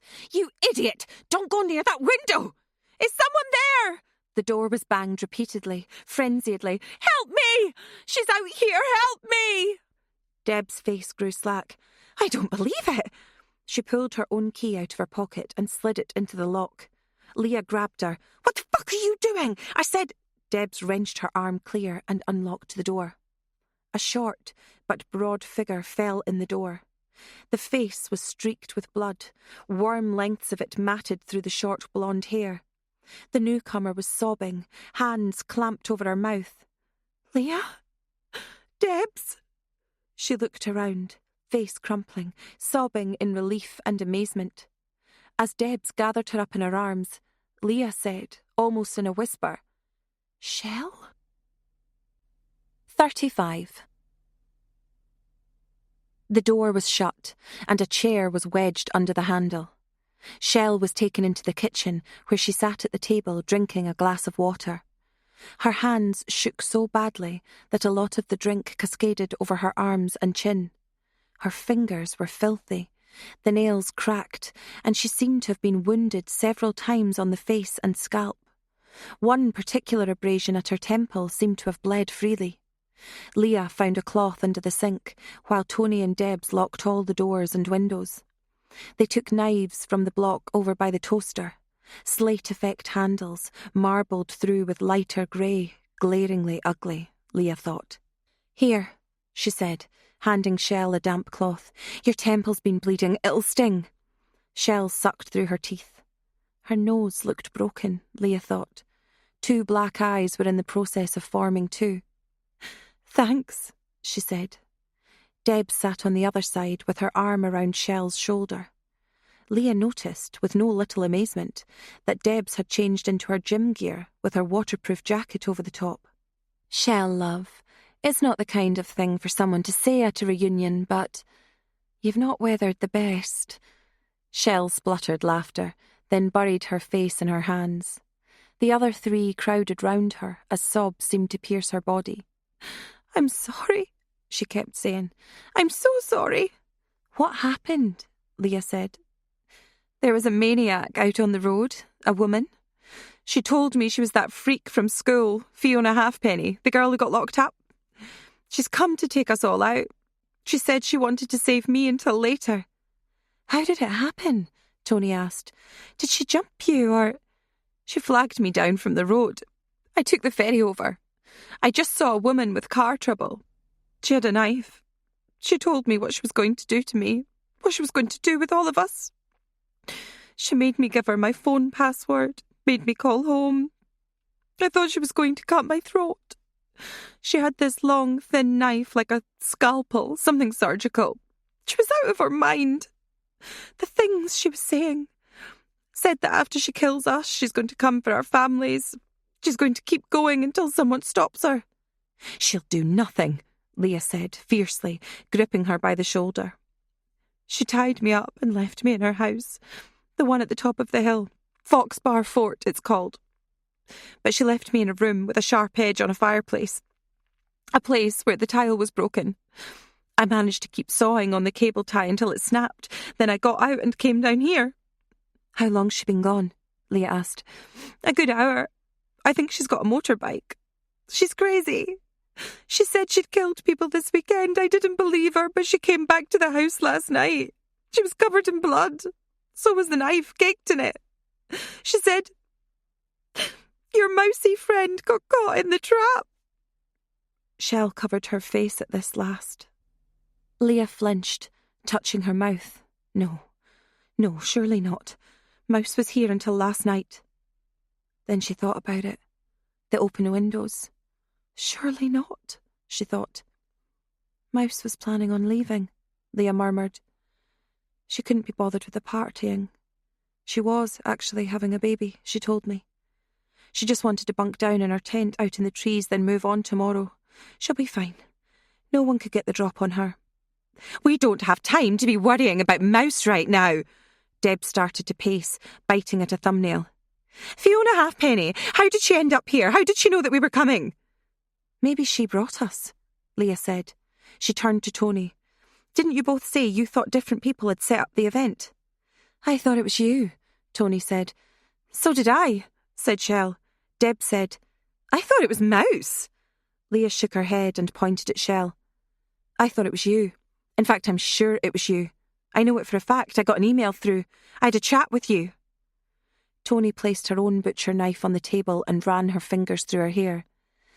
What we're saying is, she lured us here to kill us for something that we did years ago when we were little kids. Whatever the reason, we need to think up a plan for getting out of here. Where did you say you came from, Shell? Another house? She's based up at the top of the hill. Shell pointed out towards the patio. It's a lodge, like this one. She said she's been watching, spying. She might not be in much shape for doing anything at the moment. Leah told Shell about what had happened at the spindling.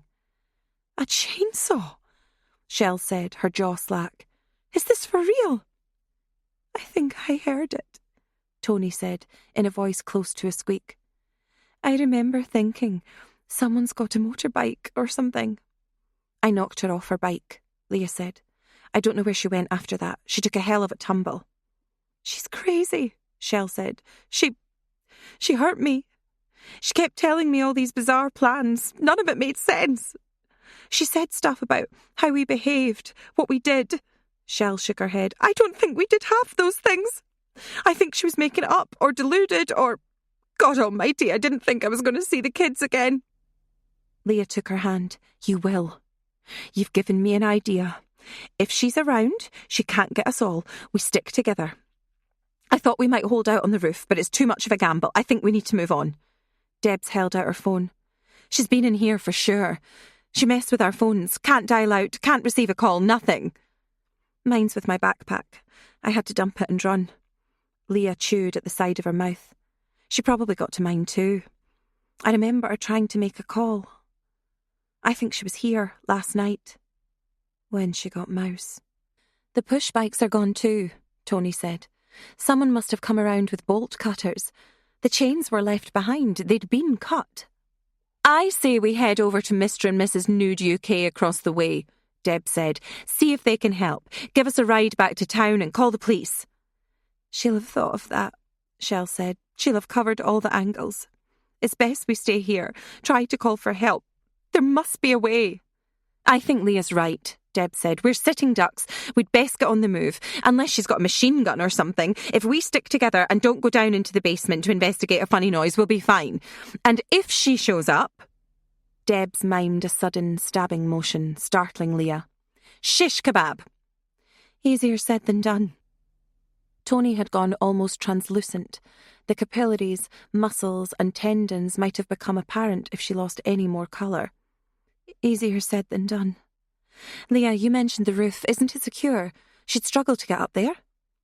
Surely that's all we need to do, Shell said. Pull up the ladder. Wait for help. Aren't we supposed to be leaving? Not till tomorrow morning. They're sending a car. It's a long while to wait. Leah shook her head. No. I'm with Debs. I think we should arm ourselves and get over to the house over the hill. The old couple, they've got a car, surely. You'd need a car out here. Worst comes to the worst, they've got a horse, Debs murmured. Get us down to the harbour, one of us anyway. Raise the alarm. Or what about the sea loch? The company is a workstation, Leah explained to Shell. We were down there just yesterday. We went swimming. Steve's got all sorts in there, in the storeroom. I saw it. We could kayak it, Tony said. We could head out to the water. I mean, no one's going to get the drop on us there, unless the bitch has a submarine. I wouldn't put it past her, Shell said, shivering. You mentioned that she had a plan, Leah asked. What did she say? Not a plan, as in a set of steps to follow, Shell said. Just a plan as in what she's going to do to you all individually. She shivered. You don't want to know. Leah shook her head. We can't think too much about that. Just accept that she might try something. So what's the thing she'll be expecting us to do? As in, expecting the unexpected? Debs drummed her fingers. I think the sneakiest way out of here is the Captain Steve route. That's where we head out through the patio, go through the gate, go down the ginnel that runs onto the woods at the back and emerge onto the road. That's a killing floor if ever I've seen one, Leah said. Go down the ginnel, one of us can end up trapped. Though, it is the best way to get in and out. You're assuming that she knows that you know about that, Shell said. True. But I think our best chance is if we just walk out the front door, Leah said firmly. It's out in the open. It's not like she can sneak up on us. If she does, there are 4 of us. She's got a motorbike, Tony said. That's what you said, wasn't it? A motorbike, a dirt bike? Yes, nothing high spec. The kind of thing you'd see a teenager charging around on, but quick enough to run us down. Just not all of us. And I'm pretty sure I damaged it. There's something else we're assuming. Tony looked around to everyone in turn. We're assuming there's only one of them out there. We could sit here and talk about it all day. Let's get on to this. Debs clapped her hands. Everyone jumped. I'm with Leah. Head over to the house across the way. See what help we can find. I don't think we should stay here. If someone's hunting us, that's what they'd prefer. That we all stay somewhere she can invade. And she's gotten in here already, don't forget, assuming she messed with the phones. If we move, we have a chance. Shell shook her head. Believe me, this bitch is clever, and she's unhinged. If we can secure ourselves in this house, we should do it. I don't want to go out there again. She began to sob. Leah hugged her. We are going to have to decide, and soon. If she's out there, she's going to find out you escaped, meaning she'll be here soon, if she's not outside already. She turned to Tony. How about you? Let's do it, Tony whispered, nodding. Right, now. Majority vote. It's decided. Let's get out of here. 36. Worst commandos ever, Debs mumbled, as they edged their way down the front path. Quiet, Leah said. I'm only saying, if this bitch has us on a video camera somewhere, people will be laughing at this for ages. I need you to stop talking so we can listen out for anyone sneaking up on us, Leah said tersely. Speak if you need to, otherwise keep it zipped. Ja, mein Kapitän, Deb said. They moved as a single unit, badly arrayed, poorly equipped, but with a plan of sorts. Leah and Tony were at the front. Debs and Shell were at the rear.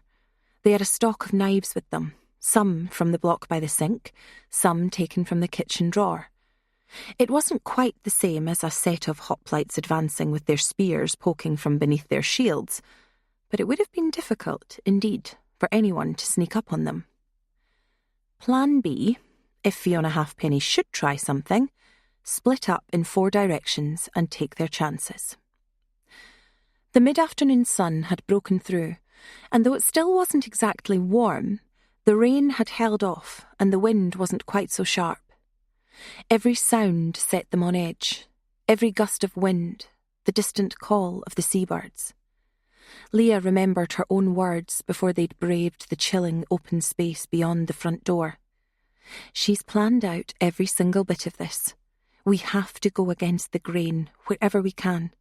Sometimes take the weird option, sometimes take the most obvious one. And after this, she remembered Tony's warning from earlier. We're assuming there's only one of them. Once they were past the gate and onto the road, now it became obvious how exposed they were. If she's got a gun, Shell whispered, if she has a target on us, right now she'd have opened fire by now, Leah said. Through those trees, right there. I'd head over to that couple's house from there, rather than the driveway. It's a footpath. It must run alongside the road. We'll be sitting ducks there as much as anywhere. We have to try. I don't know of any other way into that property. Jesus! After 2 or 3 thunderstruck seconds, Debs clutched her arm. Well, don't keep us in suspense. What is it? Leah rubbed at her forehead. It's fine. I think it was her I saw, you know, when we drove over here, first night, remember? I thought I saw someone by the wall at that couple's garden. I wrote it off at the time. She shook her head. Come on, this is as good a chance as any of getting help. Maybe she's been there already, Shell whispered. And killed everyone inside. I doubt it, Leah said. She's just one woman. You've already met her.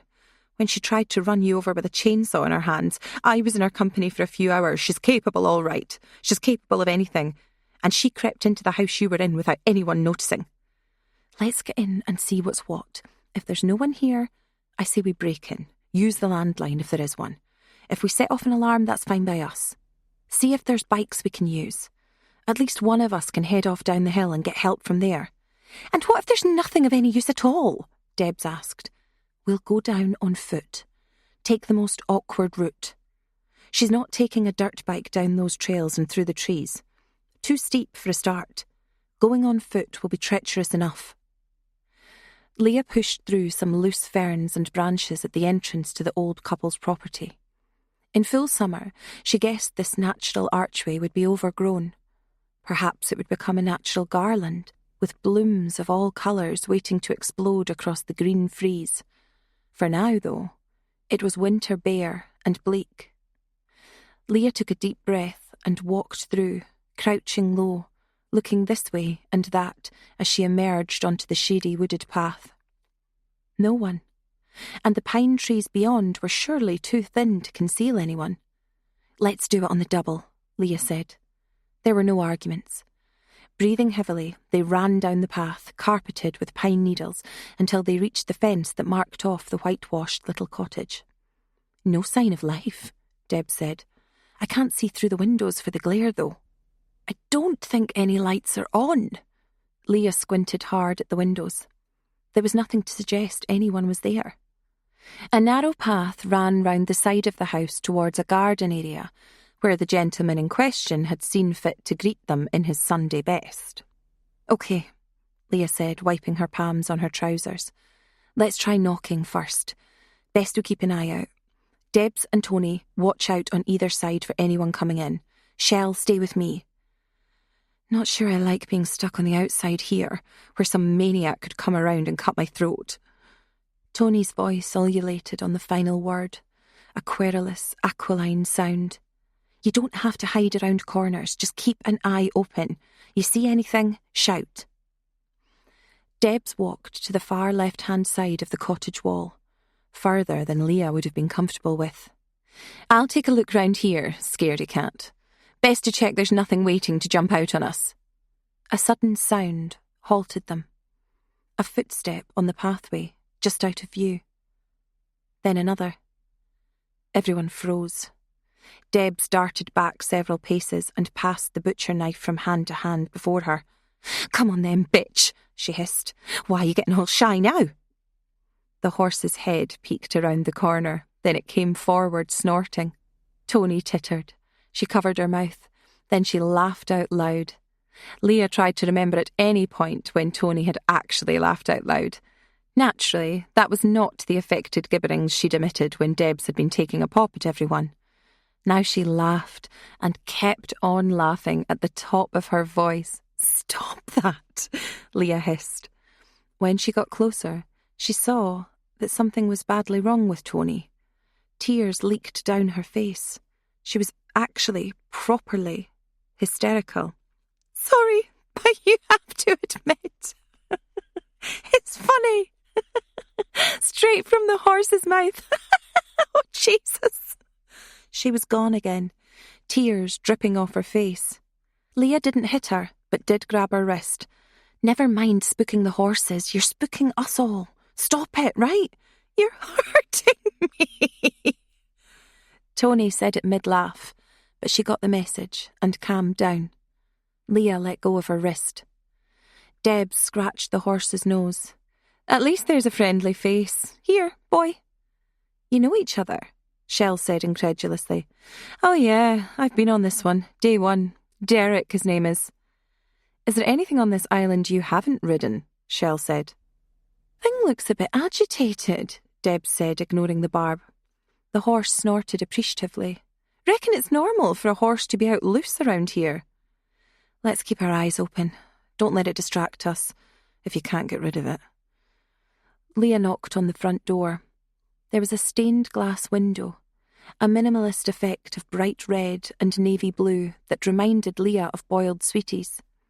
The knocker was a lion, looking somewhat pleased with itself rather than ferocious, grinning despite the brass bulb suspended from its mouth. Leah snapped it several times back and forth, then she tried the handle. Nothing. So what? We just bust in, Shell said. Last resort. Let's go round the side. There's a patio door.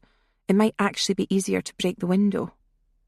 The garden was tidy, except for a hut at the bottom with a bush or privet hedge beside it, recently shorn of branches, to go by the tangle of debris and sharp ends piled up near it. Something was heaped under bright blue tarpaulin beside the shorn branches. Leah didn't like the look of any of this. She stepped onto the decking, somewhat wary of lingering surface water. A single glass lay on the decking, tucked in tight against the patio door. Behind the glass lay a generous kitchen area, completely empty except for furniture. An opened bottle lay on the worktop. A chopping board lay on the centre of the circular table, but there was no sign of food or recent habitation. Leah tried the door. It slid open. "Hello?" she called. She peered inside and stepped in, staring round an alcove. Then she flinched and dropped to her knees. The others gasped. "What is it?" Tony squeaked in her ear. "There's someone there." Leah had to repeat herself. The first time she uttered that sentence, it had been too low to hear. "Who? Did you see a face?" Shell's voice was hoarse with tension. "They're sat down in the next room. There's more than one. In the dining alcove. They're sat to dinner." She got up and called out loudly, bravely. "Is there anyone in there? We need help." "It could be an ambush," Debs hissed. "Just keep watch behind me," Leah said. Shell gripped her by the arm. "They must have heard you by now. I don't like this. I'm going to get their attention. Stay in the doorway. Anyone attacks me, don't hesitate. Just run." "Shut up, Leah," Deb said irritably. Leah moved into the dining room and rounded the corner. Then she screamed. Properly screamed. Not a fairground scream, or a scary movie scream, or a mouse darting over your shoe in a cellar scream. A guttural, full-throated, frightening cry of fear and despair. She sank to her knees. She clamped her hands over her eyes, but it was too late. She had seen it all. Debs and Shell moved forward. "Don't!" Leah said, dragging them back. "Just don't!" 37. Leah had read about people retching or outright throwing up upon receiving a shock, or seen it in the movies. But she had never thought it was something that actually happened, right until that moment. She staggered out of the vestibule and into the garden, feeling a spasm of nausea end in a tight clench in her gullet. She retched, hardly bringing anything up, knees and palms bitten hard by the paving stones. "Don't!" she managed to say to Tony and Debs. "Don't look! Don't go in there!" "What is it?" Tony asked. Her shoulders quivered. She let the knife she was holding drop. It landed on its point, right in the laminated flooring at her feet, just an inch or two from the toe of her boot. Shell had seen it. She came out, staggered, then sat down hard on the doorstep. "There are bodies in there," Leah said, wiping her mouth. She placed a hand on Tony's shoulders. "The old couple." She swallowed. "Don't tell Tony about Roy. She doesn't need to know." "1 or 2 others. They've been murdered, slashed. Their faces, necks. One of them was gutted." She slapped herself hard in the face. "Don't say the worst thing. Don't tell them about the absolute final atrocity." "Mouse is in there," Shell said, rocking back and forth. "Mouse is there. She's there. They got Mouse." "Shut up," Leah said. "What do you mean, Mouse is there?" Debs wailed. "Dead! Mouse is dead!" "She's on the table," murmured Shell. "Someone carved her, and they wrote something on the walls." "Get away from here," Leah said. The whole world seemed to vibrate. She couldn't articulate any sadness or emotion, although her heart was beating harder and faster than she would ever have felt possible. "This must be what shock is like," a distant part of her mused. She felt her veins, her blood roaring in her ears, pulsing at her wrists and neck. Her legs quivered, but not to run. This was left for us to find. Whoever did it must still be around, nearby. I want to see, Deb said. Is Owen there? Oh, God. Tony grabbed her arm. Don't. Leave it. It must be a trap. Get off me! Is Owen there? Please tell me Owen isn't there. Owen isn't there, Leah said, but Debs wrenched her arm free and took those fatal 2 steps beyond the patio area. A second later, she ran out, sobbing. Tony followed her, aghast, running well beyond where Shell was still sat on the decking, raking her dirt-encrusted fingers through her hair. Owl Society dinner! Debs shrieked, pointing towards the patio. That's what she wrote. She began to hyperventilate. This isn't just revenge. This is a fucking maniac, a psychopath. God in heaven, we are going to die out here. We were meant to see that. Fiona fucking Halfpenny is going to carve us up. Someone help us. That's not going to help, Leah said. Tony, sort her out. Her voice was unnaturally calm, numb. She took several unsteady steps back through the patio door. Shell got up. Are you mad? Don't go in there. Leah shook her head. She turned to the right and lifted a heavy set of keys from a hook in the wall. There's a car key here. 1 or 2 others. Let's look for the car and get out of here. She unzipped her jacket pocket and placed the keys inside. Leah, look out! Shell's face, stricken, lunged forward. She grabbed Leah, her fingers biting into her shoulder. Leah stumbled. What are you doing? There's someone moving in there! Shell screamed. Get out! Get out! They ran. Head towards that shed, Leah wheezed. Don't panic. Don't split up yet. Stick together. She dared a glance over her shoulder. There was no sign of any pursuer. That's a trap! Surely! Debs wheezed as she stopped halfway between the patio, the shed, and the bushes. If I wanted to trap someone in this garden, I'd force them over here. There's something hidden, Leah said, feeling in her pocket. The keys were there. Look, the blue tarp at the side of the shed. What's under that? A bomb, probably, Tony said. That's what this bitch has got in store for us. She'll blow us all to hell. Not her style, Leah said. Deb sagged. For a moment, Leah caught her by the shoulder. It's okay. It's okay, love. It's not okay, Deb said. I can't believe what I saw there. It was a fucking slaughterhouse. Mouse! Her eyes widened. And I'm sure there was... Her eyes flickered towards Tony. Not now, Leah said. Right? Not now. Tony was oblivious. She pointed at the blue tarp, a shocking aquamarine contrast to the branches and trees. There could be a car under there. Why would they hide it under tarp beside a load of branches and garden crap? Shell said. I think Tony's right. It's a trap. If it's not a bomb or something, they could be hiding in that shed. We are running out of options, Leah said. I'm having a look. Shell, keep an eye on the house. Tony, keep an eye on the shed. You see any movement at all, you shout. Debs! Debs, you with us? Debs blinked. Her eyes were bright red and puffy. She clenched the butcher knife tight to her chest. It occurred to Leah to take it off her. She parked that thought for now. I'm with us. With you. I'm here, I mean. Good. I need you to look sharp. If anyone makes a rush at us, we're going to stick together and we're going to fight them off. They can't take us all out. Got it? Whether it's Fiona Halfpenny, Freddy Krueger, or Christ knows who else. All right. We can't get separated.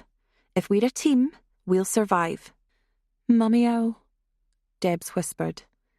That's the Mummy Owl I remember. And that's the fox I remember. Leah smiled kindly. Then she approached the tarp and the piled branches, giving the shed a wide berth. A shuddersome memory came to her. The chainsaw blade, spitting sawdust and razor-tipped splints slicing through the wall. This shed looked sturdier than the hut at the spindling, though it was much smaller. No face appeared at the window. No blades, motorised or otherwise, appeared. Leah gripped the tarpaulin. The muscles and tendons groaned in her arm as she extended it.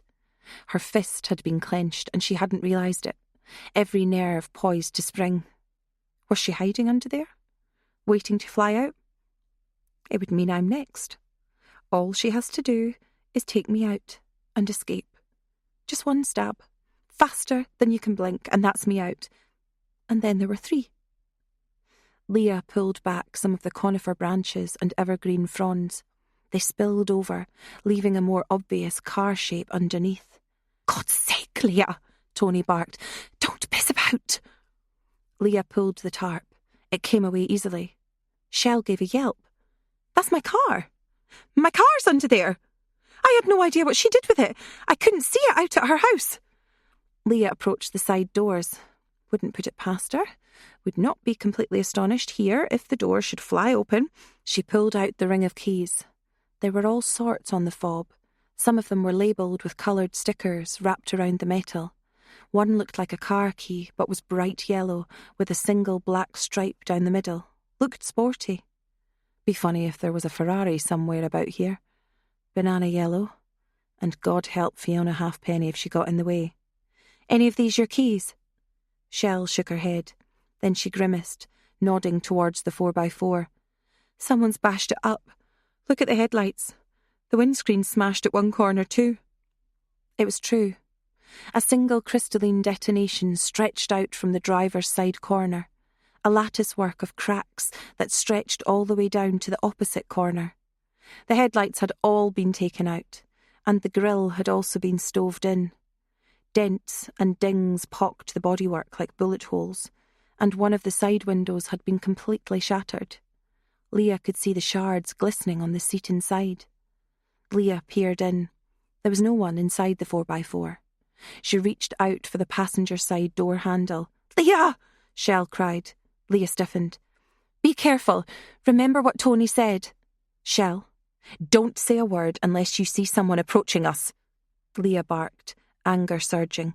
"We're walking on eggshells as it is. You're keeping watch, right?" "Right, sorry." Leah gripped the handle. The door opened. Not locked. Tony pointed to the bonnet. "It's open. I think even if any of us did know how to hotwire a car, it's going nowhere." There was a dark gap underneath the bonnet. Leah lifted it. The pipes, pistons, wiring, and God knew what else was smashed and disrupted. Oil spattered the superstructure and the underside of the bonnet. A second glance told her all she needed to know. Inevitably, the tyres were slashed too. "Okay," Leah said. "This car can't start, but it can still move." "What do you mean?" Debs asked. Leah pointed to the pathway which led down an incline towards the gate, the one they'd driven past on Friday night. Beyond that was the main road. "We just need some momentum to make the wheels turn. The road goes all the way down to the lake. There's boathouses there, and Steve and Pete's workstation. I suspect we've got the key to a boat." She brandished the yellow key. "Failing that, we can break into Steve's shack down there. There's all sorts. We've got options. At the bottom of the hill, when we hit the main road, someone will come past. Even if they don't, we're closer to the pub, the houses, someone can help. As long as we steer this heap of shit, no offence, Shell, we'll just roll down the hill, and we're safe." "It's a plan. It's doable," Deb said. "Damned right. Okay, let's get the glass cleared off the seats and everyone get in. We'll give it a push. Once it gets moving, I'll steer us down the hill. Piece of cake. What could go wrong?" Silence answered her, and worried faces. "Just before I do that," Leah got to her knees and checked underneath the car. Then she popped the boot, knife at the ready. Nothing there, except a half-empty bottle of screen wash, muddy Wellingtons, baby wipes, blankets, forgotten toys, the bric-a-brac of a family car, and no sign of a hidden assailant coiled and waiting to spring. "Just checking," she muttered. "Right, everyone in." 38. Debs rolled up her sleeves. "I'll shove, you drive. If you see a maniac, please shout something. Beat the horn, scream, anything." Inside the 4x4, Tony and Shell sat in the back, while Leah was in the driver's seat. Shell had shown little desire to be at the controls of her own car. She'd blanched upon the sight of the front seat, the slash mark down the side, the spilled upholstery. She'd simply shaken her head at Leah. "Okay," Leah said. "Handbrakes off. Shouldn't take much." Deb's eyes were wide as she pushed at the back of the 4x4. It moved. Fast. Leah felt a thrill travel through her as she grappled with the steering wheel. If there had been an immobiliser system, it was completely disengaged with the electrics smashed. This meant an end to the power steering too. Leah wondered briefly if this is what steering cars had always been like before the technology had come in. A wrestling match of sorts, or like a captain out at sea, fighting the helm. "We're off, Debs, come on!" she bellowed. Debs sprinted to the open passenger door and got in, shutting the door and belting herself in. "We're moving! It's happening!" Debs said. She sobbed, entirely without warning, shoulders hunched. Leah placed a hand on her shoulder. "It's okay, honey. We're out of here now." "Watch the road, you berk!" Debs palmed a tear from her cheeks. The 4x4 rolled down the incline towards the driveway. Leah clenched her jaw. Surely now, this was the time. This was when the figure in black would appear, scuttling out of a doorway, peeling away from the wall, dropping from the roof. It would have a blade or a buzzing saw, or perhaps even a gun, braced and poised, ready to end Leah with a single bright spark, and then oblivion. No one came. The trees closed in around the 4x4 as it built speed, bouncing over a bump in the surface and giving everyone inside a jolt. "Easy, rally driver," Tony stuttered. "Never mind easy, get us around and out of here," Deb said. Leah kept the clutch down and her foot poised on the brake out of habit. The end of the driveway loomed. Everyone held their breath and braced, ready for the shadow to appear. There was nothing, just the road curving down and around the mountain. Debs cheered, "Don't stop! There's nothing coming!" Leah turned the wheel to the left and the 4x4 built up speed. The mountain spiralled round slowly as the 4x4 descended. Their ears popped. Air blasted in through the broken window, caressing Leah's forehead, cooling the perspiration there. "We're through," Shell said, her voice thick. "We're out!" Leah shook her head, peering past Shell's darting eyes to the road behind them. "She's got a motorbike. I think I damaged it, but it's hard to tell. She's mobile, and she tried to chop me in half with a chainsaw. We're not out of this yet. We can't be." "Look at that," Tony whispered. "What if you—" The sea loch sparkled in a patch of sunlight, though the waters looked troubled. Steve's boat shed was a stolid white lump by the shore, matchbox-sized for now. The pub was nowhere to be seen, hidden by the tree line near the shore. Then the road dropped into the valley. They were travelling a good 40 miles per hour or so. Leah applied the brakes gently to each turn, some of them hairier than she remembered. "You said you saw people in the house." Tony stared out of the passenger side window. "What people? Mouse was there, you said." Leah swallowed. She had an image. Mouse's face crisscrossed with slashes, but still recognisably Mouse. "Mouse was there. She's dead."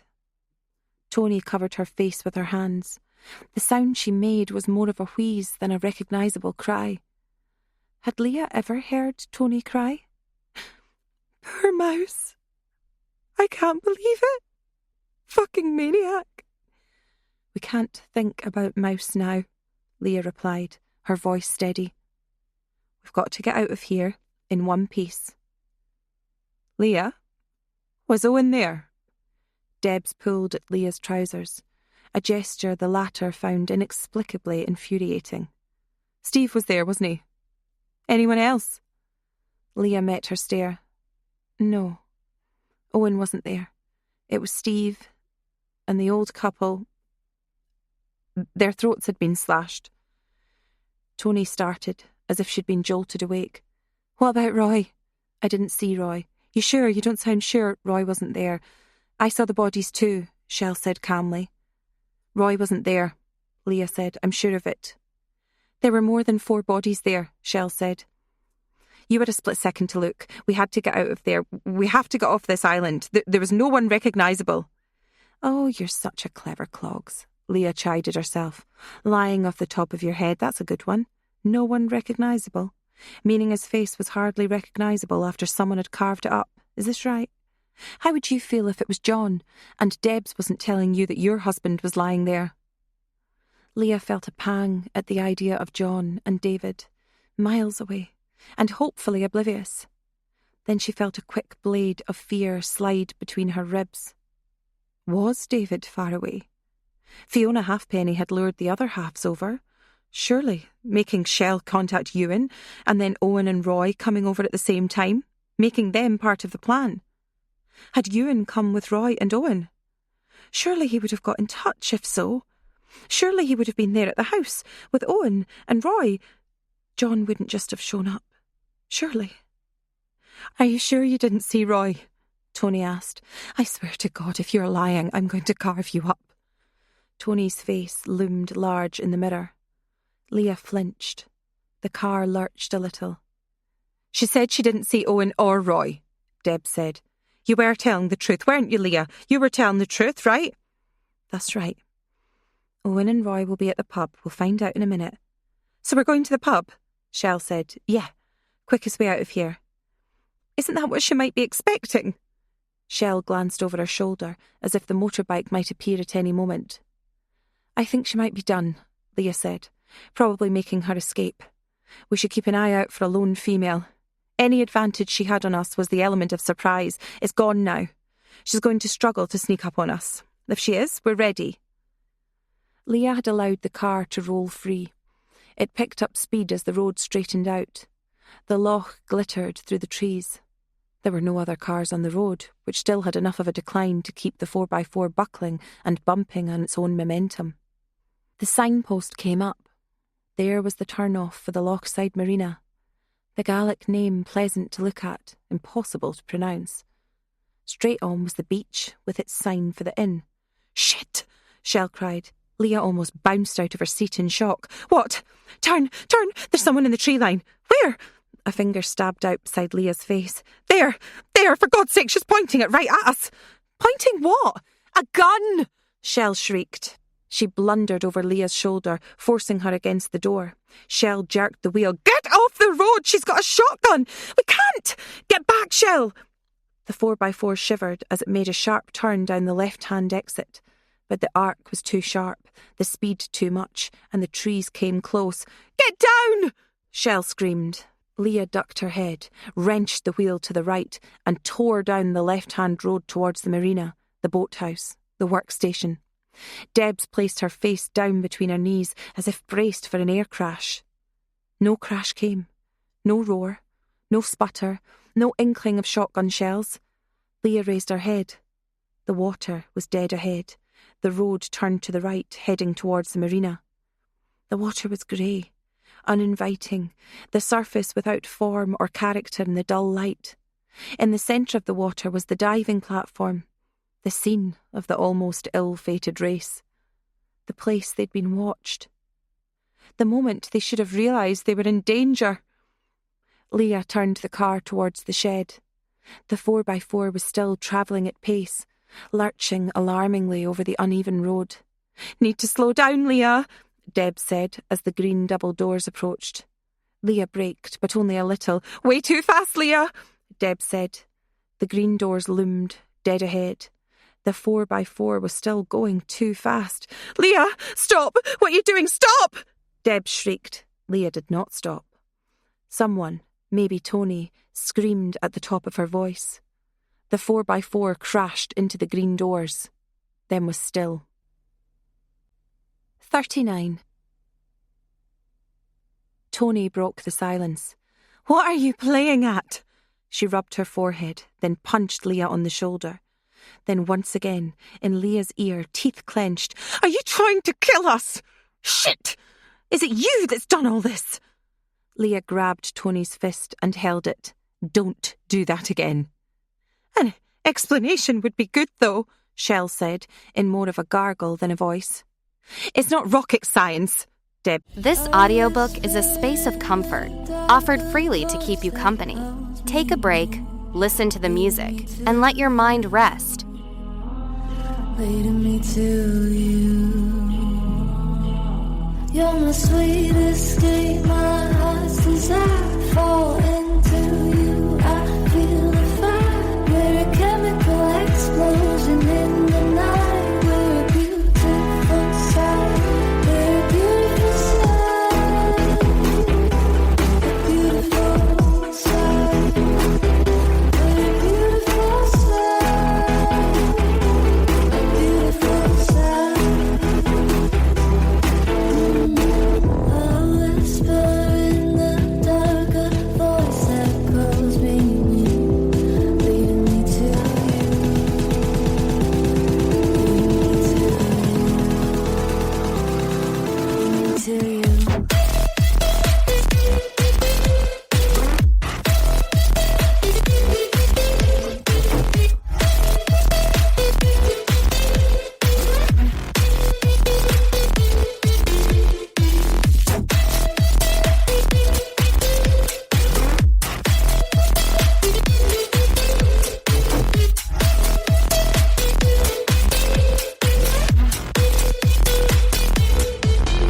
calls me near, leading me to you,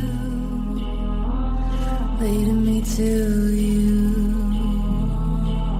You're my sweet escape, my heart's desire. Fall into you, I feel the fire. We're a chemical explosion in the night. We're a beautiful sight.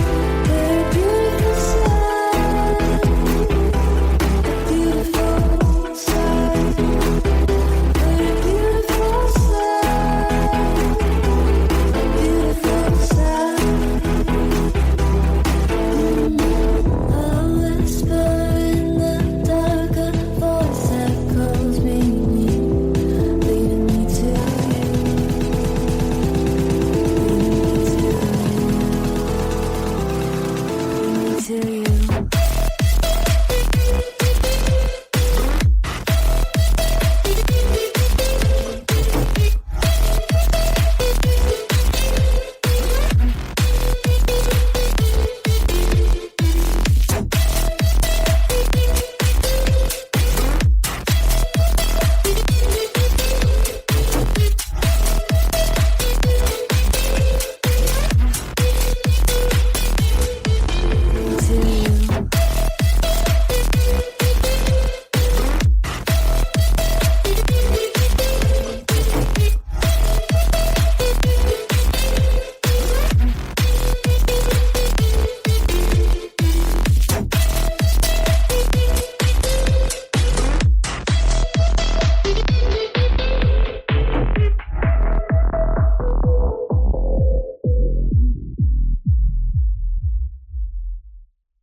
Panted, though it's not exactly making a cheese sandwich either. She's breaking into the shed. We didn't have any keys.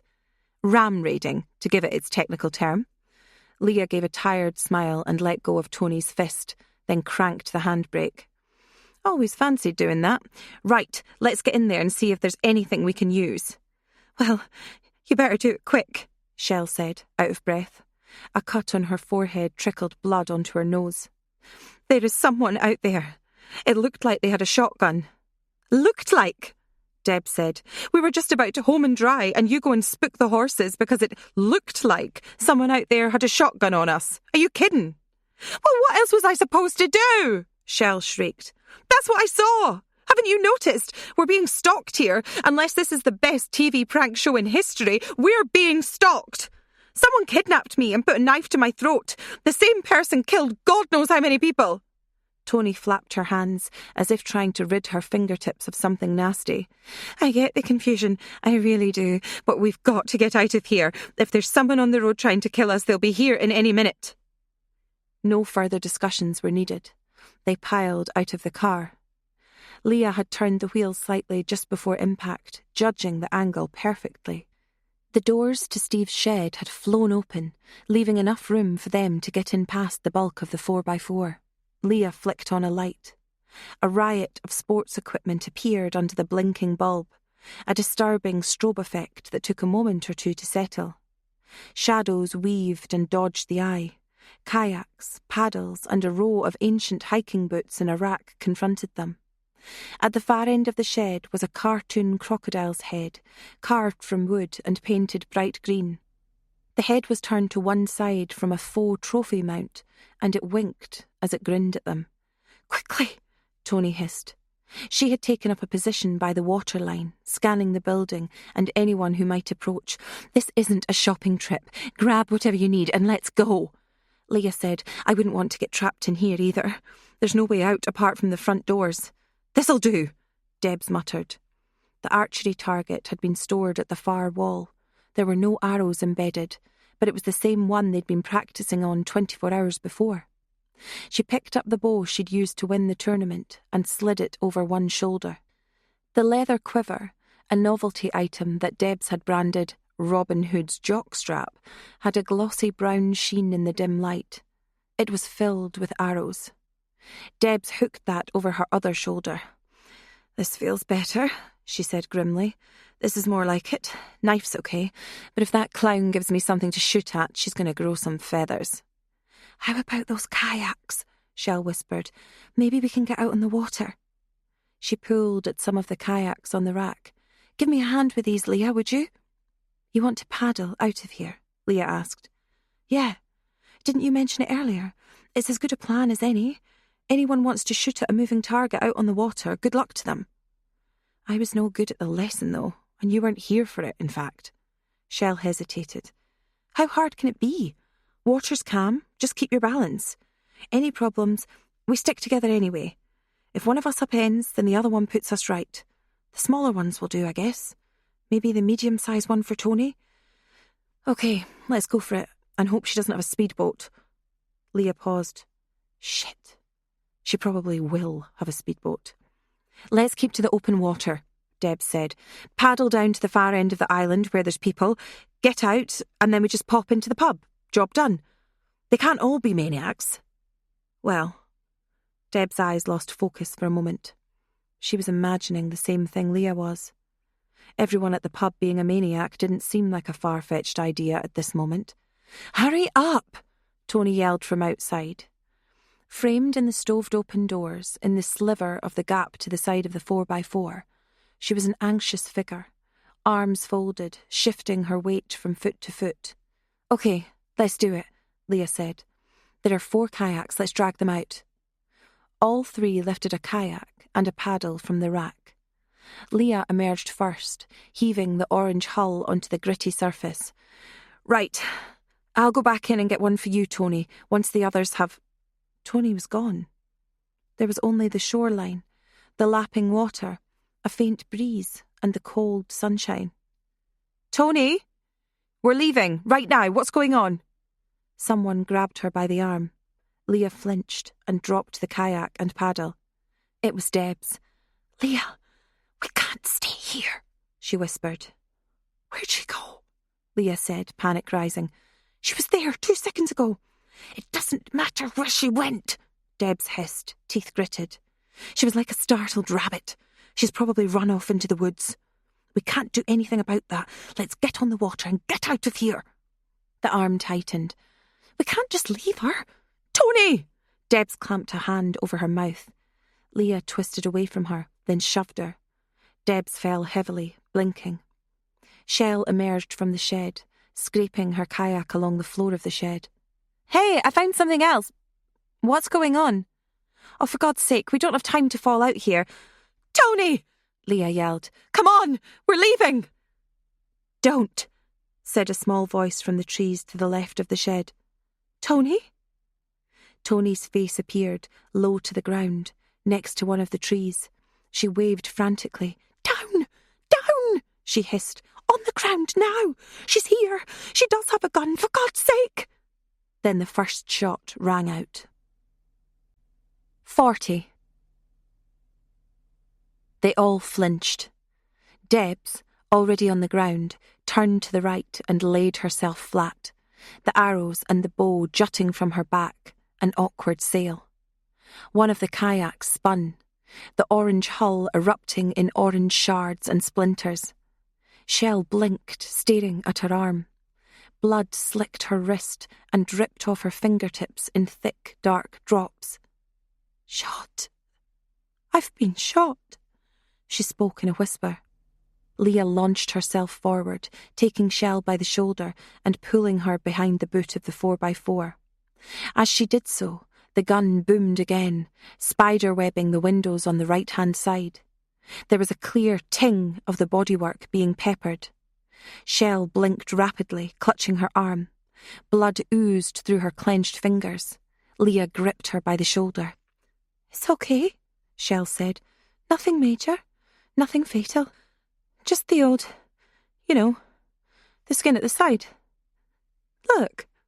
She turned her arm where part of the hooded top had been torn away, revealing raw flesh underneath. Shotgun pellets, but like had been scratched by a branch, Nothing. Leah leaned close to Shell's ear. I need you to stop speaking. But I've got something. I found something. I need you to stop speaking. We need to listen. Someone cannoned into Leah's side and she yelped. It was Debs, huddling in close. She had the bow in her hands. She's got to come over here, Debs whispered, close enough for Leah to see her lips tremble. If she does, I'll get her. I'll get her. No, we have to run, Leah said, peering over the edge of the 4x4's boot as far as she dared. Into the trees, maybe split up. It's the only chance we have. She'll pick us off, Shell said. She'll have a gun on us right now. Think about it, Deb said. There was a terrible fixity in her expression.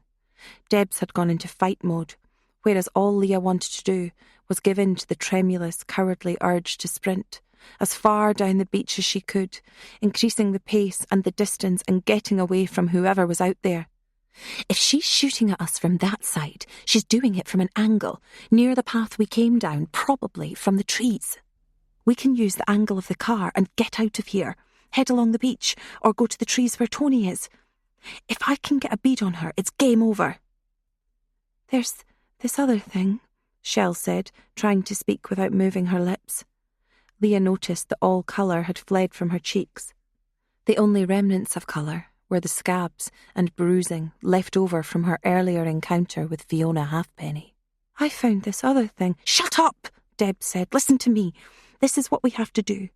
All she has to do is walk around the other side and she has a clear shot at us. Staying here is not an option. We can't go into the shed. She'll burn it down. We'll get barbecued. You following me? She grabbed Leah by the shoulder and shook her, staring into her eyes. You both following me? This is life and death. Let's move out now. Hang on. If she shot at us from that side, maybe she'll have gone around the back of the shed, Leah whispered. That's what I would have done. Debs bit her lip. You're probably right. Either way, it's a gamble. Either way, we have to get out of here and do it fast. She can't shoot all of us. Okay, Leah said. Maybe we should split up. Gives us a chance of getting out of here. One of us anyway. Or, if we stick together, draw her out and I drop the bitch with this. Debs shook the bow. After that, we get busy with the cutlery we've got stashed in us and that's the end of the story. Will you please listen? Shell cried. I've got this other thing from the shed. She unzipped her jacket. Leah gasped. I can't. Not with this arm. One of you will have to do it, Shell said. Some focus or clarity had come into her eyes now. The bleeding seemed to have stopped. Certainly it wasn't oozing out from beneath Shell's fingers anymore. I'll do it, Leah said, and then the screaming started. 41. It came from the right-hand side of the 4x4, as Debs had predicted, to the left of the three cringing women. It was a high-pitched squeal, almost unearthly in tone, the sound of a maniac approaching fast. We have to run, now, Shell cried. Leah grabbed her. She's trying to flush us out. Wait. Shell twisted out of her grasp and got to one knee. Wait, nothing! As she prepared to lurch forward, a deep thump concussed the air, seeming to grip all three by the scruff of the neck. The tyre to the left of Shell erupted, just like the kayak had, belching blackened shreds. It deflated instantly, the vehicle sagging. Now we run, Debs cried. She has to reload. Run! Panic and an instinctive sense of opportunity seized them.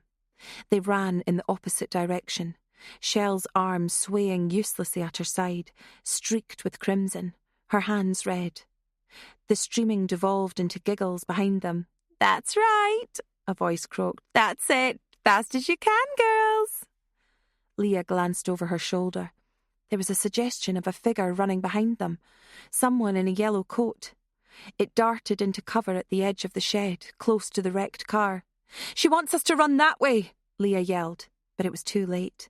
Shell and Debs had taken off, sprinting on the shingle stones, crouched low, their feet kicking up clumps of stones like tracer fire, which was then joined by actual tracer fire as the gun discharged again.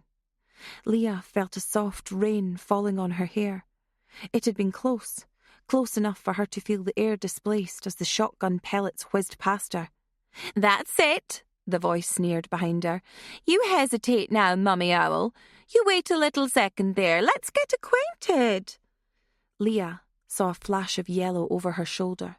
Then she took the chance and ran after the other two. They had already disappeared into the tree line, the budding branches snapping back in their wake. There was no sign of Tony either. Leah checked her run and stopped. She heard footsteps crunch along the path at the back of the shed where the others had gone. As Leah had suspected, the hidden person with the gun had run around the back of Steve and Pete's workstation. The figure was to the left of the outer wall. There was a sudden, sickening silence. Leah waited, fumbling with her jacket pocket. An eye appeared at the edge of the building first. A dark, unblinking eye with a suggestion of short, spiky dark hair just above it. "Oh," keened the voice. "Mummy Owl's being a big brave owl, isn't she? Or is she just a coward, frozen to the spot, too scared to fly away?" "Come out and find out," Leah said. But her voice was so dry and her fear was so great that the line came out as a squeak. "Know how many people I've killed just in the past couple of days, do you?" The eye blinked. She cocked her head, awaiting an answer. When none came, Fiona Halfpenny answered herself. "All of them." "You're the one hiding, not me. Why don't you come out and show me your face?" "Yes. Why don't I?" The figure stepped out. She had the gun raised to her shoulder and sighted along the barrel to her face, above the yellow raincoat, with only the eye and a pale forehead prominent. "I had hoped to do you last, Leah. Shame. I had plans for you too. I might have to take care of you now, though. Debs or Tony will fill in for you, though. It's all one now." "Or maybe you'd better just drop it," Leah said.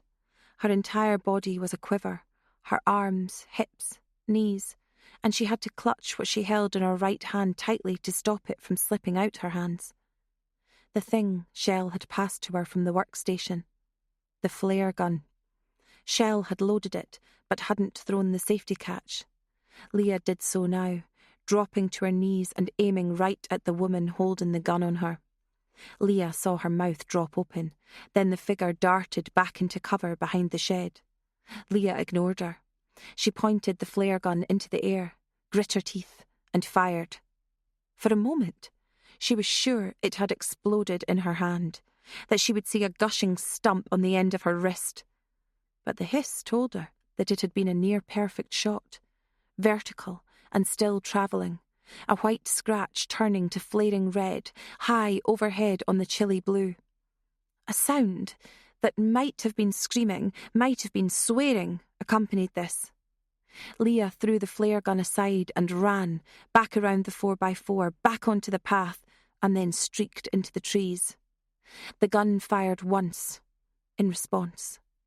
Leah saw, heard, and felt no impact. The pursuer had missed by a long way. She rebounded off trees as she charged into a thicket. A burrow threatened to snap her ankle when Leah's foot was briefly lodged there, and she was sure that someone followed up behind her, screaming in rage.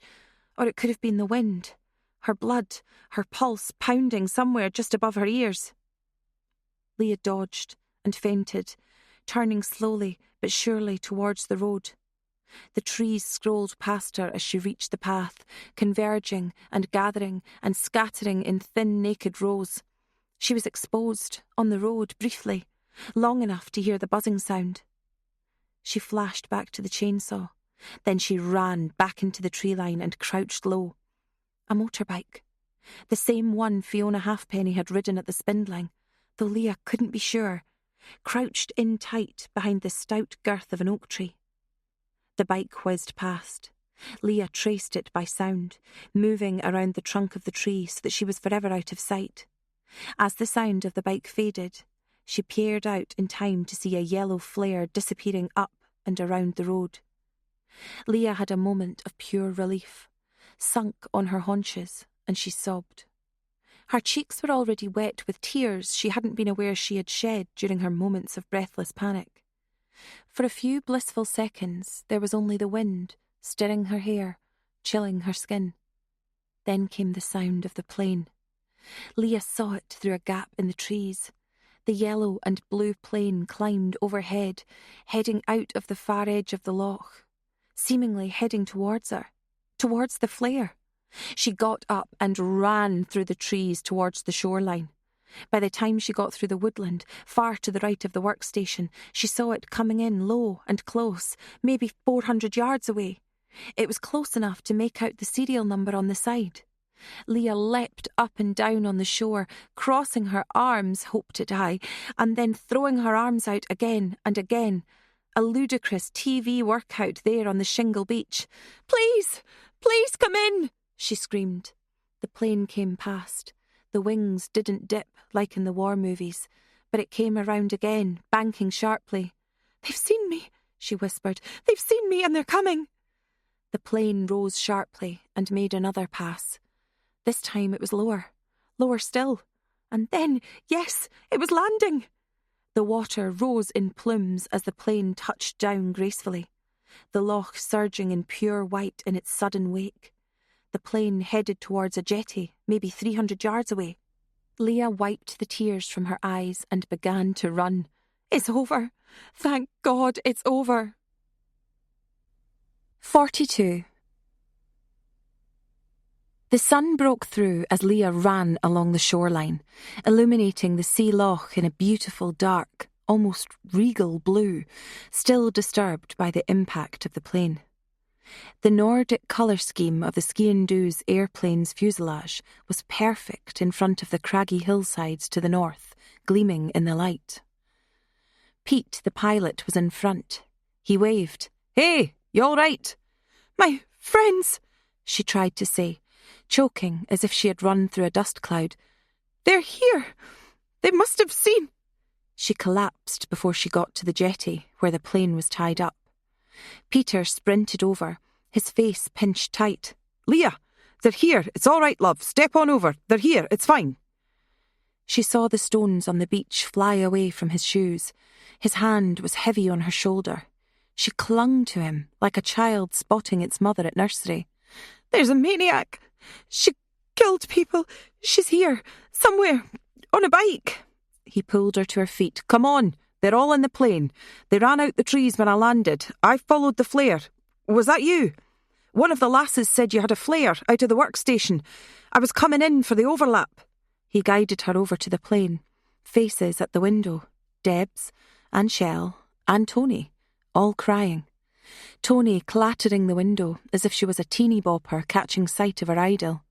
She began to run for the jetty, the open door. "She's still out there," Leah croaked, as she made for the open door, the water slapping at the boards of the jetty. "Sounds absolutely insane." "What about the police? You called them?" "On their way." His hand was firm at her back as she stepped on board. The other three were manky, their hair matted, and Shell smelled like a butcher thanks to her new wound in the arm.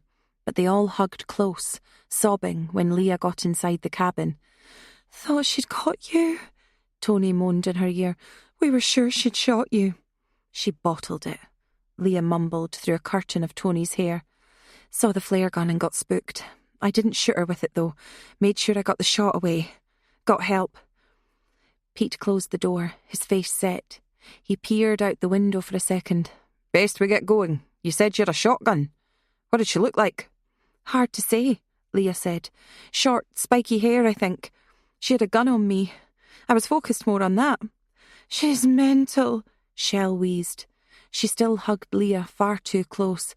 "Pure muscle, though. She packs a punch, I can tell you that." Pete donned his headset and buckled himself in. "I've untied us. Everyone get buckled in now. I won't bother with the flight checks. Get in and stay away from the windows.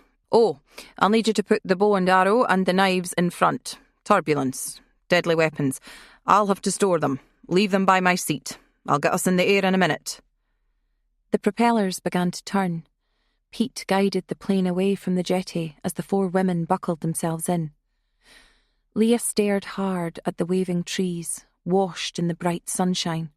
She watched for a flicker of yellow, a hunched figure on the little bike, matching their movement from the road. She saw nothing. The plane built up thrust, then came the lift. Leah kept her attention on the shore, even when the plane was surely too high to hit, unless the bitch had a rocket launcher. Can't rule it out, she thought. Perhaps she would streak through the water like the shark in Jaws, jumping high enough to bite them. Or maybe the final horror was more prosaic. The killer squeezed into a locker like a rat stuffed up a drain pipe, maybe. Or crouched in the passenger seat beside the sole pilot, where they'd left their weapons. Leah peered over the edge of the seat just in front of her. Empty, of course. "We're safe," Tony said. "Oh, thank God. Is there a little gin and tonic I could have?" Someone laughed at the joke. Leah wasn't sure who. If it was Deb's, then the laugh had broken her. She sank forward into her seat, fingers running through the back of her hair, shoulders heaving, but not in mirth. Leah reached across the aisle and laid a hand over Deb's. Deb's didn't look up, but she clutched it, sobbing. "Mouse," was all Deb said. Leah screwed her eyes shut. A crackle sounded. It was a radio channel. A woman's voice. "Pete, you there?" Pete clutched his headphones. "Just getting airborne now. Over." "Thank God." "I'll be back at ours in 2 minutes, Gwen." "Thanks. Dear God, what a mess." "Are the police on their way?" "I called them. Think they'll bring a helicopter over. Heavy mob." "Sounds like we'll need them. Thanks. See you soon. Stick the kettle on. Over." He turned round. "My wife, Gwen, not sure if you met her. She was scheduled to take you home." The plane levelled out. The sea loch lost definition, became a great grey mirror. At its mouth was the open sea, dappled with sunlight through brief clouds. Houses appeared as the plane banked slightly.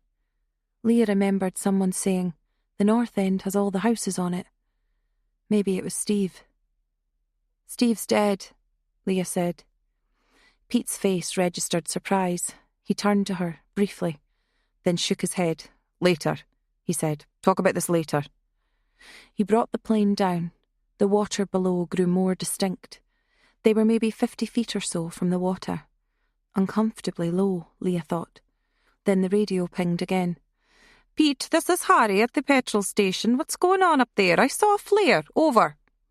"Hi, Harry. False alarm," Pete said. "All under control. It's the group I had out with me over the weekend. Old school party. I'm bringing them in. Over."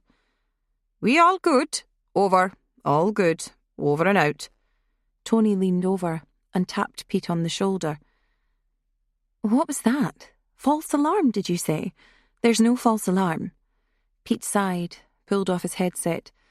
"Can you come over here for a second? You're in my eye line." "What?" Tony frowned. Pete flicked a switch, then let go of the controls.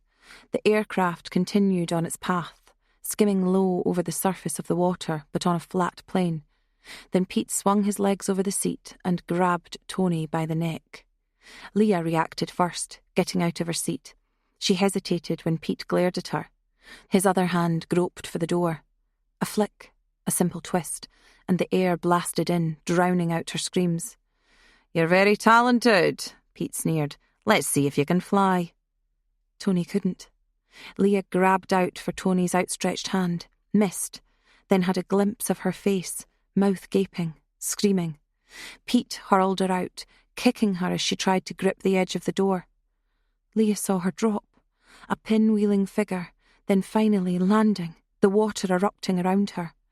She was lost to view as the plane surged on. Then Pete twisted the door shut and clambered back to his seat. "Any more complaints?" he said, grinning. "Thought not. We're coming into land, so do behave yourselves. That was to stop any of the rest of you getting ideas. The jetty we're going to is just over there. I'm sure you can see it. And you'll see my wife too. I know her as Gwen. I think you know her by a different name, though." Leah, her hand pressed to her mouth, sank back into her seat as far as she could go. Out the window, she could make out the boardwalk jutting into the water. At the edge of it, leaning on a dirt bike on its kickstand, was a figure in a yellow mac. 43. "Rush him," Deb said, just loud enough for Leah to catch it above the engine's low descending notes. "Now, it's our only chance." "And then what?" Leah said, watching the water come closer and closer again. "Crash the plane. Try to get out while it sinks. We've no chance. We've got weapons in the front. The bow and arrow, the knife. We'll never get the chance. It's this or nothing. There's 2 of them to deal with. We are not going to get out of this unless we try something. Panic rising, she tried to think of one single good reason not to go along with Debs' suggestion, but their pilot put paid to any further speculation. Pete, concentrating hard on the water, spoke in the flat tones Leah remembered from their first day at the riverside in Glasgow. If any of you girls are thinking of doing anything silly, there's an easier way for me to bring things to a halt. He reached into the well at his feet and then waved a pistol. Leah had only ever seen a handgun like that in films and TV shows. She had no idea if it was real, but was in no mind to question him. No problems with depressurization now, whatever you might have seen in the movies. Just sit down and relax, while you can. Means nothing, Debs whispered. I'll go first. His back's turned to us. Get the gun off him. He'll just shoot you, Leah said. We'll get our chance on the ground. Shell had her head in her hands. Tony, I don't believe it. I just don't. He threw her out. He threw her out of the plane. We have to forget about it.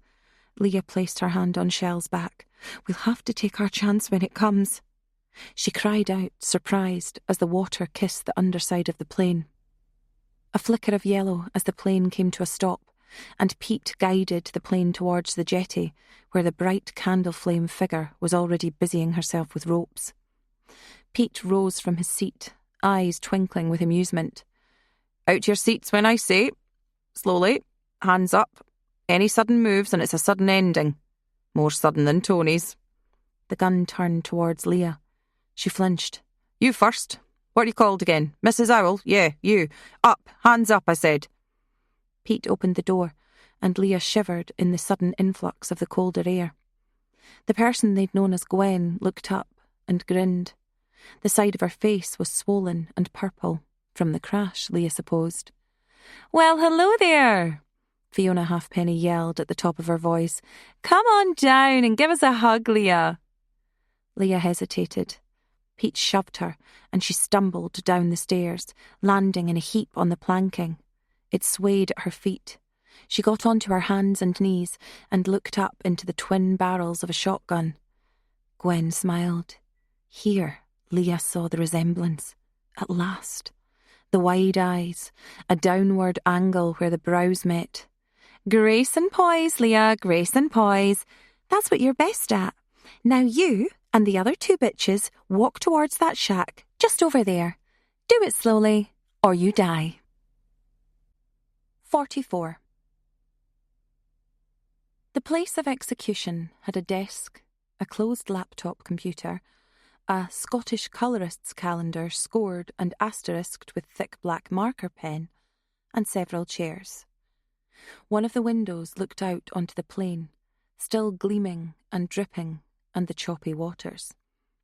With the intermittent sunshine and some bruised clouds by the mountains in the background, the image might have made a good calendar shot itself. By the other window, there were only trees. Inside the shack, Shell and Debs were fastened to the seats with masking tape, too tight for them to move. Debs had made an effort to topple over the seat at first, but Halfpenny had laughed at her and set her straight. Debs had tried to spit, but her mouth was too dry. I'd save my breath if I was you, Halfpenny said, while you've got it. Shell had descended into sobbing and pleading. Please, I've got 3 boys. You have to find it in your heart. Halfpenny shook her head. Oh, good God, give it a rest. I've heard all this before, remember? Here she changed her tone to a somewhat brash American twang. A touch of Brooklyn, perhaps. You remember, in the car and everywhere else. Pitiful, isn't it? The pleading and whining. It's really hard to listen to.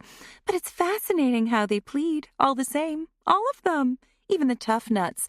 They all do it. Please, let me go, Shell snivelled. I've never done anything to you. Please, I have a family. Shut her up, Halfpenny said, all mirth vanishing from her face. Pete obeyed her on the instant. A strip of silver tape was pulled with a sharp shearing sound. Then it was placed over Shell's mouth. Her blackened eyes went wide as he did so, spilling huge, crystal-clear tears over the thick material and then onto her chin. "Glad you could all make it," Halfpenny said, leaning on the desk. She spoke confidently and brightly. It was easy to imagine her employing this patter while she was preparing nervous flyers for the journey. "I'll save you the bother of asking questions, stalling me, that kind of thing. Basically, I made a bunch of money with my art. I found Pete here. We started a little business because we really like these islands, plus I always wanted to fly. And then little squeaky mousy mouse got in touch, and that gave me an opportunity. I hacked into your emails and social media, and I prodded you all into coming here. That's it. All explained. You can go to your graves happy. Now, I will admit you gave me some trouble. We've had to bring forward our plans a bit. Shell escaping was a bit of a curveball, I have to say, but no problem, really. I have to skip forward to the main event, and that means me and you, Mummy Owl." Leah had not been tied to one of the seats. She stood in a corner where Pete held his pistol on her. She hugged herself, partly to stop herself shivering, partly because she felt completely exposed out in the open and in harm's way, as if she was naked. Pete had barely blinked while he was holding the gun on her, like a guard dog that might turn nasty with the slightest movement. He chewed the side of his mouth, and his eyes were bloodshot. He seemed to seethe, utterly on edge. Leah couldn't look at him. "Haven't you done enough?" Leah said. "Haven't you wrecked our lives enough? You've killed Mouse, you've killed Tony, there's no need to go on with this." "Oh, put a sock in it, Mary Bloody Poppins," Halfpenny sneered. "Come on, out with you, Leah. We're going for a little walk. The other two, well, Pete'll keep watch on you while we're gone. He'll take really good care of you." Halfpenny raised the shotgun. "Let's go, Mummy Owl." "Leah, run," Deb said simply. "Forget about us and just run." Halfpenny scratched her chin, holding the shotgun casually in the crook of her elbow. "Interesting thing about Deb's here, Leah. While I thought you were the queen bee, or Mummy Owl, to coin a phrase, this cow here was the one I actually liked. I had good memories of her. She'd a bit of chutzpah, you know, some moxie. She was like a really feisty best friend character in a cartoon, the crazy one. I think I wanted to usurp her in a way, not you." "Leah, she's going to kill us," Deb said matter-of-factly. "Don't let her kill you as well. You know this makes sense. Run." Halfpenny crossed over to the far corner, depositing the shotgun onto the table. Then she turned to the corner where Pete had deposited the weapons he'd taken off the others as they got on the plane. Their blades and the bow and arrows. Halfpenny selected an arrow and tested the serrated point on her finger. "Ouch! No messing with these things. They're made to kill, never mind hitting the bullseye. I like it." "Run now, Leah. We're dead anyway," Deb said. "No, don't, Leah. All that's going to happen in that scenario is I'll kill you first, then the other two, won't I?" Before Debs could reply, Halfpenny stabbed down with the arrow. It pierced the tape that had been used to bind her legs to the chair and travelled a fair distance before Halfpenny let the shaft go. Halfpenny bent low and watched it quiver as Debs screamed. Leah clapped her hands to her head unconsciously. A well of blood formed where Debs's thigh was, spilling over the masking tape in thick red drops. "You bitch," Debs said through gritted teeth. "Absolute bitch, you pathetic, cowardly bitch." "Stick around," Halfpenny leered, sticking out her tongue. "Don't hurt anyone else," Leah said. She took a step forward, despite the gun Pete was holding on them. "Oh, that's so noble of you," Halfpenny said, then shrieked with laughter. "Come on, no more messing about." Halfpenny brought out her knife, long, tapering off to a razor point that reflected the light. "Come with me, Leah, or I'll start cutting them. Know how many people I've killed with this?" She raised the knife, allowing the light to play on its surface. "All of them, barring poor old Tony." "Okay," Leah said. She raised her hands. Halfpenny motioned her to move towards the door, and she complied, her knees proving stubborn as they quivered. "I'm going." "Hey," Deb said. "Wait up a second." Leah paused. Her breath whistled through her nose. She felt faint. Lights danced at the very edges of her periphery, as if purple flares were gradually eating away at her vision, caterpillars gnawing a leaf from the outside in. Halfpenny turned her head to the left, only slightly. The shotgun was within reach. Then Pete lunged, jabbing the barrel of his pistol into Leah's cheek. Yeah, I could hear what you were thinking, you know. You shouldn't think out loud. Debs's face had gone the colour of porridge. The arrow was still embedded in her leg, but the blood had stopped flowing. Her whole body seemed to be shaking, though. She licked her lips and said in a trembling voice, "Before you head on outside, I want to tell you a couple of things." "Go on then," Halfpenny said, genuinely interested. "Who were you again in the society? The badger, the piggy?" "Whatever. Debs is my name. That's what my friends call me." "I'll just call you a miserable slapper then, if it's all the same to you." "You remember that night? Halloween. The initiation ritual. The one where you lost your mind." Debs tried to smile. "Yeah, that's why we're here. Do keep up." "You know my mother spoke to yours not long after they locked you up." "Couldn't care less, Big Mouth." Deb's gaze moved to Leah. Leah read the expression, the intent. Leah shook her head once. "Yeah," Debs continued. "She told my mother that it was a relief when you got locked up." "Know why?" "I'm sure it's really relevant and something you have to get off your chest." "It is. I want you to know before I die that your mother was relieved when you got put away. Relieved. You were a burden," she said. "You were an embarrassment. You didn't know whether it was day or night. You couldn't read or write properly, just drew your pictures. 'Thank Christ that half-wit is gone,' she said. 'I can begin my life.' She did begin her life too. Got out and about, shagged half the men on her street. She was delighted with it." "Fascinating," Halfpenny said. She actually yawned. "Oh, I'm sorry. Carry on with this great piece of fiction." "Know what else? She said your art was shit. Piss awful. She said that there was one thing that she would have been happy never to see again other than your stupid face. It was your stupid paintings. Having to humour you, having to stick them on the fridge." Halfpenny smiled. "I'm supposed to hit you or something now, right? Big sock on the jaw, maybe a backhander. Hollywood stuff, right? Instead, I think I'll just rest my hand for a little bit."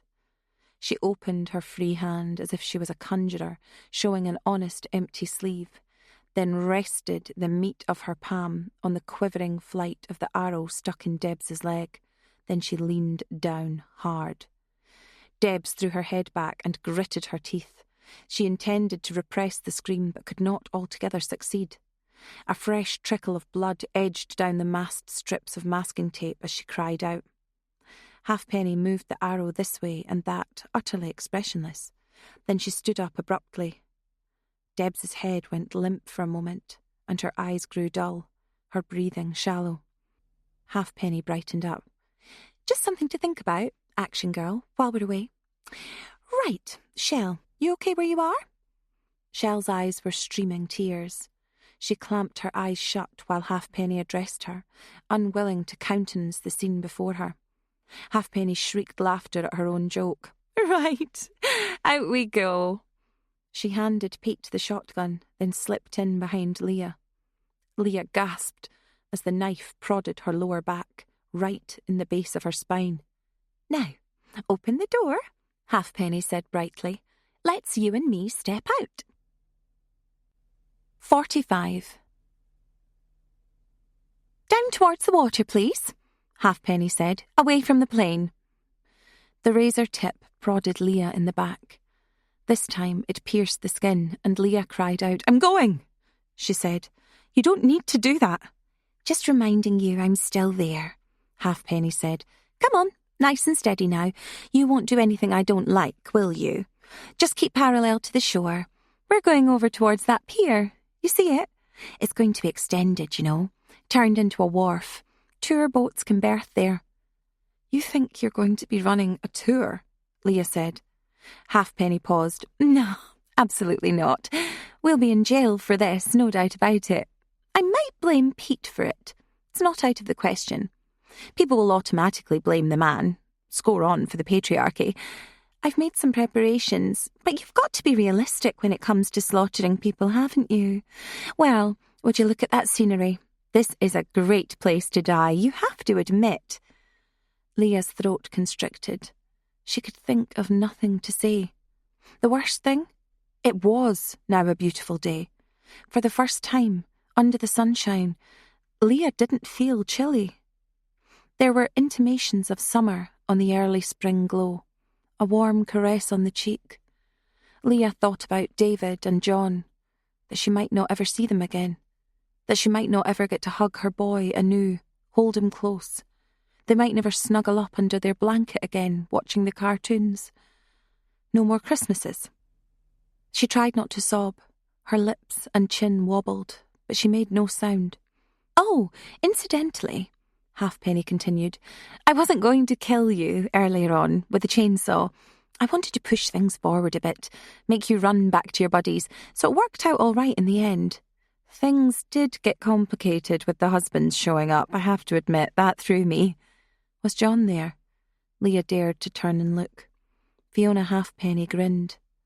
The look transformed her face. Her pupils had grown large, like a cat zeroing in on its prey, preparatory to pouncing. She seemed to be sweating, an ugly sweat that had nothing to do with exertion and more to do with some terrible inner mechanism, perhaps her roiling mind. Insane. She is insane. I didn't see John, I must admit, Halfpenny said finally. You were lucky in that respect. Maybe he doesn't love you enough to drop everything and come over. He might end up being the sole survivor. I got you in, though, Shell's husband. He was first. He came to the right place, the lodge near the top of the mountain. I was waiting for him. I strung him up from a rafter. Might do the same with his wife, so they're a matching pair into eternity. Well, until forensics or whoever find them and cut them down. Shame, isn't it? 3 boys they have, Shell told me. She told me all about it. She pleaded in the car. That's her speciality. But it's nothing special, really. They all plead, you know. Did I say that before? Probably did. It's funny, you'll plead too. Why did you do this? You killed all those people. You killed Mouse. And now Tony's dead. Because of something that happened when we were kids. Pretty much, Halfpenny sniffed. What can I say? When something rankles, it rankles. Was it the party? Halloween, the box. It was a shitty thing to do, we all admit that. But we were kids. It happens. Leah was strangely calm. She sucked in breath, and her heart was God knows how many beats per minute. But her voice was level, coherent. Halfpenny nodded. I know, kid stuff. But the thing is, it clings to you. It stains you forever. I couldn't stop thinking about it. I tried over the years. But it's not just trauma. There's something else. Something that's always been there. You can get help. I heard... Choose your words carefully, for God's sake. I heard that you had difficulties. Difficulties? Halfpenny barked the word. Yes. You can get help for it. You can stop it, even now after all this. We can help you. I can recommend someone, and we can come together and help you as a group the way we should have done. Leah's words were running away with themselves, too fast, too desperate, too much like begging. Halfpenny chuckled. I could have believed you for a second. Very touching. Yes, we could get the band back together. How nice. A sharp prod in the back. Leah gasped. That one hurt, and if it hurt that much, it hurt enough to bleed. No, I'm not talking about those difficulties. They're under control. That's not why I'm here. My basic problem is, I'm a wrong 'un. I like hurting people. I was like that before I met you. Torturing animals, all the classics, really. That's why we had to move away from our last town. I was caught setting fire to rabbit hutches. It all fits, I suppose, if you are a psychologist or something. if you applied a bit of rationality to the irrational, I recognise this about myself, no denial here, so I don't actually need revenge as a motive, but you know what? It sure helps. I couldn't do it all alone, though. I found Pete. Isn't that nice? I found my partner a bit like you girls did. The internet's amazing, you know. You can find your other half. It can be done. Yeah, I bet you're a regular Fred and Rose. Halfpenny's footsteps halted while Leah's continued. She stopped and half-turned, but before she could get a look behind her, a fist smacked into the back of her head. Leah was on one knee before she could process what had happened. She moved a quivering hand towards the back of her skull. Another hand got there first, clutching Leah's hair and pulling her head back.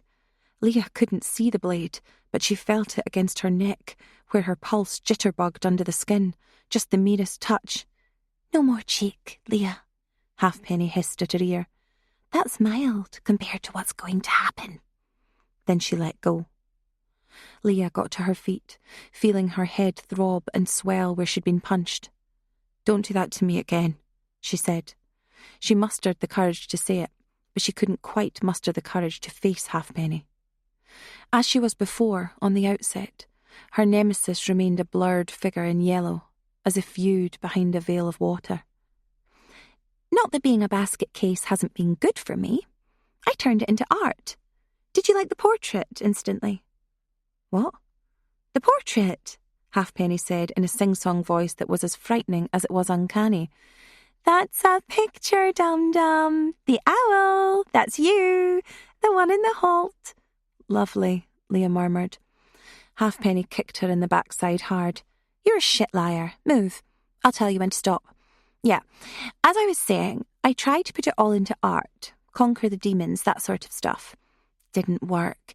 You see, there's madness, but it's not a concrete thing, you know, however you express it. But a grudge, that's something you can put into form and shape. That's something you can be sure of. You know, you remember stuff, and it just twists you. Up! The last word was screeched and punctuated with a fresh punch on the back of the head. Again, Leah sprawled onto her hands and knees on the tufted grass at the head of the stony beach. Halfpenny helped her up, gripping her by the shoulder. She spoke in a genial tone once more. Yeah, so I had therapy, I had medication, I had problems, I had treatment, I had all kinds of things going on, and I made a conscious decision one night. Funnily enough, the trigger was when I had a model who liked cutting herself. I asked her why she didn't just finish the job. Genuinely baffled me, that. Anyway, that was quite a nasty scene. I didn't kill her, if you're wondering, but I did use her blood for a project. But I realised the question was one for me to answer, like all the best questions. It was my thing, just for me. Why don't I just finish the job? If I do, maybe I can stop thinking about it after I settle the accounts, when I start to slice you bitches up, when I make you understand what it felt like for me in the fucking box. Your little pal, Mouse, they called her. She got in touch with me around about this time. Now, I don't believe in fate, destiny, karma, anything like that. If it existed, God would already have paid you back, and in that case my rage would be gone. I'd have exorcised it. But that isn't the case. Karma is bunk, but coincidence is very real. So I treated it as if it was karma. After Mouse got in touch, I found out you scumbags are all nice and cosy with your la-di-da middle-class lives. That isn't true, Leah said. Her head was aching now, and she felt sick. Her voice sounded faint too. My life hasn't been la-di-da. I had an accident. My boy, my son, had an accident. He was injured. He needs me. He's severely disabled. I'm his carer as much as his mum. Please, you have to let me go back to him. That's a tough break. Is he mentally disabled? You know, brain damaged? Think he'll be able to process what's happened to Mummy? Or will you just be a big, confusing absence in his life? Halfpenny started to giggle as Leah sobbed. Leah saw him then, She saw David without her, lost.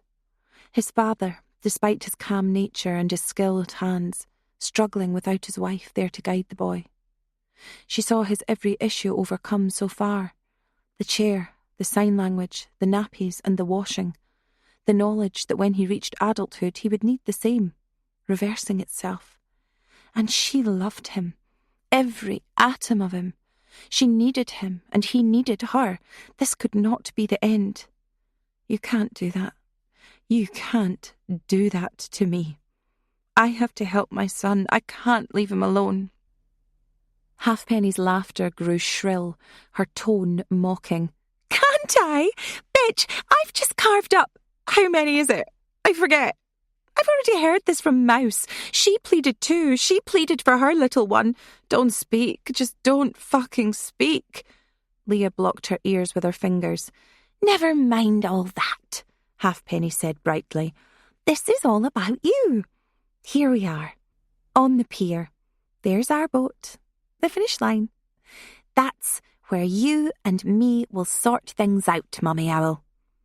Leah saw the boat, moored up fast. A rowing boat, it looked like. At the stern was a cardboard box. 46. Pete sat down on the empty chair. He tossed the roll of masking tape up and down in the air, catching it perfectly as it fell every time. Now, girls, what shall we do in the meantime?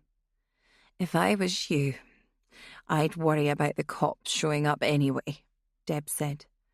Her face was still pale, and she dared not move her leg, which remained transfixed by an arrow, a vertical line jutting out of her flesh. Nice effort by Leah firing that off. Shame she didn't think to barbecue your girlfriend with it, though. Pete smiled. Shall I let you into a secret? I've been given a job to do out here. Can you guess what it is? Some of the old snark came into Deb's voice. Oh, I don't know. Mopping the floors, doing the ironing. It looks like you basically do whatever you're told. Interesting relationship you have there. It works, Pete said. You can say that for us. We like the same things, and we're in it for life. More than I can say for you. Bit of a tramp, aren't you? Oh, please. I'm having my lifestyle choices criticised by a murderer. Give me a break, Pancho. What did you just call me? Shell, her mouth still taped shut, could only form an approximation of an expression with her bloodshot eyes and a turn of her head. She clearly indicated to Debs, no. Pancho, Debs went on, unabashed. You know, the moustache. It may be that you've just not shaved in a couple of days, but it looks like you're growing a Mauser there. I had to check the calendar when I first met you.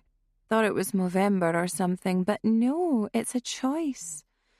Moustaches are never an accident. I get that some people have beards, but a moustache, that's niche. Please don't waste your breath, Pete said. You might not have much of it left.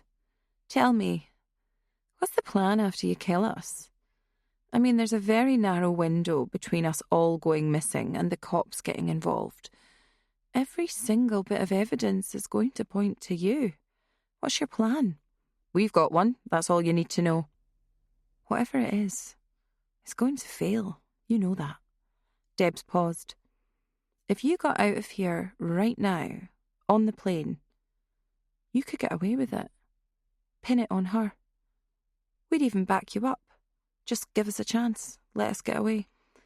You're not in any position to make deals, Pete sniffed. And as for what you said about our plan not working, we're relaxed about that. This is a work of art she's embarking on, you know. Something that people will discuss for years to come. We put in a lot of preparation. Here we go. The megalomania plan. Mate, you won't be discussed. No one will find you fascinating. You'll pop up in a weirdo documentary on a channel you always flick past. And at that, you'll play second fiddle. You're an accessory, a sidekick. Any attention you get, it'll be a fraction of what she gets. You have to understand that. I do. I'm counting on it. She is a genius. I'm happy to play the supporting role. She's everything I ever wanted in a woman. Anyone ever call you a bitch, Pete? Deb sneered. Anyone ever mistake you for anything else? He laid the roll of tape aside and clapped his hands, startling Shell. Anyway, here's a plan, Pete said. I have to kill one of you before Fiona gets back. I know which one it's going to be. I'll let you think about it. Debs tried to speak, but her throat seemed to constrict. Finally she spat out, Just get it over with then, creep. Errand boy, go on, get it done. I will, he said. Pete laid his pistol down on the table beside Fiona's shotgun and crossed over to a cupboard. It was unlocked. Inside was some gardening equipment, including what looked like. Pete smiled as he brandished the chainsaw. Ever wondered what it'd be like to saw through a person with one of these? If you haven't, I bet you're lying. He came forward, the blade balanced in his hands. They never really showed you that in the films, you know, the true effect. It was Fiona's idea, actually. She took this out to scare your friend Leah earlier on. I think she wants the spray effect, to use it as a basis for a painting. Debs could think of no comeback, no defiance. Her legs began to shake, and a terrible thought struck her. How much better it might have been to expire from blood loss had Halfpenny ruptured a pipeline somewhere in her leg, to simply fade away and pass out. It seemed it was only a flesh wound, though. Hadn't passed through any major roadworks, hadn't gone through the bone. Left her alive. Worse luck. Now, I'm not going to do it right now. I just want you to have an idea. A little taste. He cranked it up. Shell and Debs flinched in the sudden, brutal, mechanised howl as the blade whirred. Pete's eyes glittered as he moved the blade towards Debs's face. The childlike, furtive expression of enjoyment was perhaps the worst indicator that this man had no conscience, no pity, and no sympathy. Worse than Fiona Halfpenny's manic, bulging-eyed, almost camp displays. Here was the real Pete, unmasked. Shell's eyes rolled up in her head, and she tried to shift away from Pete. She only succeeded in upending the chair, and she crashed over onto her side. Pete shut off the chainsaw. Well, we've got a man down here. You don't get out of games that easily, my lady. You'll need an excuse note from Mother. Don't hurt her, Deb said. I'll hurt who I like, when I like. You've probably guessed. I'm doing Shell next, though. Know why? So I can get you all to myself afterwards. I've been promised some time with you before Fiona finishes the job. Shame it wasn't Tony, but, you know, orders are orders. I don't think Fiona cares what I do with you. But she didn't want Tony around. Funny how someone can get jealous like that. Too bad she couldn't fly.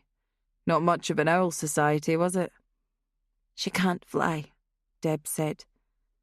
But she can sure swim. Pete then heard a sound behind him. A simple shift, a creak of the floorboards. He spun around, still with the chainsaw in his hands, and spluttered in astonishment at the sight of Tony stood in the centre of the floor with the bow and an arrow knocked in the centre. Tony, dripping wet and shivering. Tony, who'd crept through the door under cover of the sound of the chainsaw.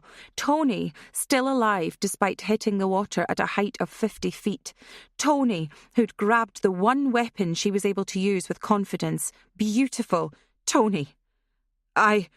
Was all he managed before Tony released the arrow. It pierced his chest with a sharp report, and he wheezed rather than screamed, clawing at the flighted shaft that had gone right through him. An arc of blood passed through the bright sunshine speeding through the window. A sudden pulse of bright red before he crashed to his knees, the chainsaw clattering alongside him, silent and useless. Tony, hands shaking, took another arrow from the quiver and struggled to fix it. Pete crawled towards the table where Fiona's shotgun and his pistol lay. "Don't fuck it up now!" Deb shrieked. "Be quick!" Tony knocked another arrow at last and aimed straight at Pete. He cowered, face pale. "Wait," he gurgled, raising one bloody hand. "Wait!" But she didn't. The second arrow went through his throat. 47. Shame about Tony. Halfpenny said conversationally, as she led Leah towards the boat with the box on the stern. I'd like to have done the job myself, but we had to make an example. What a nice person she was, eh? Except she wasn't, really. I saw what went on at the halt, screwing that skinny rake of a pilot in his stupid board shorts. 40 going on 14. Who was he trying to kid anyway? God knows he tried it on with me too. A joke. The great hedonist. Both of them were too pathetic to live. I hope it was worth it for them. Focus, Leah thought. Look ahead. Thinking all the time. Options on the beach ahead. Make a sudden leap for the water. Run for the trees. Hope a car's passing. Signal a passing airliner. I guess I signalled a passing plane. See how that worked out. Then her internal voice grew harder. You'll have to do it. At some point you have to take the gamble. She is going to kill you. Halfpenny could outrun her, certainly at short distances. Perhaps she could outswim her as well. Leah imagined striking out hard into the centre of the lake, then turning her head to see that grinning face streaking towards her like a torpedo with an obscene image chalked on the front. As Leah had suspected upon first sight, it was a rowing boat, a decent size, simple but expensive looking, varnished wood inside, a burnished rich colour, and whitewashed on the outside. Its name was Twilight Runner, according to the blue paint on the side. Leah swallowed. The cardboard box was big, too bulky to be carried easily, no matter what the weight was inside. As they came close, Leah fancied she heard something moving inside. That's when raw fear kicked in. She stopped, but Halfpenny shoved her. In we go, sweetie, Halfpenny said. That's it. Step inside. Sit at the front. Don't you worry about the box. That's for later. Leah did as she was told. There was a strange effect. Her brain had automatically expected the boat to lurch, but there was only the mildest creak as Leah sat on the cushioned slat, her hands on her thighs. Do it now? Back over the side into the water? Just sit comfortably, Halfpenny said, as she untied the boat and prepared to push into the water. Then, perhaps reading some subtle change in Leah's posture, she quickly brought up the knife. Filleting knife, this, Halfpenny said. Not sure what sort of fish it's meant for. Shark, I guess, going by the size of it. Perfect for filleting people, as it turns out. It's been modified. I got it on an online marketplace, would you believe? Some dude just selling one off from his front door, cash in hand. Ripped himself off beautifully, too. Sometimes I wonder if he was punting it because he murdered someone with it and had to dump it. That'd be ironic. Anyway, don't get any silly ideas about going in for a swim.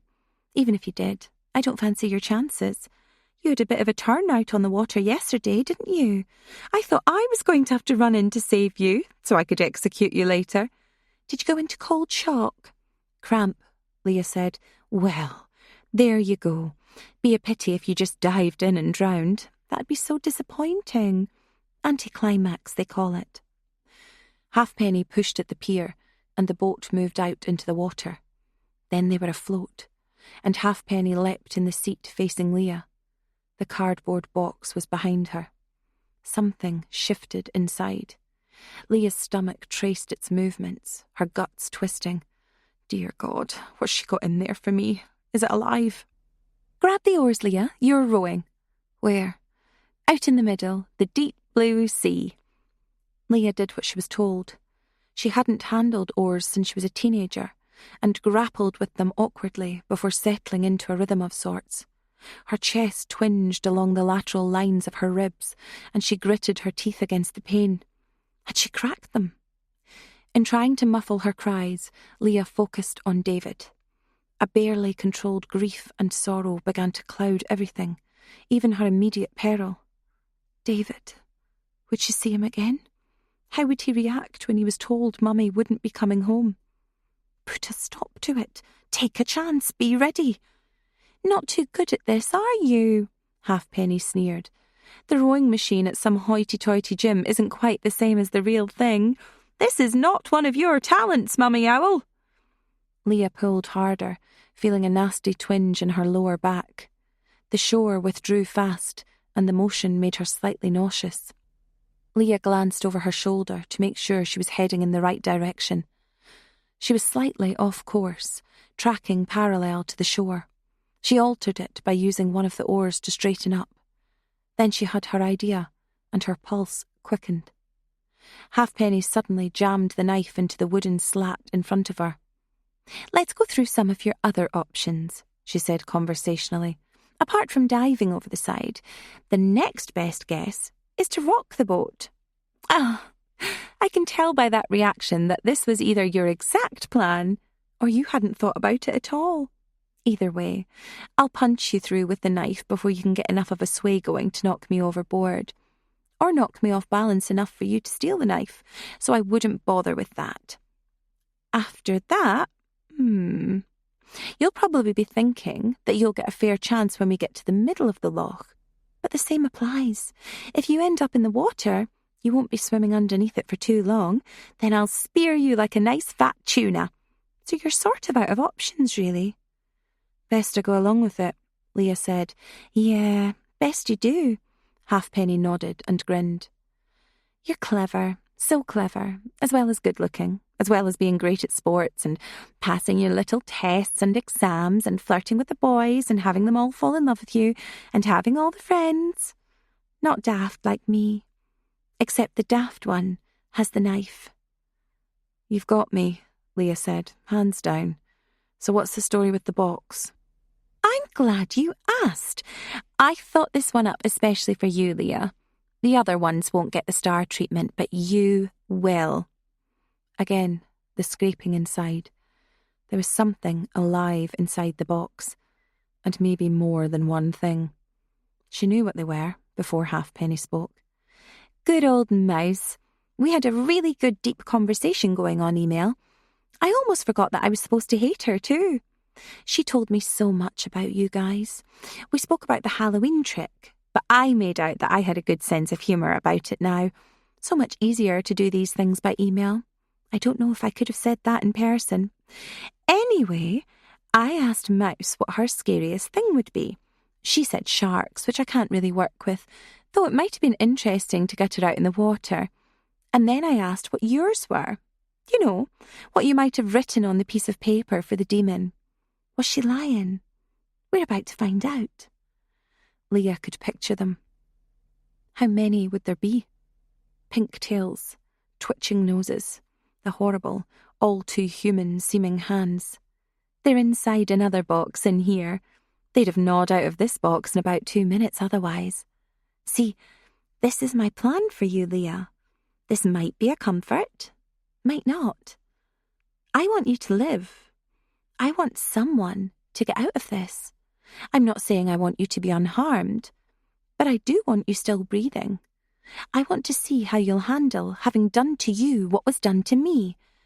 I want to see how you'll get on with the same situation, except it won't be rubber rats like you gave me rubber spiders. It'll be real ones. Not pet shop rats either. Shithouse rats. Filthy. You can probably smell them if you have a sniff. No? Their fur's revolting, full of fleas. You know that way a meadow or a wheat field will move in the wind? That's what they look like with the fleas. Vermin on vermin. And soon they'll be on you. They're hungry.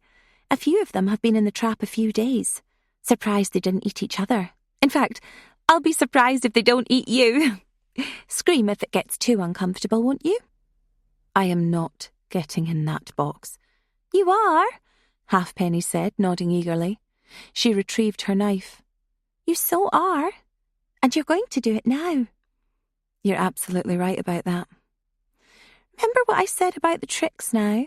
Halfpenny let her hand drop. The blade was poised, ready to dart forward. One little twitch, and your history.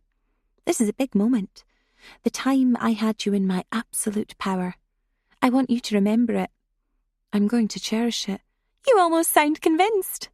I am. Convinced that you're thick. One other thing. We can't be friends anymore. Leah pulled hard on the oars, then dipped her right hand. The paddle rose from the water, slick and dripping. Then she slammed the handle as hard as she could to the right, dropping to the side with the same motion. Leah felt, as well as heard, the colossal crack as the paddle hit Halfpenny in the jaw. Now the boat rocked all right. Halfpenny fell, completely stunned, jarring the box. The cardboard tumbled over the back of the boat and into the water. Then it began to sink. Leah got to her feet and grabbed what she had spotted in the bow of the boat when she turned to adjust her position. An anchor, new and shiny but old-fashioned in design, with curved sharp edges at the top, attached to a coiled length of rope. Heavy, needing 2 hands to lift, just the job. Halfpenny lay on her back, blinking, blood surging from her ruined nose and mashed lips. The knife lay in the bottom of the boat. Leah paused for less than a second, wondering if she should make a grab for the weapon. Then Halfpenny sat upright, blood gushing from her ruined face. She snorted, spraying warm blood into Leah's face, then sprang forward with a roar. Leah heaved the anchor overhead, then swung it down, going with the momentum, getting all her weight behind it. The anchor punched into Halfpenny's chest and stayed there. She gasped. Her eyes bulged. Blood streaked the yellow jacket. The anchor was lodged in her chest, deep, just below the collarbone. "Fancy a swim!" Leah shrieked, and shoved Halfpenny hard with both hands. Halfpenny fell over the side. Leah, stumbling forward, saw a bloody hand groping for her arm as she leaned over. "No!"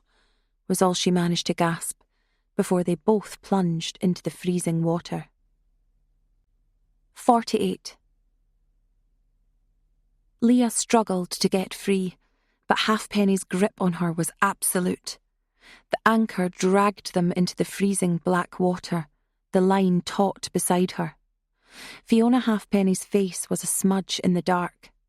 She screamed something, one final curse, as her blood pumped out fast and warm against Leah's face.